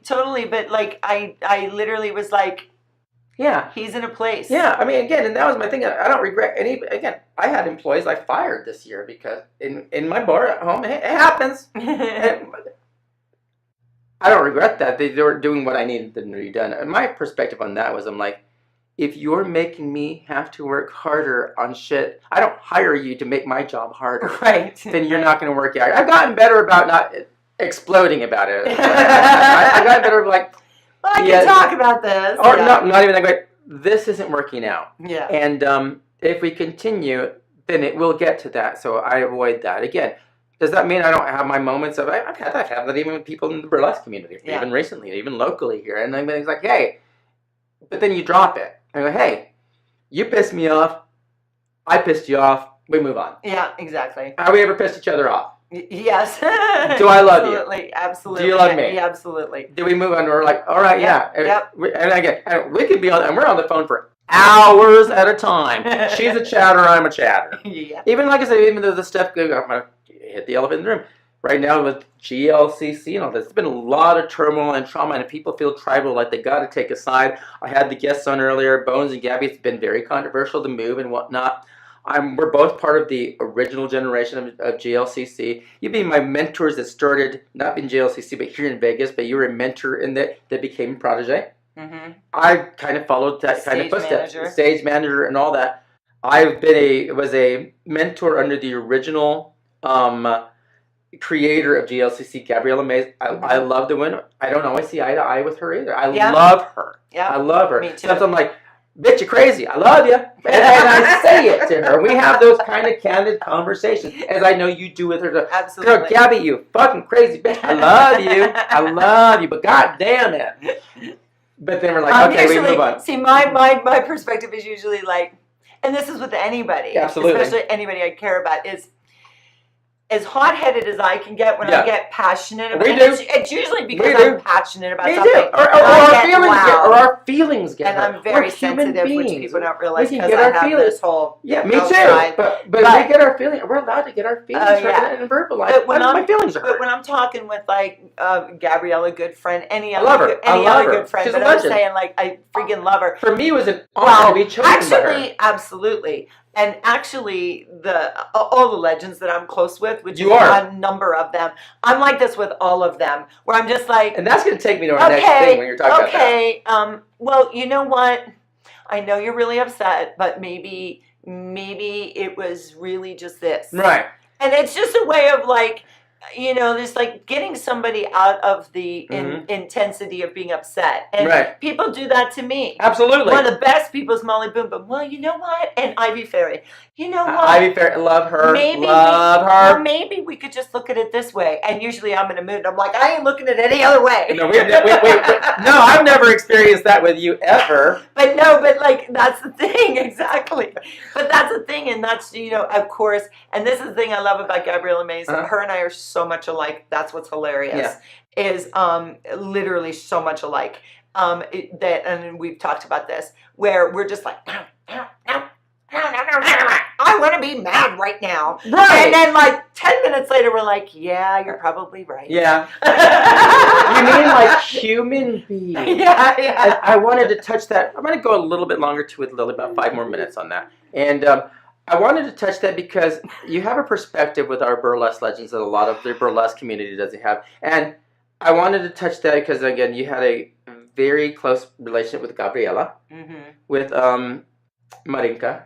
You helped get her book out and helped her finish writing it and whatnot. And I think a lot of the burlesque community, when they refer to the legends and, the legends and this and that, and I was so close. And like a celebrity kind of thing. And that's a wonderful thing. I love that absolutely. for them. I love that. But we do know them as human beings sometimes, or even some of we book some in different places, and some are kinds of pains in the asses. And like, not Like we all are. Like we all are. That's We're all my point, human. because they're human beings as well, Absolutely. and that's the point. They're human beings. I've even had heated conversations with legends. I'm like, are you fucking kidding me? I'm like, but. I do love about some of these brides, because they're these great old brides, some of them. Yeah. And I'm like, and not all brides. I mean, we recently lost Vic Carroll this last year, and Vic was a bit to deal with sometimes. And I roomed with him. I love Vic, and I love Marinka. You dealt with Marinka. Was Marinka always pleasant to deal with? Nope. Why? Because she's a human being. Yep. I'm great friends with Tiffany Carter. I love Tiffany. I do. But I'm like. Sometimes it's a little extra maintenance just because they're human beings. Absolutely. They're old strippers. Yeah. And Well, the reason that you want to say extra maintenance is not because they're like anything super different. No, it's they're like us. But it's because of their status. Yes. And we want to And respect that. And we do. And We as love opposed to that. like regular people Right. that don't have that status. But we don't pedestalize them in the way that no, people do. No, but we still know that that's who they are. Absolutely. So it just makes it a little different in how you feel about everything. And like I'll say this, like there's times where I'll be like in front of the younger girls, and I'll be like, you guys, I know you think I'm the worst person in the world because everybody's idolizing. Oh my gosh. And I'm like, but Oh my there's gosh. also an age difference And I love for me. Where these legends are like literally either younger than my own mother or around my mother's age. And I was Me like, too. and when my mom's being a pain in the ass, tell her. I friggin' tell her. And we so I was do like, that. so if my own mother doesn't get a pass, and neither do the legends. That's right. And it doesn't mean we're being disrespectful. I But respect they them. tell me too. They'll be like, Lily. Absolutely. Absolutely. It's a friendship. I've had conversations with some where I'm like, I've cussed up a storm and they cuss right back at me. And I'm like, all right. Yeah. Well, fuck yeah. No, Goddamn. it's a friendship. It's Yeah, totally it a is. friendship. And I you adore cuss them with all. your friends and you get pissy and whatnot because you're friends. Absolutely. Yeah, I do. I adore them all. I do. I have utmost respect. Some of the first people I ever took class with before I was pissed on holiday at that Las Vegas Burlesque Festival was Tiffany Carter. Yep. Amazing chair class. Yep. Amazing. And again, I think a lot of people. I was talking earlier with Craig or a couple of people that, or even with Kane and them, that the last ism that seems to be acceptable, and especially in the society of people like, oh my God, ism, you can't do that. But ageism seems to be accepted for some reason. Yeah, and they don't even realize they're talking about when they're even talking about the fucking legends. So again, I mean that with respect, that they treat them like old people. They treat them like, oh my God, but I love them. But do they ever go to their classes and think, I can know they love their stories and they say the right things, but they like, some of my best classes, Vic Carroll could teach a class that, as a dancer, I was fucking sore afterwards. Yeah, absolutely. Tiffany Carter's chair class. I've never taken the panel thing. It's not my thing. Yeah, no, But that makes her sense. chair But class was class. awesome. Yeah. And the different classes I've taken from legends and whatnot will rival any burlesque performer young right now that thinks they're giving a movement. And when Trina Parks' fucking dance class, oh my God, kicks ass. Yeah. I was like, oh my God, I took Molly Boom Boom, and I took it a couple of years ago at GLCC. But it's one of those things of... not Molly Boom Boom. It was Molly Boom. Yes. It was Molly Boom. It was Molly Boom Yeah. Boom. No, And bitch the year, and I mean bitch in the fucking got awards and fucking performed last year pregnant, and she's just kicks ass. Yeah. I love her. I Love adore her. I adore her. Yep. I knew her before she was Molly Boom Boom too. Did you really? Why? Because she came to my class. What? Well, there you have it. The same as Pistol Holiday. There we go. There you have it. Lily has also been a choreographer for Burlesque Hall of Fame. I got to do one of your numbers, the Mickey one. That was great. And I love that. And again, so many great things. And we're talking about the plus and minuses in Las Vegas. And, I think here in Vegas, I think people don't realize we have some of the most world-class performers in burlesque, some of the most world-class MCs, which include like Blanche Debris, Cora Vett now, Tana the Tattooed Lady. And again, always go to shows, always take class. I think you and I came from that same perspective. I was like, go to class. Yeah. You learn. Absolutely. Even if you think you're not going to learn something, you will learn. If you have... Invest in your careers. And if you've been at it a long time, there's still just like that one thing. Absolutely. Like, oh my gosh, wait, who was it? Oh my gosh. when I took the tassel class, fire tassel class. Yeah. And we were talking about, and now I can't even remember what it was. Oh God, I'm the worst. I'm on the spot. It was Take one. But it might come to me. But it was literally something We're old, we can about forget that. pasties that I had in 11 years, a million classes around a million different people Right. doing a bunch of different shows with everybody talking about what they do for their pasties. And no, that's the worst that I can't remember. But it was like, I was like, are you kidding me? It was Right. like the simplest, an most epiphany. amazing thing in the world. She's talking about fire tassels, and I couldn't shut up about this one little tiny Right. thing that she mentioned off the cuff. I got to give you some perspective on that too. Recently, for me, working with the mentor, I've gotten to work with Lily Von Stupp. And also, most of our stuff, the past few weeks, we've been able to go through performances and watch on video and critique. But honestly, her mentoring to me, she was very upfront, like, this is your number. You're going to do this. It's been in conversations. Her knowledge has been the best mentorship for me. And I think I'm a decently seasoned performer before burlesque and whatnot, but in burlesque, as a mentor, what she did for me was open my eyes in the burlesque world and things that, just in conversations, I was like, I didn't think of it from that perspective and approaching it that way. And because the knowledge she actually teaches the classes coming week, I'm going to take too, that's just ask Lily. Because she just knows shit. Yeah. And that's the thing. People just know shit. And you don't have to be there doing fucking double pirouettes and whatnot. No. We like it when we can. Yeah. We feel good when we can. And I can get my leg here and all that. But when you just have the right knowledge going, I need to think of it from there. Yeah. Fuck. And it makes a difference. Years ago, oh my God, like about 8 years or so ago now, when we had the Accidental Showgirls, I don't remember what I was doing, but Molly and Sugar, the original girls with me. I haven't seen Sugar in such a long time. They took her class like that, and they were like, it was phenomenal. She just knows shit. Phenomenal. She's great. Yeah. Well, Lily, again, Lily and I could talk forever. You could do we like do. a whole I'm like, 8-hour I'm shot. not forcing anything on anybody. Would you like to do a shot with me on the Take One for Do Christmas? a half a shot, and I will sip it. All right, we will do that. I'm Lily's gonna do a half one. Lily's not a big drinker. I'm or not a shot either. person. I'm not either. Yeah, I'm a but shot you person. can I'm do I shots with can. me. I'm afraid it'll just come right the heck back out. No, we have The Exorcist. There's an Exorcist Exactly. coming on. The Exorcist version of, But of the Take I wanted One, to The again Exorcist. thank you so much for being a part of my original show here. So My you still first gave time. me more than you. Oh. She noticed. I know you've already had a few, but that's not I'm the all point. right. But thank you again. I wouldn't have done my first show without you, and I want to extend that. I am so thankful that you were one of the first friends I made out here in Las Vegas. One of the first people before I was a Pistol Holiday, when I first worked in entertainment here in Vegas, that used to give me rides back to my hotel. Yep. We smoked cigarettes together. I haven't smoked in years. I anymore, know. but it's all right. That's also what we were doing when we came up with the idea for our duet.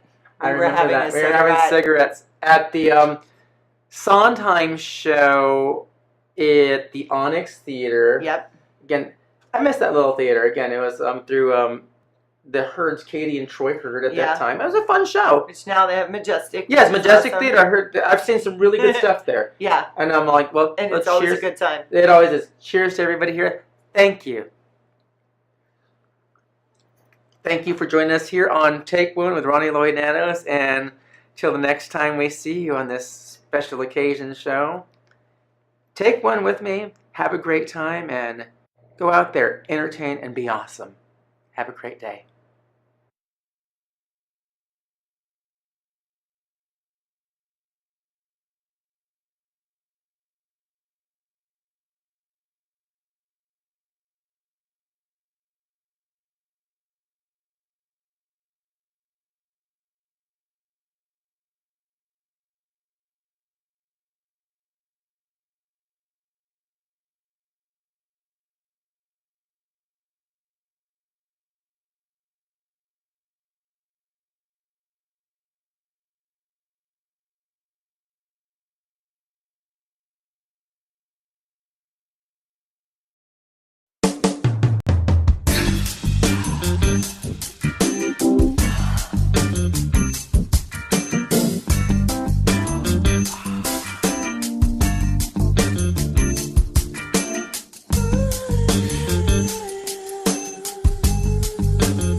Hi guys, and welcome back. I really hope that you loved EC's energy. I think he brings such a different vibe into the room wherever he is. He's got this charisma that not a lot of people have. So we're going to go on to our last guest. Now we are going to continue to stay in the music area of entertainment.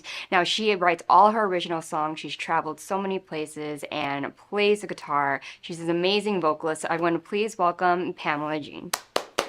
Nice to meet you. Thanks Hi. for having Of me. course. Please take a seat. Welcome to the hot seat. I know you are traveling from out of town, correct? Yes. So thank you for being here. Yeah, thank you guys for having me. So you hail from California, right? Is that where you were born and I'm raised? born and raised in Minnesota, actually. Okay. Yep. Okay. I know So- you've traveled a lot and experienced a lot living in different states, Yeah, right? I've lived in 6 different states. I lived in Vegas. I actually found out today was my 19-year anniversary of when I moved here the first Wow, time. okay. So, I'm born and raised in Minnesota. I spent 11 years in California. That's pretty much where my guitar and vocal show came together, was hosting open mics in Oceanside.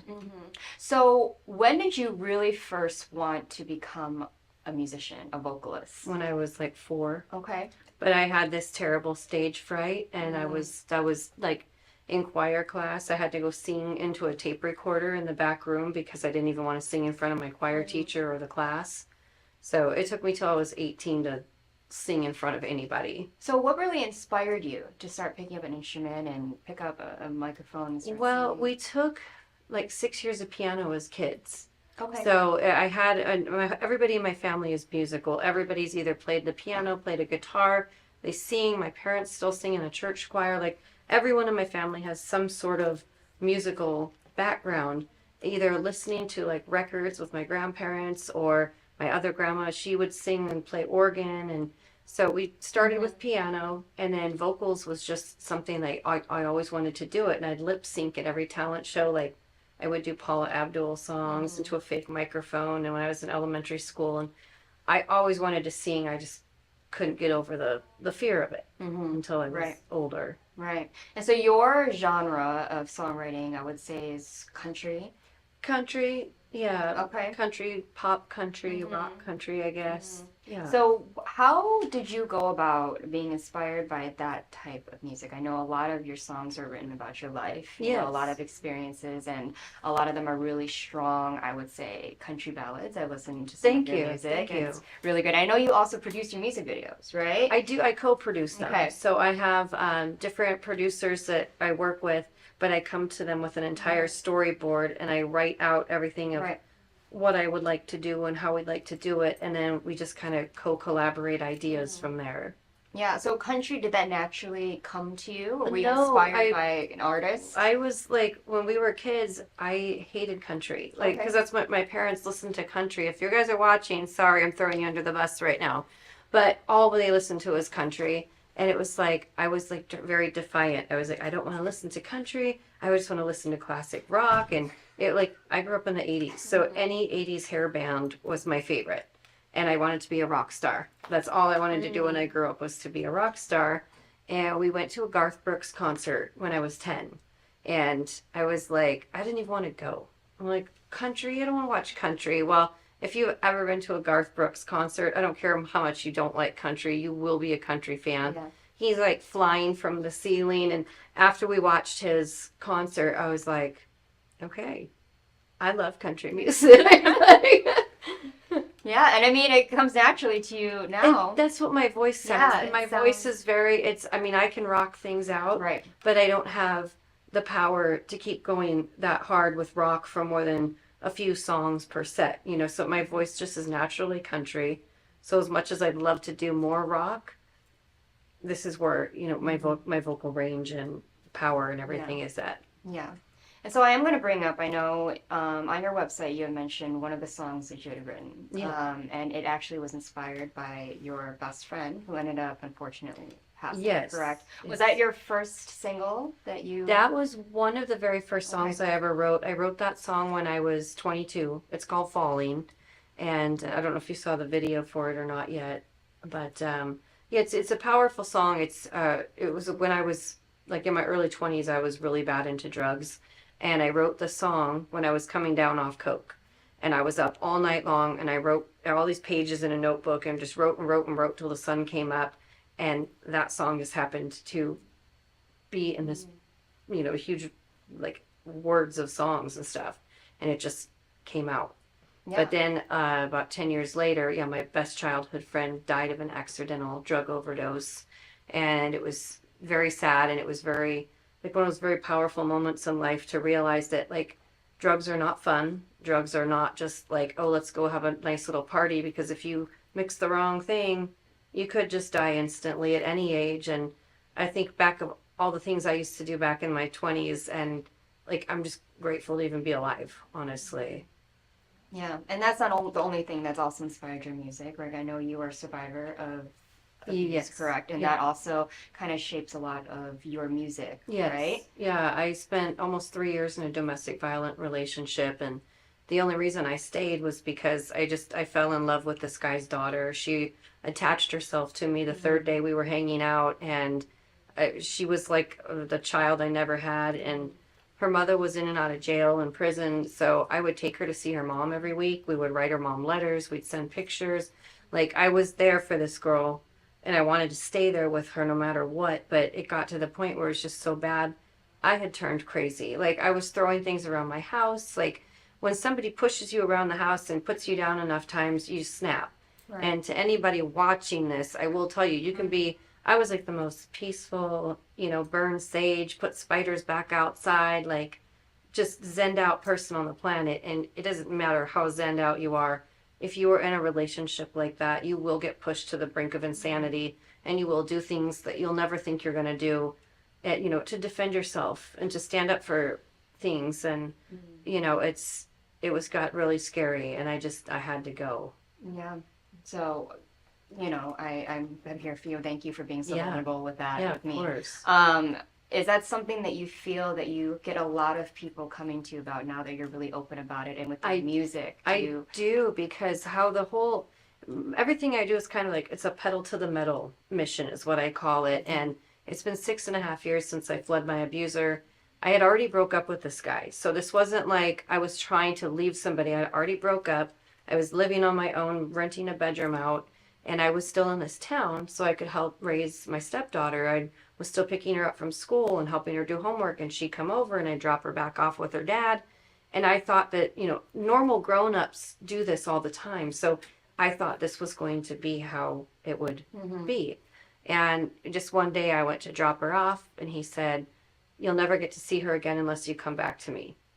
And he's never allowed us to talk since. And in that time, when I fled, like, I was being stalked, I was being harassed, I was being bullied right out of this town. My dad called me. He says, "You need to leave town tonight." I said, "I have $40 left to my name." I says, "Where am I supposed to go with $40? He says, "Do not worry about a thing." He went and put like $2,300 in my bank account. The next day, he gave me his credit card number, told me to book a U-Haul. He says, "Start driving and make your life." He goes, "You got a U-Haul for 5 days. Go make your life somewhere new." And my dog and I just started driving and ended up in the Pacific Northwest. So it was called Pedal to the Metal, because you just leave and you never look back. And you can never look back. You have to block these people out of your life. You have to change your phone number, file a police report, and just go start somewhere new. And that's the only way to safely do it. And since then, I donate 10% of everything with my music and my tip jar to women's shelters. And while I'm in this area, I'm actually looking for a women's shelter. Maybe you guys can recommend one that I can donate to. But I've personally donated and raised over $5,000 in this time on this Pedal to the Metal mission to help other women and children get to safety. Well, So yeah, I talk about it at every show, and I talk about it, on every interview and at every show. And there's always one person that'll come up, "Hey, my daughter just got out of a relationship like that." And they give me a big hug, and they're like, "Thank you for advocating, and thank you for talking about this." And,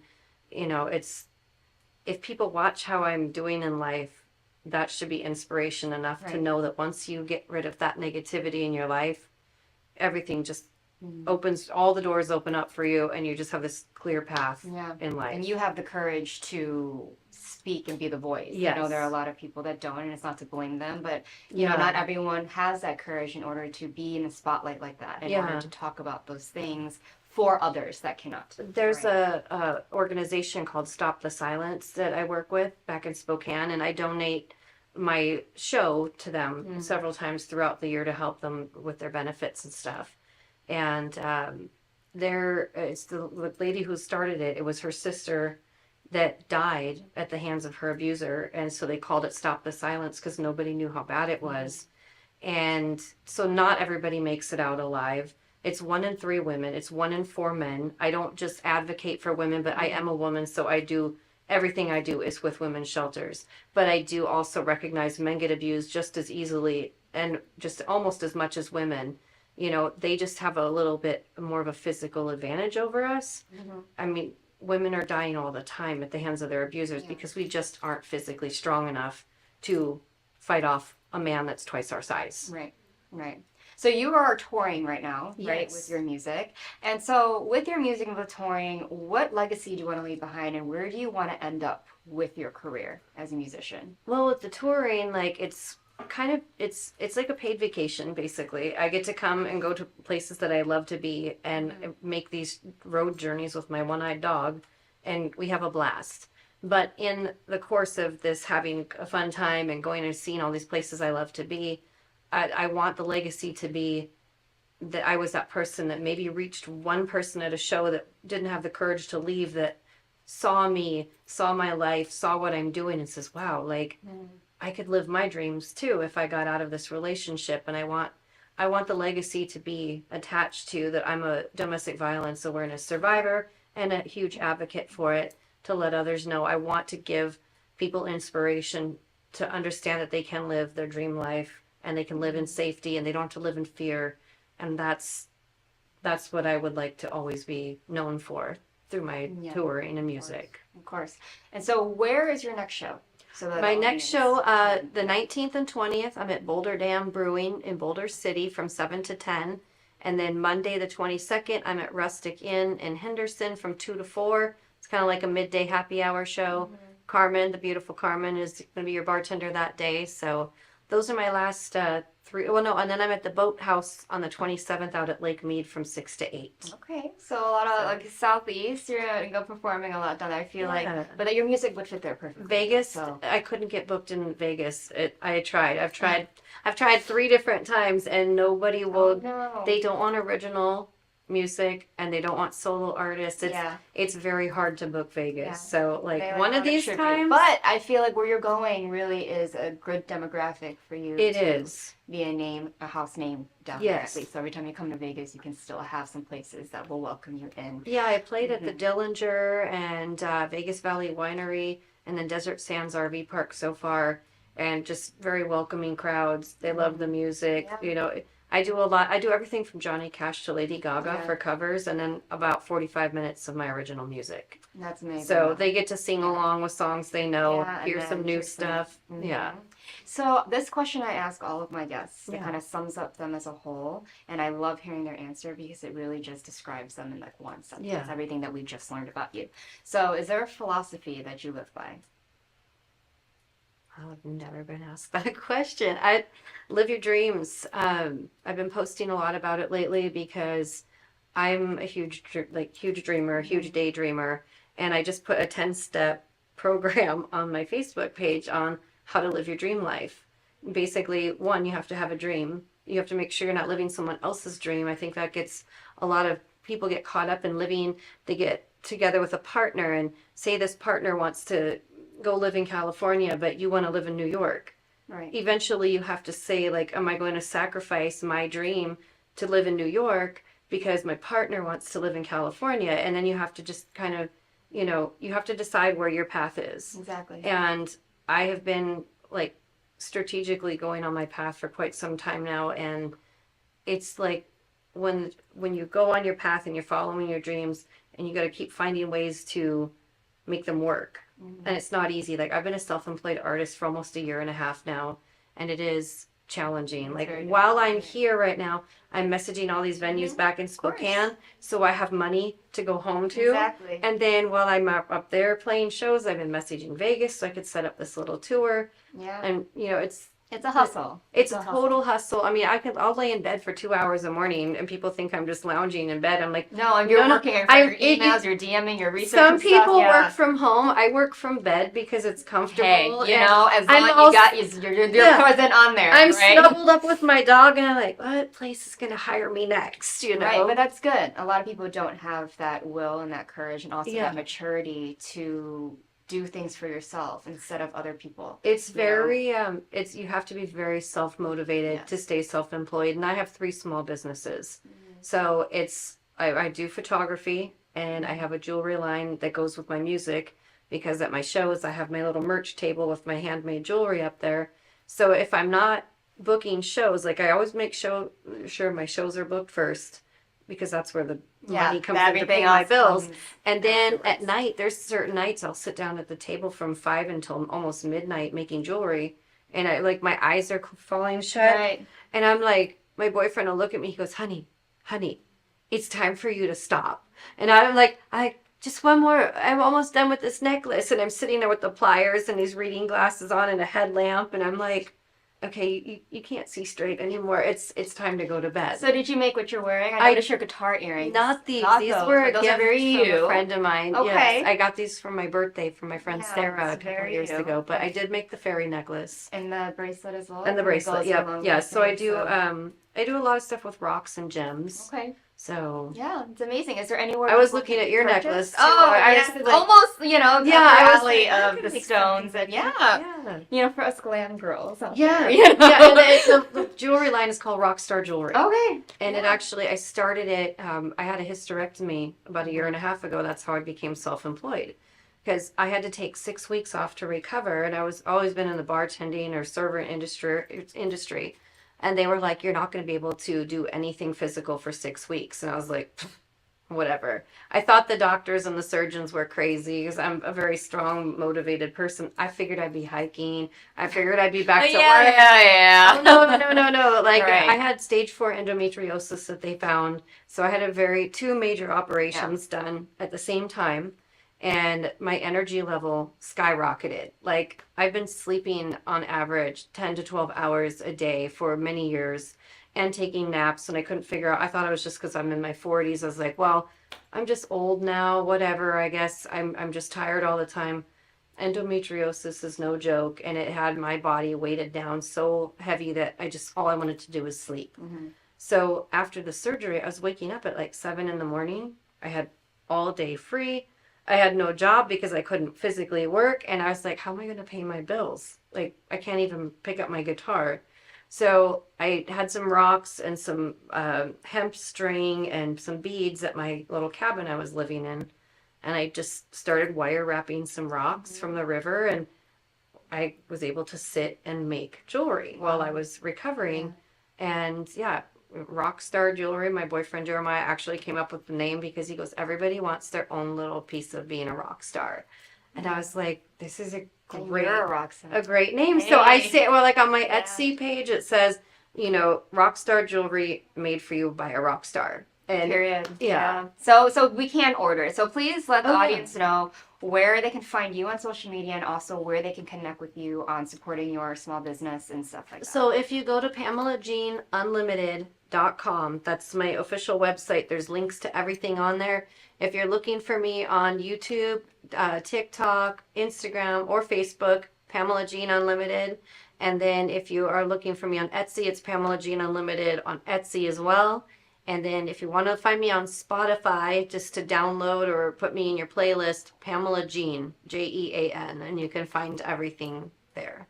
Well, thank you so much for being so open and vulnerable with Thank me you on so this much show. for having me. It's amazing. I'm so glad you made time for me. Yeah, I know you're thanks for traveling, making you're time working. for me, too, so. But absolutely beautiful energy. I really wish you the best. I love Thank what you're you. doing, and I love how courageous you are with it. I know that's a lot that you go through, and I'm pretty sure that's something that'll never leave you. So Yeah. I'm really, really here to support you. And Thank you you. know, I really hope we wish you the best with your career. Thank you so So everyone, much. Pamela Jean, everyone, round of applause. Please go support her small businesses and support her music. She is a one-of-a-kind, original, writes her own stuff, plays guitar, and you are going to perform for us? Yes, if there's time, yeah. Yes. So right after this small little break so she can get set up, she'll perform one of her original songs for you guys. And yeah, get ready. Get your popcorn ready. And I did send you guys another music video for, yes. for today, So too. we're going to see that as That well. one is Small Country Town, the one dealing with domestic violence. So great. Perfect.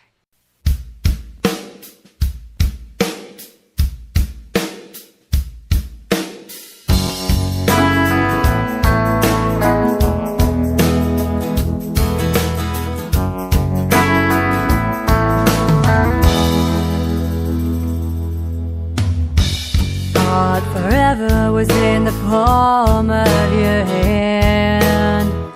Spend your life with that one and only man.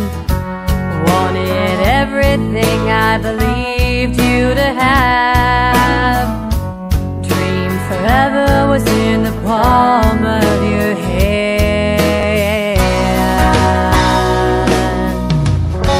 Looking through the photos of your white wedding day, everything looked perfect to everyone else anyway. And you and me, an amazing actress you'd make. Dwindling a decade with hopes that he'd change. But your lights always shine brighter than that small country town. You were ready to break at the seams, but he always put you down in that small country town.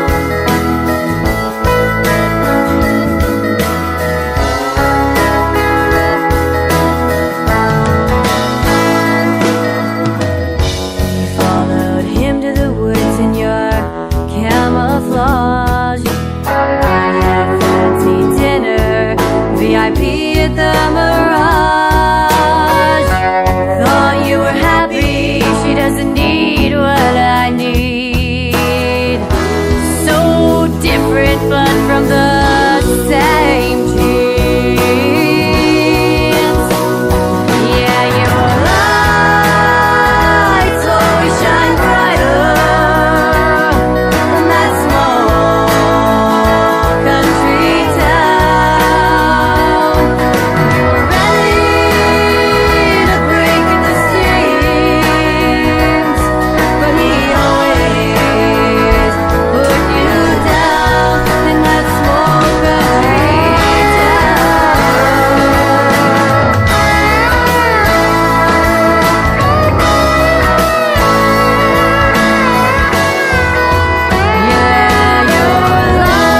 lights always shine brighter than that small country town.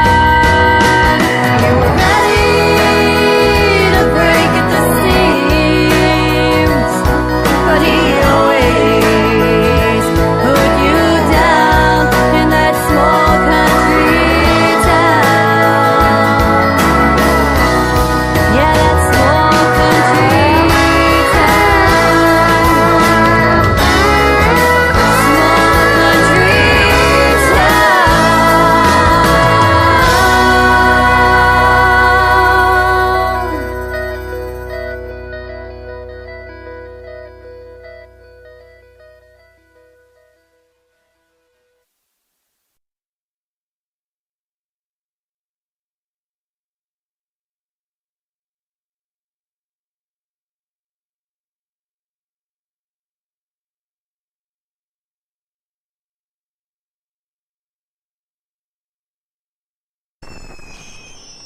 Traditional TV is going away.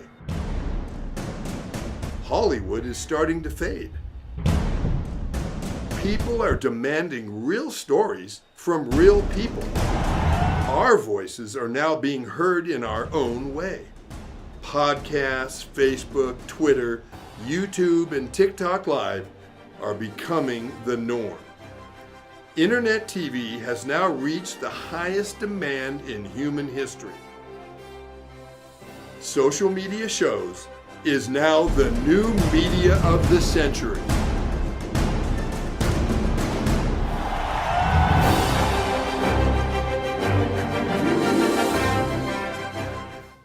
Hello, everyone. This is Joseph Skoda with Social Media Shows. Well, I thank all of you for your support through these last several years, and it's been a lot of fun. We've given people a voice they never had before. Now, Social Media Shows is always collaborating with our veterans to help them do things and help out the veterans who are struggling today. And we teamed up with GI Connections, connecting veterans with resources. So please consider helping and donating to this great cause because we're always doing things for veterans. So GI Connections, Social Media Shows, and you is what makes the world a better place. Once again, Joseph Skoda, proud United States Air Force veteran.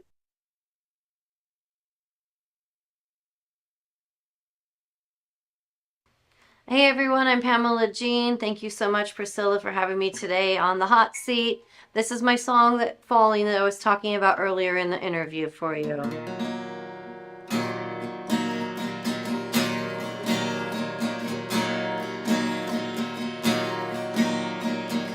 How am I supposed to sleep? I can't stop these voices inside me. Morning light is peeking in, I'm wondering where I'll be. How will I feel tomorrow? Will I regret today? When I wake up in a state of daze, what will my body say? I'm falling,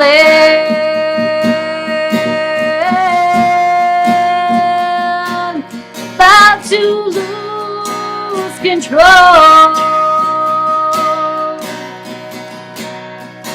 I spread my arms like wings. Somehow I lose my soul.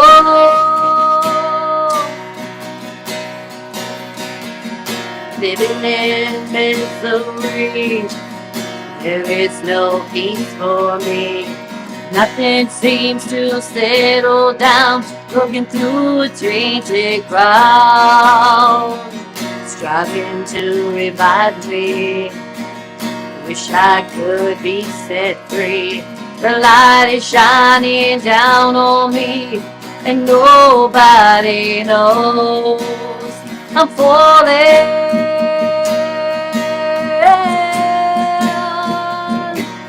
about to lose control. I spread my arms like wings. Somehow I lose my soul. I'm falling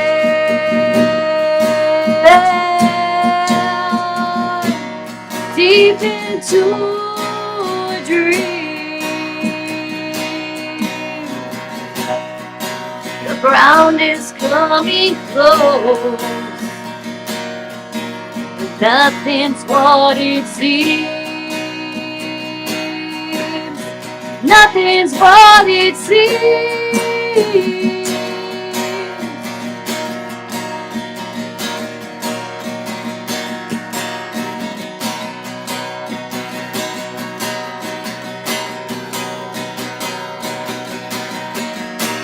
Can't tame these endless riddles and rhymes, sitting here while I'm lost in time.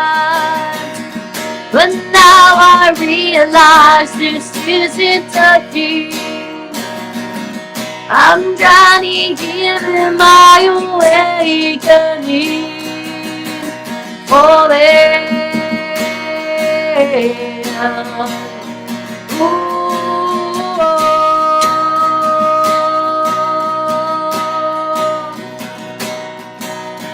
Falling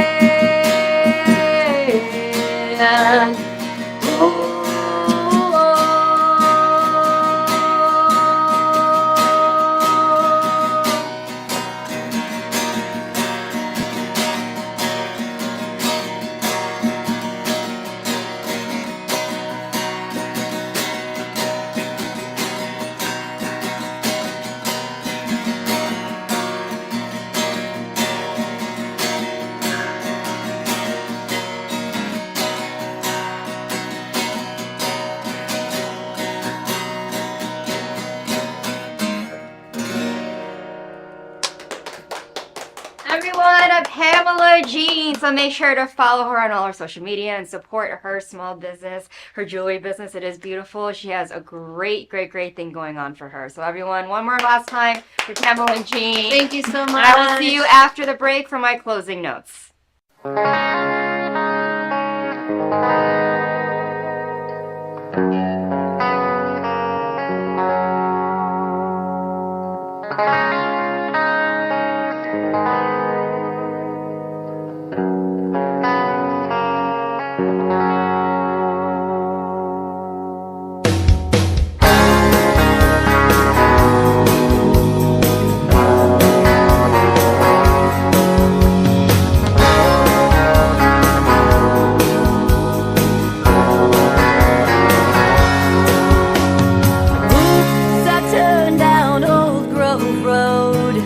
Past that place that I call home.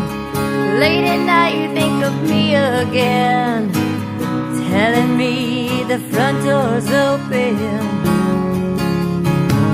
He told me he doesn't know himself for what he wants in anyone else. Those little words make me hit the brakes. My heart has had all it can take. I'm afraid, so run away. Afraid,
salvation is here, and I pray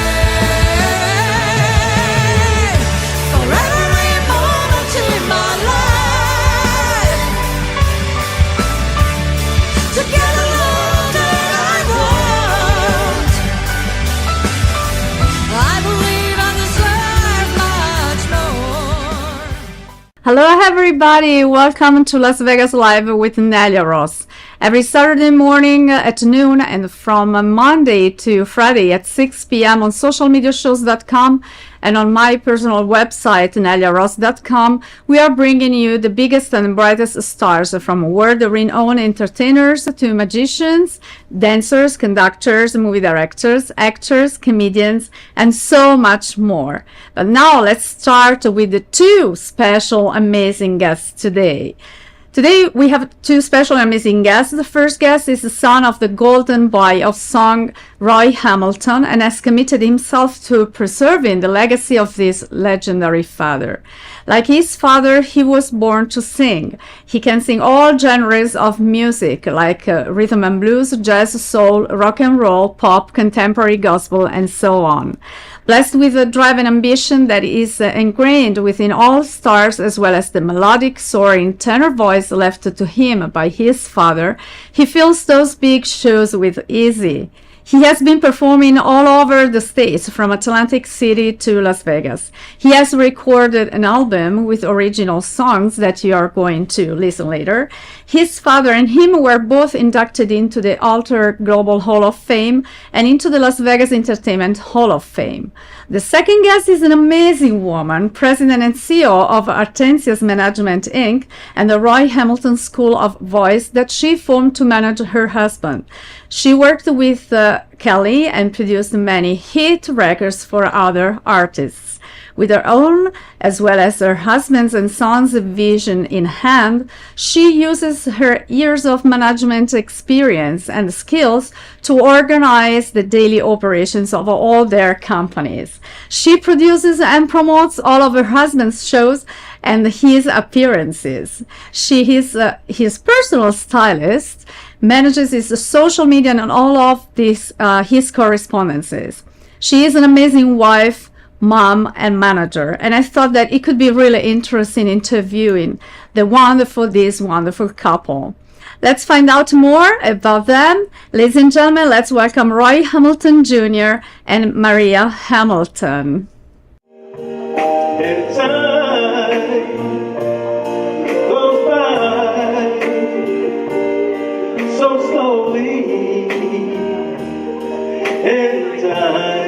Can do so much for you. Still mine.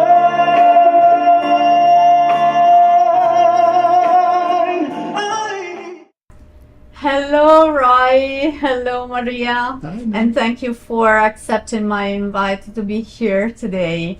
I decided today, just to have you both because I thought it would be really interesting to know more about you, because you are a couple in your family, but also in your job. So you work together basically. And I thought, it could be really very interesting to know more how you interact, So we will see now. So you are a talent. You are son of Roy Hamilton, and I would love to share a little bit, more of your life. How was to have Roy Hamilton as a father, and how deep his impact was in your artistic career? Well, you know what? It was really fantastic just to know that such a famous man, and as well as my father's. And he was such an impact on my life. I just couldn't help but, emulate him and try to sing like him, and perform like him. And it was really a blessing. Yeah, definitely, yes. To be the son of such a great legend. Absolutely, yes. You started singing at the age of 7. But when did you realize that you really wanted to sing for the rest of your life and to make it a career? Yeah, around the same time. you know, because when my father brought me up on stage Uh-huh. and we sang together, Mhm. and that was one of the highlights of my life, really. Yeah. And after that, it was like, man, this is what I want to do. So I mean, it was like, you know, the first love, you know, at first sight. That's right. Which music was your family listening to when you were a child? Yeah, you know, we listened to all the standards during that time, rock and roll. Mm-hmm. Jazz too as well, you know, because my father was Duke Ellington's one of his artists. You know, Yeah, Duke that's Ellington. And later on, he was also transitioning into rock and roll as well. Okay. So yeah, so he was part of the big band era, Mm-hmm. you know, crossover into the rock and roll era, Wow. and and of course soul music as well. Yeah, so you were basically exposed to different styles, Right, you know, so not the just whole- one genre, you know. Mhm, right, so the whole, you know, several genres. Yeah, definitely. Yeah. Besides your father, who was your idol when you was a child? My mother. Of course. Oh, Yeah, because she was an amazing artist as well. Really? She could sing. She had such a beautiful voice. Wow. And so they did, you know, they had some duets together. I mean, just in the family in your house, or even outside. Right. Well, my father, well, he was doing a lot of solo, you know, career. Yeah. You know, in his career, but as well, she did background vocals for him at, you know, one point or another in time, Uh-huh. as well as Cissy Houston. Mm-hmm. you know. Wow. Yeah, and I mean, yeah, and a few others as well. Yes, you know. yes, yes. He was on tour with many of them, like Gladys Knight, Mhm. and a lot of the artists that helped him. You know, well, he helped them in doing part of his career. But then, you know, she decided a different, probably itinerary, you know? Well, maybe? she was a solo artist as well. She recorded several albums, and What was the name? May I ask you?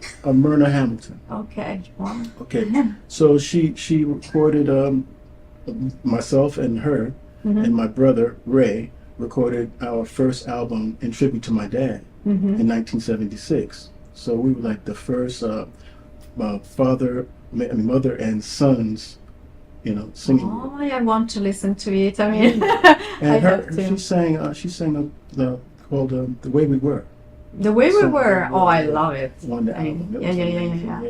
Yeah. So yeah. It's one of my favorite songs. Yeah. Yeah, I sing it too. So I mean, I imagine that, you know, since your father was so famous, maybe your house was always full of artists, you know, maybe Mhm. coming back and forth. Yes. Which memories do you have of that time? Wow. Well, you know, we lived in New Rochelle, Mhm. in New York, and my father and mom had a rehearsal hall in the basement, Yeah, you know, that's with the piano and Yeah. everything around, you know. Mhm.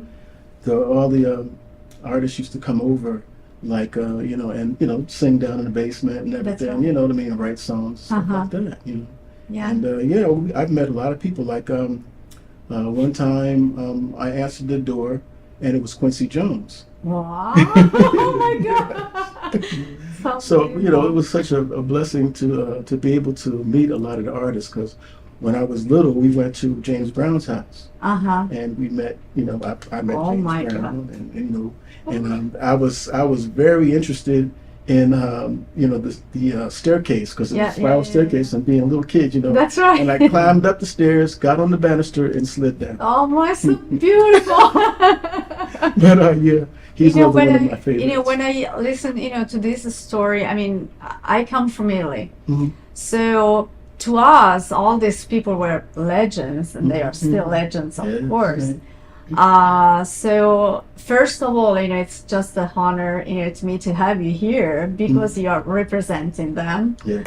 and then, you know, it seems something like a surreal, you know, when you talk and you know in person someone who had this, you know, the pleasure and the blessing to meet all these legends, you know, in your house. I mean, it's Yeah. something unbelievable. So It is. to us it seems something, you know, oh no, it's not possible, you know. No way. And Maria, you are from Jamaica. Yes. You moved to the States to attend school, And your marriage is something really exceptional. So it's a long-lasting love, Yes. born in 1978. When and where did you meet? Well, I met Roy. First of all, I want to say thank you for having us, Nelia, on the show. You're welcome. Appreciate it. I was working as a home health aide, Uh-huh. and I came to work at Roy Jr.'s home to Mhm. take care of his granduncle. His Okay. name was Uncle Buck. And so when I got there, Roy Jr. answered the door. No way. And so he was living, there with his grandmother and his mom, because of course his dad already passed away. Uh-huh. And so I came, in to take care of Uncle Buck. And when I got in and met his mom and everything, and she started telling me, about her son, Of course. Yeah. And so as time went by, she started telling me that, you're going to be married to my son, and and I'm thinking, ooh, cuckoo, because honestly, he's 6 years younger than me. I mean, I found this out later, Uh-huh. but he still looked like a kid when I saw him at the door. Absolutely, So absolutely. and I'm going to college, and I'm working, and I was engaged to someone, so I was not thinking about Of course. another relationship. Absolutely. So as time went by, she kept on telling me these stories and so forth, and so basically she's the one that pushed the relationship, and the rest So is history. beautiful. My God. When did you decide to become Roy's manager? Well, it was after we were married. During the time while his mom, we were, as I said, friends, and she was telling me about his dad and their life together and all of the different stories, with the business. And, she kept asking me I should write the book for her, and she just told me a lot of stories about her life with her husband. Yes. And the different stories about him, Roy Jr., and when they recorded an album, did different things together. That's right. And the stories about how Roy Sr., Mm-hmm. his manager, really didn't do a very good job of taking care of the business. Mm-hmm. Yes. So as time went by, she kept asking me to make sure that I took care of certain things. Uh-huh. So, I decided to go ahead and follow through with And that. starting. Yes, Yeah, I'm yeah, helping yeah. him. Yeah. And, I heard him singing, and I would say to him, wow, you got a great voice. And, he was kind of course shy. he has. he was always just kind of shy and hiding out. I know. And then Imagine. when, of course, I heard Dad's songs, I said, Roy, wow, these are great songs. You should sing these songs, Yeah, that's true. And honestly, I mean, he doesn't like me to say it, but he said, you know what? Nobody want to hear these old songs. Well, Yeah, that's what he said. I said, yes, they do. You should sing them.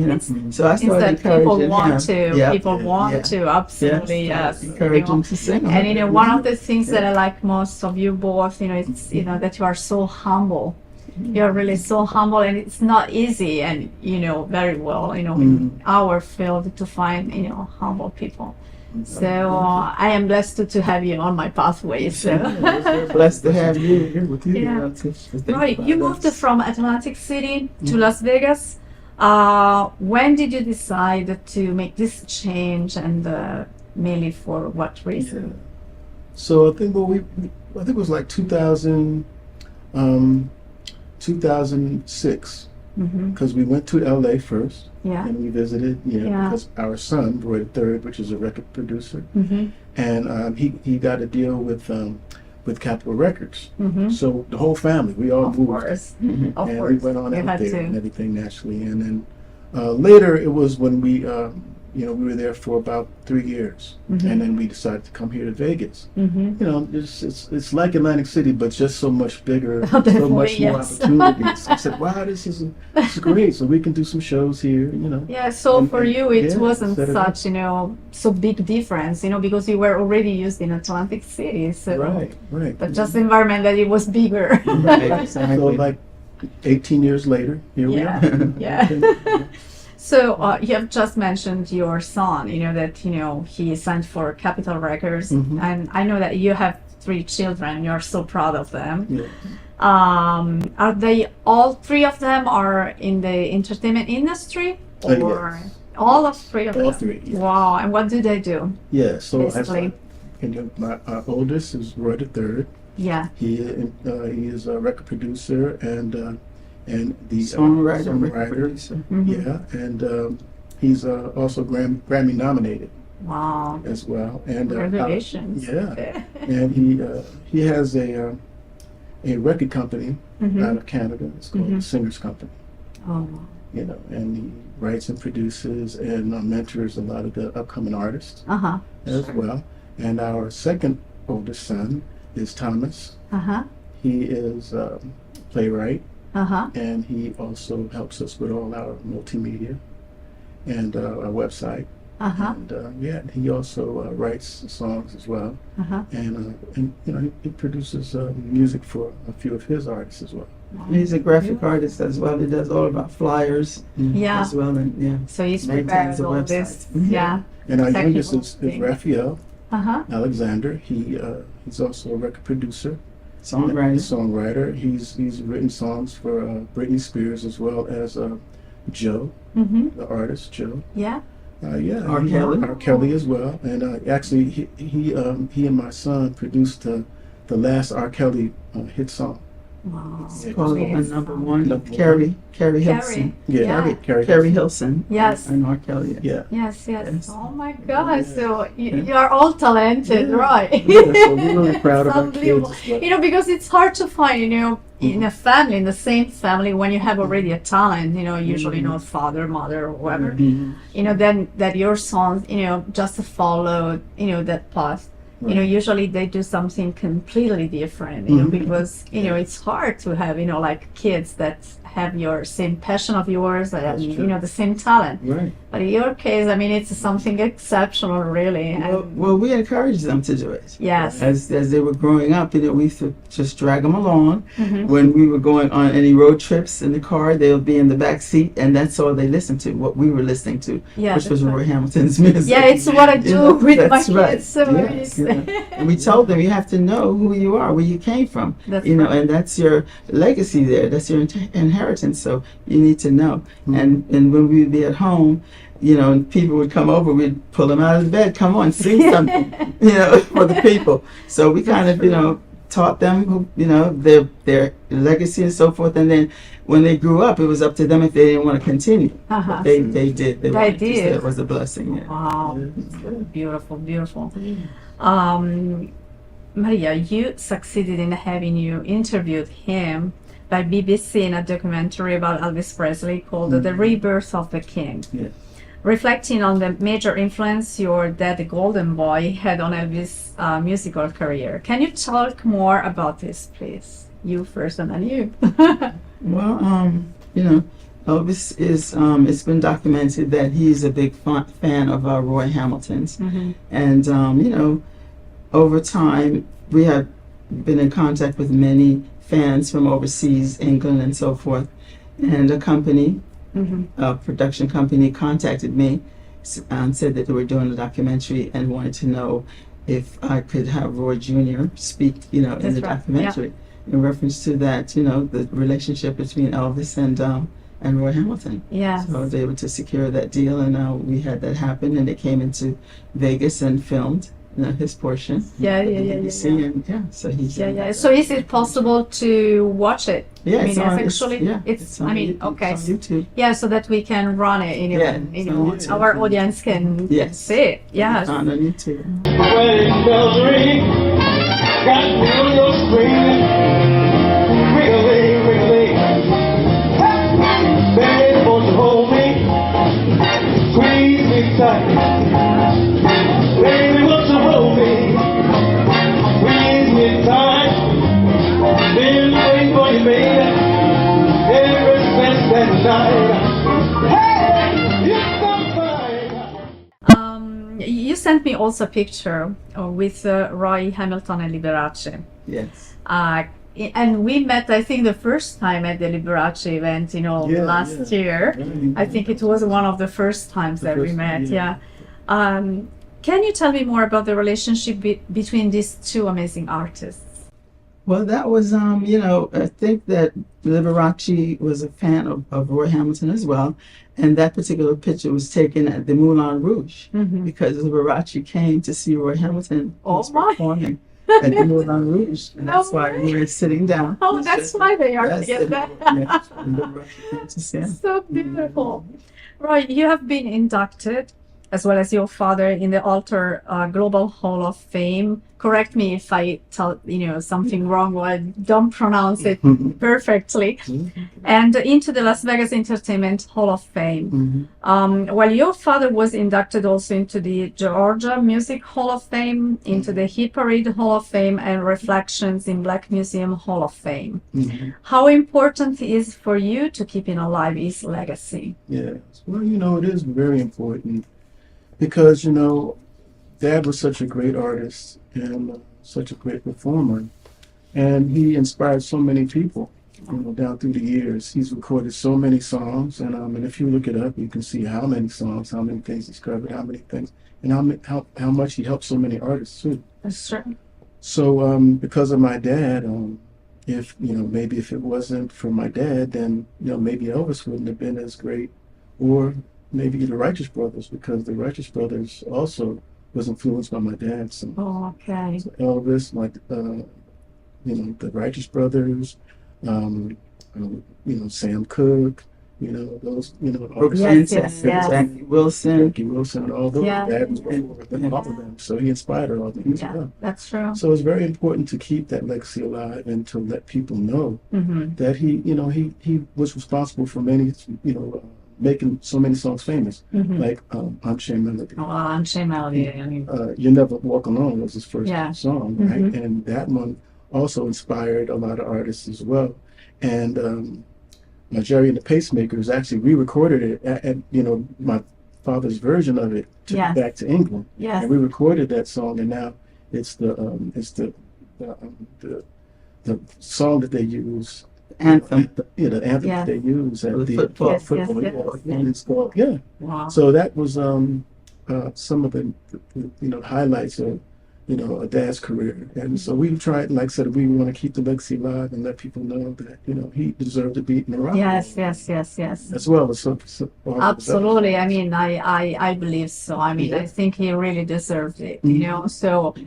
Let's move on, and then we talk about a little bit more about this. For the petitions, that you are, so you have been working hard, Maria, to ensure that Roy Hamilton was inducted in this Hall of Fame, and now you are trying, to get him inducted also in this Rock and Roll Hall of Fame. So, what are the challenges that you are facing, if any? Well, the criteria is there because it's over 25 years that you have to be, been in the business. You have to have influenced major artists. Influenced the king, the king of rock and roll, right? Absolutely. And not only him. I'm just saying, it's like a list, right? And so then every year when they nominate the different ones, and we're like, well, why don't we hear Roy Hamilton being nominated? So now we're going around, we started a petition to try to get it done, you have it online and so forth. And then we found out that there's a lot of politics, that's involved. You have to spend buy 4 tables at over $4,000 each. And there's different things. They don't tell you about these things. I mean, so we're finding these things out as we go. And then the record label has to also put his name on the so it's like a sponsor. Yes. Okay. So there's other parts to it. So as we're finding out, so those are the things that we have to then get to the right person. To say. But then people are saying, well, everybody knows about Roy Hamilton. Absolutely, yes. So doesn't the record label know? And why are they doing it? I mean, so those are the types of challenges that how can we help you in accelerating and just going a little bit faster to have this recognition? Well, that's the thing, if anybody out there has a contact to anyone at the Rock and Roll Hall of Fame, that can say, you know, hey, let's put this man's name on, Yeah. you know. I would do right away. Um, I mean, now that I know, I mean, information, then you yes. send me like the link or eventually Yes. I find it by myself. But Yes. yeah, I think it's something that we, all of us should do because Yes, it's we important, appreciate you know. it, yes. Absolutely, yes. Yes, so we did- Especially when a person deserves it, you know, and he influenced everybody. Yes. I mean, it's not something that you can say, you know, the contrary. I mean, it's Exactly. impossible to say the contrary. Yeah, So- we were at the built with the Righteous Brothers. We went to the show, to their show a couple of weeks ago,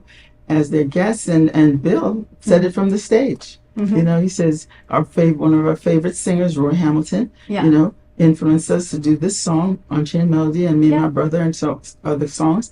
And he, you know, before he sang it, he said, and then afterwards he acknowledged Roy was there and Yes. so forth. So you know, the people that are alive are saying it. You know, Absolutely. and of course the people that are passed away, Yeah. it's documented. So Mhm. those things are Absolutely. already established. Absolutely, yes. We do have a petition. Yeah. That's why, you know, I'm telling, yeah. And that's great. What was your dream, Maria, when you were a child, and what is your dream now? Well, I'm from Jamaica, so you know, it's an island, and you know, when you grow up on an island, Yeah. honestly, you're not sure because poverty. Mm-hmm. And really, I sympathize with people now, you know, the immigrants that are suffering, trying to get here. I can understand that. So my dream was to get to, you know, to the United States of America, to get a better education, you know, and to just get a better life for myself. And did it? Yes, I did that. And of course, Absolutely. far above what I expected. You know, I didn't expect to, you know, meet Roy Hamilton Jr. Yes. Get married. So mine is This like a was a Cinderella. plus, you know, right? It's a Cinderella story. It's a bonus. Yeah, it's a Cinderella story. So it's a real blessing. Yes, and do you have any dream to realize? I mean, that you would like to share, of course, you know, because Well, I'm a licensed cosmetologist. Uh-huh. So I do that. I, you know, do weaves and braids and things like that. I specialize in that. Uh-huh. And of course, just helping my kids, Uh-huh. you know, to continue to fulfill their dreams, and my husband, you know, having his, you know, whatever he's trying to do. Grandchildren, I have those. I'm trying to help them, and just, you know, those are the basic things. You know, Yes, if I can help them to do what they have to do before I check out of here. I was going to check out of here, and that would be my dream fulfilled. Yeah, absolutely. And what about you, Roy? What was your dream when you Yes. were a child? I mean, Well, I always wanted to sing, perform, you know. And when I found out that, you know, as I, you know, we used to go to Atlantic City, Mhm. you know, when my dad was performing. that's right. And he used to perform at like the Harlem Club and the, you know, the Belmont and the Wonder Bars and all those places down on Las Vegas. I mean, down in Atlantic City. And it was a place called the Kentucky Avenue, which Uh-huh. all the nightclubs were. That's Okay. where he performed at.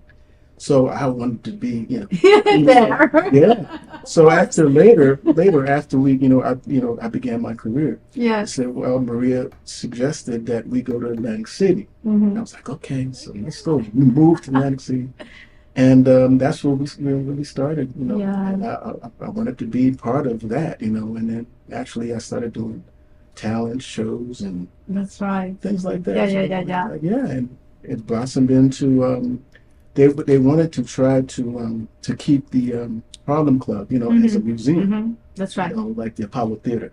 Yeah. But, you know, then they decided to just make it into like the whole, you know, street The whole street. Yeah. into, you know, the Renaissance Festival. That's right. And that's some of the things I did. Yeah.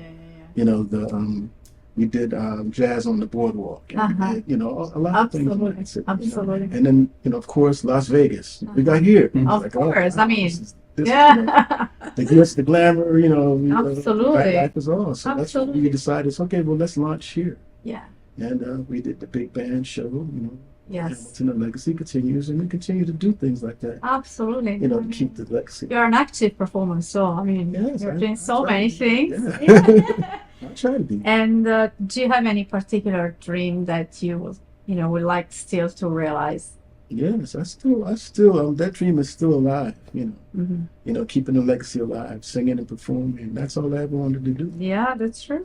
Yes. And Maria, you also produced a radio show. What was the intent of that show? Well, we weren't hearing Dad's music being played, Uh-huh. you know. So we figure we would get a show going dedicated to just playing Roy Hamilton's music. Mm-hmm. So that's what we did. That got on WPON while we were in Detroit.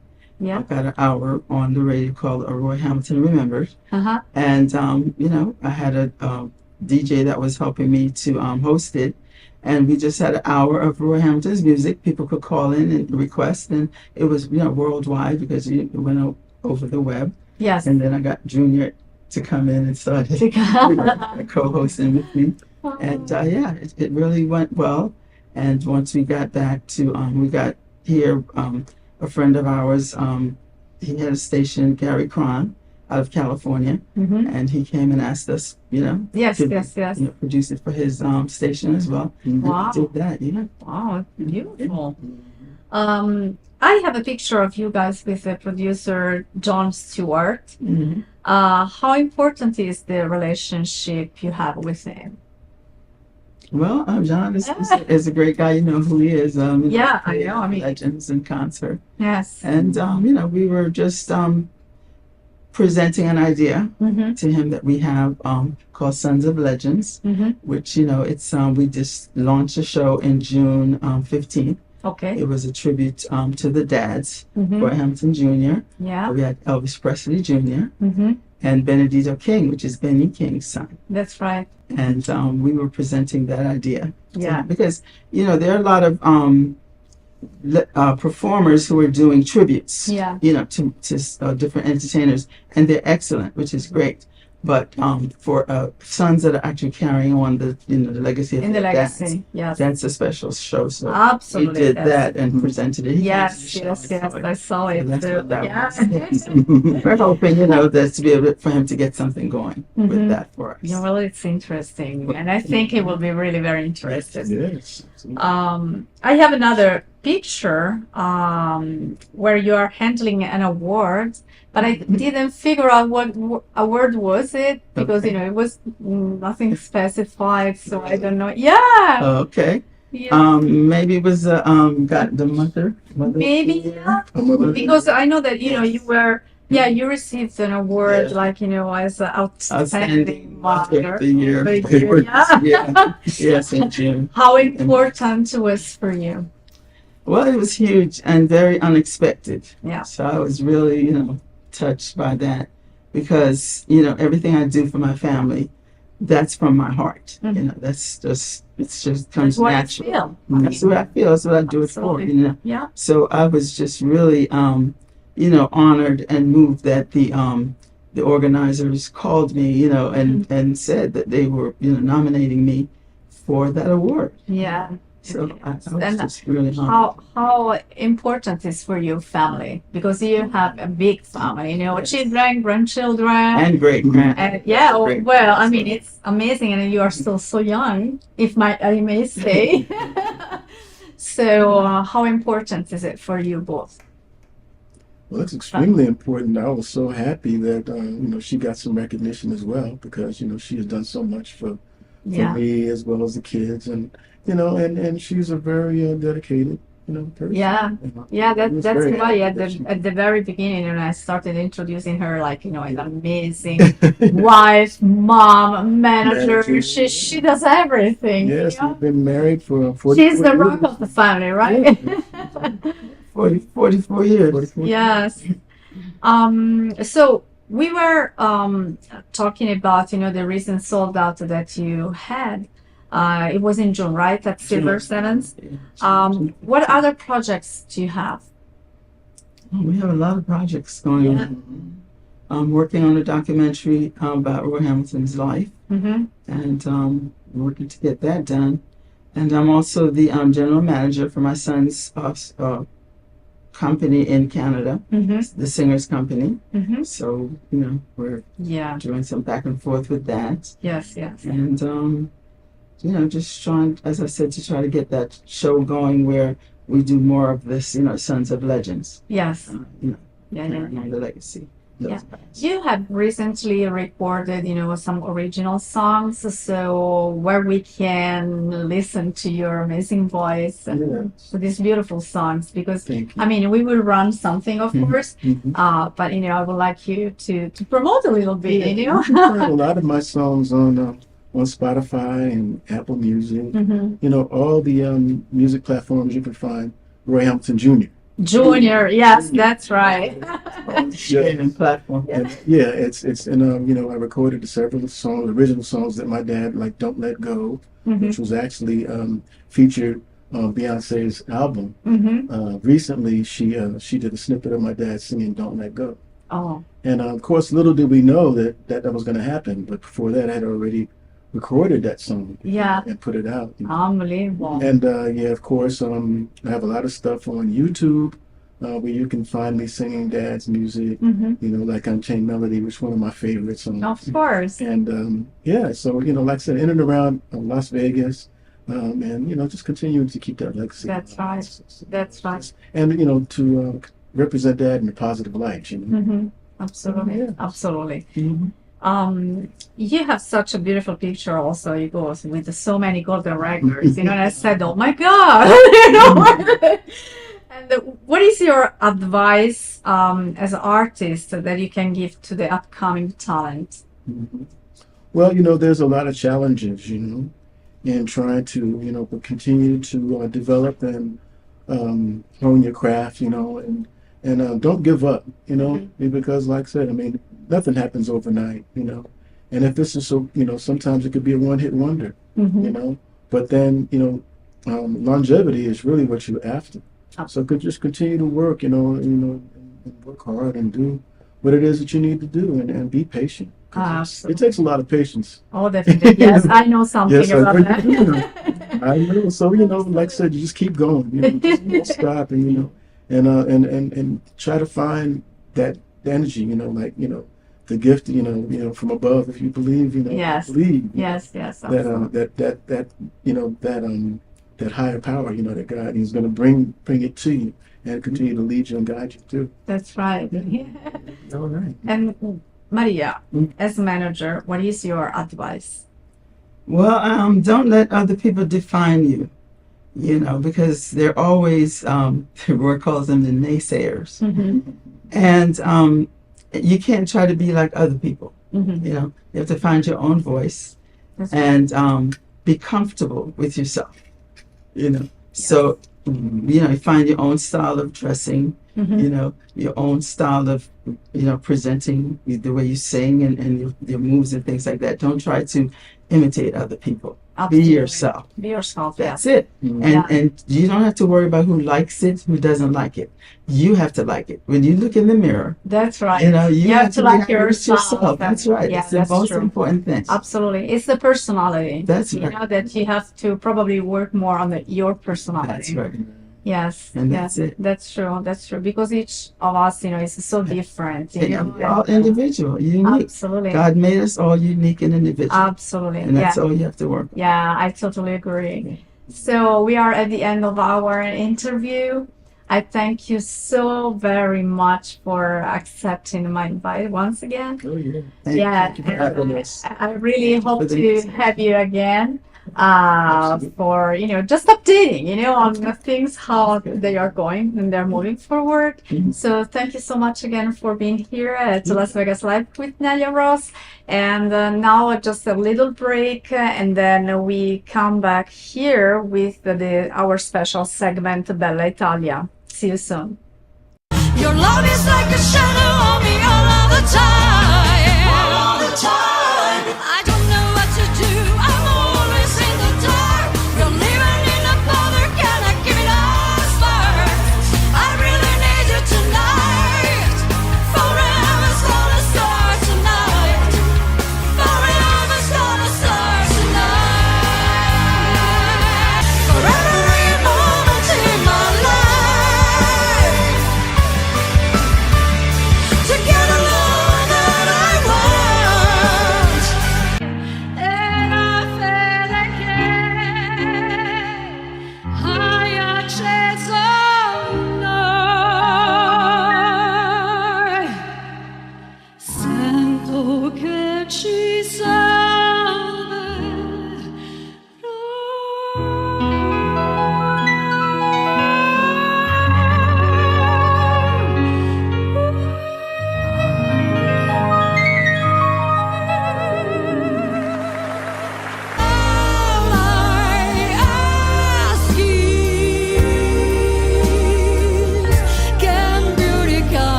Traditional TV is going away. Hollywood is starting to fade. People are demanding real stories from real people. Our voices are now being heard in our own way. Podcasts, Facebook, Twitter, YouTube, and TikTok Live are becoming the norm. Internet TV has now reached the highest demand in human history. Social media shows is now the new media of the century.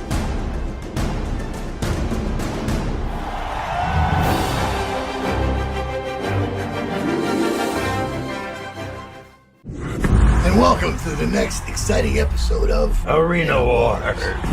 Fresh batch of institutionalized gladiators fighting for their freedom. Ready, here we go. You guys heard Perez? Yes, smell that. Get back! Those on the line, the parole board has offered you a ticket out.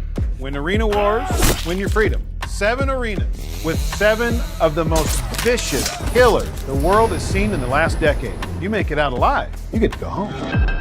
Luke Bender. You're an innocent man. Innocent man can mean big ratings. I'll be watching. I think it's time to audition Mr. Bender. No! What was your last physical? Cell block shower this morning. Oh yeah. You ready for this?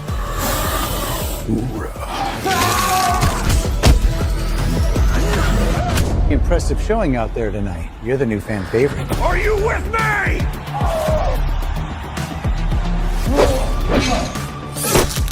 Cutie pie back for the kill.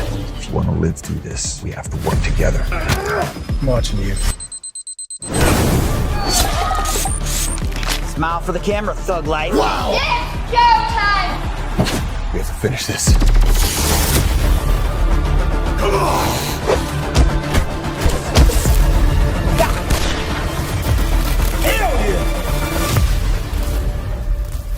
Doesn't sound much like rehabilitation, does it? Hi, I'm Deacon T with Modern Word Ministries. It's great to be with you today. Just a short little promo for our show. Every Sunday morning we have service, and you can follow us at 10 a.m. Pacific Time on modernwordministries.org. And if you missed us or you want to see some of our older messages, go ahead and check us out on socialmediashows.com every single morning at 9 a.m. It's a great way to kick off your day, get a little bit of the word in you, get something uplifting, get you started off on your way.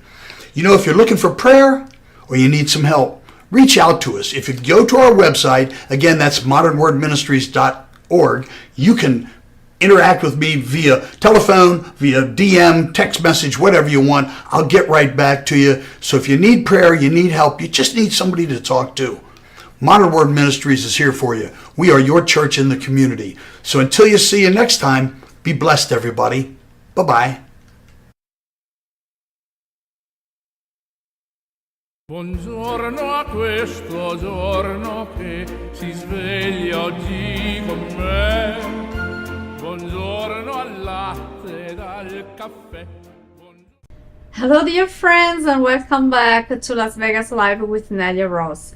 I'm so excited to take you on a captivating journey through Italy with my new segment, Bella Italia. In this series, we'll dive into the rich tapestry of Italian music, tracing its evolution from 1918 to the present. We will explore the vibrant styles, iconic artists, and memorable songs that have defined the generations.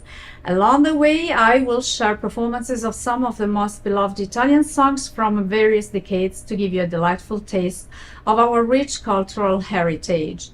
Join me as we celebrate the magic of Italy. In the immediate post-war period, Italian songs seemed to be overwhelmed by the invasion of American music and dance brought by the occupying troops, swing, jazz, and the brand new boogie-woogie. But it didn't last long, and the rebirth of Italian song took place along two lines. On the one hand, the regional songs returned to favor. For Napolitan songs always in the foreground, in 1944 came out the masterpiece Tamuriata Nera. Listen to it. Signorine, capodichine, fanno amore che marrucchine.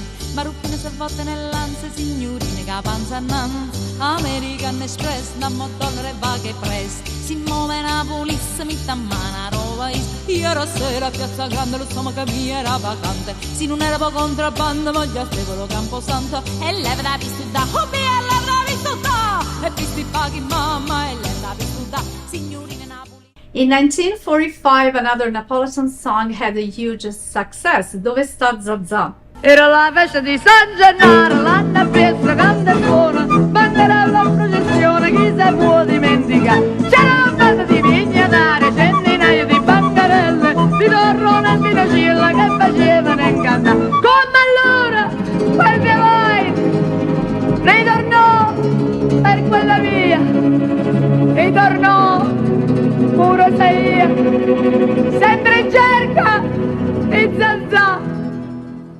In 1948, in Rome, the rising star of melodic songs, Claudio Villa, launched the song Vecchia Roma. Let's listen to it. Non è quella dove si viveva tant'anni fa, più non vanno gli innamorati per lungo devere, a rubasse li baci a mille sotto l'alberi. In Emilia-Romagna region, Raimondo Casadei, after having composed 1,000 of smooth dances, produced in 1954 the symbolic song of the genre called Romagna Mia. Let's listen to it. Quando ti penso vorrei tornare dalla mia bella alla casolare. Romagna, Romagna mia, lontano da te non si può stare.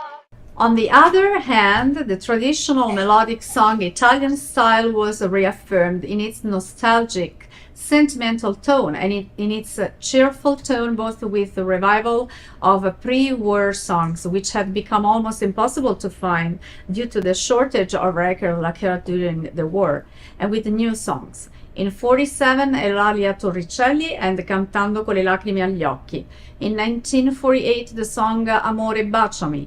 In 1949, Nella vecchia fattoria, the first success of the Cetra Quartet, one of the longest-lived Italian groups. Nella vecchia fattoria, ia ia oh, attaccato a un carrettino, ia ia oh, c'è un quadrupede vicino, ia ia oh, l'asine, oh, c'è la capra, capra, nella vecchia fattoria, ia ia oh, tra le casse i ferri rotti, ia ia oh, dove i topi son grassotti, ia ia oh, c'è un bel gatto, miau, gatto, miau, miau, miau, miau.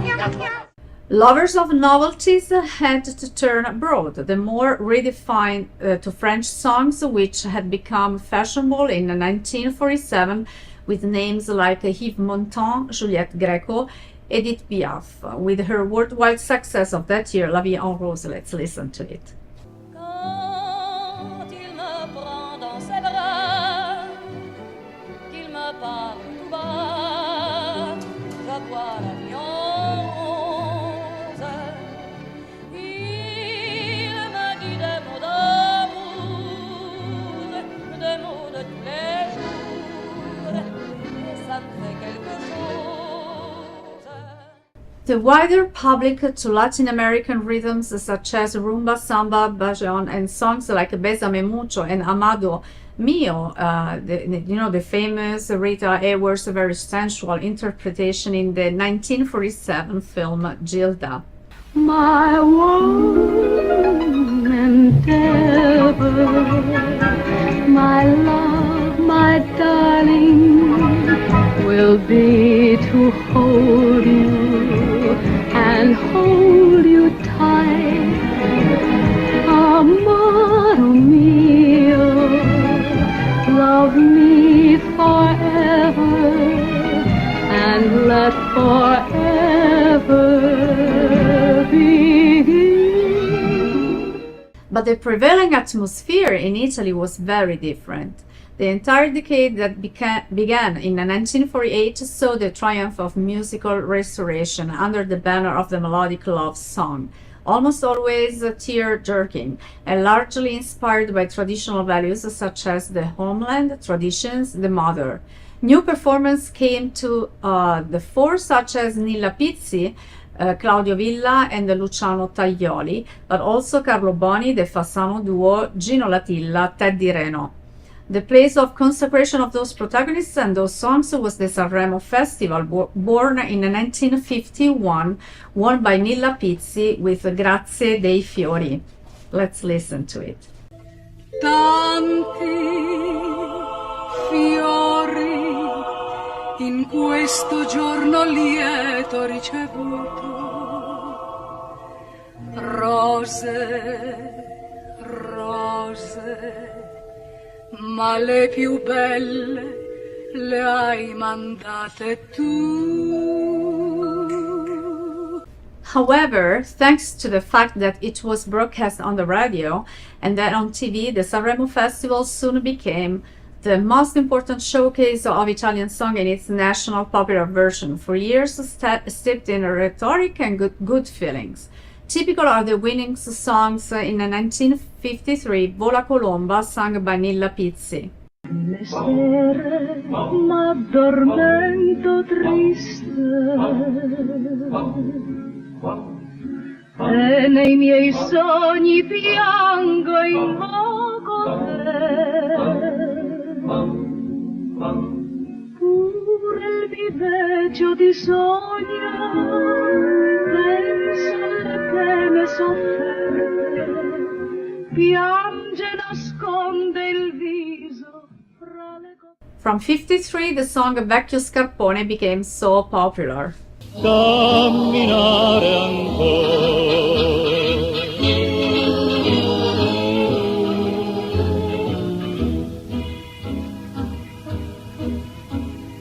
Vecchio Scarpone, quanto tempo è passato, quante illusioni fai redimere tu, quante canzoni sono passate.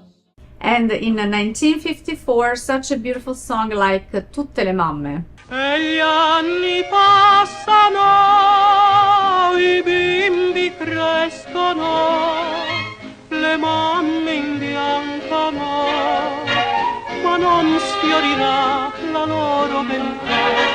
Son tutte belle le mamme del mondo, ma soprattutto più bella tu sei, tu che m'hai dato il tuo bene profondo. In those years, innovative voices were only found in two sections. One was Napolitan song, which was relaunched in the form of a night song with the great Roberto Murolo and with Renato Carusone's sextet, who in 1955 inaugurated La Bussola in Versilia and built a very original style based on the grafting of American musical codes onto the Napolitan tradition and on the spectacularization of performances in songs such as Tuo fa l'americano, which achieved a worldwide fame. Let's listen to it. Tuo fa l'americano, americano, americano, senta a me chi t'ho fa. Tu vuoi vivere alla moda, ma se bevi whisky e soda, poi ti senti disturbato. Tu abballo rock and roll, tu gioca a baseball, fai sorte per camel, chi te dà la borsetta di mamma, tuo fa l'americano, americano, americano. So, hope you enjoyed this new segment of Bella Italia. I want to thank you for watching Las Vegas Live with Nelia Ross. And if you are interested in booking an interview with me or sponsoring our program, please reach out to us at neliaross.official@gmail.com. Once again, thank you for watching us, and I look forward to seeing you next Saturday at noon and from Monday to Friday at 6 p.m. on socialmediashows.com and neliaross.com. Have a great day. Un bacio da Nelia Ross. Ciao!